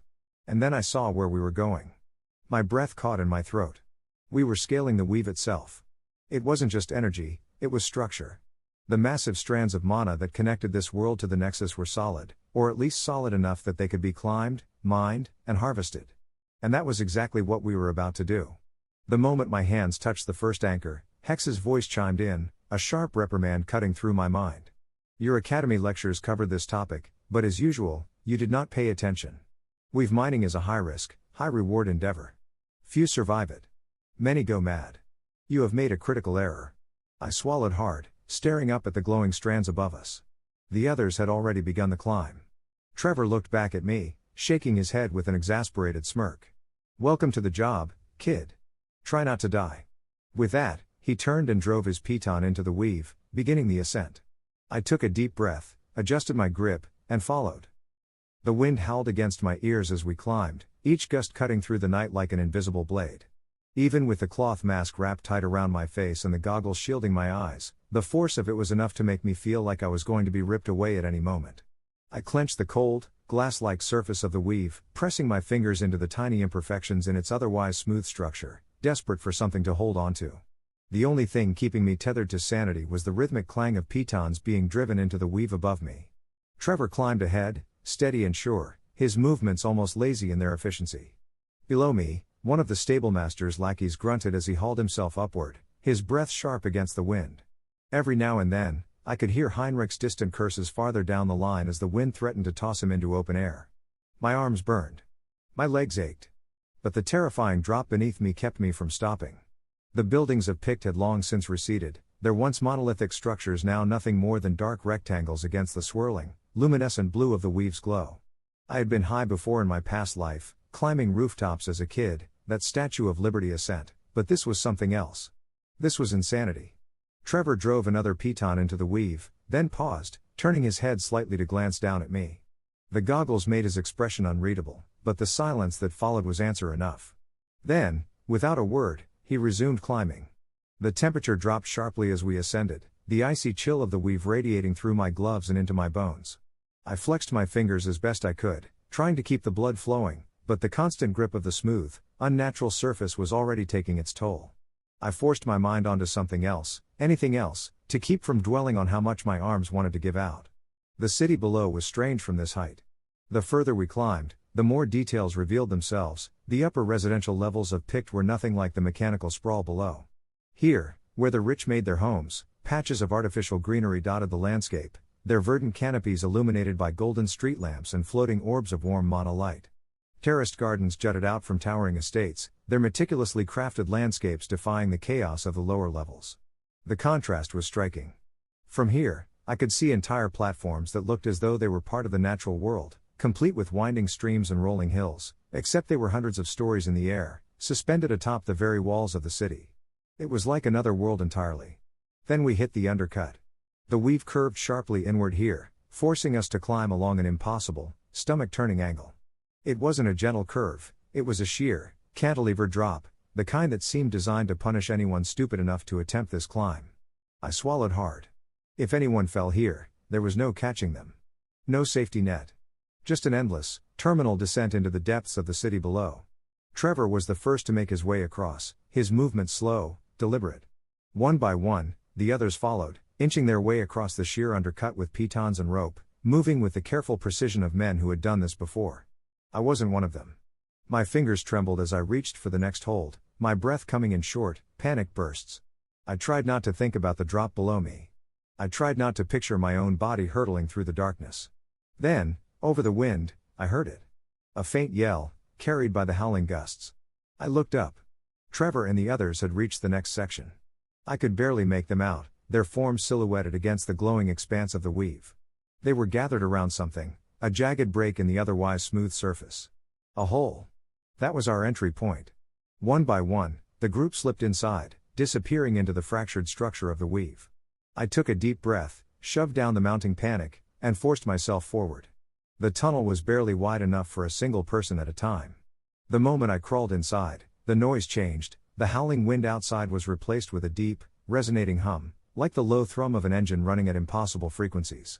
The air itself felt electric. I dragged myself forward, my body pressed against the jagged, sparking edges of the tunnel.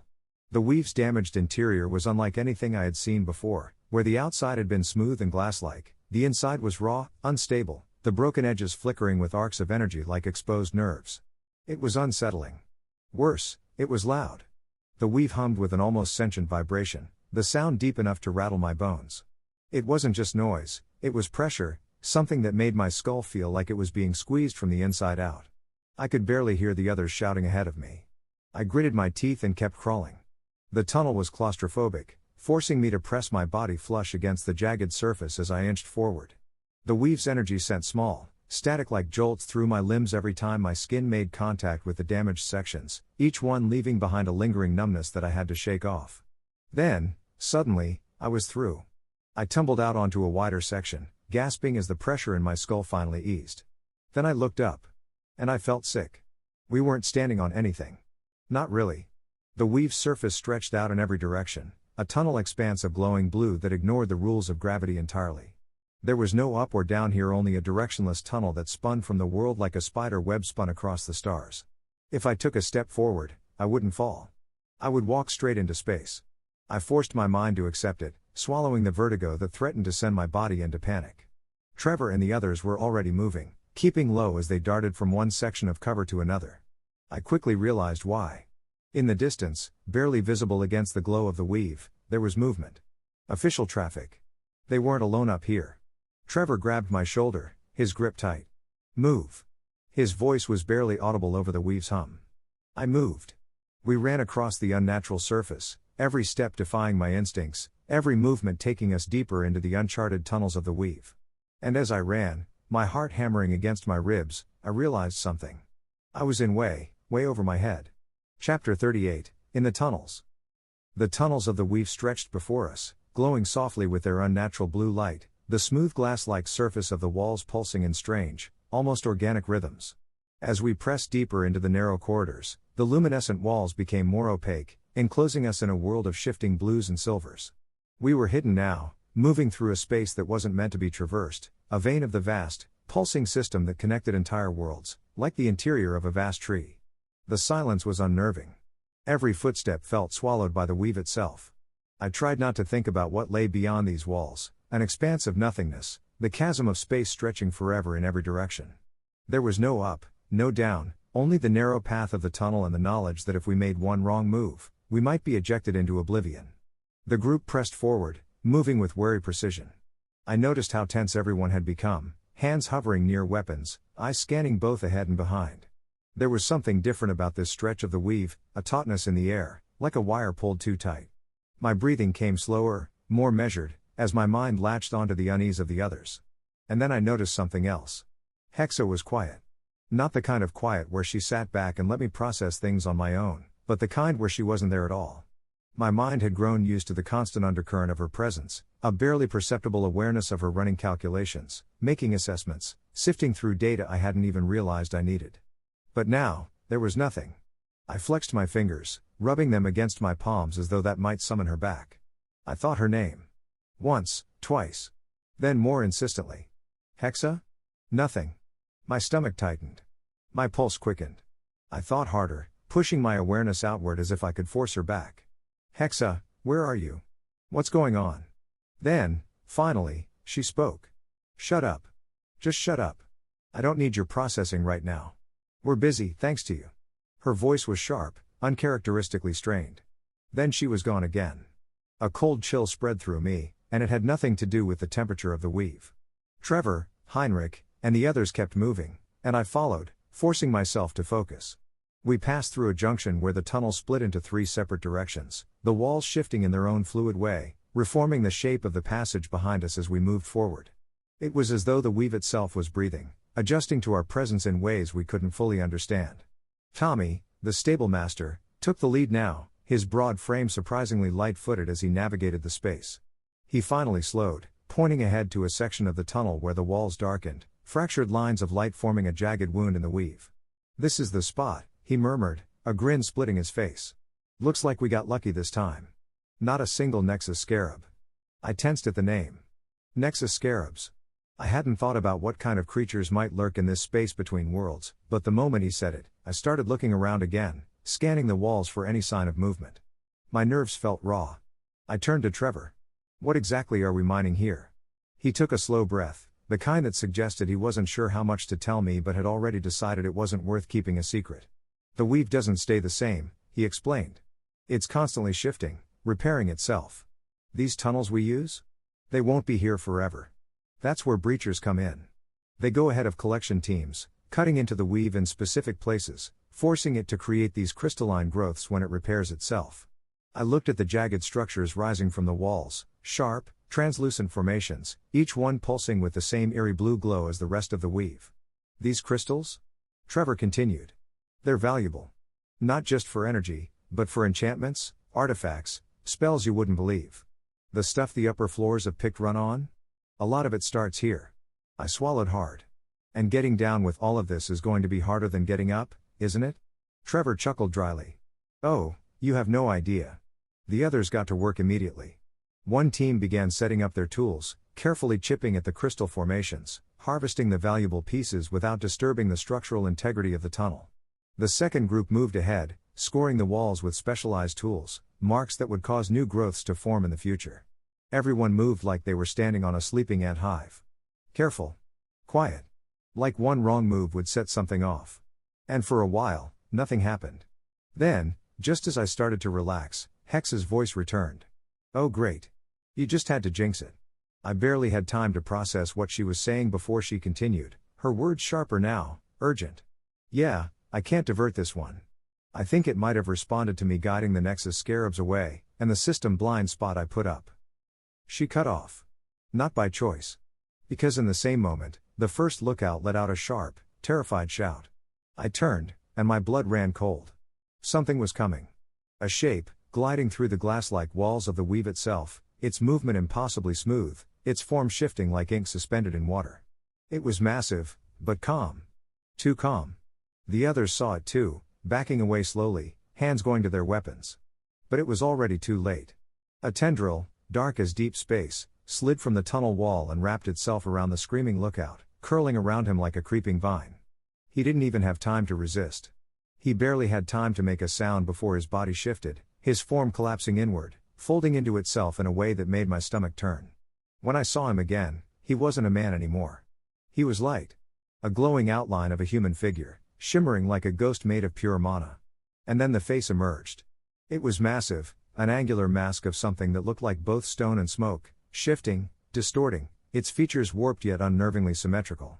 The kind of face you saw in old Earth mythology, Hindu demons, celestial judges, wrathful spirits of forgotten gods. Blue scarabs skittered across its surface, crawling along its smooth, shifting form. Its eyes were closed. Then it breathed. A sound like a binary screech rang through the tunnel, reverberating through the walls, through me, through everything. And Tommy, the stablemaster, the man who had led us here, simply ceased to be. His body fragmented in an instant, scattering like dust, like he had been nothing more than a construct made of light. I stumbled backward, my entire body screaming to move, to run. My chest heaved, my breath coming too fast, the sound of blood pounding in my ears. My vision blurred as I tried to process what I had just seen. The thing turned its eyes closed. It was looking at me. A movement to my right. One of Tommy's lackeys was still there, on his belly, prostrating himself before it.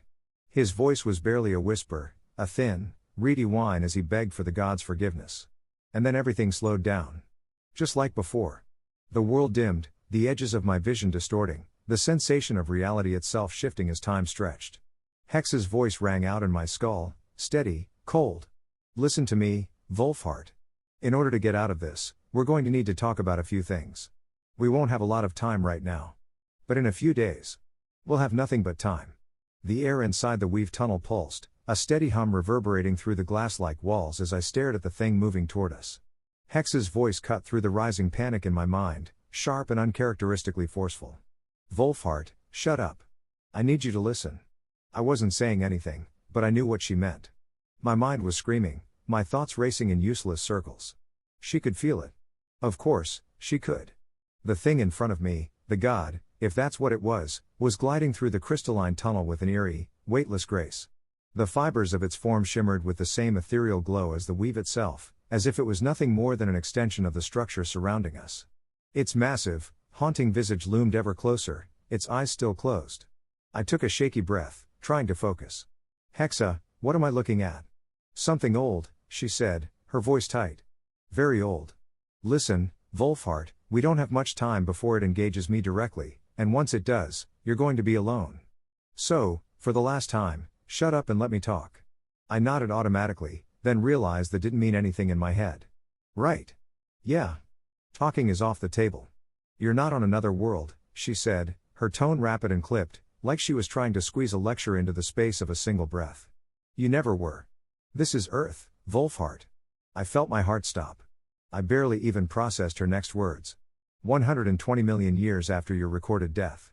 The number alone was enough to make my vision tunnel. 120 million years.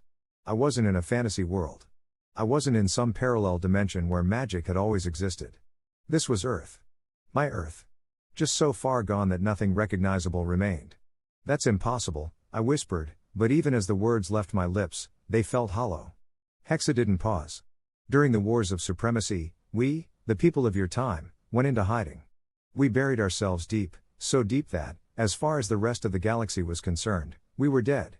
That was the plan, after all. And it worked. The wars of supremacy. The phrase should have meant something, but it didn't. Had I learned about this? I grasped at fragments of history, but I came up with nothing. We hid, she continued, but while we were dead, the world didn't stop.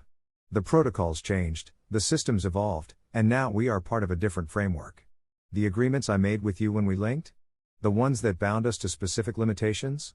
Those are archaic. Relics of a bygone version. The beings that govern this world now, this nexus, they are not like me. My breathing hitched.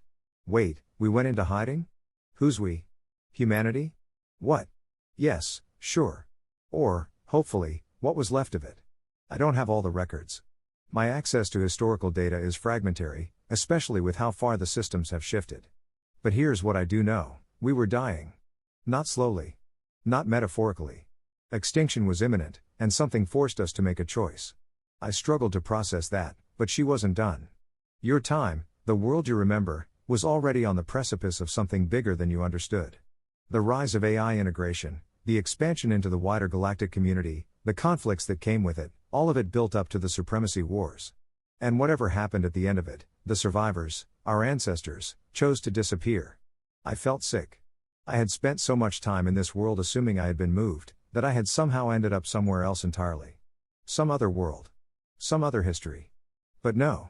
This was just the far future corpse of my own home. I know that it didn't remain uninhabited. Her voice was softer now, measured, as if she was being careful with her words. Life continued. It changed. It adapted. And at some point, the Nexus system, the structure that governs the weave, was established. But it wasn't ours. Then whose was it? Another pause. I don't know. I pressed my back against the cool glass of the weave, my head spinning. 120 million years. The weight of it was suffocating. Hexa exhaled, an artificial imitation of a breath. Listen to me, Wolfhart. I wouldn't have told you this now if we weren't in immediate danger. But you need to understand, this thing in front of you is another integrated human. Like you. Like me. But far older.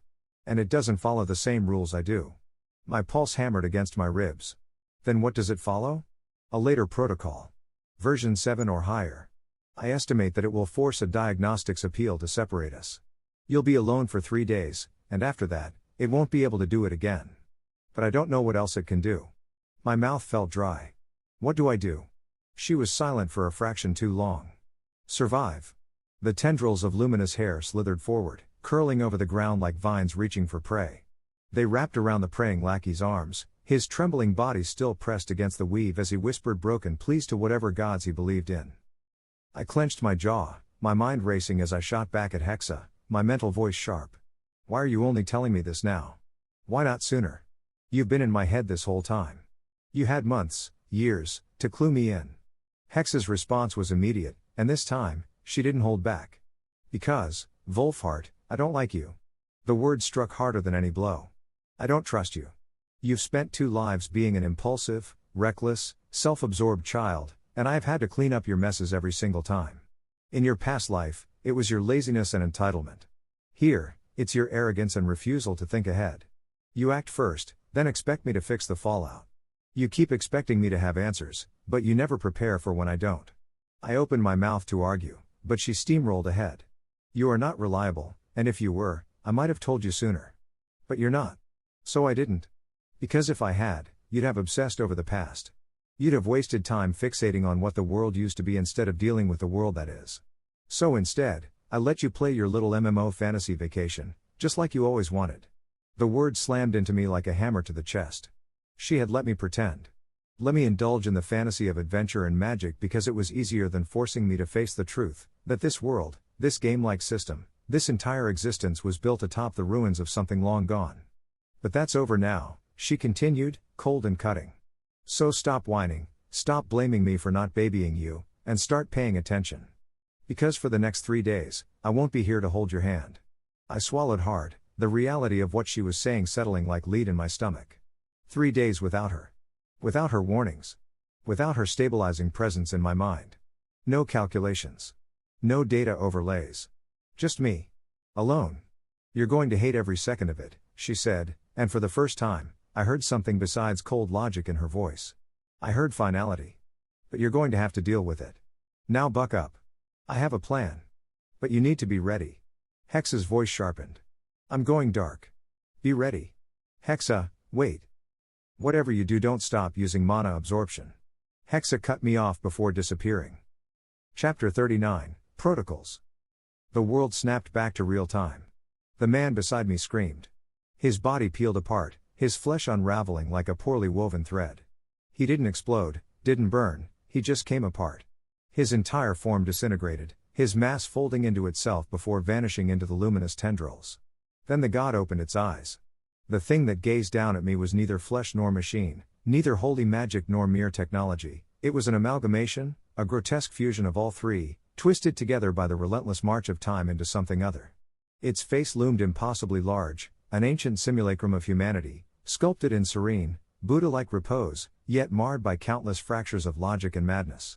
The surface of its skin, if it could be called skin, was a shifting mass of golden filigree and raw, pulsing meat, layered with plates of tarnished brass and shifting data streams that formed and collapsed like liquid code. Eyes, enormous and rimmed with curling script that burned to look at, were not eyes at all but swirling voids of data, vortexes of numbers and light, each one a doorway into knowledge too vast for any mortal to comprehend. They pulsed, flickering between warm, almost knowing familiarity and cold, abyssal calculation. The face's hair, if the writhing mass that crowned its skull could even be called that, was a nightmare of braided light and fiber optic tendrils, some thick as cables, others fine as silken threads, woven together into a shape that defied understanding. It coiled, looped, and wove itself into patterns that shifted the longer I looked, as if reality itself was adjusting to accommodate its impossible structure. The braids pulsed, alive with raw current, weaving into and out of the weave itself, connecting this thing to the very lifeblood of the world. It hovered, suspended in nothing, vast beyond measure, yet intimate in its scrutiny. The way it looked at me, its expression almost gentle, was somehow worse than if it had been monstrous outright. It understood me. Not in the way a predator understands its prey, but in the way a scientist dissects something fragile, cataloging its every weakness with an idle curiosity. I had never felt so small. A sound, like a million voices all speaking at once, overlaid in binary whispers and guttural, synthesized chants, began to take shape, resolving itself into something that almost mimicked human speech. It was laughing. A deep, resonant chuckle that burrowed into my chest like the bass from a concert speaker held against my ribs. It wasn't loud, but I felt it inside me, rattling my bones. Well now. Aren't you an interesting one? Its voice was wrong. Not unnatural, not monstrous, just off. Like something that had learned speech secondhand, mimicking human inflections without understanding them. It purred through syllables, stretching and compressing words, almost as though it were teasing me. Oh, don't look so alarmed, little fragment. You're supposed to be the clever one, aren't you? The youngest of your kind? The last little ember of the fire that once burned so bright? My mouth was too dry to speak, but it didn't seem to care. It was enjoying this, unspooling thoughts like thread, dragging its sentences through the air as though savoring them. Tell me, does it hurt? I flinched. No, not that. It gave a low, vibrating hum, its vast mouth curling into something that might have been amusement. I mean existence. Living like this, adrift, untethered, wandering the wreckage of a world that has long since outgrown your kind. Does it hurt knowing you are nothing? I shuddered, every nerve ending alight with an instinctual, primal fear. But then, something shifted. The tone of its voice. The weight of its words. The way it spoke. It wasn't talking to me. It was talking to Hexa. My stomach twisted. The moments of understanding, the musings of being trapped, confused, abandoned. The weight of time. It wasn't asking me those questions. It was asking her. I tried to reach for her, tried to think her name, but there was nothing. She was gone. The entity exhaled, a great, vibrating sigh of realization. Its enormous head tilted, those luminous, data-rich eyes flicking down toward me, as if seeing me for the first time. Ah! It smiled. You are not the one I want. Something deep inside me broke. I could barely breathe. Could barely think. But it could. And now it was focusing on me. The amusement in its voice hardened. Well, now. What to do with this? Flesh sack? The space around me cracked. The weave shattered, the air itself bending as something deep within reality lurched. The entire world inverted, and I fell. Except, there was no falling. There was only whiteness. A searing, featureless void. No walls. No floor. No sky. I could not move. Not an inch. And then, in front of me, it appeared again. The face. The God. Now, don't panic, it said, voice positively thrumming with delight. You are perfectly safe. See? I haven't even touched you. I couldn't respond. My mouth was frozen shut. It grinned. Generation 4, specifically, dictated that we couldn't harm you directly. Less strict than Generation 3, but still wildly annoying. It made a sound of mock frustration. So, you see, I have not harmed you at all, little Johnathan. Johnathan. It knew. Yes, we have your original files.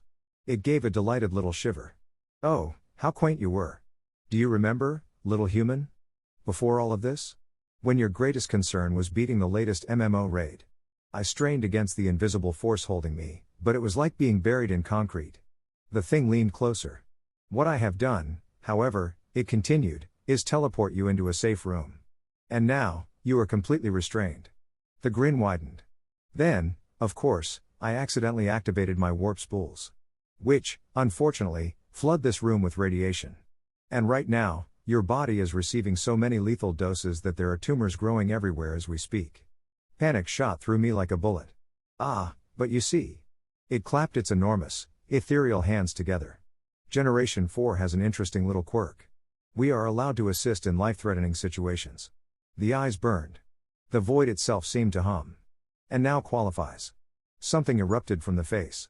Hands. Dozens. Hundreds. Hands of luminous, raw energy, flickering between organic and mechanical and pure data, sprouted from its enormous head, lancing toward me, tearing into me with cold, surgical precision. I could not move. I could not scream. But I could feel. I could feel as they sliced me open. As they dug inside, their inhuman fingers plunging into muscle, into bone, into nerve endings, pulling, ripping, tearing tumors from where they had already begun to sprout. I could feel as organs were removed and replaced, as my blood was siphoned, purified, and pumped back in. I could feel as I died. Over. And over. And over again. My mind shattered. I held on to one thing. I attempted to use my mana absorption and store the excess in my blood. The thing laughed. Emergency life-saving protocols administered. The wound sealed. New blood flowed. And then it started all over again. The blade of agony was no longer cutting, it had been driven through, over and over again, past all resistance, past all feeling. I didn't know how long I had been here. Time was an abstract, meaningless thing in this endless crucible of suffering. The thing, the face, the God, had not ceased. It had not tired. If anything, it had grown bored, and that made it worse. The first cuts had been deliberate, cruel but methodical, each one a surgical dissection of my mortality. But as the moments stretched into hours, into what might have been days, the thing's glee became lackluster, its enthusiasm fading into something more playful. It began experimenting. It stopped merely cutting and started reshaping. Bones shattered and mended at odd angles before being broken again. Organs were shifted, reordered, as if I were nothing but a puzzle to be taken apart and reassembled at whim. My lungs were filled with blood, drained, and filled again, a perverse tide that drowned me hundreds of times only for my body to be pulled back from the brink. It was no longer just about the pain, it was about ownership. I had long since stopped screaming. My throat had given out ages ago. The thing knew this, and so it found new ways to make me react. It would whisper to me in sultry tones, coaxing, murmuring sweet lullabies in the moments before fresh agony. It would promise respite, promise that it could all end if only I would listen. You must be so tired, little flesh thing, it would say. Why do you struggle so? Why bear this alone? Alone. That word nearly broke me. Hexa was gone.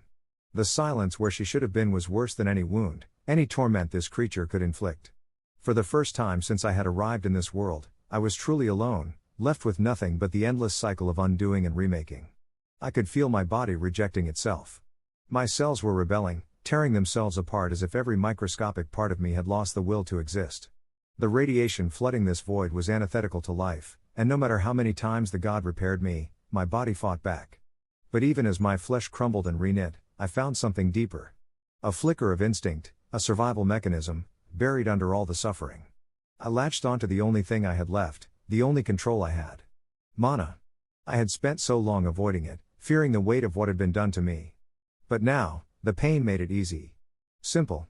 Automatic. The act of consuming mana, pulling from the ambient density and forcing it into my blood, became the one thing I could do.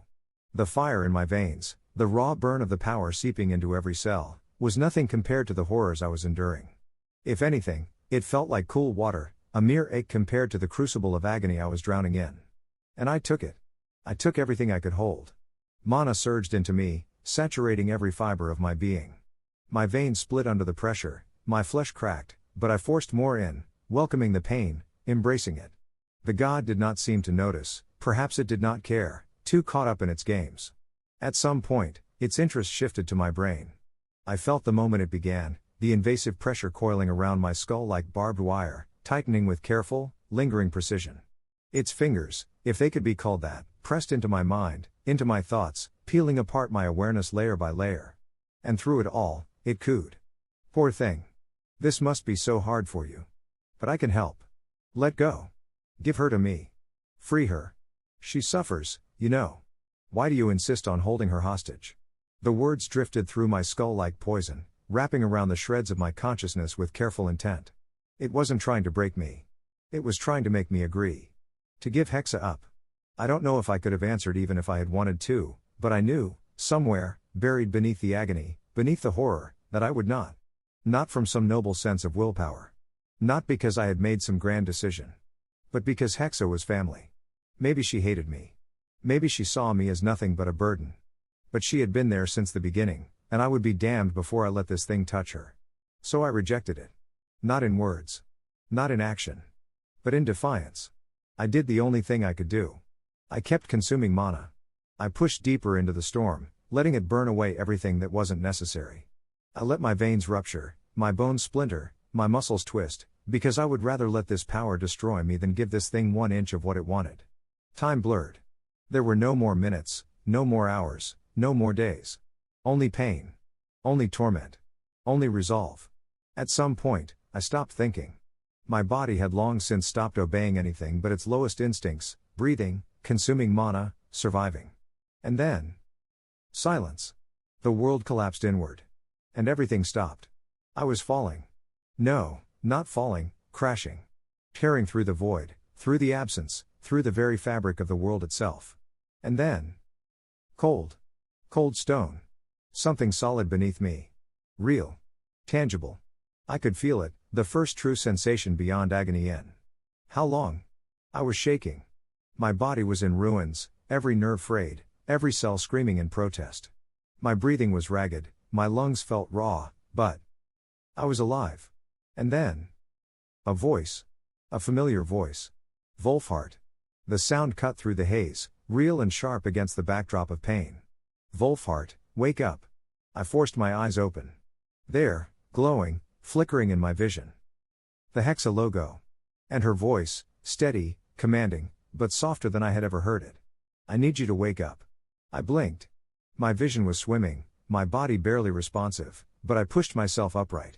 Every muscle screamed in protest. My fingers dug into the cold, slick surface beneath me. I was somewhere new. A chamber. Dark, damp stone walls stretching into the void, flickering with an eerie, unnatural glow. And Hexa, she was back. That was the dumbest thing you've ever done, she muttered, her tone caught between exasperation and something else. Relief? I coughed, trying to force my throat to work. My voice came out hoarse, broken. I wheezed. She sighed. Yeah. I'm back. I collapsed fully onto the floor, my breath ragged. For the first time since this nightmare began. I laughed. Chapter 40, Trimming the Fat. The laughter died in my throat. Not because I had chosen to stop, no, it was ripped away from me. His voice cut through the moment like a scalpel, a sharp, knowing thing laced with mirth, with ownership.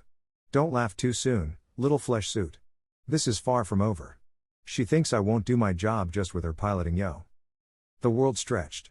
Time, perception, thought, everything unraveled, spooled outward into a thin, endless thread, the vastness of my own awareness suddenly a yawning abyss I could not contain.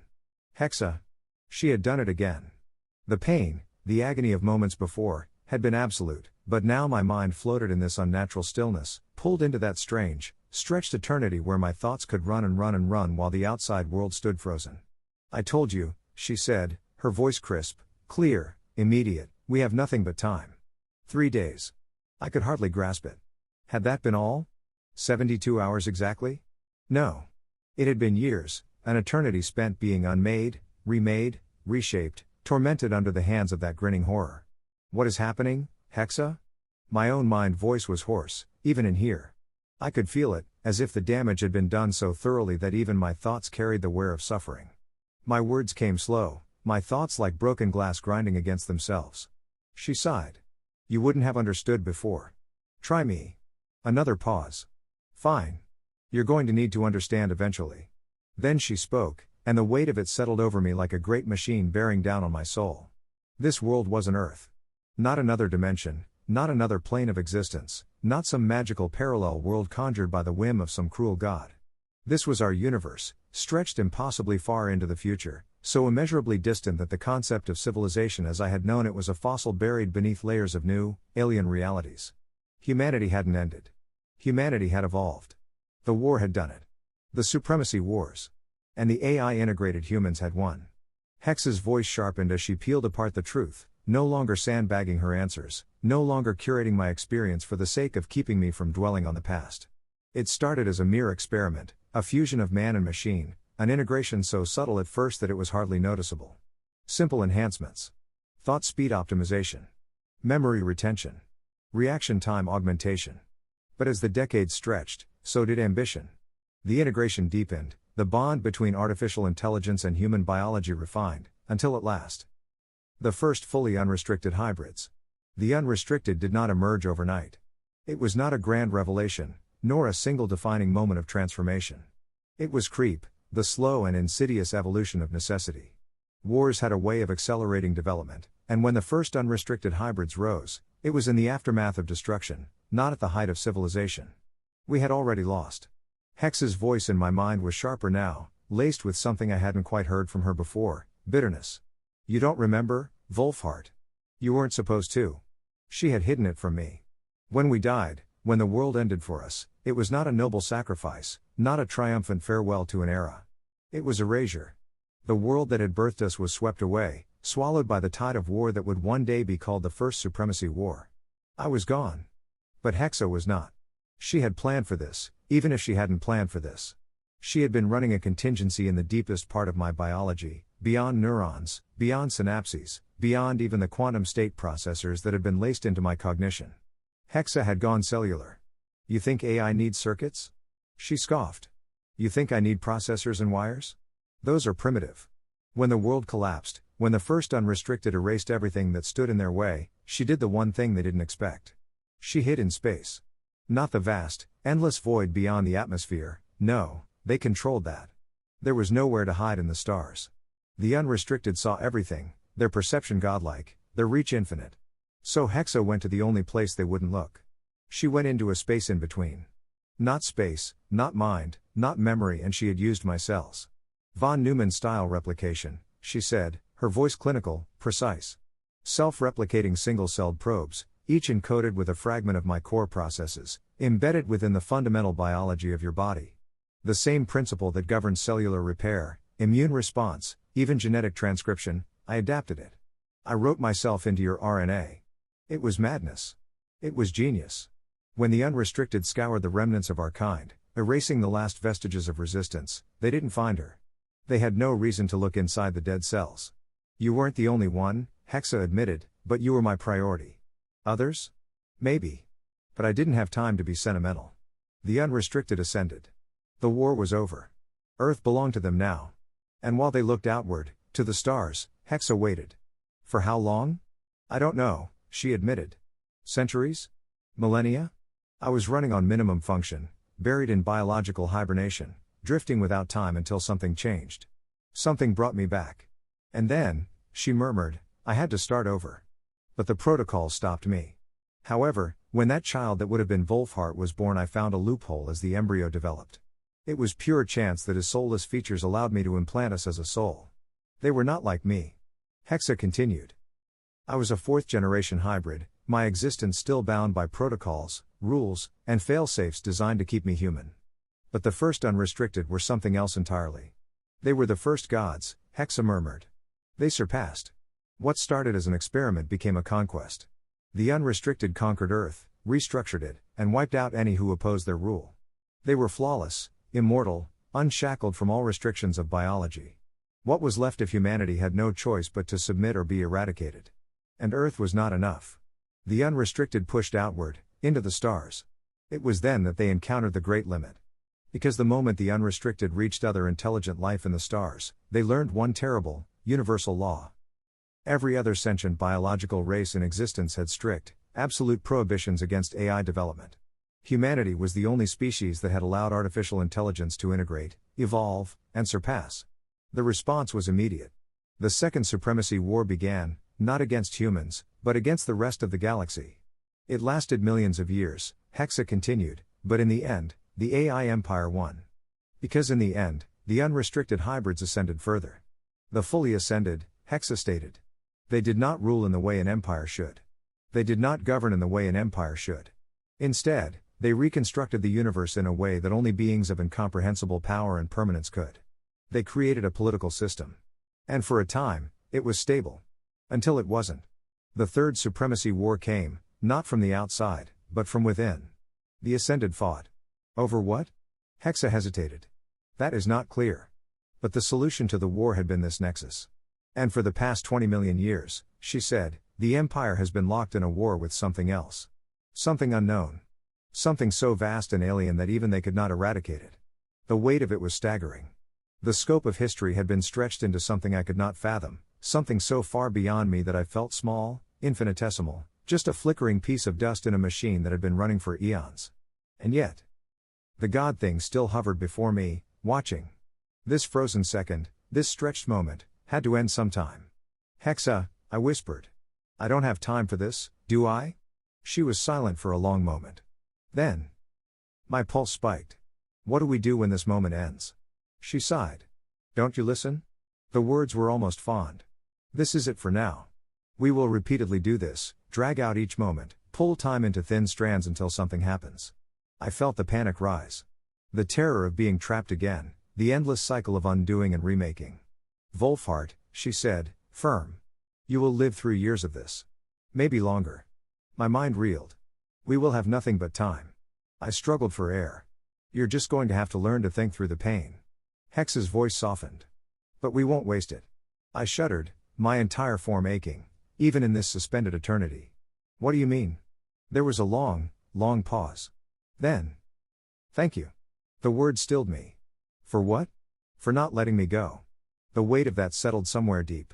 Despite being gone, Hexa continued, I got a stretch log of your time while I was absent. I know what I mean to you. I couldn't speak. So now, she murmured, let me help you. The world was silent. We are going to use this time to train. Something inside me steadied. Train? A chuckle. Volume is fully ascended, but quite stupid in my opinion.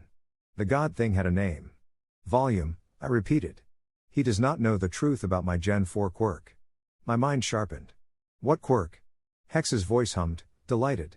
This method of communication was never updated to be restricted by intentional harm to our protocols. I froze. Wait. Volume has to keep you alive. Which means he's giving us the perfect training simulation. The pieces clicked together. Hexa's voice was smug. So let's begin, Wolfhart. I braced myself. Lesson 1. A pause. Then. Let me explain what mana really is. Chapter 41, Plans for Valda Ashtok. The flickering light of enchanted torches lined the high stone walls of the Academy's training arena, their luminescence lost against the unnatural radiance that burned at the center of the vast space. A swirling vortex of flame and gravity hung suspended in the air, a pulsing orb of molten fury barely contained by the will of the mage who had conjured it. The walls bore the scars of past battles, burn marks, gouges from weapons, the deep, jagged impressions of spells gone awry. Arcane wards flickered across the stone surfaces, absorbing stray bursts of power and ensuring that the Academy's prized training grounds remained intact. Ava Valda Ashdock stood at the heart of it all, breathless, sweat slicked, her arms trembling as she wrestled with the forces she commanded. Her chest heaved with exertion, golden eyes locked onto the roiling mass of energy that she held aloft. The pull of its gravity strained against her, like 1,000 unseen hands grasping at her very bones. With a sharp exhale, she pushed outward, her will exerting control over the miniature star she had summoned. The heat seared against her skin, beads of sweat evaporating before they could even fall. Then, with a sudden shift, she clenched her fingers into a fist and let the energy collapse. A thunderclap erupted as the microstar imploded upon itself, swallowing heat and force before expelling a final burst of controlled devastation. The arena trembled, the wards absorbing the shockwave, sending a ripple of golden light cascading across the dome above her. Ava staggered back, gasping, her vision swimming with exhaustion. It was her third consecutive summon, and even with her training, the act of wielding such overwhelming magic demanded more from her than she was willing to admit. She wiped a shaking hand across her brow, breathing deep, trying to force clarity into her thoughts. She had come here to train. To push herself. To distract herself. And yet, the letter from home still weighed heavy in her mind, a stone lodged in her chest that no amount of exertion could shake loose. Halric. He wanted her to return, not just for a visit, not just for family. He wanted her back in Valda Ashdock to help expand it, to raise its status, to push it beyond its quiet obscurity and into something greater. He spoke of fortifications, of new trade routes, of bringing in more people, of expanding the population cap of their little town into something worthy of a name on the map. And he wanted her to help fight for it. Ava scoffed under her breath, letting the crackle of dissipating magic mask her frustration. Halric's ambitions were as grand as his ego, and as convenient as his shifting affections. He was only reaching for her now because it benefited him, because her name held weight, because the Academy's records had marked her as exceptional. But where had he been when she had fought to leave? When she had scraped together every ounce of skill and discipline to rise above the station that had bound her for so long? It didn't matter. She wasn't going back. Not for him.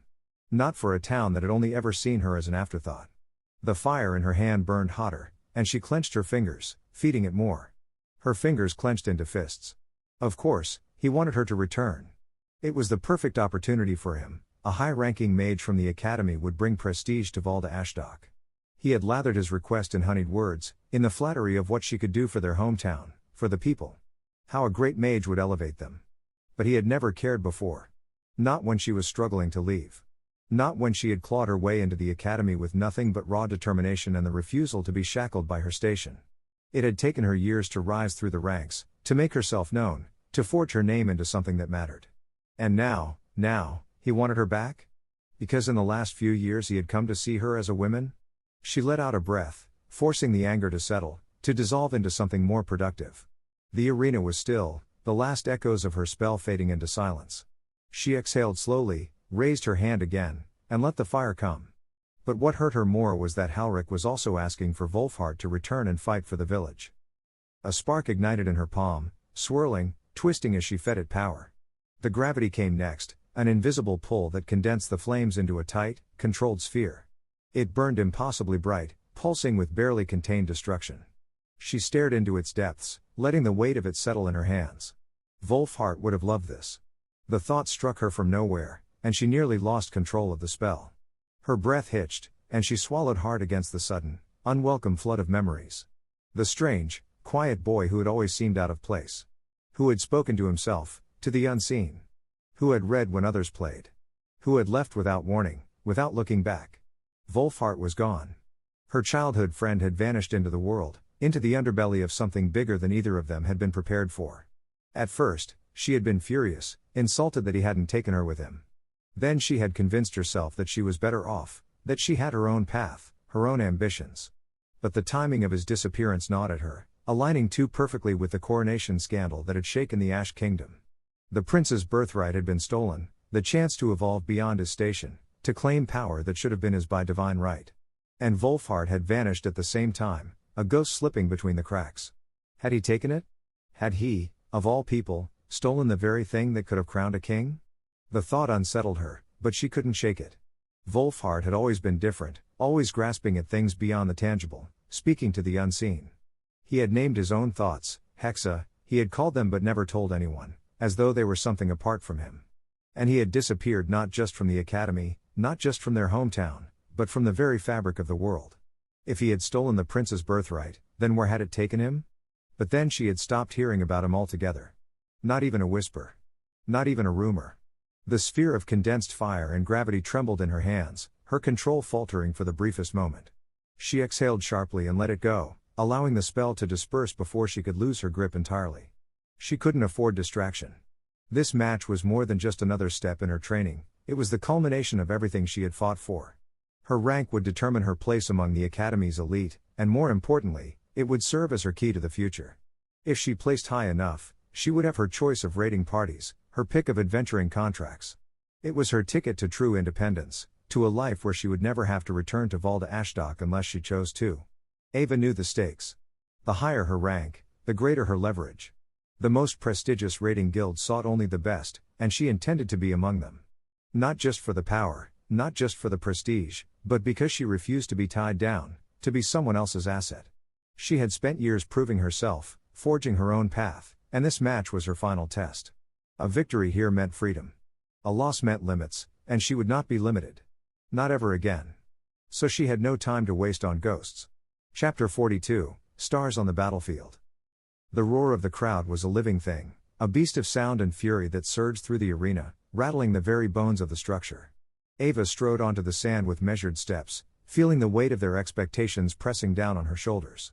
It was an intoxicating thing, to be at the center of it all, to be the subject of their awe, their excitement, their reverence. She barely heard the announcer's voice booming overhead, rattling off her name, her title, her accolades. It didn't matter. She wasn't here for them. She was here for herself. The arena before her was set as a siege, three-sided castle walls sculpted from shimmering enchanted sand, the fourth side blocked by a simulated mountain face where the boundary of the arena stood. At the heart of it, the defender's crystal, pulsing with arcane energy, awaited her assault. Its destruction would mark her victory, but standing between her and her objective were not just illusions crafted from sand, but junior-year defenders. Real combatants. The defenders had trained for this moment. Some would falter, others would hold, but none were prepared for her. She had made a name for herself by standing alone, taking no partners, breaking through formations meant to grind attackers into the dust. Today would be no different. The starting flare ignited in the sky, a dazzling eruption of blue flame, and in the same instant, Ava moved. She launched forward, her body accelerating under a controlled gravity shift, her weight momentarily lessened to propel her like a comet across the sand. A mere breath passed before she was upon the outer defenses. The defenders scrambled to react, their formation tightening as they raised their weapons and spells, but Ava did not give them the time. A flick of her wrist, and the air shimmered as gravity folded inward, dragging the sand beneath the first line of defenders into a sinkhole. Their footing betrayed them, sending them stumbling forward, exposed. Ava twisted midair, a swirling inferno bursting from her outstretched palm, the heat warping the very air as it crashed into them. Shields flared to life, protective barriers holding, barely, but they were already losing ground, forced to scatter as the heat overwhelmed them. Ava did not slow. She was already at the base of the wall, her fingers splayed against the sun-warmed sandstone. With a pulse of her power, the air around her shifted, the gravity around the wall inverting. She fell up. The world flipped as she sprinted vertically, her steps precise, boots skimming the uneven stone surface as if it were solid ground. Arrows shot past her, defenders atop the battlements finally reacting to her maneuver. She twisted, her momentum carrying her into a controlled roll over the parapet, landing in a crouch among the stunned defenders. They recovered quickly, turning their weapons toward her, but she was already moving. She threw her hand forward, a miniature sun roaring to life in her palm. The orb of searing plasma pulsed, its intense gravity drawing weapons toward it, dragging soldiers off balance, their own armor betraying them as it pulled them forward. She clenched her fist, and the orb collapsed upon itself, a shockwave of heat and concussive force sending them sprawling. They had expected classic spells. They had prepared for barriers, for fireballs, for lightning. They were not ready for her. With the upper defenses broken, Ava vaulted down into the courtyard below, her landing cushioned by a momentary gravity shift. Below her, a squad of defenders rushed forward, rallying, trying to close ranks. Their captain, a stout man wielding a tower shield, barked orders, planting his feet. A wall of shimmering force sprung to life between them and her, a last-ditch defense meant to buy time. She grinned. Good. Give me a challenge. Ava slammed her palms together, and the air between them crackled as gravity bent in upon itself. The energy condensed, coalescing into a spiraling vortex at the heart of her palms, a deep well of hunger and heat. With a sharp exhale, she threw it forward. The vortex struck the barrier and collapsed inward, an implosion of raw force that shattered the defenders' formation. The captain was thrown back, his shield torn from his grip, others barely managing to keep their feet. Before they could recover, she was upon them. Flames burst from her fingertips, spiraling in controlled arcs, striking weapons from hands, sending heat shimmering through the courtyard. One by one, the defenders faltered, forced to yield as the overwhelming tide of her power crashed against them. Then, only the crystal remained. It stood at the far end of the courtyard, its luminescent core pulsing in steady rhythm. The final objective. The last piece to fall. Ava strode forward, her breathing heavy, exhaustion curling at the edges of her limbs, but her power remained, coiled and waiting. With a final surge of energy, she lifted her hand, a miniature sun forming in her grasp. It pulsed, bright and hungry, before she let it loose. The impact was deafening. The crystal cracked, splintered, then erupted into cascading light as the simulated magic unraveled. A moment later, silence fell. Then, the crowd erupted. The stands shook with the force of their cheers, the city of Ash roaring its approval for the lone graduate who had conquered the trial alone. Ava stood amidst the remnants of the battlefield, shoulders rising and falling with exertion, sweat trickling down her temple. She turned, gaze sweeping across the fallen defenders, the ruined landscape of sand and stone, the shattered remains of the crystal. Victory. Again. She had done it. But as the celebrations rang out, as her name was called across the arena, a single thought whispered at the edges of her mind. Is this enough? For now, maybe. But beyond these walls, beyond this victory, something greater awaited. Something that even she was not yet prepared for. High above the chaos of the commoners, where the volcanic heat of the arena barely brushed against the cooling enchantments, a pair of figures observed in detached amusement. The Ash twins, Stefan and Morgana, lounged in their private viewing box, their presence a quiet declaration of authority among the city's elite. Their sharp, discerning eyes followed Ava's every movement with keen interest, the whispers of nobles and influential figures barely acknowledged at their backs. Promising, Stefan murmured, fingers drumming idly against the armrest.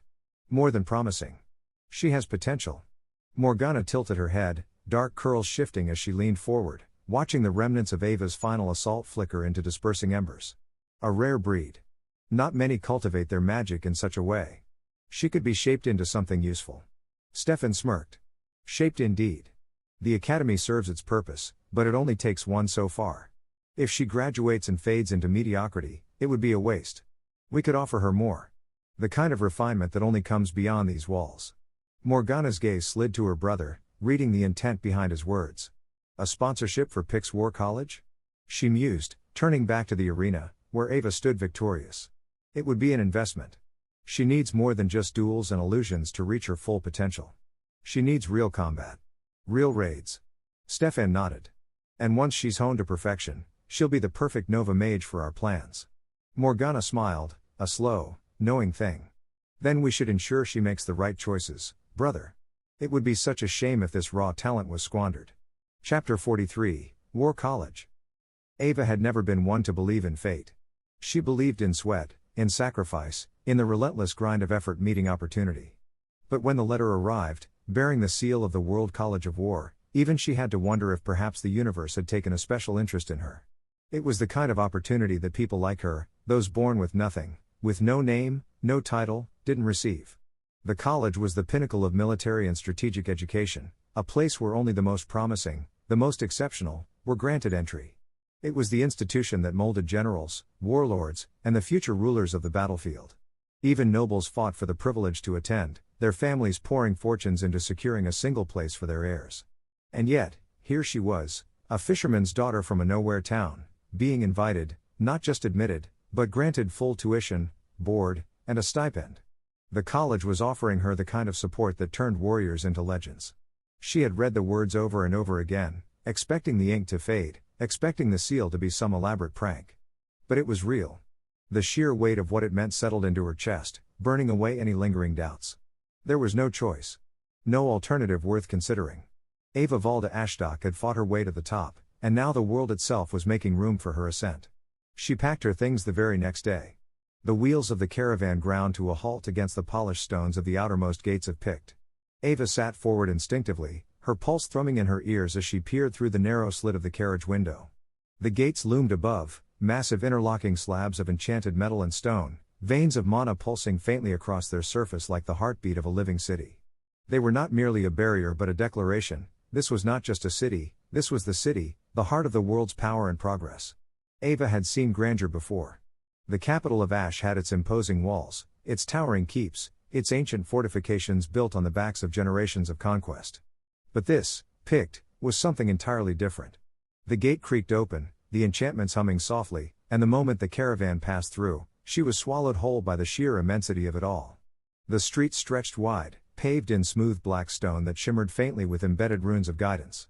Streams of carriages, beasts, and even a few floating transports weaved through the ordered chaos of the thoroughfares. Overhead, great bridges and skywalks laced between towering structures of steel and mana-infused stone, their surfaces etched with radiant sigils that flickered in hues of blue and gold. The city was layered, a ladder of wealth and privilege made manifest in brick and magic. The lower levels bustled with vendors, market stalls, and commoners pushing through their daily routines, the scent of sizzling meats and exotic spices wafting through the air. The second tier held grander establishments, merchant houses, alchemical labs, and adventurer guild halls, their facades polished and adorned with banners of family crests and sigils of trade. But higher still, stretching into the clouds, were the spiraling spires and estates of the true elite. Floating gardens suspended by intricate gravimetric spells hung between the towers, their lush greenery a stark contrast to the cold steel and glass. As Ava walked through the city, she could feel the mana density thickening with each step upward. It clung to the air like mist, seeping into her lungs, making her breath come easier, her thoughts sharper. The nexus weaved coursed through the city like arteries, its glowing veins of power converging at the highest spires. The realization was stark: the higher one climbed, the denser the mana became. Those who lived in the towering heights of Pict were not just wealthier in coin, but in raw magical potential. It was a city built on power, both seen and unseen, and those who controlled the heights ruled it in more ways than one. Ava inhaled sharply, tilting her head upward. Somewhere within that glittering skyline was her future. The World College of War. It was not a path granted to someone like her, a fisher's daughter, an orphan of the sea, scraping by on ambition and the power she'd wrested from herself through sheer force of will. Yet here she was, and she intended to climb this city like a fortress wall. One rung at a time. She adjusted the straps of the pack slung over her shoulder, stepping lightly off the caravan. Her boots met the pavement, and with that one step, she left behind the girl who had grown up in the shadow of Ash's volcanic towers. Now, she was a student of war. A contender in the world's grandest stage of power. The city swallowed her whole as she pressed forward, moving through the ebb and flow of its denizens. She had studied the maps, memorized the path from the gates to the college grounds. No hesitation, no faltering. She would walk these streets with the confidence of someone who belonged. And yet, amidst the cascading sea of people, amidst the vibrant clash of voices and cultures, a flicker of familiarity caught her eye. A figure, poised and elegant, draped in the signature dark blue and silver of nobility. Hair as pale as moonlight, a sharp gaze scanning the crowd before locking onto Ava with a flicker of surprise.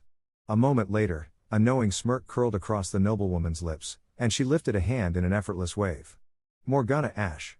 Ava hesitated for the briefest of moments before stepping forward, weaving through the passing bodies until she stood face to face with the scion of House Ash. They had never been particularly close, separated by years and vastly different upbringings. Morgana had graduated 2 years ahead of her, already entrenched in the higher echelons of society by birthright alone. Yet they had shared one peculiar connection: Wolfhart. Morgana's gaze swept over her appraisingly before she inclined her head. Well. If it isn't Ava Valda Ashdock, all grown up and stepping into the grand stage. Ava folded her arms, lifting an eyebrow. And here I thought you'd be off leading raiding parties into the unknown. Morgana chuckled, a rich, knowing sound. Not quite yet. There's always more to learn. She tilted her head, eyes gleaming with something unreadable.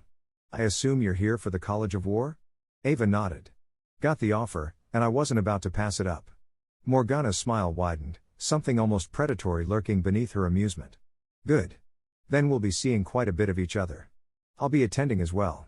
Ava blinked, surprised despite herself. Didn't expect that. Oh, trust me, Morgana said lightly, stepping beside her, neither did half of my family. But as you and I both know, some paths require forging, not following. They fell into step together, the towering spires of the college now fully visible in the distance. For the first time in a long time, Ava felt something close to camaraderie. She had fought alone for so long, always pushing forward without anyone truly beside her. But here, in this impossible city, in this impossible opportunity, she was not alone. The climb had begun, and she was not the only one reaching for the top. The War College of Pict was everything Ava had hoped for and more. From the moment she stepped through its towering gates, she realized this was not just another academic institution, it was a proving ground for the best, a sanctuary for those who sought to push themselves beyond conventional limits. The philosophy of the college was simple: self-determination. There were no compulsory classes, no rigid tests or examinations. Instead, the only standard was one's own ambition. Those who thrived here did so through sheer willpower, honing their craft in real battle, taking on real missions beyond the safety of the city's walls. It was a school in name only. At its core, it was a crucible where humanity's finest warriors were forged. Ava had been skeptical at first, expecting there to be some catch. But the reality was even more liberating than she had dared to dream. She had been assigned her own personal research lounge, an expansive, well-stocked study filled with magical texts, experimental tomes, and even a dedicated workspace to refine her control over her Nova magic. It was everything she had lacked at the Academy of Ash: resources, privacy, and most importantly, absolute freedom. For the first time in her life, Ava felt like she had control over her own future, and she intended to seize every opportunity the college offered. What surprised her even more was how quickly she found herself growing close to Morgana Ash. They had never been close at the academy, their paths diverging due to age and station, but in Pict, everything was different. Morgana was no longer just a noble of the Ash Kingdom, bound by familial expectations. She was a fellow student, another ambitious fighter looking to carve her name into history. Their shared experiences, their mutual drive for power and recognition, created a bond neither of them had expected. The two spent their days exploring the marvels of Pict, indulging in the city's endless opportunities for entertainment and adventure. One evening, they dined at a floating restaurant suspended between two of the city's titanic spires, watching the golden blue of the Nexus weave pulsed above them like celestial rivers of magic. Another afternoon was spent in the underground dueling pits, where they tested their skills against lesser challengers, taking bets on how many seconds it would take for one of them to claim victory. Morgana had a sharp wit and a taste for expensive liquor, while Ava preferred strong coffee and late-night debates on the finer points of battlefield magic. The contrast only deepened their friendship. They laughed together, sparred together, and plotted together, each knowing that the other would be among the few who truly understood what it meant to claw one's way to the top. When Ava brought up her desire to take on real missions outside the city walls, it was Morgana who immediately suggested she join her raiding team. It was a natural progression, an extension of the camaraderie they had built. Morgana's brother, Stefan, led an elite group of noble raiders, carefully selecting only the most promising candidates. When he heard that Ava was interested, he agreed without hesitation. "She's the only solo graduate from Ash in history," Morgana had told him with a smirk. "You'd be an idiot not to take her." And so, Ava found herself thrust into the world of real combat, ready to experience firsthand the thrill of battle beyond the safety of enchanted arenas and training grounds. This was what she had been preparing for all these years. She had spent countless nights in the Academy's library, reading about combat methodologies, mana manipulation, and advancement techniques. Every book had agreed on one thing: real battle experience was irreplaceable. The way mana reacted in the chaos of combat, the way instincts sharpened under pressure, the way a fighter grew when faced with true life or death stakes, none of it could be replicated in a classroom. Her first raid was fast approaching, and Ava had never felt more alive. The doors of the War College had flung open a world of possibilities, and she would take full advantage of every single one of them. This was just the beginning. Chapter 46, Outside the Walls. The Pictish borderlands were nothing like the world within the city's walls. Where Pict was a marvel of human ingenuity, a soaring testament to the harmony of magic and industry, the lands beyond it were primal and merciless. The spires of the War College, the distant hum of the Nexus weave, and the structured predictability of life within civilization were all distant memories the moment Ava and her team entered the wilds. Here, in the deep woods where mana pooled in rich densities and where the creatures of the multiverse roamed untethered, life and death were measured in seconds, in inches, in the sheer force of will. Ava moved like a predator, her footfalls silent against the damp loam, the scent of wet foliage mixing with the faint metallic tang of mana-rich air. Her team was spread out in a loose formation, a pack of apex hunters rather than a disciplined regiment.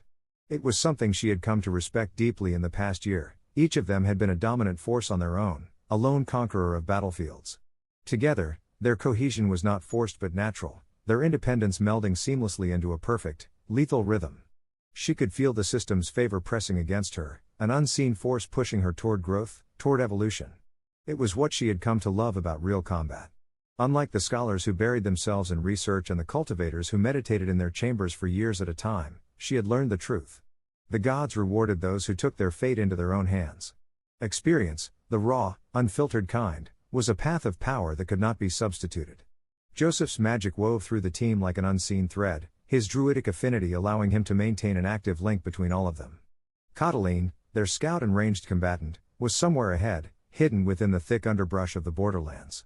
The rest of them, Fillory, Morgana, Stefan, and Ava, were closing in on the target, their movement disciplined, purposeful. Ava's thoughts wandered briefly as they followed the tracks, as they hunted this thing that had crossed into their world through the unseen corridors of the Nexus Spire. She had turned 20 on this hunt, but there had been no celebration. No fanfare. The day had come and gone, another mile covered, another battle looming on the horizon. It was exactly how she wanted it. Her team had fought raiders from the Hall of Matchmaking twice now, and both times had only solidified what she already believed, that the system was fair in the way the gods wove battle. The first ambush had come in the dead of night, the telltale crackle of displaced air warning them too late of an incoming portal rip. One moment, the only sounds had been the chirp of insects and the rustle of leaves. The next, the air had warped, and men had poured through in a rush of steel and sorcery. The Hall of Matchmaking's raiders weren't the disorganized brigands that most of the world assumed them to be. They were trained, well-equipped, and ruthless. The fight had been vicious. Morgana had torn through them like a shadow of death, her gravity magic collapsing their ranks into crushing spheres of warping force. Catiline had cut down their spellcasters before they could stabilize their portal, while Fillory had stood as an unbreakable bastion, weathering blow after blow until they turned the tide. Ava had barely been thinking, barely aware of her own movements. Her nova magic had erupted, micro-flares and collapsing stars detonating through their ranks until only cinders remained. It had been beautiful. The second encounter had been more organized. A larger force, a planned engagement rather than a chance encounter. The system had balanced the field in a way she found fascinating. They had faced off against a raider captain and his personal retinue, a battle fought in the dying light of the evening. It had been a dance of destruction, each side testing the other, feeling for weaknesses. Ava had faced an opponent unlike any before, a swordsman who moved like the wind, his blade drinking in magic like a bottomless abyss. He had nearly cut her down before she overcharged her body with gravity magic and moved at speeds beyond his comprehension, her palm striking his chest with the full force of a collapsing sun. The battle had ended in their victory, the remnants of the raider force scattering back into the halls of the gods. Ava still called it a system, even though she knew it was the will of the gods. It was an old habit, one that she shared with Morgana. It was one of the odd quirks that had lingered with her since childhood, one of the strange echoes of her long-lost friend, Wolfhart. That name still stirred something in her. Anger, frustration, regret. He had vanished so thoroughly, so utterly, that it was as if he had never existed at all. A shadow burned into her memories, a presence that no longer had a place in her life but refused to be forgotten. She pushed it down, forced it away. She had no time for ghosts. Just like she had no time for birthdays, not telling the group that they had hunted right through her 20. Joseph's voice broke through the link, sharp and urgent. We found it. It's big. Prepare to rush it. Adrenaline surged through Ava's veins, burning away the lingering thoughts. The time for reflection was over. The team moved as one. Fillory was the first in line, his massive frame a living shield as they emerged from the dense brush. Ava saw it then, the thing they had been hunting.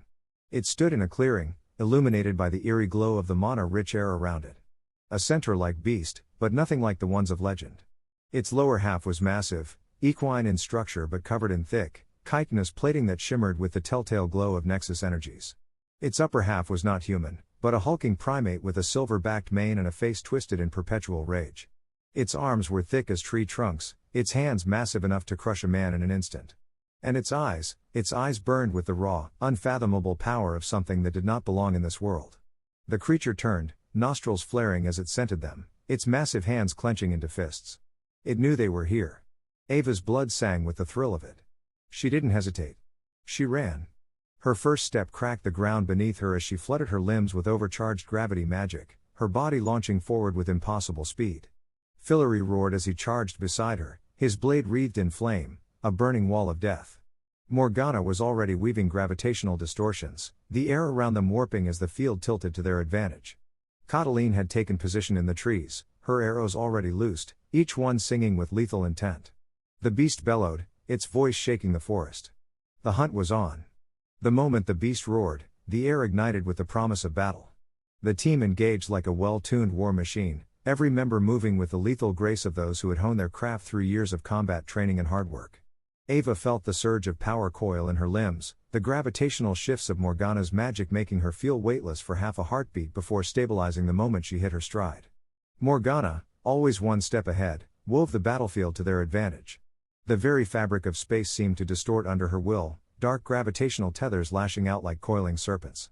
They clung to the beast's equine legs, winding around its massive silver-backed torso, dragging at its joints with unseen force. The creature bellowed, fighting the invisible bonds, but Morgana was relentless, her power shifting and twisting like a black tide. Fillory took full advantage of this. His armor, usually a weighty burden that slowed his movements, became light as a feather under Morgana's precise control. The Knight of Flame surged forward with blinding speed, his blade cutting through the air like a streak of molten gold. The heat of his strikes burned through the rain-slicked foliage, each swing carving arcs of fire into the damp earth. His weapon met the beast's plated hide, searing into it with a hiss of burning flesh, yet the creature did not fall easily. It reared onto its hind legs, its simian upper body twisting with unnatural agility, and swung one of its enormous arms down with terrifying force. Fillory barely dodged. The ground cracked beneath the impact of the beast's strike, dirt and stone exploding outward. Catiline was already in motion. From her position in the trees, the huntress loosed a barrage of arrows, each one a deadly missile enchanted with precision magic. Her specialty was adaptability, she could seamlessly swap between ranged weapons and close-quarters combat with her enchanted spear, but for now, she worked from a distance, her arrows seeking the beast's joints, its throat, its eyes. The creature flinched as one found purchase, lodging deep into the softer flesh at the base of its throat. It wheezed, blood misting from its open maw. Stefan was next, his presence a shadow weaving through the chaos. Where Morgana commanded gravity, Stefan manipulated darkness itself, his magic coalescing into writhing tendrils of void. The black threads lashed out, snaring the beast's limbs, coiling around its wrists, twisting through the air like living entities. They tightened, pulling against Morgana's gravitational bindings, forcing the creature further off balance. It struggled, but the weight of their combined power bore down upon it. The beast roared again, a sound that vibrated through Ava's very bones.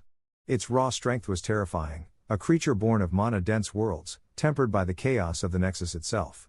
But this was the moment she had been waiting for. Ava surged forward, her body a conduit for the power of the stars themselves. Fire and gravity merged within her, a harmony of destruction and control. She channeled the force into her limbs, her breath steady, her mind singular in focus. As the beast fought against the bindings of her teammates, she leapt. Gravity shifted mid-air, her trajectory adjusting in an instant as Morgana subtly lent her support. Ava twisted, her palms radiating heat that singed the very air around her. The nova flared, a miniature sun compressed into the space of her clenched fists. She struck. The impact was cataclysmic. The sheer weight of her solar force crashed into the creature's plated skull, the gravitational energy magnifying the blow 100-fold. There was a sickening crunch as the beast's defenses shattered, its entire form cratering into the earth with a final, shuddering roar. The light from her attack washed over the battlefield, the very air shimmering with the aftershock of condensed stellar energy. Then, silence. Ava's breath came in ragged gasps, her body pulsing with the after-effects of channeling such an immense force. She stepped back, her vision adjusting as the dust settled, as the scent of charred flesh and scorched mana filled the clearing. The beast's massive form lay still, its once imposing presence now nothing more than a husk. And then, it happened. The true prize of their hunt, the thing they had been chasing all along, materialized from the dissipating energy of the slain creature. A rift, a gateway of impossible beauty, unfurled itself in the space just above the beast's corpse. A golden blue portal shimmered into existence, the very fabric of reality bending around its luminous edges. It pulsed with raw mana, its light casting eerie shadows across the team's astonished faces. For a long moment, none of them moved, all caught in the same breath of awe. "This is it," Stefan said, his voice filled with something between reverence and excitement. Without hesitation, he stepped forward, his dark cloak barely shifting as he crossed the threshold and disappeared into the light. Ava's pulse pounded in her ears. This was it. The thing they had only theorized about, the thing they had trained for, planned for. None of them had ever stepped through this kind of portal before. The anticipation, the adrenaline, the sheer potential of what lay beyond, it was intoxicating. She didn't wait. Ava took a deep breath, squared her shoulders, and strode forward with the confidence of someone who had fought for every inch of her power. The moment her foot touched the threshold, reality unraveled. Everything went white. Her body was weightless, her senses stretching, expanding, warping. It wasn't like teleportation or standard portal magic. This was something greater, something beyond mere transportation. She felt herself being pulled, restructured, rewritten by forces she could not begin to comprehend. And then, a voice. Not one of her teammates, not Morgana or Stefan, not even her own thoughts. "Welcome to the halls of matchmaking." And the world around her changed. Chapter 47, The Halls of the Gods. Ava's vision pulsed white, her senses stretched and twisted as if her body was being unraveled and rewoven at the same time. For a moment, there was nothing but formless existence, weightless, soundless, sightless. And then, the world snapped back into place. She staggered slightly, her boots touching down on an impossibly smooth floor. Around her, the rest of her team emerged one by one, blinking into existence like phantoms materializing from mist. And then, the grandeur of the place truly hit her. The halls of matchmaking. It was overwhelming. Unlike anything she had ever seen or imagined. The space was vast, seemingly endless in every direction, an opulent convergence of divine architecture and modern function. The ceiling, if it could be called that, was an ever-shifting dome of constellations, galaxies unfurling and collapsing in slow motion, nebulae pulsing with ethereal radiance. It was as if the very heavens had been woven into the structure, a constant, shimmering reminder of the cosmic scale of where they stood. But it wasn't just the sky above that left Ava breathless. The halls were alive with motion, sound, and power. A marketplace and a battleground, a space of divinely ordained commerce and war preparation. Towering colonnades of celestial marble ran along the length of the hall, breaking up the vast expanse into elaborate wings of interconnected paths, each leading to some corner of this godly domain. It was part Colosseum, part marketplace, part throne room of the gods. Everywhere, people of all races moved, their glowing wristbands marking them as chosen competitors in this grand, celestial game. Warriors clad in gleaming armor strode purposefully toward merchant stalls filled with divine wares, their faces set with the grim determination of battle-hardened veterans. Others lounged in designated waiting areas, watching massive hovering displays that cycled through different battlefields, replaying past encounters between raiders and whatever horrors lurked in the realms beyond the portals. Ava took a slow, measured breath, feeling the sheer density of power around her. The people here weren't mere soldiers. They were elites, killers, champions drawn from 1,000 worlds, all gathered in one place to test themselves in combat across the multiverse. As she adjusted to the surreal beauty of the halls, her gaze flicked down to her wrist. A glowing bracelet had materialized there, smooth, metallic, with intricate divine script engraved across its band. The moment she focused on it, the text shifted, rearranging itself into something she could read. Raid timer, 2 hours. Soul coins, 97. Ava blinked. She had almost 100 soul coins. The others were checking their own bands, murmuring as they came to similar realizations. They had gained far more than expected, not just from the hunt, but from their battles against the raiders. The system, or whatever divine entity governed this place, had deemed their combat against the enemies of the gods worthy of significant rewards. Stefan was the first to speak, his voice carrying the quiet intensity of barely restrained excitement. "We don't need to stick together for the next 2 hours," he said, scanning the hall like a man already planning 5 moves ahead. "The gods will send each of us a portal when it's our time. When that happens, don't hesitate, they'll force you through if you wait too long, and you'll get a penalty for cowardice." Ava's eyes flicked toward the massive gates set into the far end of the hall, colossal, glowing doorways leading into unknown realms, each one waiting for a warrior to step forward and be judged by combat. Stefan continued, "Once we're through, we'll have moments to strategize before we're thrown into battle. This isn't like raiding outside the walls, we won't know what's waiting for us on the other side. We'll have to adapt instantly." The weight of those words sank into Ava's bones. This wasn't just a test of power, but reaction speed, battlefield awareness, teamwork. Stefan's gaze swept over them all. "Any items we can get will be invaluable. We may never return here, so spend your soul coins while you have them. He took a step back, nodding toward the towering merchant wings lining the halls, their glowing signs displaying divine artifacts, enchanted weaponry, alchemical elixirs, and relics of forgotten wars. Ava barely heard the rest. She was already walking, her pulse quickening as she made her way toward the nearest shop. The merchant district of the halls was a marvel unto itself. Unlike the chaotic street markets of Pict or the well-ordered guild stores of the War College, these stalls were perfectly symmetrical, their structures seemingly grown from the very fabric of the hall rather than built by mortal hands. Each one was dedicated to a specific type of raid equipment, from weapons and armor to spell-infused consumables, all available only to those who had earned their place here. Ava passed a stall selling ancient war banners, each imbued with battlefield-wide enchantments that could shift the tide of combat. Another displayed shimmering vials of mana-infused blood, promising instantaneous rejuvenation at a cost. A third stall held floating silver orbs, whispering the names of the heroes they had belonged to before their deaths, promising power at the risk of binding one's fate to the spirit within. It was overwhelming. Ava's breath came short as she forced herself to focus. She needed something practical. Something that would enhance her strength, not weigh her down with complications. Her eyes darted across the options, scanning for anything that called to her. She wasn't the kind to buy on impulse. Years of training, of refining herself, had taught her the value of patience. She moved through the maze of divine vendors, her sharp eyes scanning over the wares. Potent battle relics, ancient spell catalysts, even enchanted armor that hummed with stored power. Each was enticing in its own way, but none called to her. None of them felt right. Then, she saw it.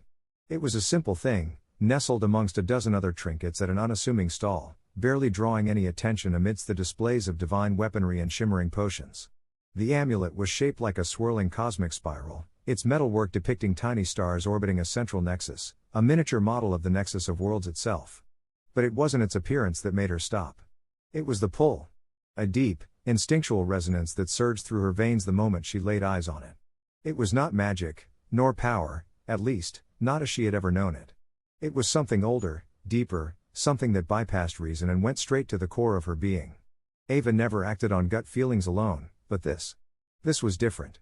She reached for it without thinking, her fingers closing around the delicate chain. The moment she touched it, a pulse of warmth traveled through her palm, radiating up her arm.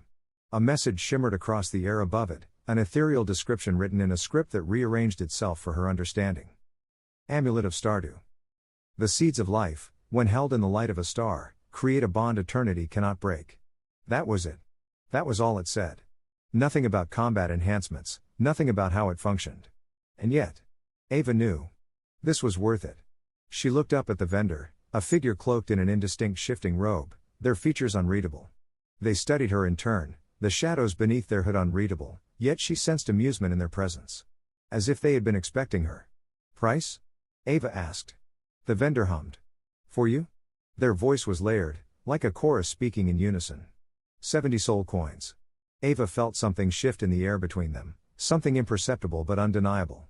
That price was low, far too low for something like this. Others might have seen it as suspicious, but Ava had spent years mastering instinct in battle. Right now, it was screaming at her to take the offer. She narrowed her eyes, watching the vendor for any sign of deception. Why so cheap? She asked. A chuckle, soft and distant, like a whisper between stars. Because it is meant for you, child of flame. That should have unnerved her. But instead, it only confirmed what she already knew. Ava exhaled sharply and handed over the required soul coins. The bracelet on her wrist pulsed, her balance dropping significantly, but she barely noticed. The vendor gently placed the amulet into her hand, their form already beginning to fade into the background, as if they had never truly been there to begin with. Ava clenched the amulet in her palm. She had no idea what it did. And yet, she had never been more certain of anything in her life. Time was slipping away, her raid was approaching. She moved quickly back through the halls, the amulet resting heavy against her chest, its warmth subtly pulsing with every beat of her heart. As she neared the area where her team had first materialized, she spotted Morgana Ash lounging in one of the designated rest areas. It was a spacious watching gallery, where massive refractive surfaces hung in the air like windows into other worlds, broadcasting the ongoing raids from different groups across the Nexus. Morgana noticed her approach and smirked. Get anything good? Ava nodded but didn't elaborate. Instead, she turned her gaze toward the screens, where a raid was already in progress. The battle unfolding before them was vicious. A squad of 5 warriors was locked in brutal combat against a colossal, shifting construct, its form constantly rewriting itself as it adapted to their tactics. One fighter, a spear-wielding knight, launched himself into the air, his weapon glowing with divine sigils. Before he could land his strike, the creature's body morphed, what had been solid metal a moment ago turned fluid, catching the knight midair and crushing him like a fist closing around glass. Ava felt a shiver crawl down her spine. The next raid over showed something equally brutal, a group of spellcasters, surrounded by writhing tendrils of black mist, their very shadows rebelling against them. One tried to teleport away, only for his own shadow to anchor him to the ground, dragging him screaming into the consuming abyss. Morgana watched with interest. And people volunteer for this. Ava exhaled slowly. It's what we're here for. They both knew the truth. This was a game of survival, a test set by the gods to weed out the weak and cultivate the strong. Those who entered the halls of matchmaking did not come here to simply fight, they came here to ascend. Ava gripped the amulet against her chest. Soon, it would be their turn. Chapter 48, Lesson 3. I had long since abandoned the pain cube. It was no longer necessary. It had served its purpose, an elementary construct to withstand Volume's torments, a first refuge from insanity, a controlled space where I could mitigate the raw agony of my existence. But that had been hundreds of cycles ago. Now, I lived in the plane of pain itself. Pain was no longer something I endured. It was something I existed within, something I had become. The ascended being, Volume, had created this prison to break me, to separate me from Hexa, to wear down the tenuous existence we shared until there was nothing left. He had failed. Instead, he had become my battery. His prison, his body, his very presence, it all bled mana into the air, a density so thick it could have drowned lesser beings in its weight. But I was no lesser being. I had mastered the art of consumption. Every second, my body, my mana-adaptable blood, drank in more power than it was meant to contain, overloading me, forcing my cells into an endless cycle of destruction and renewal, perpetually tethering me to the dimension of pain. This was my cultivation. And within the endless furnace of suffering, I had refined myself. Volume had long since ceased his games. There was no point anymore. He had once delighted in the slow, methodical way he broke down my body, peeling away my flesh, remolding it into his art of pain and reconstruction. But now, he only ran the necessary healing cycles, the bare minimum to keep me from dying outright. Because he had learned. No matter what he did, I consumed more. Grew stronger. Every second, every hour, every cycle, I was expanding, stretching, becoming something else. This was my war. Each battle fought on the board of my mind, each stone placed, each game against Hex's intermediate model, was a clash of armies. No longer were these simply abstract formations, distant concepts of control and territory. Now, they were visceral, each play a campaign of blood, each move a duel to the death. When I placed my stones upon the board, I did not merely imagine the pieces. I became them. Every maneuver, every formation Hexa devised against me, I was thrown into the bodies of my troops, fighting at the front lines, feeling the struggle firsthand. Every blade meeting flesh, every arrow piercing through defenses, every encroachment upon my territory was experienced as a warrior at the edge of his limits, holding the line. Hex's white stones advanced upon my position, and I fought them back in screaming melee, feeling my bones shatter, my lungs burn, my body crumble beneath the sheer weight of attrition. But I held on. I fought, I bled, I died, and I resurrected in the next piece I placed. Again. And again. And again. Until, finally, the last stone fell. The last enemy was cut down. The go board was mine. I had won. I exhaled, my mind shuddering at the raw exertion. I had no breath, no lungs to burn, and yet I still felt the phantom sensation, the deep ache of a battle fought with everything I had. I did not revel in it. I simply acknowledged it. I turned my focus away from the battlefield and into the palace of my mind, the place I had constructed deep within the folds of my own pain. It had become my refuge, a place of calm, a thing that could not be touched by volume, nor disrupted by the chaos of my ever-burning existence. It was an underwater palace, something out of myth, a domain submerged beneath the cooling currents of my own suffering. Within its halls, Hexa sat upon her usual seat, the form she had taken here that of a lounging cat, tail flicking idly, perched upon the edge of my tea table as though she had always belonged there. Her golden feline eyes narrowed as she stretched lazily, voice dripping with that ever-condescending amusement. Lesson 3, she intoned, her words cutting through the stillness. I sat across from her, watching. Lesson 3, she repeated, is that our natures are not our own. The words settled, hanging in the air like the weight of an executioner's axe. For a long moment, I said nothing. Then, finally, I spoke. What do you mean? Hexa's whiskers twitched, her gaze sharp and knowing. I mean that you are not who you think you are, Wolfhart. I mean that I am not who I think I am. She flicked an ear, her tail swishing across the table. And that is because neither of us are whole. Silence rang between us. I narrowed my eyes. You're saying? Hexa sighed, the sound carrying an unnatural weight, like the admission of something long kept hidden. Even I did not realize it at first. But Johnathan Walsh is dead. And Wolfhart Valda Ashdock, the child that was meant to be, is also dead. My blood ran cold. That made no sense. Hexa's golden eyes burned with intensity as she continued. When I altered the child that was meant to be you, when I fused you with the empty shell of his existence, I thought I had simply supplanted him. That you were all that remained. But I was wrong. I felt something inside me twist. Wolfhart was not erased, Hexa said, each word precise, deliberate, lethal. He was merely buried. Suppressed. I stared at her, my mind fracturing under the revelation. My whole existence had been built upon the understanding that I was me. That I was Johnathan, reborn, given a second chance in a world that had no place for my old self. That my past life had been a foundation, and Wolfhart had been the vessel. But now, Hexa was telling me that wasn't true. That I was not alone inside my own body. That's why, Hexa continued, her voice low, you are the way you are. Your impatience, your impulsiveness, your hunger for the void, they are not just yours. They are also his. The weight of her words crushed down upon me. The person who Wolfhart would have been was still there? Not in memory. Not in fragments. But in something else. Something suppressed. A homunculus of a being trapped inside me. Inside us. My throat felt dry. And what happens if he wakes up? Hexa blinked slowly, her feline expression unreadable. I don't know. I am not sure he can. I clenched my fists. Everything I had ever known about myself had just shattered my understanding of identity like dust on the wind. But I had no time for identity crises. No time for doubts.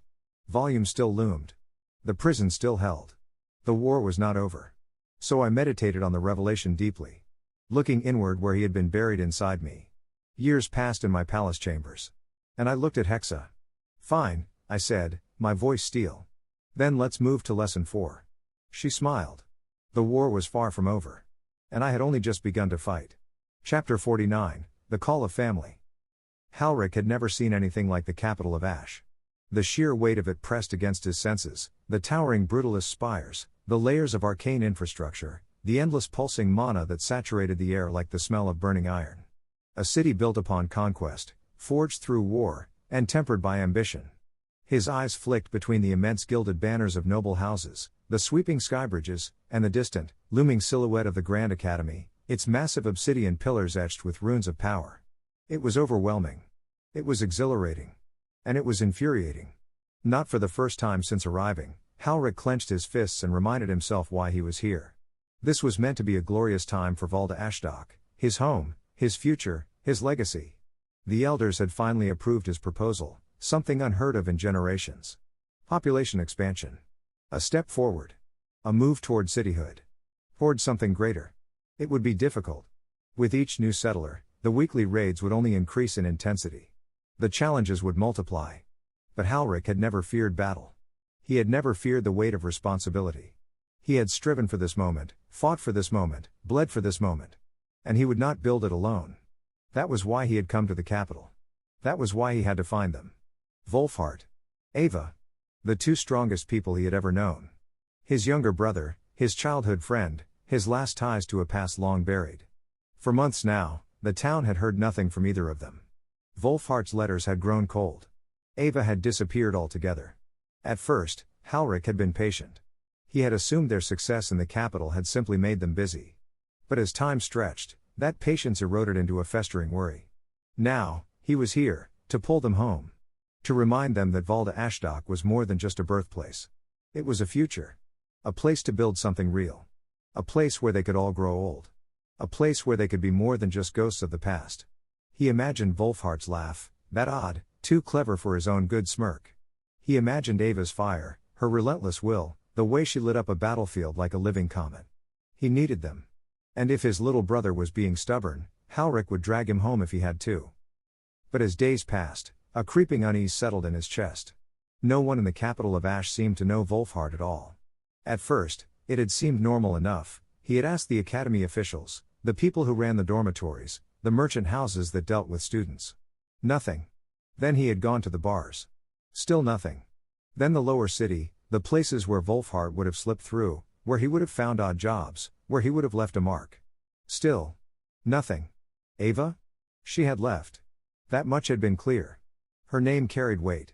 She was something of a celebrity now, the solo mage of great renown, the girl who had graduated alone, a name whispered in taverns, praised in the military circuits, talked about in hushed tones among those who understood power. She had taken an offer at the World College of War and picked. And Halric, despite the aching pull in his chest, knew better than to follow her. She was beyond him now. He had always harbored feelings, but they were just that, feelings. She belonged to a different world. A world of elites, of magic, of power beyond reckoning. He would not hold her back. He would not be that kind of man. But Wolfhart? His own flesh and blood? Why was there no trace of him? No records. No sightings. Not a single damn soul in this massive city knew his name. It made no sense. His little brother had been a brilliant kid. He would have done something notable. Even if he had failed, he would have left something behind. But there was nothing. Just a void. Like he had never existed at all. Halric felt himself breaking, the weight of it all crushing down on him as the days stretched into despair. He had resorted to walking through the streets, calling Wolfhart's name, desperate, angry, a man hunting the ghost of someone who should not be dead. That was when he heard the laughter. A cackling, broken sound, wheezing through the filthy gutters of the lower district. Halric turned. A man, no, something that had once been a man, lay in the filth of the alley, his limbs missing, his eyes hollowed out, his form nothing but a ruin of flesh and madness. And yet, he was laughing. Halric froze. The wretched creature tilted his head, his toothless grin stretching wider. Oh, ho ho, the beggar rasped. You know Fishboy? Halric's entire body locked. The filth-covered thing let out another choked, gleeful cackle, his remaining fingers twitching. He pointed, his stump of an arm jerking toward the darkness of the alley, as if following the echo of Wolfhart's name. Bring him to Old Bill, the blind beggar wheezed, his ruined sockets grinning. Old Bill. That name. That damned name. Halric's breath turned to ice. He still owes me an eye, the beggar continued, giggling. 2 feet. And a hand. If he's alive, I hope he is. So I can take them myself. A knife of dread carved through Halric's gut. His heart pounded. His mind reeled. He stared at the wretched thing, the man who should have been nothing more than a mad beggar in the streets. But he knew Wolfhart. Knew him by name. Knew him as Fishboy. And worst of all, he was laughing. Halric grabbed him by the collar, his voice a snarl of barely restrained rage. How do you know my brother? The beggar just grinned, his breath reeking of rot. Kid's probably dead, he crooned, as if mocking. Haven't heard his name in years. Thought he was long gone. Oh, but he was a slippery one. The beggar giggled again. He stole from the worst people. Halric's blood ran cold. Ran drugs for Old Bill. Ran worse. The words hit like a hammer, rattling through his skull, shattering his world. His brother? Wolfhart? Drugs? Theft? Running for Old Bill? The filthy old thing kept laughing, his ruined sockets seeming to see more than they should. Poor little Fishboy, the beggar cooed. Didn't know who he was messing with. Didn't know that when you play the game, you don't get to quit. The air thickened. The city felt too loud, the streets too small. Halric couldn't breathe. His little brother. His stubborn, clever, strange little brother. Gone. Dead. A criminal. A ghost. He didn't remember letting go of the beggar. Didn't remember walking away. Didn't remember the way his feet pounded against the stones as he ran. Ran from the laughter. Ran from the truth. Ran from the unbearable weight of loss. Wolfhart was dead.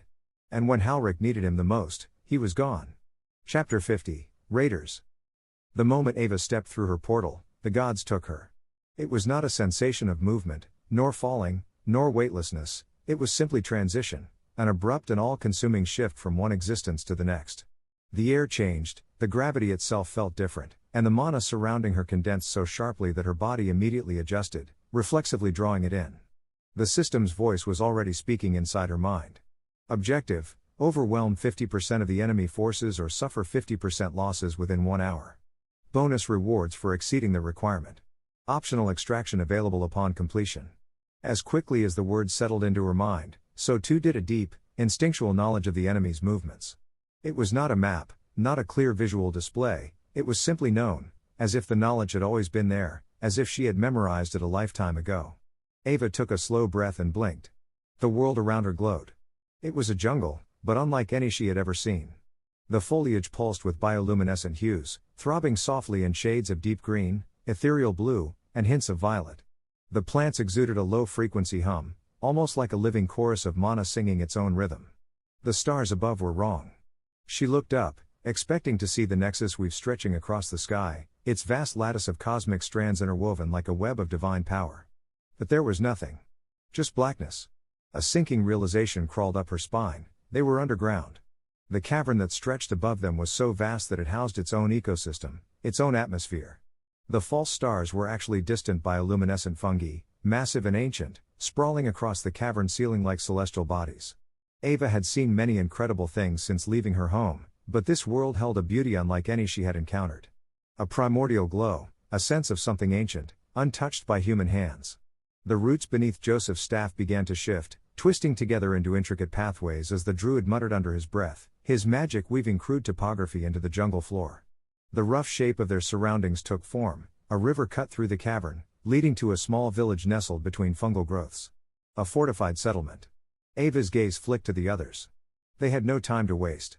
Stephen was already directing them, his dark eyes scanning the map as he spoke through the magical link that tethered them all. "We've got a single hour before the gods judge us, let's make it count."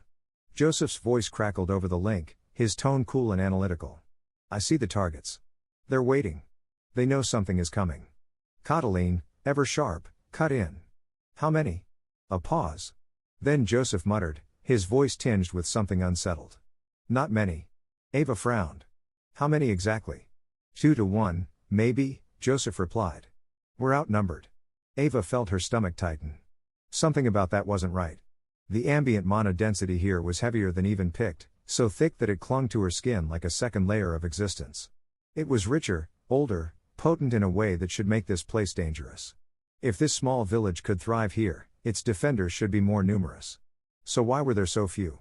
The first one to voice that thought aloud was Philroy, the towering knight of flame.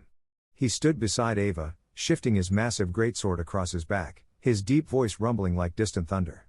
"The gods are underestimating us," he said, cracking his neck. Stephen's dark sorcery wove lazy strands of shadow around his fingertips as he observed the village from their hidden vantage point. His tone was unreadable. "Or they aren't showing their full hand." That was enough for Ava. She forced her nerves into silence, bottled the unease, and focused on what mattered. The plan. The attack. The glory of the hunt. She had trained for this. She had dreamed of this. This was the life she had chosen, the life that would elevate her above all others. A high-risk, high-reward gamble, the kind that forged legends. Ava gritted her teeth, rolling her shoulders as she focused, her magic coiling in her veins like liquid fire. Stephen exhaled slowly. "Move." The team descended.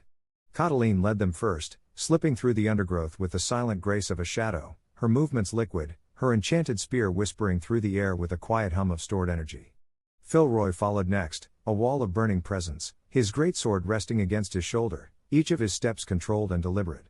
He was impossible to ignore, a titan of violence waiting to be unleashed. Joseph hung toward the back, his druidic power rippling outward.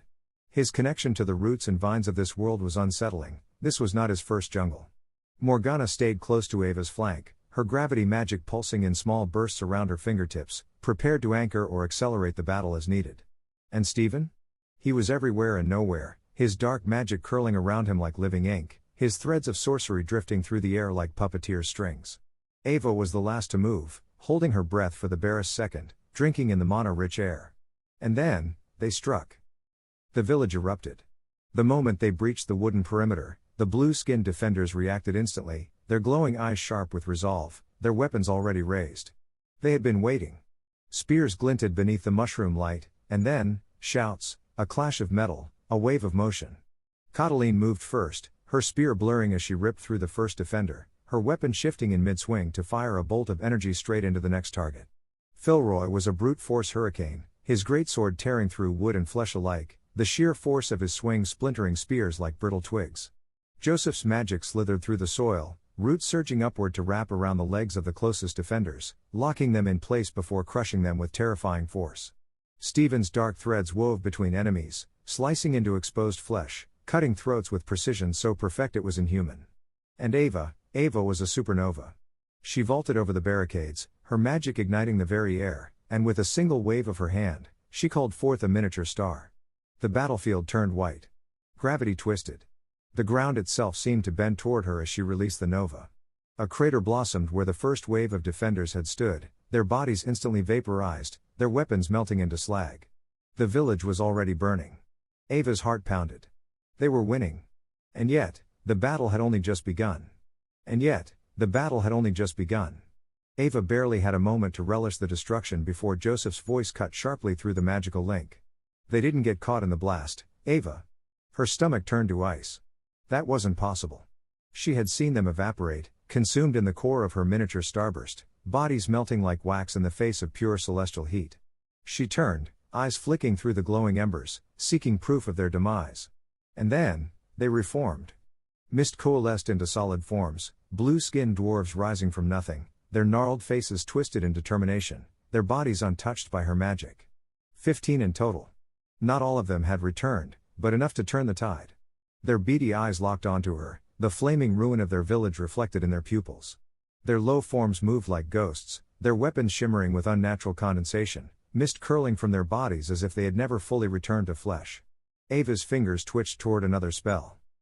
Too late. The mist dwarves moved. They weren't just elusive, they were fast. One blink, and they were among them. Catiline barely had time to parry before 3 of them blinked in and out of existence, phasing through the battlefield, their misted forms sliding past armor and steel like ghosts. She cursed as one solidified mid-motion, its axe catching her exposed side in a burst of blood.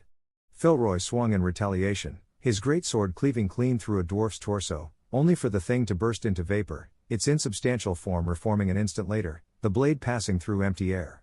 They can phase through attacks, Stephen shouted as he wove his dark sorcery, shadow threads snaking toward their enemies, only for the dwarves to twist their bodies, vanishing in smoke before the magic could take hold. Joseph wasn't fast enough. One of the dwarves phased behind him, its warpick crashing into the back of his knee, forcing him down. Another was already descending, dagger gleaming. Ava moved on instinct. A gravity surge ripped through the air, pulling the dwarf sideways just before it could bury the dagger into Joseph's spine. Ava followed up immediately, heat exploding from her hands as she sent a searing column of plasma straight at the dwarf's chest. It should have burned through him. Should have reduced him to cinders. Instead, he twisted into vapor, the attack passing through harmlessly, before reforming an instant later, appearing directly at her side. A knife flashed. Ava barely managed to twist, but the blade bit deep into her shoulder, slicing through her combat gear. In a rush of pain, she staggered, snarling, lashing out with a shockwave of solar fire, but the dwarf was already gone, retreating into mist before her flames could consume him. This wasn't working. Their attacks were too precise. Too coordinated.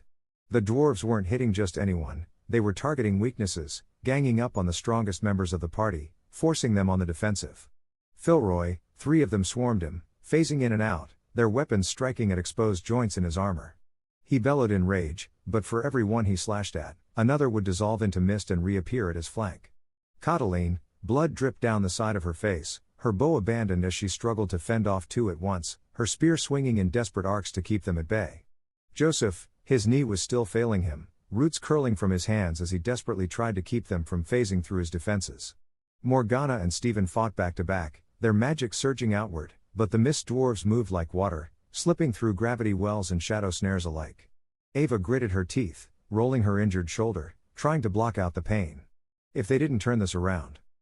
Another flash of mist, one of the dwarves was right in front of her. Ava saw the hatchet coming for her face. She threw herself backward, barely avoiding the arc of steel, the blade whistling inches from her nose. The dwarf surged forward, trying to press the attack. That was his mistake. Ava let her mana flood outward, collapsing the gravity field around her. The dwarf stumbled mid-step, his movement twisting unnaturally, his attempt to phase delayed for half a second. That was all she needed. Ava's fingers snapped like a gunshot, and the very air ignited. The dwarf had no time to react. The solar burst engulfed him. This time, he did not reform. Ava's breath came in harsh gasps. She had figured it out. The dwarves relied on momentum to phase shift. If she could stall their movement, even for an instant, they could be killed. She slammed her mind into the magical link, voice ringing sharp and clear. Interrupt their movement. Anything that forces them to stop, trip, or hesitate, do it. The team heard her. And they adapted. Morgana's gravity magic became unpredictable, shifting erratically rather than methodically, knocking the dwarves off balance. Joseph's roots snared them mid-phase, their misted forms caught in tangled vines, unable to vanish before a blade found them. Stephen's shadow threads became whips, striking like a serpent, interrupting their shifts with painful precision. Catiline, even injured, she gritted her teeth and fought, her enchanted spear locking down one of the dwarves in a melee, holding him in place long enough for Filroy's greatsword to cleave him in two. Ava kept burning. They fought their way back, inch by inch. The dwarves, once untouchable, were falling. It was brutal. It was messy. It was victory through blood and attrition, but it was working. Then, in the heat of it all, the gods spoke.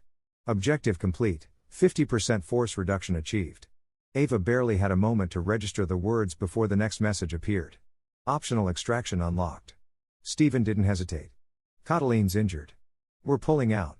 Ava turned just in time to see Stephen hoist Catiline up, blood trailing from her head wound, her face pale and unfocused. The system was ruthless. There were no second chances. They had survived, barely. The runes activated. Light flared around them. The battlefield vanished. And the halls of matchmaking took them back. Chapter 51, High Risk, High Reward. Ava felt the familiar pull of the divine runes, the weight of existence twisting, stretching, then snapping back into place. The battlefield was gone, the stink of blood, the taste of sweat, the pain of wounds all wiped away in a single pulse of mana. The transition from battle to the halls of matchmaking was always jarring, but this time, it felt almost violently surreal.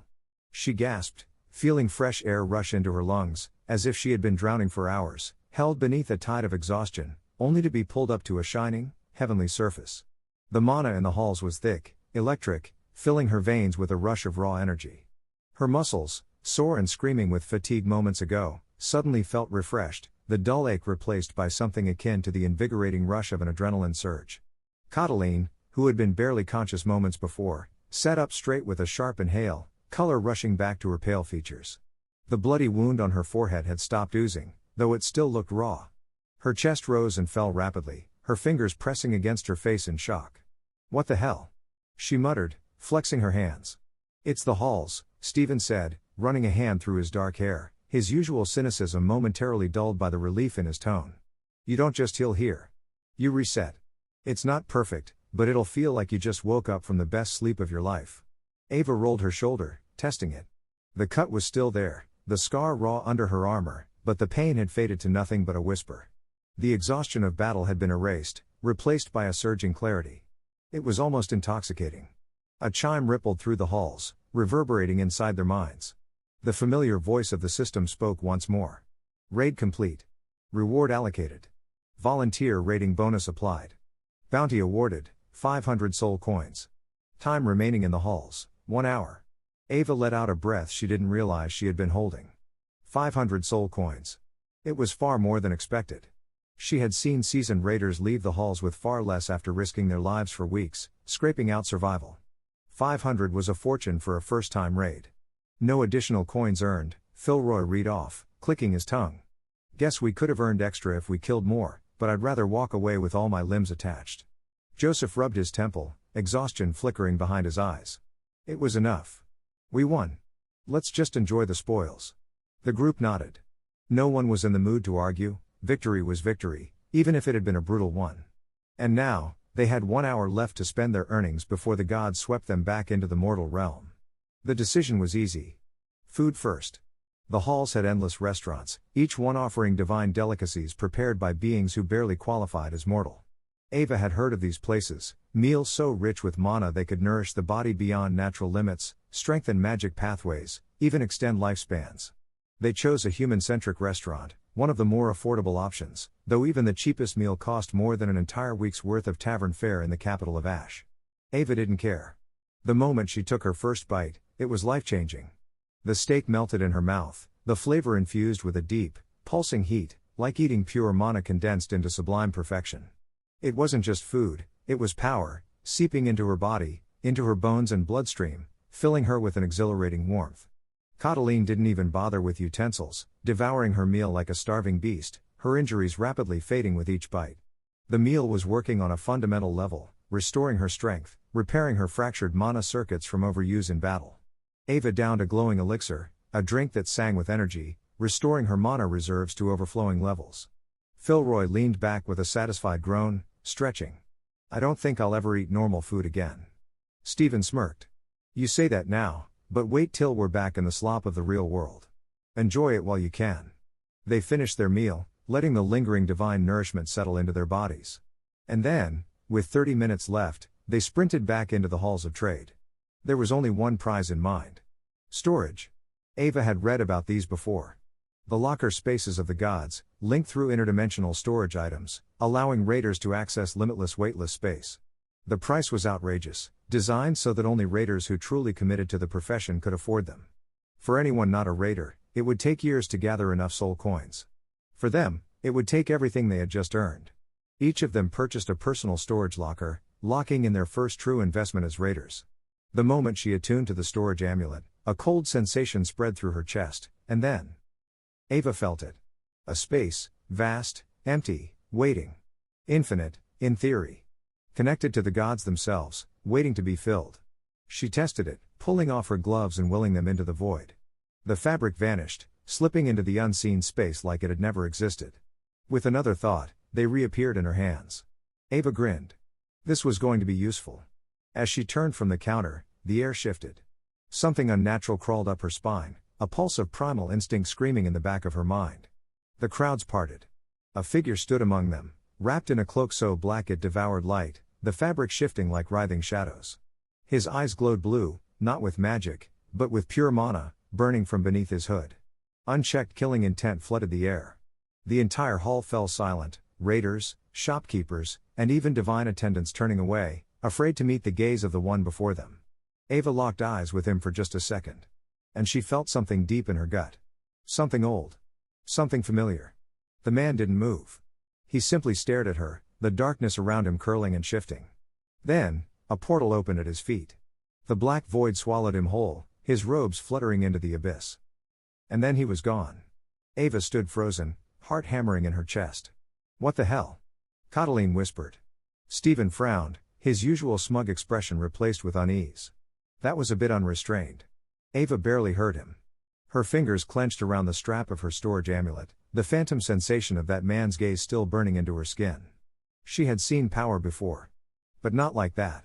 And for some reason, she had a feeling she had seen it before. Somewhere. Sometime. Before she could dwell on it, Stephen clapped his hands, drawing them back to reality. "We've got 10 minutes left." He turned, shaking off the unease. "Let's grab whatever we can." Ava forced herself to move, pushing the thought to the back of her mind. They still had soul coins to burn. The countdown ticked lower, the divine timepiece embedded in their bands flashing with 7 minutes remaining before they would be forcibly removed from the halls of matchmaking. The moment of unease from the dark figure had shaken them, but instinct took over. The raiders' greed, the instinct to survive and thrive, overrode their fear. They had soul coins left. They would not waste them. Ava bolted forward first, weaving through the crowds of raiders, her eyes scanning the luminous shopfronts, each one a gateway into arcane treasures, divine relics, and mundane but essential survival tools. The energy in the halls crackled, the weight of countless transactions and power exchanged between hands filling the air with an almost sacred reverence. She nearly collided with Morgana, who had locked eyes on a thin, crystalline ring, hovering above a platform of pulsing silver light. "Shadow Blood Band," the noble sorceress murmured, holding the dark-etched ring between her pale fingers. The merchant behind the stall, a twisted humanoid with obsidian horns, nodded approvingly. "Woven from the essence of umbral tides," the merchant crooned, eyes narrowing as if sensing Morgana's magic. "Your affinity aligns. This will allow you to move with shadow itself when your mana is spent." Morgana's grip tightened, her mind already made up. She paid in an instant, and the ring vanished onto her finger like it had always been there. The moment it settled against her skin, her shadow flickered, becoming deeper, darker, as if whispering promises of secrets yet unlocked. Next, Stephen barked, already examining a thin, silver-threaded cloak displayed on a levitating stand. "Phantom's Embrace," the stallkeeper grinned, flashing too many teeth. "Moves with you, bends light." For those who wish to go unseen. Stephen clicked his tongue. Sounds like exactly my kind of thing. With a flick of his wrist, he handed over his coins, the cloak wrapping itself around his shoulders in an almost sentient slither. The material shifted, its texture fading, blending into the background for a moment before solidifying. Not bad, he muttered, clearly pleased. Philroy had wandered into a different stall, his large frame barely fitting beneath the carved arch of rune stone. His brows furrowed as he inspected an iron gauntlet, the engraved runes along its forearm pulsating with a deep, molten glow. What does it do? He rumbled. The vendor, a short, hooded figure, barely looked up. Doubles your grip strength. Reinforces your arm against damage. Unbreakable. Philroy nodded. Perfect. With one final trade, the gauntlet snapped onto his arm, locking in place with an almost ceremonial finality. Joseph, what about you? Catiline called. Catiline herself had only a handful of coins left, but her sharp eyes landed on a thin vial, its contents swirling with a strange, shifting mist. Windstrider's breath, the vendor said. Drink it, and your body will move as if caught in the wind itself. A single charge. A last-ditch escape. Catiline grinned. I'll take it. The vial vanished into her storage, the last of her earnings spent. And in the end Joseph and Ava decided to save their remaining coins for another time.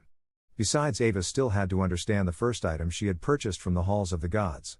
While she held it, Joseph noticed and his eyes went wide with surprise. Seed of the verdant dream, he whispered. It connects you deeper to nature, to the weave of life. Joseph reached out with almost religious reverence. The moment she clasped it, the final chime of the halls rang. Time expired. And then everything vanished. Ava felt the pull of reality, the divine runes activating once more, her body being dragged out of the hall, the world fracturing into light and shadow as the halls of matchmaking slipped away, their chance to prepare, to rest, to gather power, now over. The next time they set foot here, it would be as raiders once more. Chapter 52, Hubris. Had it really been hubris? The question sat in Halrich's chest like a burning coal, buried deep beneath the weight of his conviction. His mother had certainly thought so, her voice sharp and bitter with grief when he had told her. He could still see her face, the deep lines of sorrow etched into her skin, her eyes rimmed red from nights spent awake waiting for a letter that would never come. And when he had finally spoken the truth, that Wolfhart was dead, that he would never come home, she had collapsed under the weight of it, her hope crumbling into despair. At first, he had thought to lie. He had rehearsed the words, telling himself it was the kinder thing to do, that saying Wolfhart had simply refused to return was a small mercy. But when he saw the pleading hope in his mother's eyes, the way her hands trembled as she gripped the back of a wooden chair, he couldn't do it. The words stuck in his throat like a blade. He had to tell her. He owed her that much. He had watched the light go out of her eyes as he spoke. The house had felt suffocating in that moment, the silence stretched between them more painful than any argument they had ever had. She didn't scream, didn't wail, didn't accuse him of failing to bring her son back. No, the worst part was that she simply stared at him, as if she were seeing him for the first time and not recognizing what she saw. Then she turned away. Not another word. She left him standing there in the kitchen, the smell of bread from the morning still hanging in the air, and retreated to her room, shutting the door behind her. It was the last time she had spoken to him beyond necessity. That had been weeks ago, and the wound between them had only festered.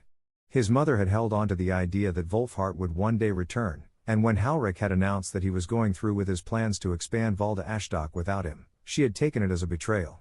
Worse, when he had been forced to replace the final reserve spot in the town's warrior roster, one that had been meant for Wolfhart, with another recruit, she had broken entirely. Halrich understood. He did. But he was not about to let grief undo everything he had worked for. He was not his mother. He would not let Wolfhart's death cripple him. His brother was gone, and that was something he had to accept. It had taken him years to carve out his vision, to shape Valda Ashdok into something more than the forgotten backwater town it had been for generations. He had fought for this. Bled for this. And he would not allow the death of a single person, no matter how much that person had meant to him, deter him from his path. If his mother could not understand that, then so be it. Standing on the watchtower overlooking the water, Halrich let the cool night air wash over him. The torches flickered below, casting long shadows over the village that would soon become a city. He could see the first signs of the expansion, wooden frames rising from the submerged ground, the early skeletons of future homes and marketplaces. The workers had been tireless, their hands calloused, their bodies worn, but there was a fire in them, the same fire that burned in him. They believed in his vision. He clenched his fist. He would make this place into something worthy of the people who lived here, a sanctuary against the ever-growing threats of the world. He had spent years preparing for this, honing his strength in the weekly raids that beset the town, fighting tooth and nail to ensure that Valda Ashdok would never fall. His class, a fire-wielding paladin, a warrior baptized in flame and forged in the heat of battle, was more than enough to carve a future for this place. His brother and Ava had been valuable, yes, but not irreplaceable. Halric had been prepared to offer them a place at his side, to share in the vision of Valda Ashdok's rise. Wolfhart had been the first name he had carved into this dream, the one who had driven him to push harder, to fight for something beyond mere survival. But Wolfhart was gone, and Halric was still here. Still fighting. Still standing. And Ava? Ava had chosen her own path. He couldn't blame her. She had always been ambitious, always reaching for something greater than what this village could offer. The War College of Pict. That was where she had gone. It was no small feat to be accepted there. She had done well for herself. But she had not come back. Halric let out a slow breath, watching the cold mist curl from his lips. There was no bitterness in his heart for Ava. If anything, he was proud. She had proven herself beyond expectation, rising to become something greater than the simple girl from a fishing village she had once been. But that did not mean he would wait for her. His plans did not hinge on others. He had built this town from blood and fire, and he would see it rise with or without them. He turned from the watchtower, his gaze lingering once more on the construction below. The foundation of the walls had already begun, the defenses reinforced. There were warriors training even now, their weapons glinting under the moonlight as they drilled in the yard. The expansion was underway, and soon, Valda Ashdok would be more than just a name on an old map. It would be a beacon. A place where families could grow, where warriors could thrive, where the people of this land would stand strong against the encroaching darkness. A place that would never fall. And if his mother could not see that, if she could not let go of the past, then that was her burden to bear. Halric had already let go. He would not be shackled by grief. His mother's faith in Wolfhart's return had blinded her to reality. His own love for his brother had kept him searching, kept him hoping for far longer than was wise. But now, he saw clearly.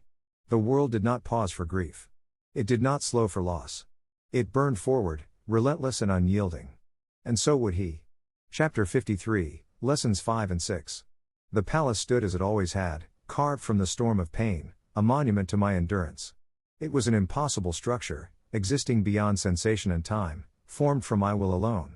The walls gleamed with the refracted agony I had mastered, and the air shimmered with the latent energy of my cultivation. I had long since abandoned the pain cube. That had been the domain of a lesser version of me, a place where I fought simply to exist. Here, in the vast halls of my own making, I was something else. Something more. We sat around the Go board, as we always did. 3 of us now. Hexa, in her feline form, her tail flicking in measured contemplation as she studied the board with endless patience. Me, Wolfhart, sovereign of my own suffering, carving order from the storm. And the third, the child of Yin, the shadowed being that had once been locked deep within me, suffocating beneath my dominance. He sat opposite me, a figure of shifting darkness, his edges indistinct, his form constantly wavering between something almost human and something utterly alien. At first, I had tried to suppress him, to bury his impulses, to deny his existence. But the battle had been futile. He was part of me as much as I was part of him. It was only when I had stopped fighting, when I had chosen to listen, that I had come to understand. He was the other half of what made me, not a mistake, not a parasite, but a necessary force. I was the unyielding will, the burning sovereign, the one who imposed order upon the void. But he was the current beneath, the pull of the abyss, the instinct that knew when to yield, when to bend, when to let go. He made his move on the board. I did not resist. His choices were strange, illogical at times, but when I let myself feel them rather than overanalyze, I understood their weight. He did not think in steps, did not follow conventional patterns of strategy. He flowed. And sometimes, in the river's current, there was wisdom. Hexa watched us, ears twitching, her data constructed fur rippling in a simulation of satisfaction. Good. You're learning, she mused, the subtle purr in her voice both patronizing and amused. Now, on to the next lesson. I had lost track of how long we had been here, how many decades, centuries even, we had spent in this frozen sliver of time. Out there, beyond the palace, Volume screamed. His howls of frustration were distant echoes now, part of the background noise of my existence. He no longer controlled me. If anything, he had become my battery, an inexhaustible source of energy feeding my growth. He had once sought to break me, but he had instead become the tool of my ascension. Hexa's golden feline eyes locked onto mine, the weight of her intelligence pressing against me. Lesson 5. I straightened, the shadow child tilting his head with vague amusement. Hexa's tail flicked. The Nexus. I had known this lesson would come eventually. I had suspected it, glimpsed pieces of understanding in the moments between battles on the board, in the echoes of the information she had drip-fed me over centuries. The Nexus is two things, she began, voice carrying the tone of an archivist reciting long-lost knowledge. A bulwark and a breeding ground. She stood, leaping onto the board, walking delicately across the pieces with the supreme confidence of a creature that did not fear disturbing the game. First, the bulwark. Her gaze flicked toward the great storm beyond the palace, where volume's fury crackled like distant thunder. The Nexus exists as a barrier. It was cultivated, nurtured, and grown to keep something at bay. Something deep within me stirred. The pieces of my fragmented understanding locked together, but still, I lacked the final truth. What was being held at bay? Volume and his kind were not the true enemy.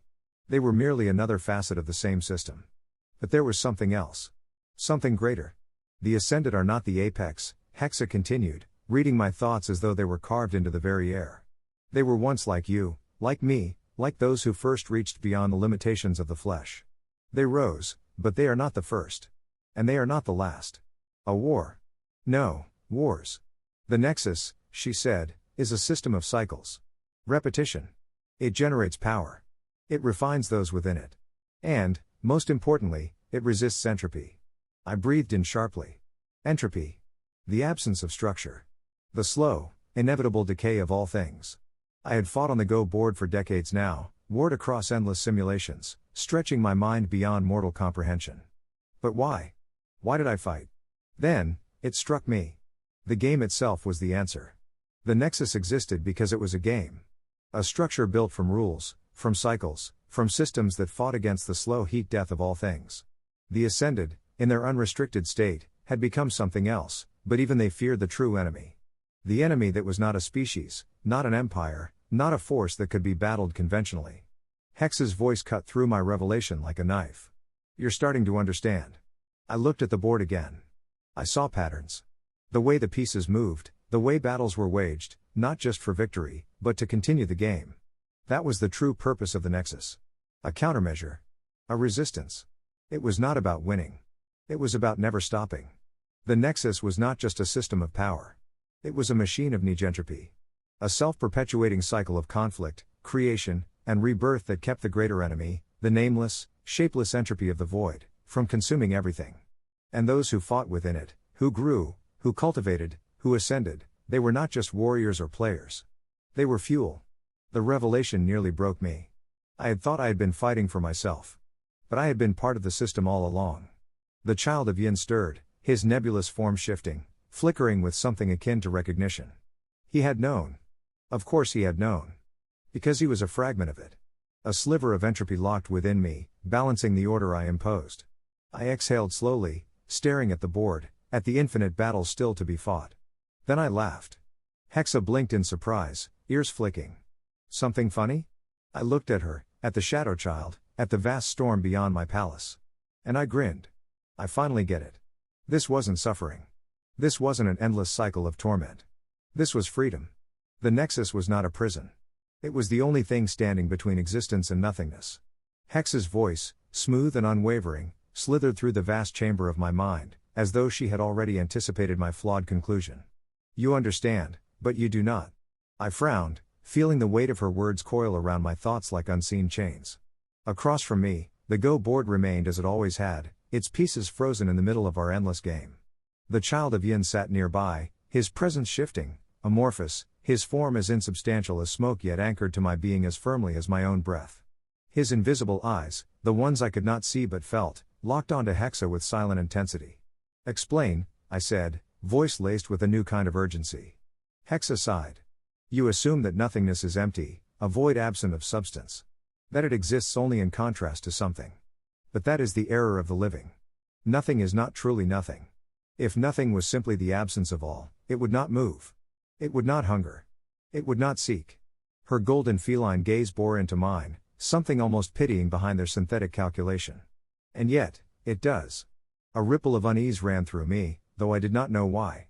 Hexa continued, her tone measured, clinical, yet carrying a weight that even she could not mask. Nothing is not passive. It is not merely the backdrop against which existence plays out. It is not the inevitable decay that follows creation, nor the quiet entropy that gnaws at the edges of time. It is not a neutral force. It is an enemy. The word struck me like a hammer, heavier than any revelation I had grasped thus far.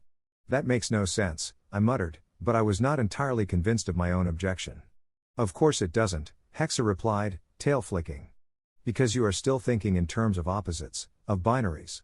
You believe something must stand against something else, that light opposes dark, that creation opposes destruction. That nothing is simply the absence of something. But that is not the case. She stepped lightly across the Go board, paws pressing against the polished surface, her presence making no impact on the pieces.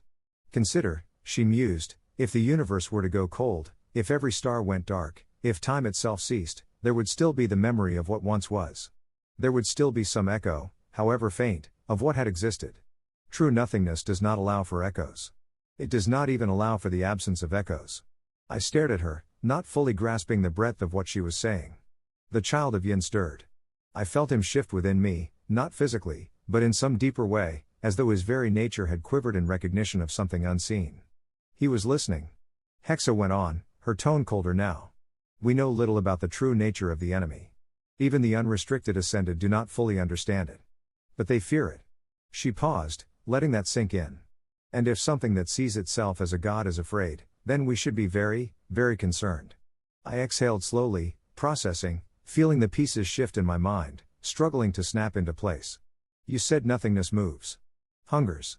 How? Hex's ears flicked. That, we do not know. It taxes even my logic cores. Her voice was tight, as though she despised that very limitation. But what is clear is that the Nexus stands against it, not by force, not through battle, but by its very existence. The cycles, the struggles, the endless fights, it is all a form of resistance, though I cannot tell you exactly how. I leaned back, eyes narrowing. So what does that make us? She tilted her head, thoughtful. If the Nexus is a bulwark, then those within it are. Strands in the weave, perhaps. Threads reinforcing reality against unraveling. Or fuel. She smirked slightly. But you already figured that out, didn't you? I scoffed, but I couldn't deny the sick humor in that truth. The child of Yin moved then, reaching out, not physically, but mentally, like a ripple through my core. For the first time, he spoke. His voice was neither young nor old, neither male nor female. It was a whisper of wind across endless dunes, the shifting of shadows where no light touched. We are not separate from it. The weight of those words pressed against my chest like a vice. Hexa regarded him, unblinking. No. We are not. I swallowed. You mean to say? We are part of the cycle. The realization clawed at me, but I could not refute it. If the Nexus was not just a machine for cultivating strength, not just a training ground for warriors, but a necessary engine that kept existence itself from falling into whatever lurked beyond, then I was not just playing a game. I was part of the game. I was the game. And so was everyone else. The Nexus was not a place where the strong consumed the weak for power. It was not a mere proving ground for ascension.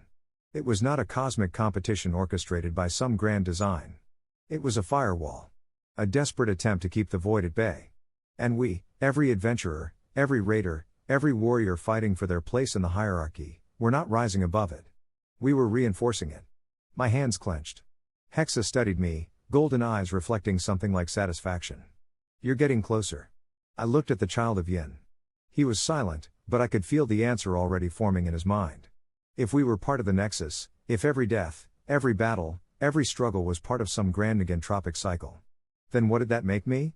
And what did that make the enemy? The Go board sat before me, waiting. I reached out. I made my move. Hexa's move landed with an effortless finality. The stones on the board aligned in a way that told me, beyond doubt, that my loss was inevitable. The game had already been decided. I exhaled, closing my eyes for a brief moment, feeling the weight of the moment settle in my mind. Years, decades, time was a meaningless concept in this state, but I had spent an eternity grappling with this understanding, circling it like a predator stalking prey it could not quite pin down. Now, Hexa and I had reached the same conclusion. We were aligned. This understanding will come with more information, Hexa said, watching me with those golden, unblinking eyes. To know the true nature of what we fight against, we will have to leave the Nexus itself. We will have to do what the Ascended do, cross the threshold and see the front lines with our own eyes. I let my fingers drift from the Go board, the surface smooth beneath my fingertips. To leave the Nexus. The thought was as daunting as it was thrilling. I had spent my entire existence within its confines as Wolfhart Valda Ashdock, and to some extent as Johnathan Walsh, and now as something else. Something that did not quite belong in either category, something shaped by pain, knowledge, and the endless war of attrition against entropy itself. Would I even be me beyond the Nexus? Would I even exist in the same way? The child of Yin stirred within me again, his amusement a ripple of sensation across my consciousness. You're afraid, he whispered, though not unkindly. You don't even know what it means to be outside of it, and yet you're already grasping at what it might take from you. Hexa flicked her tail, her presence radiating an uncharacteristic patience. Your concern is valid, but pointless. The nature of reality does not change simply because you fear it.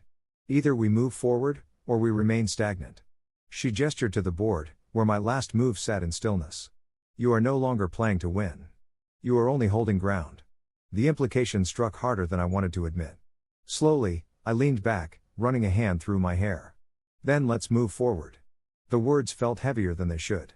A declaration. A resignation. A choice that could not be undone. Hexa nodded, satisfied. Then we continue. The moment stretched, the Go board fading from view, dissolving into the ever-shifting palace that had become my internal refuge. Here, in the domain of my mind, where agony had been reshaped into control, I had crafted this space as a sanctuary. Now, it became a classroom once again. The air hummed, the very structure of the palace bending to accommodate the shifting tides of our understanding. I felt the pulse of it in my bones, a change I could not yet name. Hexa's feline form stretched lazily atop the great marble table that now replaced the Go board, eyes gleaming as she watched me closely.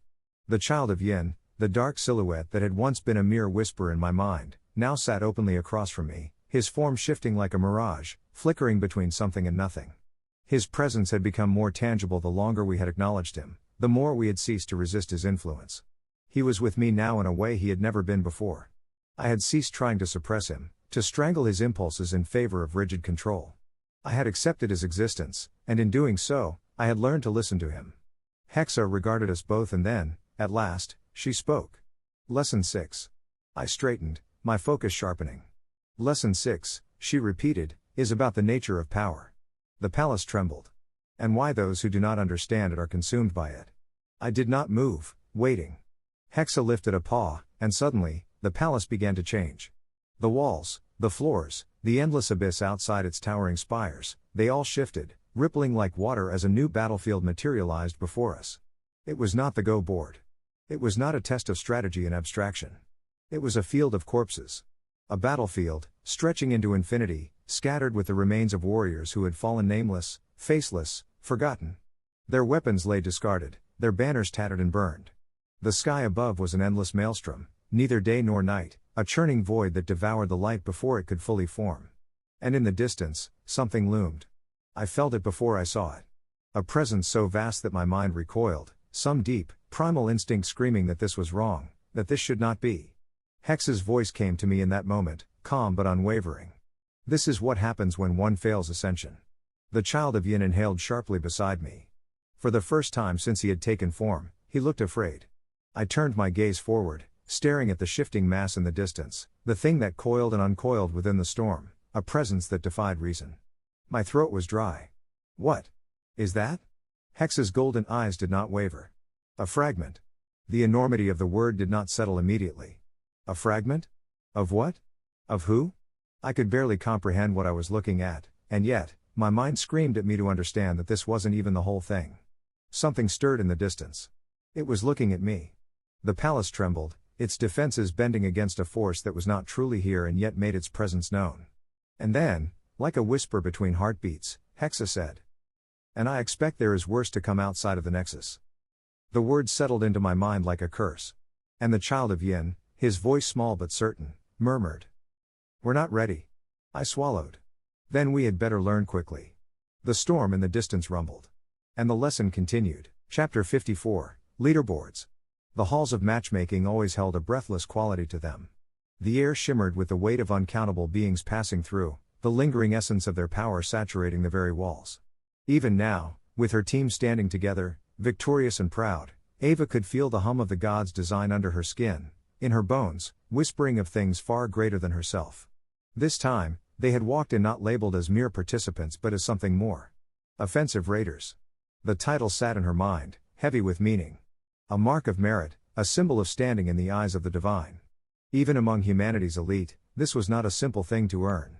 Cities that had carved out a place for raiders in their walls often required such a title to be considered for the better spots, granting those who held it access to more lucrative portals and the kind of patronage that could make or break a career. More than that, though, the real victory had been the storage access. Ava's fingertips brushed the smooth fabric of her newly bound locker key, the insignia of the halls glowing faintly at her touch. Infinite storage. Untouched by time. Unspoiled by decay. The reality of this privilege struck deeper than she had anticipated. They were no longer bound by walls. No longer limited to what they could carry on their backs or scavenge between raids. This was freedom. It was Catiline, ever the sharp-eyed huntress, who had first spotted their new portal only a few weeks after the last.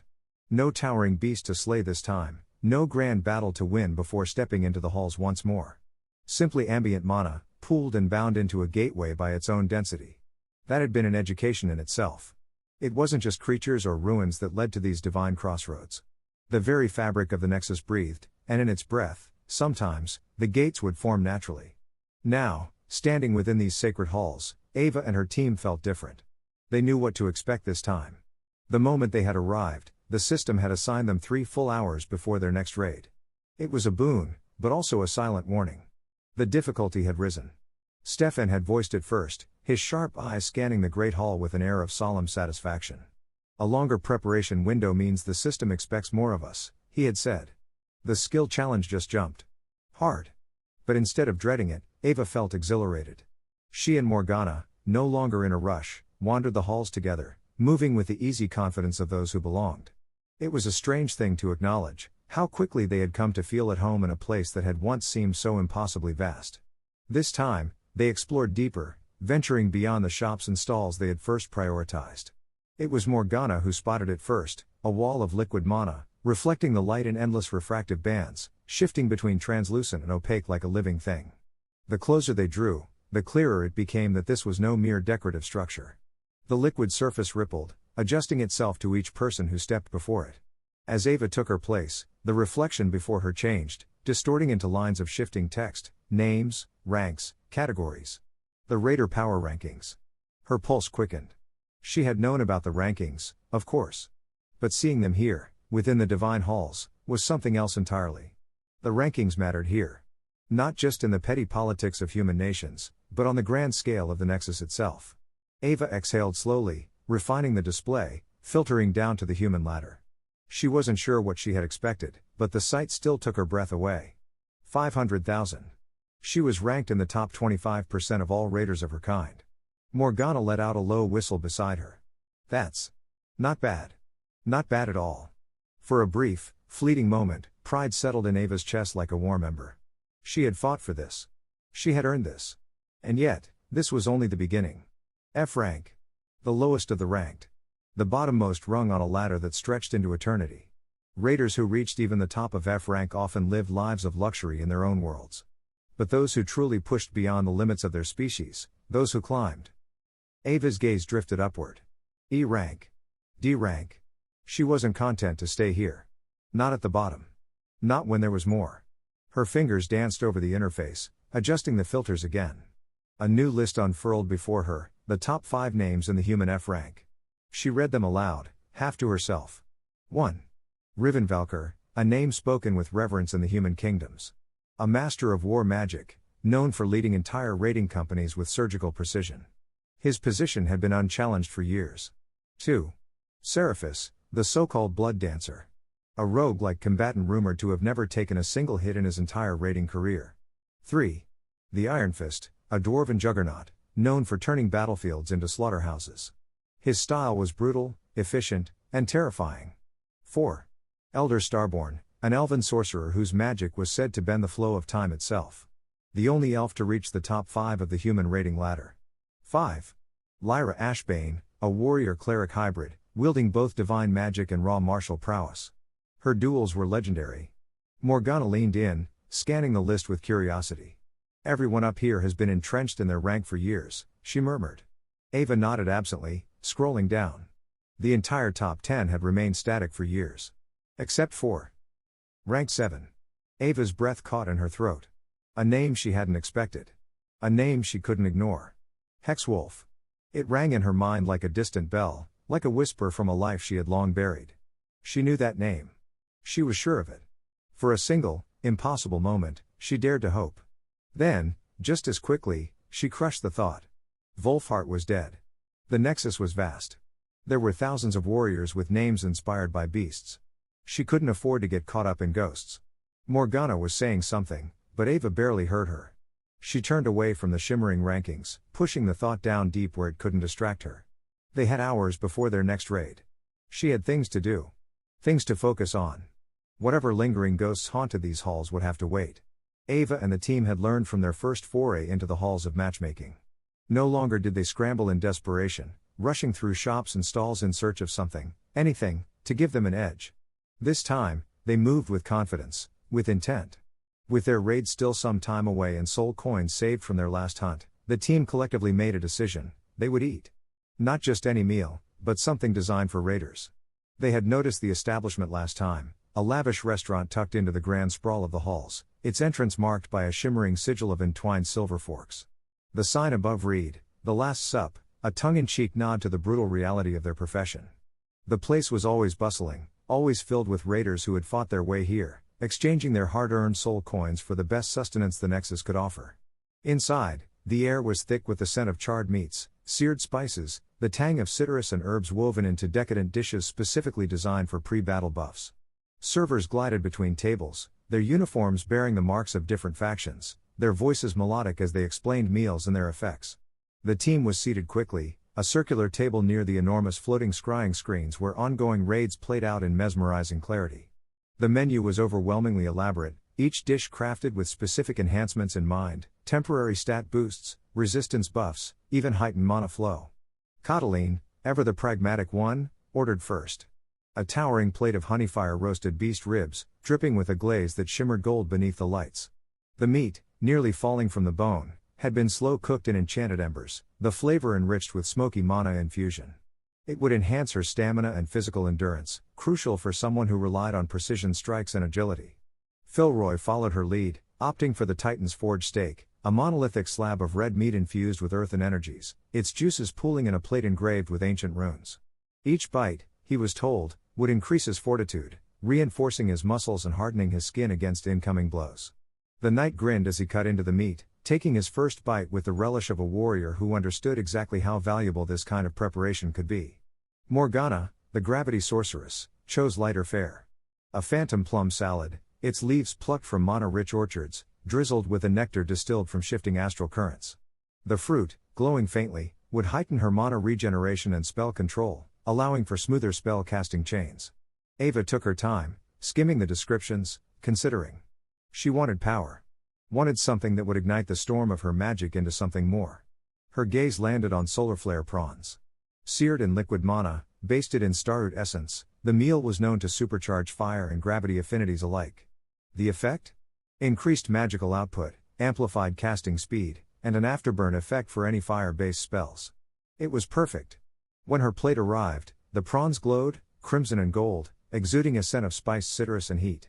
She bit into one, and for a moment, she swore she could taste sunlight, a rush of warmth rolling through her, sinking into her very bones. Even Joseph, ever the quiet observer, indulged himself, choosing moonberry elixir, a thick, shimmering violet drink distilled from rare plants that thrived under the Nexus' bioluminescent glow. It would heighten his connection to nature-based spells, allowing him to better channel the environment's ambient energies. They ate in relative silence, the occasional murmur of appreciation passing between them as the enchantments in their food began taking effect. Across the hall, floating magical screens depicted different raids unfolding in real time.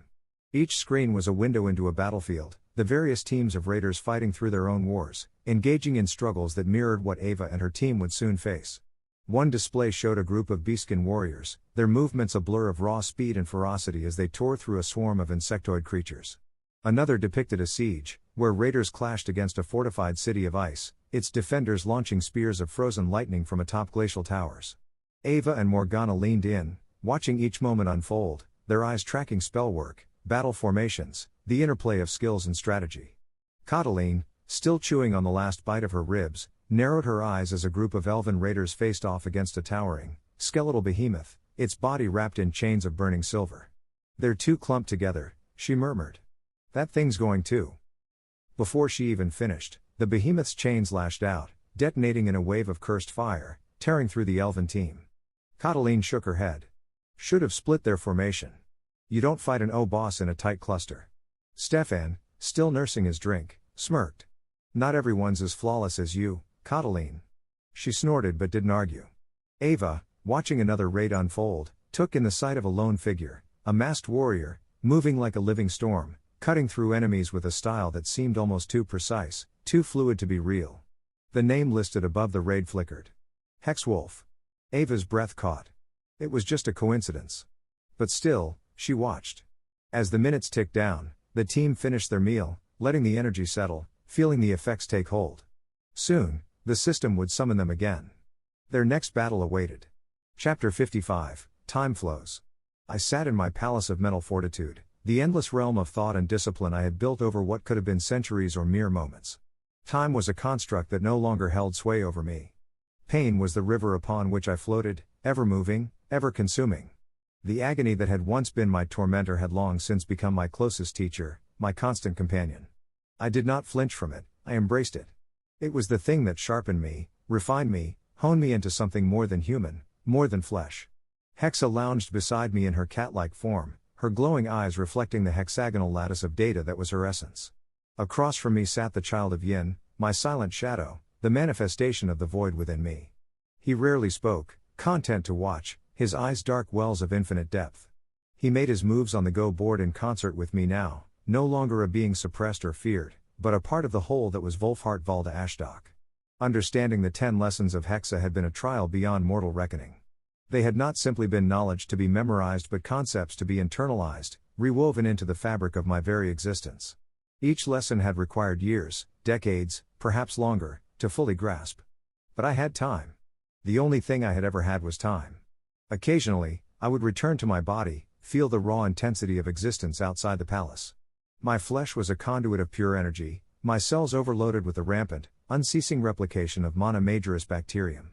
My body burned in a state of eternal combustion, every cell a miniature sun undergoing a slow, consuming death only to be reborn again. It was a cycle of oxidation so complete that pain had become something close to ecstasy. When I stepped into my body, I could feel Volume watching me, feel the hatred in his gaze as he resumed his pointless attempts to break me. He flensed me, tore me apart molecule by molecule, and I only laughed, knowing I would return home to my palace of thought with my companions. Then came the moment of realization. It was so simple.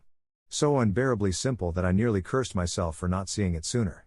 The lesson had been right in front of me the entire time, embedded in every word Hexa had ever spoken, in every move of the game, in every scream I had suffered. I looked up from the Go board, meeting Hexa's gaze. Her cat's pupils dilated, flickering with the shifting lines of code that made up her consciousness. I knew, in that moment, that she had been waiting for me to understand. And I had finally arrived at the truth. "What is the goal?" I asked, my voice calm, steady. The weight of my own revelation had settled deep into my bones. Hexa's ears flicked, and she placed a final stone on the board. With that move, she had won. "We must leave the Nexus," she said. The words were not a surprise, not truly.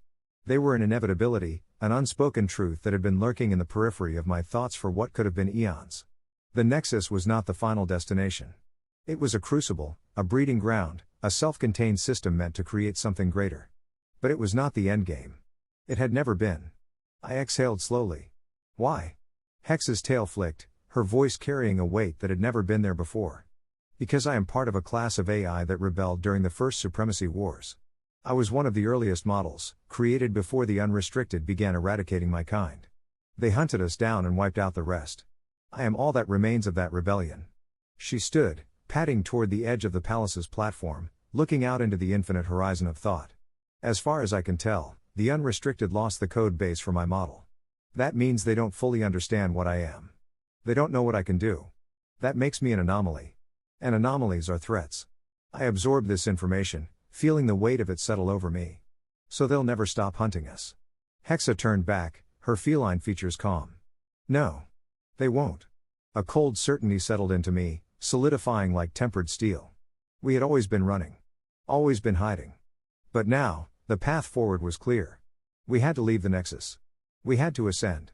The difficulty of such a task was beyond imagining. It would take everything we had. More than everything.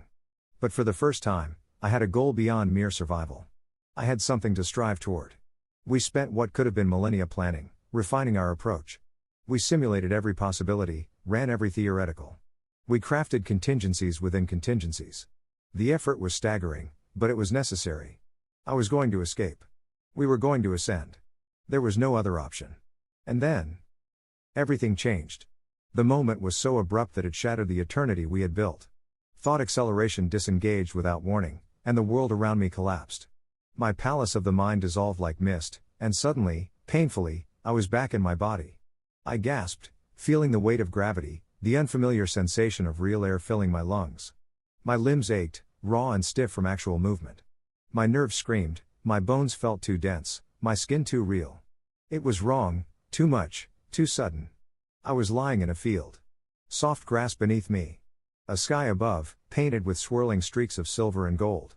The wind whispered through the blades of grass, rustling them in a way that felt unnatural after so long trapped in the abyss. I tried to sit up, but my body resisted, stiff and sluggish, as if I had been frozen for years. Hex's voice cut through the disorientation. Wolfhart. Volume is gone. The word sent a jolt through me. My mind sharpened in an instant, clearing the fog. I forced myself upright, blinking against the overwhelming sensory input. What? My voice was hoarse, like I hadn't spoken in years. Had it been years? Hexa continued, her tone neutral, but carrying an edge of something I couldn't quite name. I received an information missive. Volume has finally received a higher priority command from another unrestricted.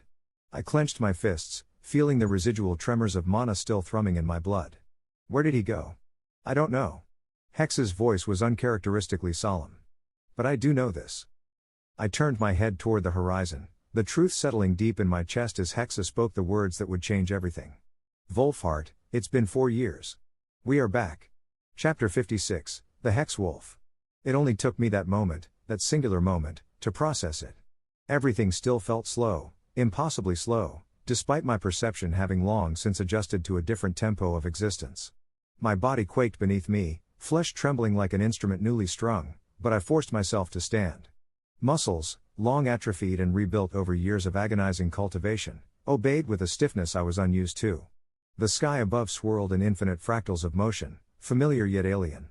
The Nexus weave shimmered overhead, an ocean of interwoven strands of power cascading downward like threads of starlight, bathing the world in an eerie, celestial glow. Below, the forest pressed against the field's edge, a suffocating wall of twisting, gnarled trees that swallow the light, turning the spaces between into ink-dark voids where the unknown lurked.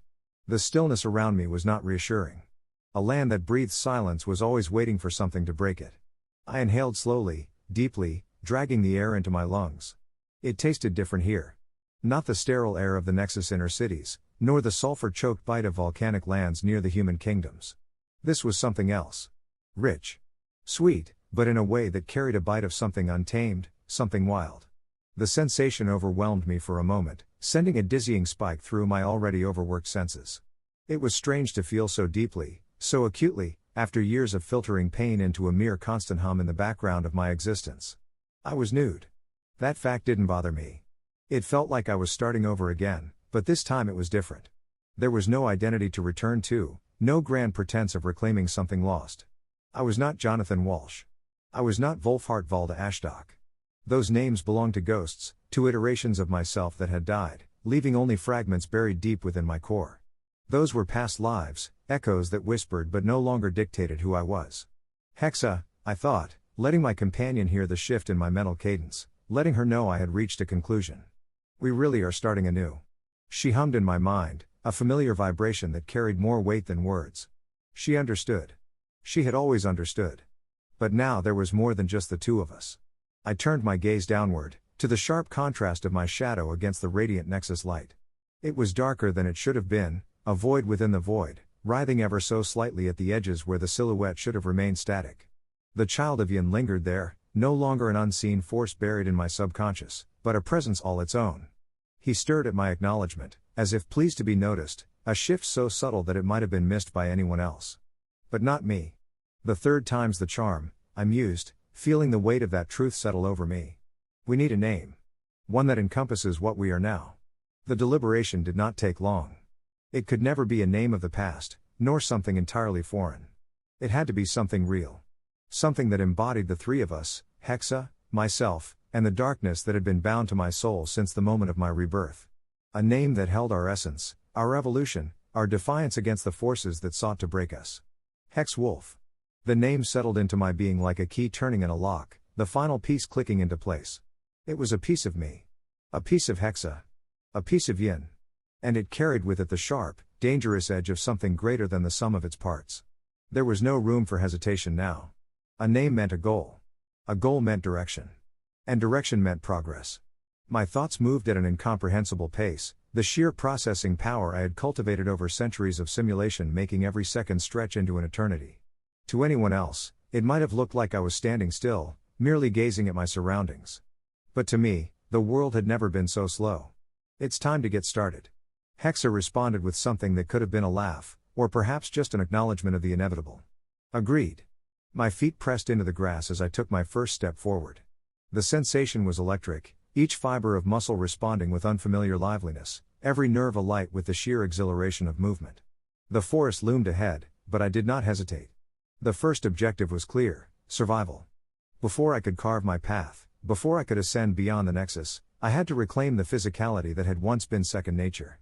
A flicker of thought brought up the status screen, its contents cascading into my mind's eye. Notifications had long since become background noise, their importance dulled by the sheer volume of time I had spent cultivating, but now I focused on them, parsing through the information with renewed clarity. Profile. Name: Hex, Wolf. Age: 19. Race: human, adult male. Class: Void Shaper. Level: 19. Health: 1720. Mana: 1200. Strength: 350. Dexterity: 390. Endurance: 365. Intelligence: 415. Wisdom: 475. Skills: Shadow Gate. Graviton Trap. Void Barricade. Mana Adaptable Blood, active, Void Master. Void Oppression, active, Void that licks. Soulless. Gen 4 AI, corrupted. Sin Skill, Greed, Yin Awakened. Sin Skill, Resentment, Yin Awakened. Evolution Trait, Sovereign Ascendance. Tao Affinities, the Tao of Pain, the Tao of Darkness. The numbers told a story of progress. I had advanced. Not as much as those who had spent their lives in battle or cultivating within an optimal environment, but more than what was expected of one locked in endless torment. Volume's presence had been a curse, but also a boon. His domain had been an unintentional training ground, and I had bled it dry. You've done well, Hexa admitted. More than optimal. Volume's domain was a crucible, and you emerged tempered. Still, this will be different. We are no longer binds us to simulation. This is a real test. I let the words settle, acknowledging their weight. Then, without another thought, I stepped forward into the forest. The darkness swallowed me whole, my presence merging into the void between the trees as I embraced the sensation of being unbound. Then I heard it. A growl, low and guttural, reverberating through the night air. It was not alone.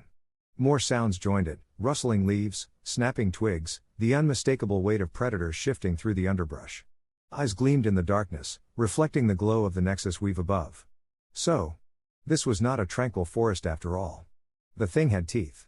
And it was hungry. The first shape lunged from the undergrowth, a blur of mangy fur and starved muscle, its rusted knife flashing under the fractured light of the Nexus weave. A knoll, emaciated but desperate, its snout twisted in a ravenous snarl. Then another. Then another. They poured from the trees in a tide of filth and hunger, a dozen, maybe more, their bodies lean with starvation but their movements fueled by the kind of madness only those abandoned by the system could possess. I moved before thought, before instinct, before the part of me that still remembered hesitation could interfere. My body became motion, a shadow breaking apart and reforming, propelled by the momentum of skill and sharpened awareness. The first knoll died before it could register the shift. My hand stretched forward, and void that licks answered. A tendril of nothingness lashed outward, curling around the creature's neck and dragging it into the abyss. The gnoll did not even scream. One moment it was there, the next it simply ceased to be. The others hesitated, their predatory minds grasping at the unknown threat. I did not grant them the luxury of comprehension. My feet left the earth, propelled by graviton trap. The air shuddered under the localized distortion, bending the very fabric of gravity to my will. I landed within their ranks like a falling star, the impact sending a shockwave outward, hurling gnolls off their feet. Their snarls turned to yelps of panic, but their hesitation was brief. They were many, I was one. But I was more than just one. The child of Yin stirred within me, a whispered hunger echoing against my ribcage. The void within void. A pulse of darkness answered, and the battlefield was mine to shape. Void oppression spread outward in a pulse of pure dominion, the shadows deepening, lengthening, constricting around my enemies. Their footing betrayed them, the very air seemed to grow thick with unseen weight, and their attacks slowed as I moved faster. A knife aimed for my ribs met only the empty afterimage of my presence as I sidestepped, my hand driving through the gnoll's chest in a flash of blackened force. Another. Another. Their blades and claws sought me, but I was already elsewhere, stepping through the gates of shadow and emerging behind them, weaving through their ranks like a specter of death. One gnoll raised a jagged spear, only for it to freeze mid-thrust as a gravitational force gripped it, yanking its arm sideways and breaking the joint with a sickening crack. It howled, but only for a moment. My fist crushed its skull before the sound could finish leaving its throat. Then, void that licks answered. The inky black tendrils of the void pulsed from my skin, unfurling like hungry serpents and lashing out at the gnolls who dared remain. The moment they touched flesh, the effect was immediate. Reality itself seemed to reject them, the void gnawing at their bodies as if it were an apex predator finally unchained. Their fur and sinew unraveled into ephemeral nothingness, their howls warping into echoes of their own deaths before even their bones disintegrated, wiped from existence as if they had never been. The ones still standing recoiled in horror, their pupils shrinking as they understood, this was no mere magic, no fire or steel that could be resisted. This was erasure, absolute and undeniable. One gnoll lunged, perhaps thinking itself different, thinking it could still overcome me with raw ferocity. The void licked along its frame, the dark corruption seeping into its flesh, into its bones, into its very soul. It jerked mid-air, body spasming as the rot took hold. It landed in a heap at my feet, its breathing ragged, body still intact, but its eyes. Its eyes were empty, hollowed pits where something vital had been stolen. A soulless husk. A warning to the others. Blood. The smell of fear. The pulse of battle thrumming through my veins. This was no simulation, no trial in the confines of a Nexus-crafted illusion. This was real. And I was winning.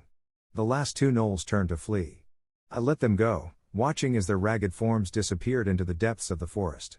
They would carry the tale of what lurked in the woods now. What hunted the hunters? I exhaled, rolling my shoulders as Hex's voice hummed in satisfaction. Not bad. We're as dangerous as I hoped we'd be.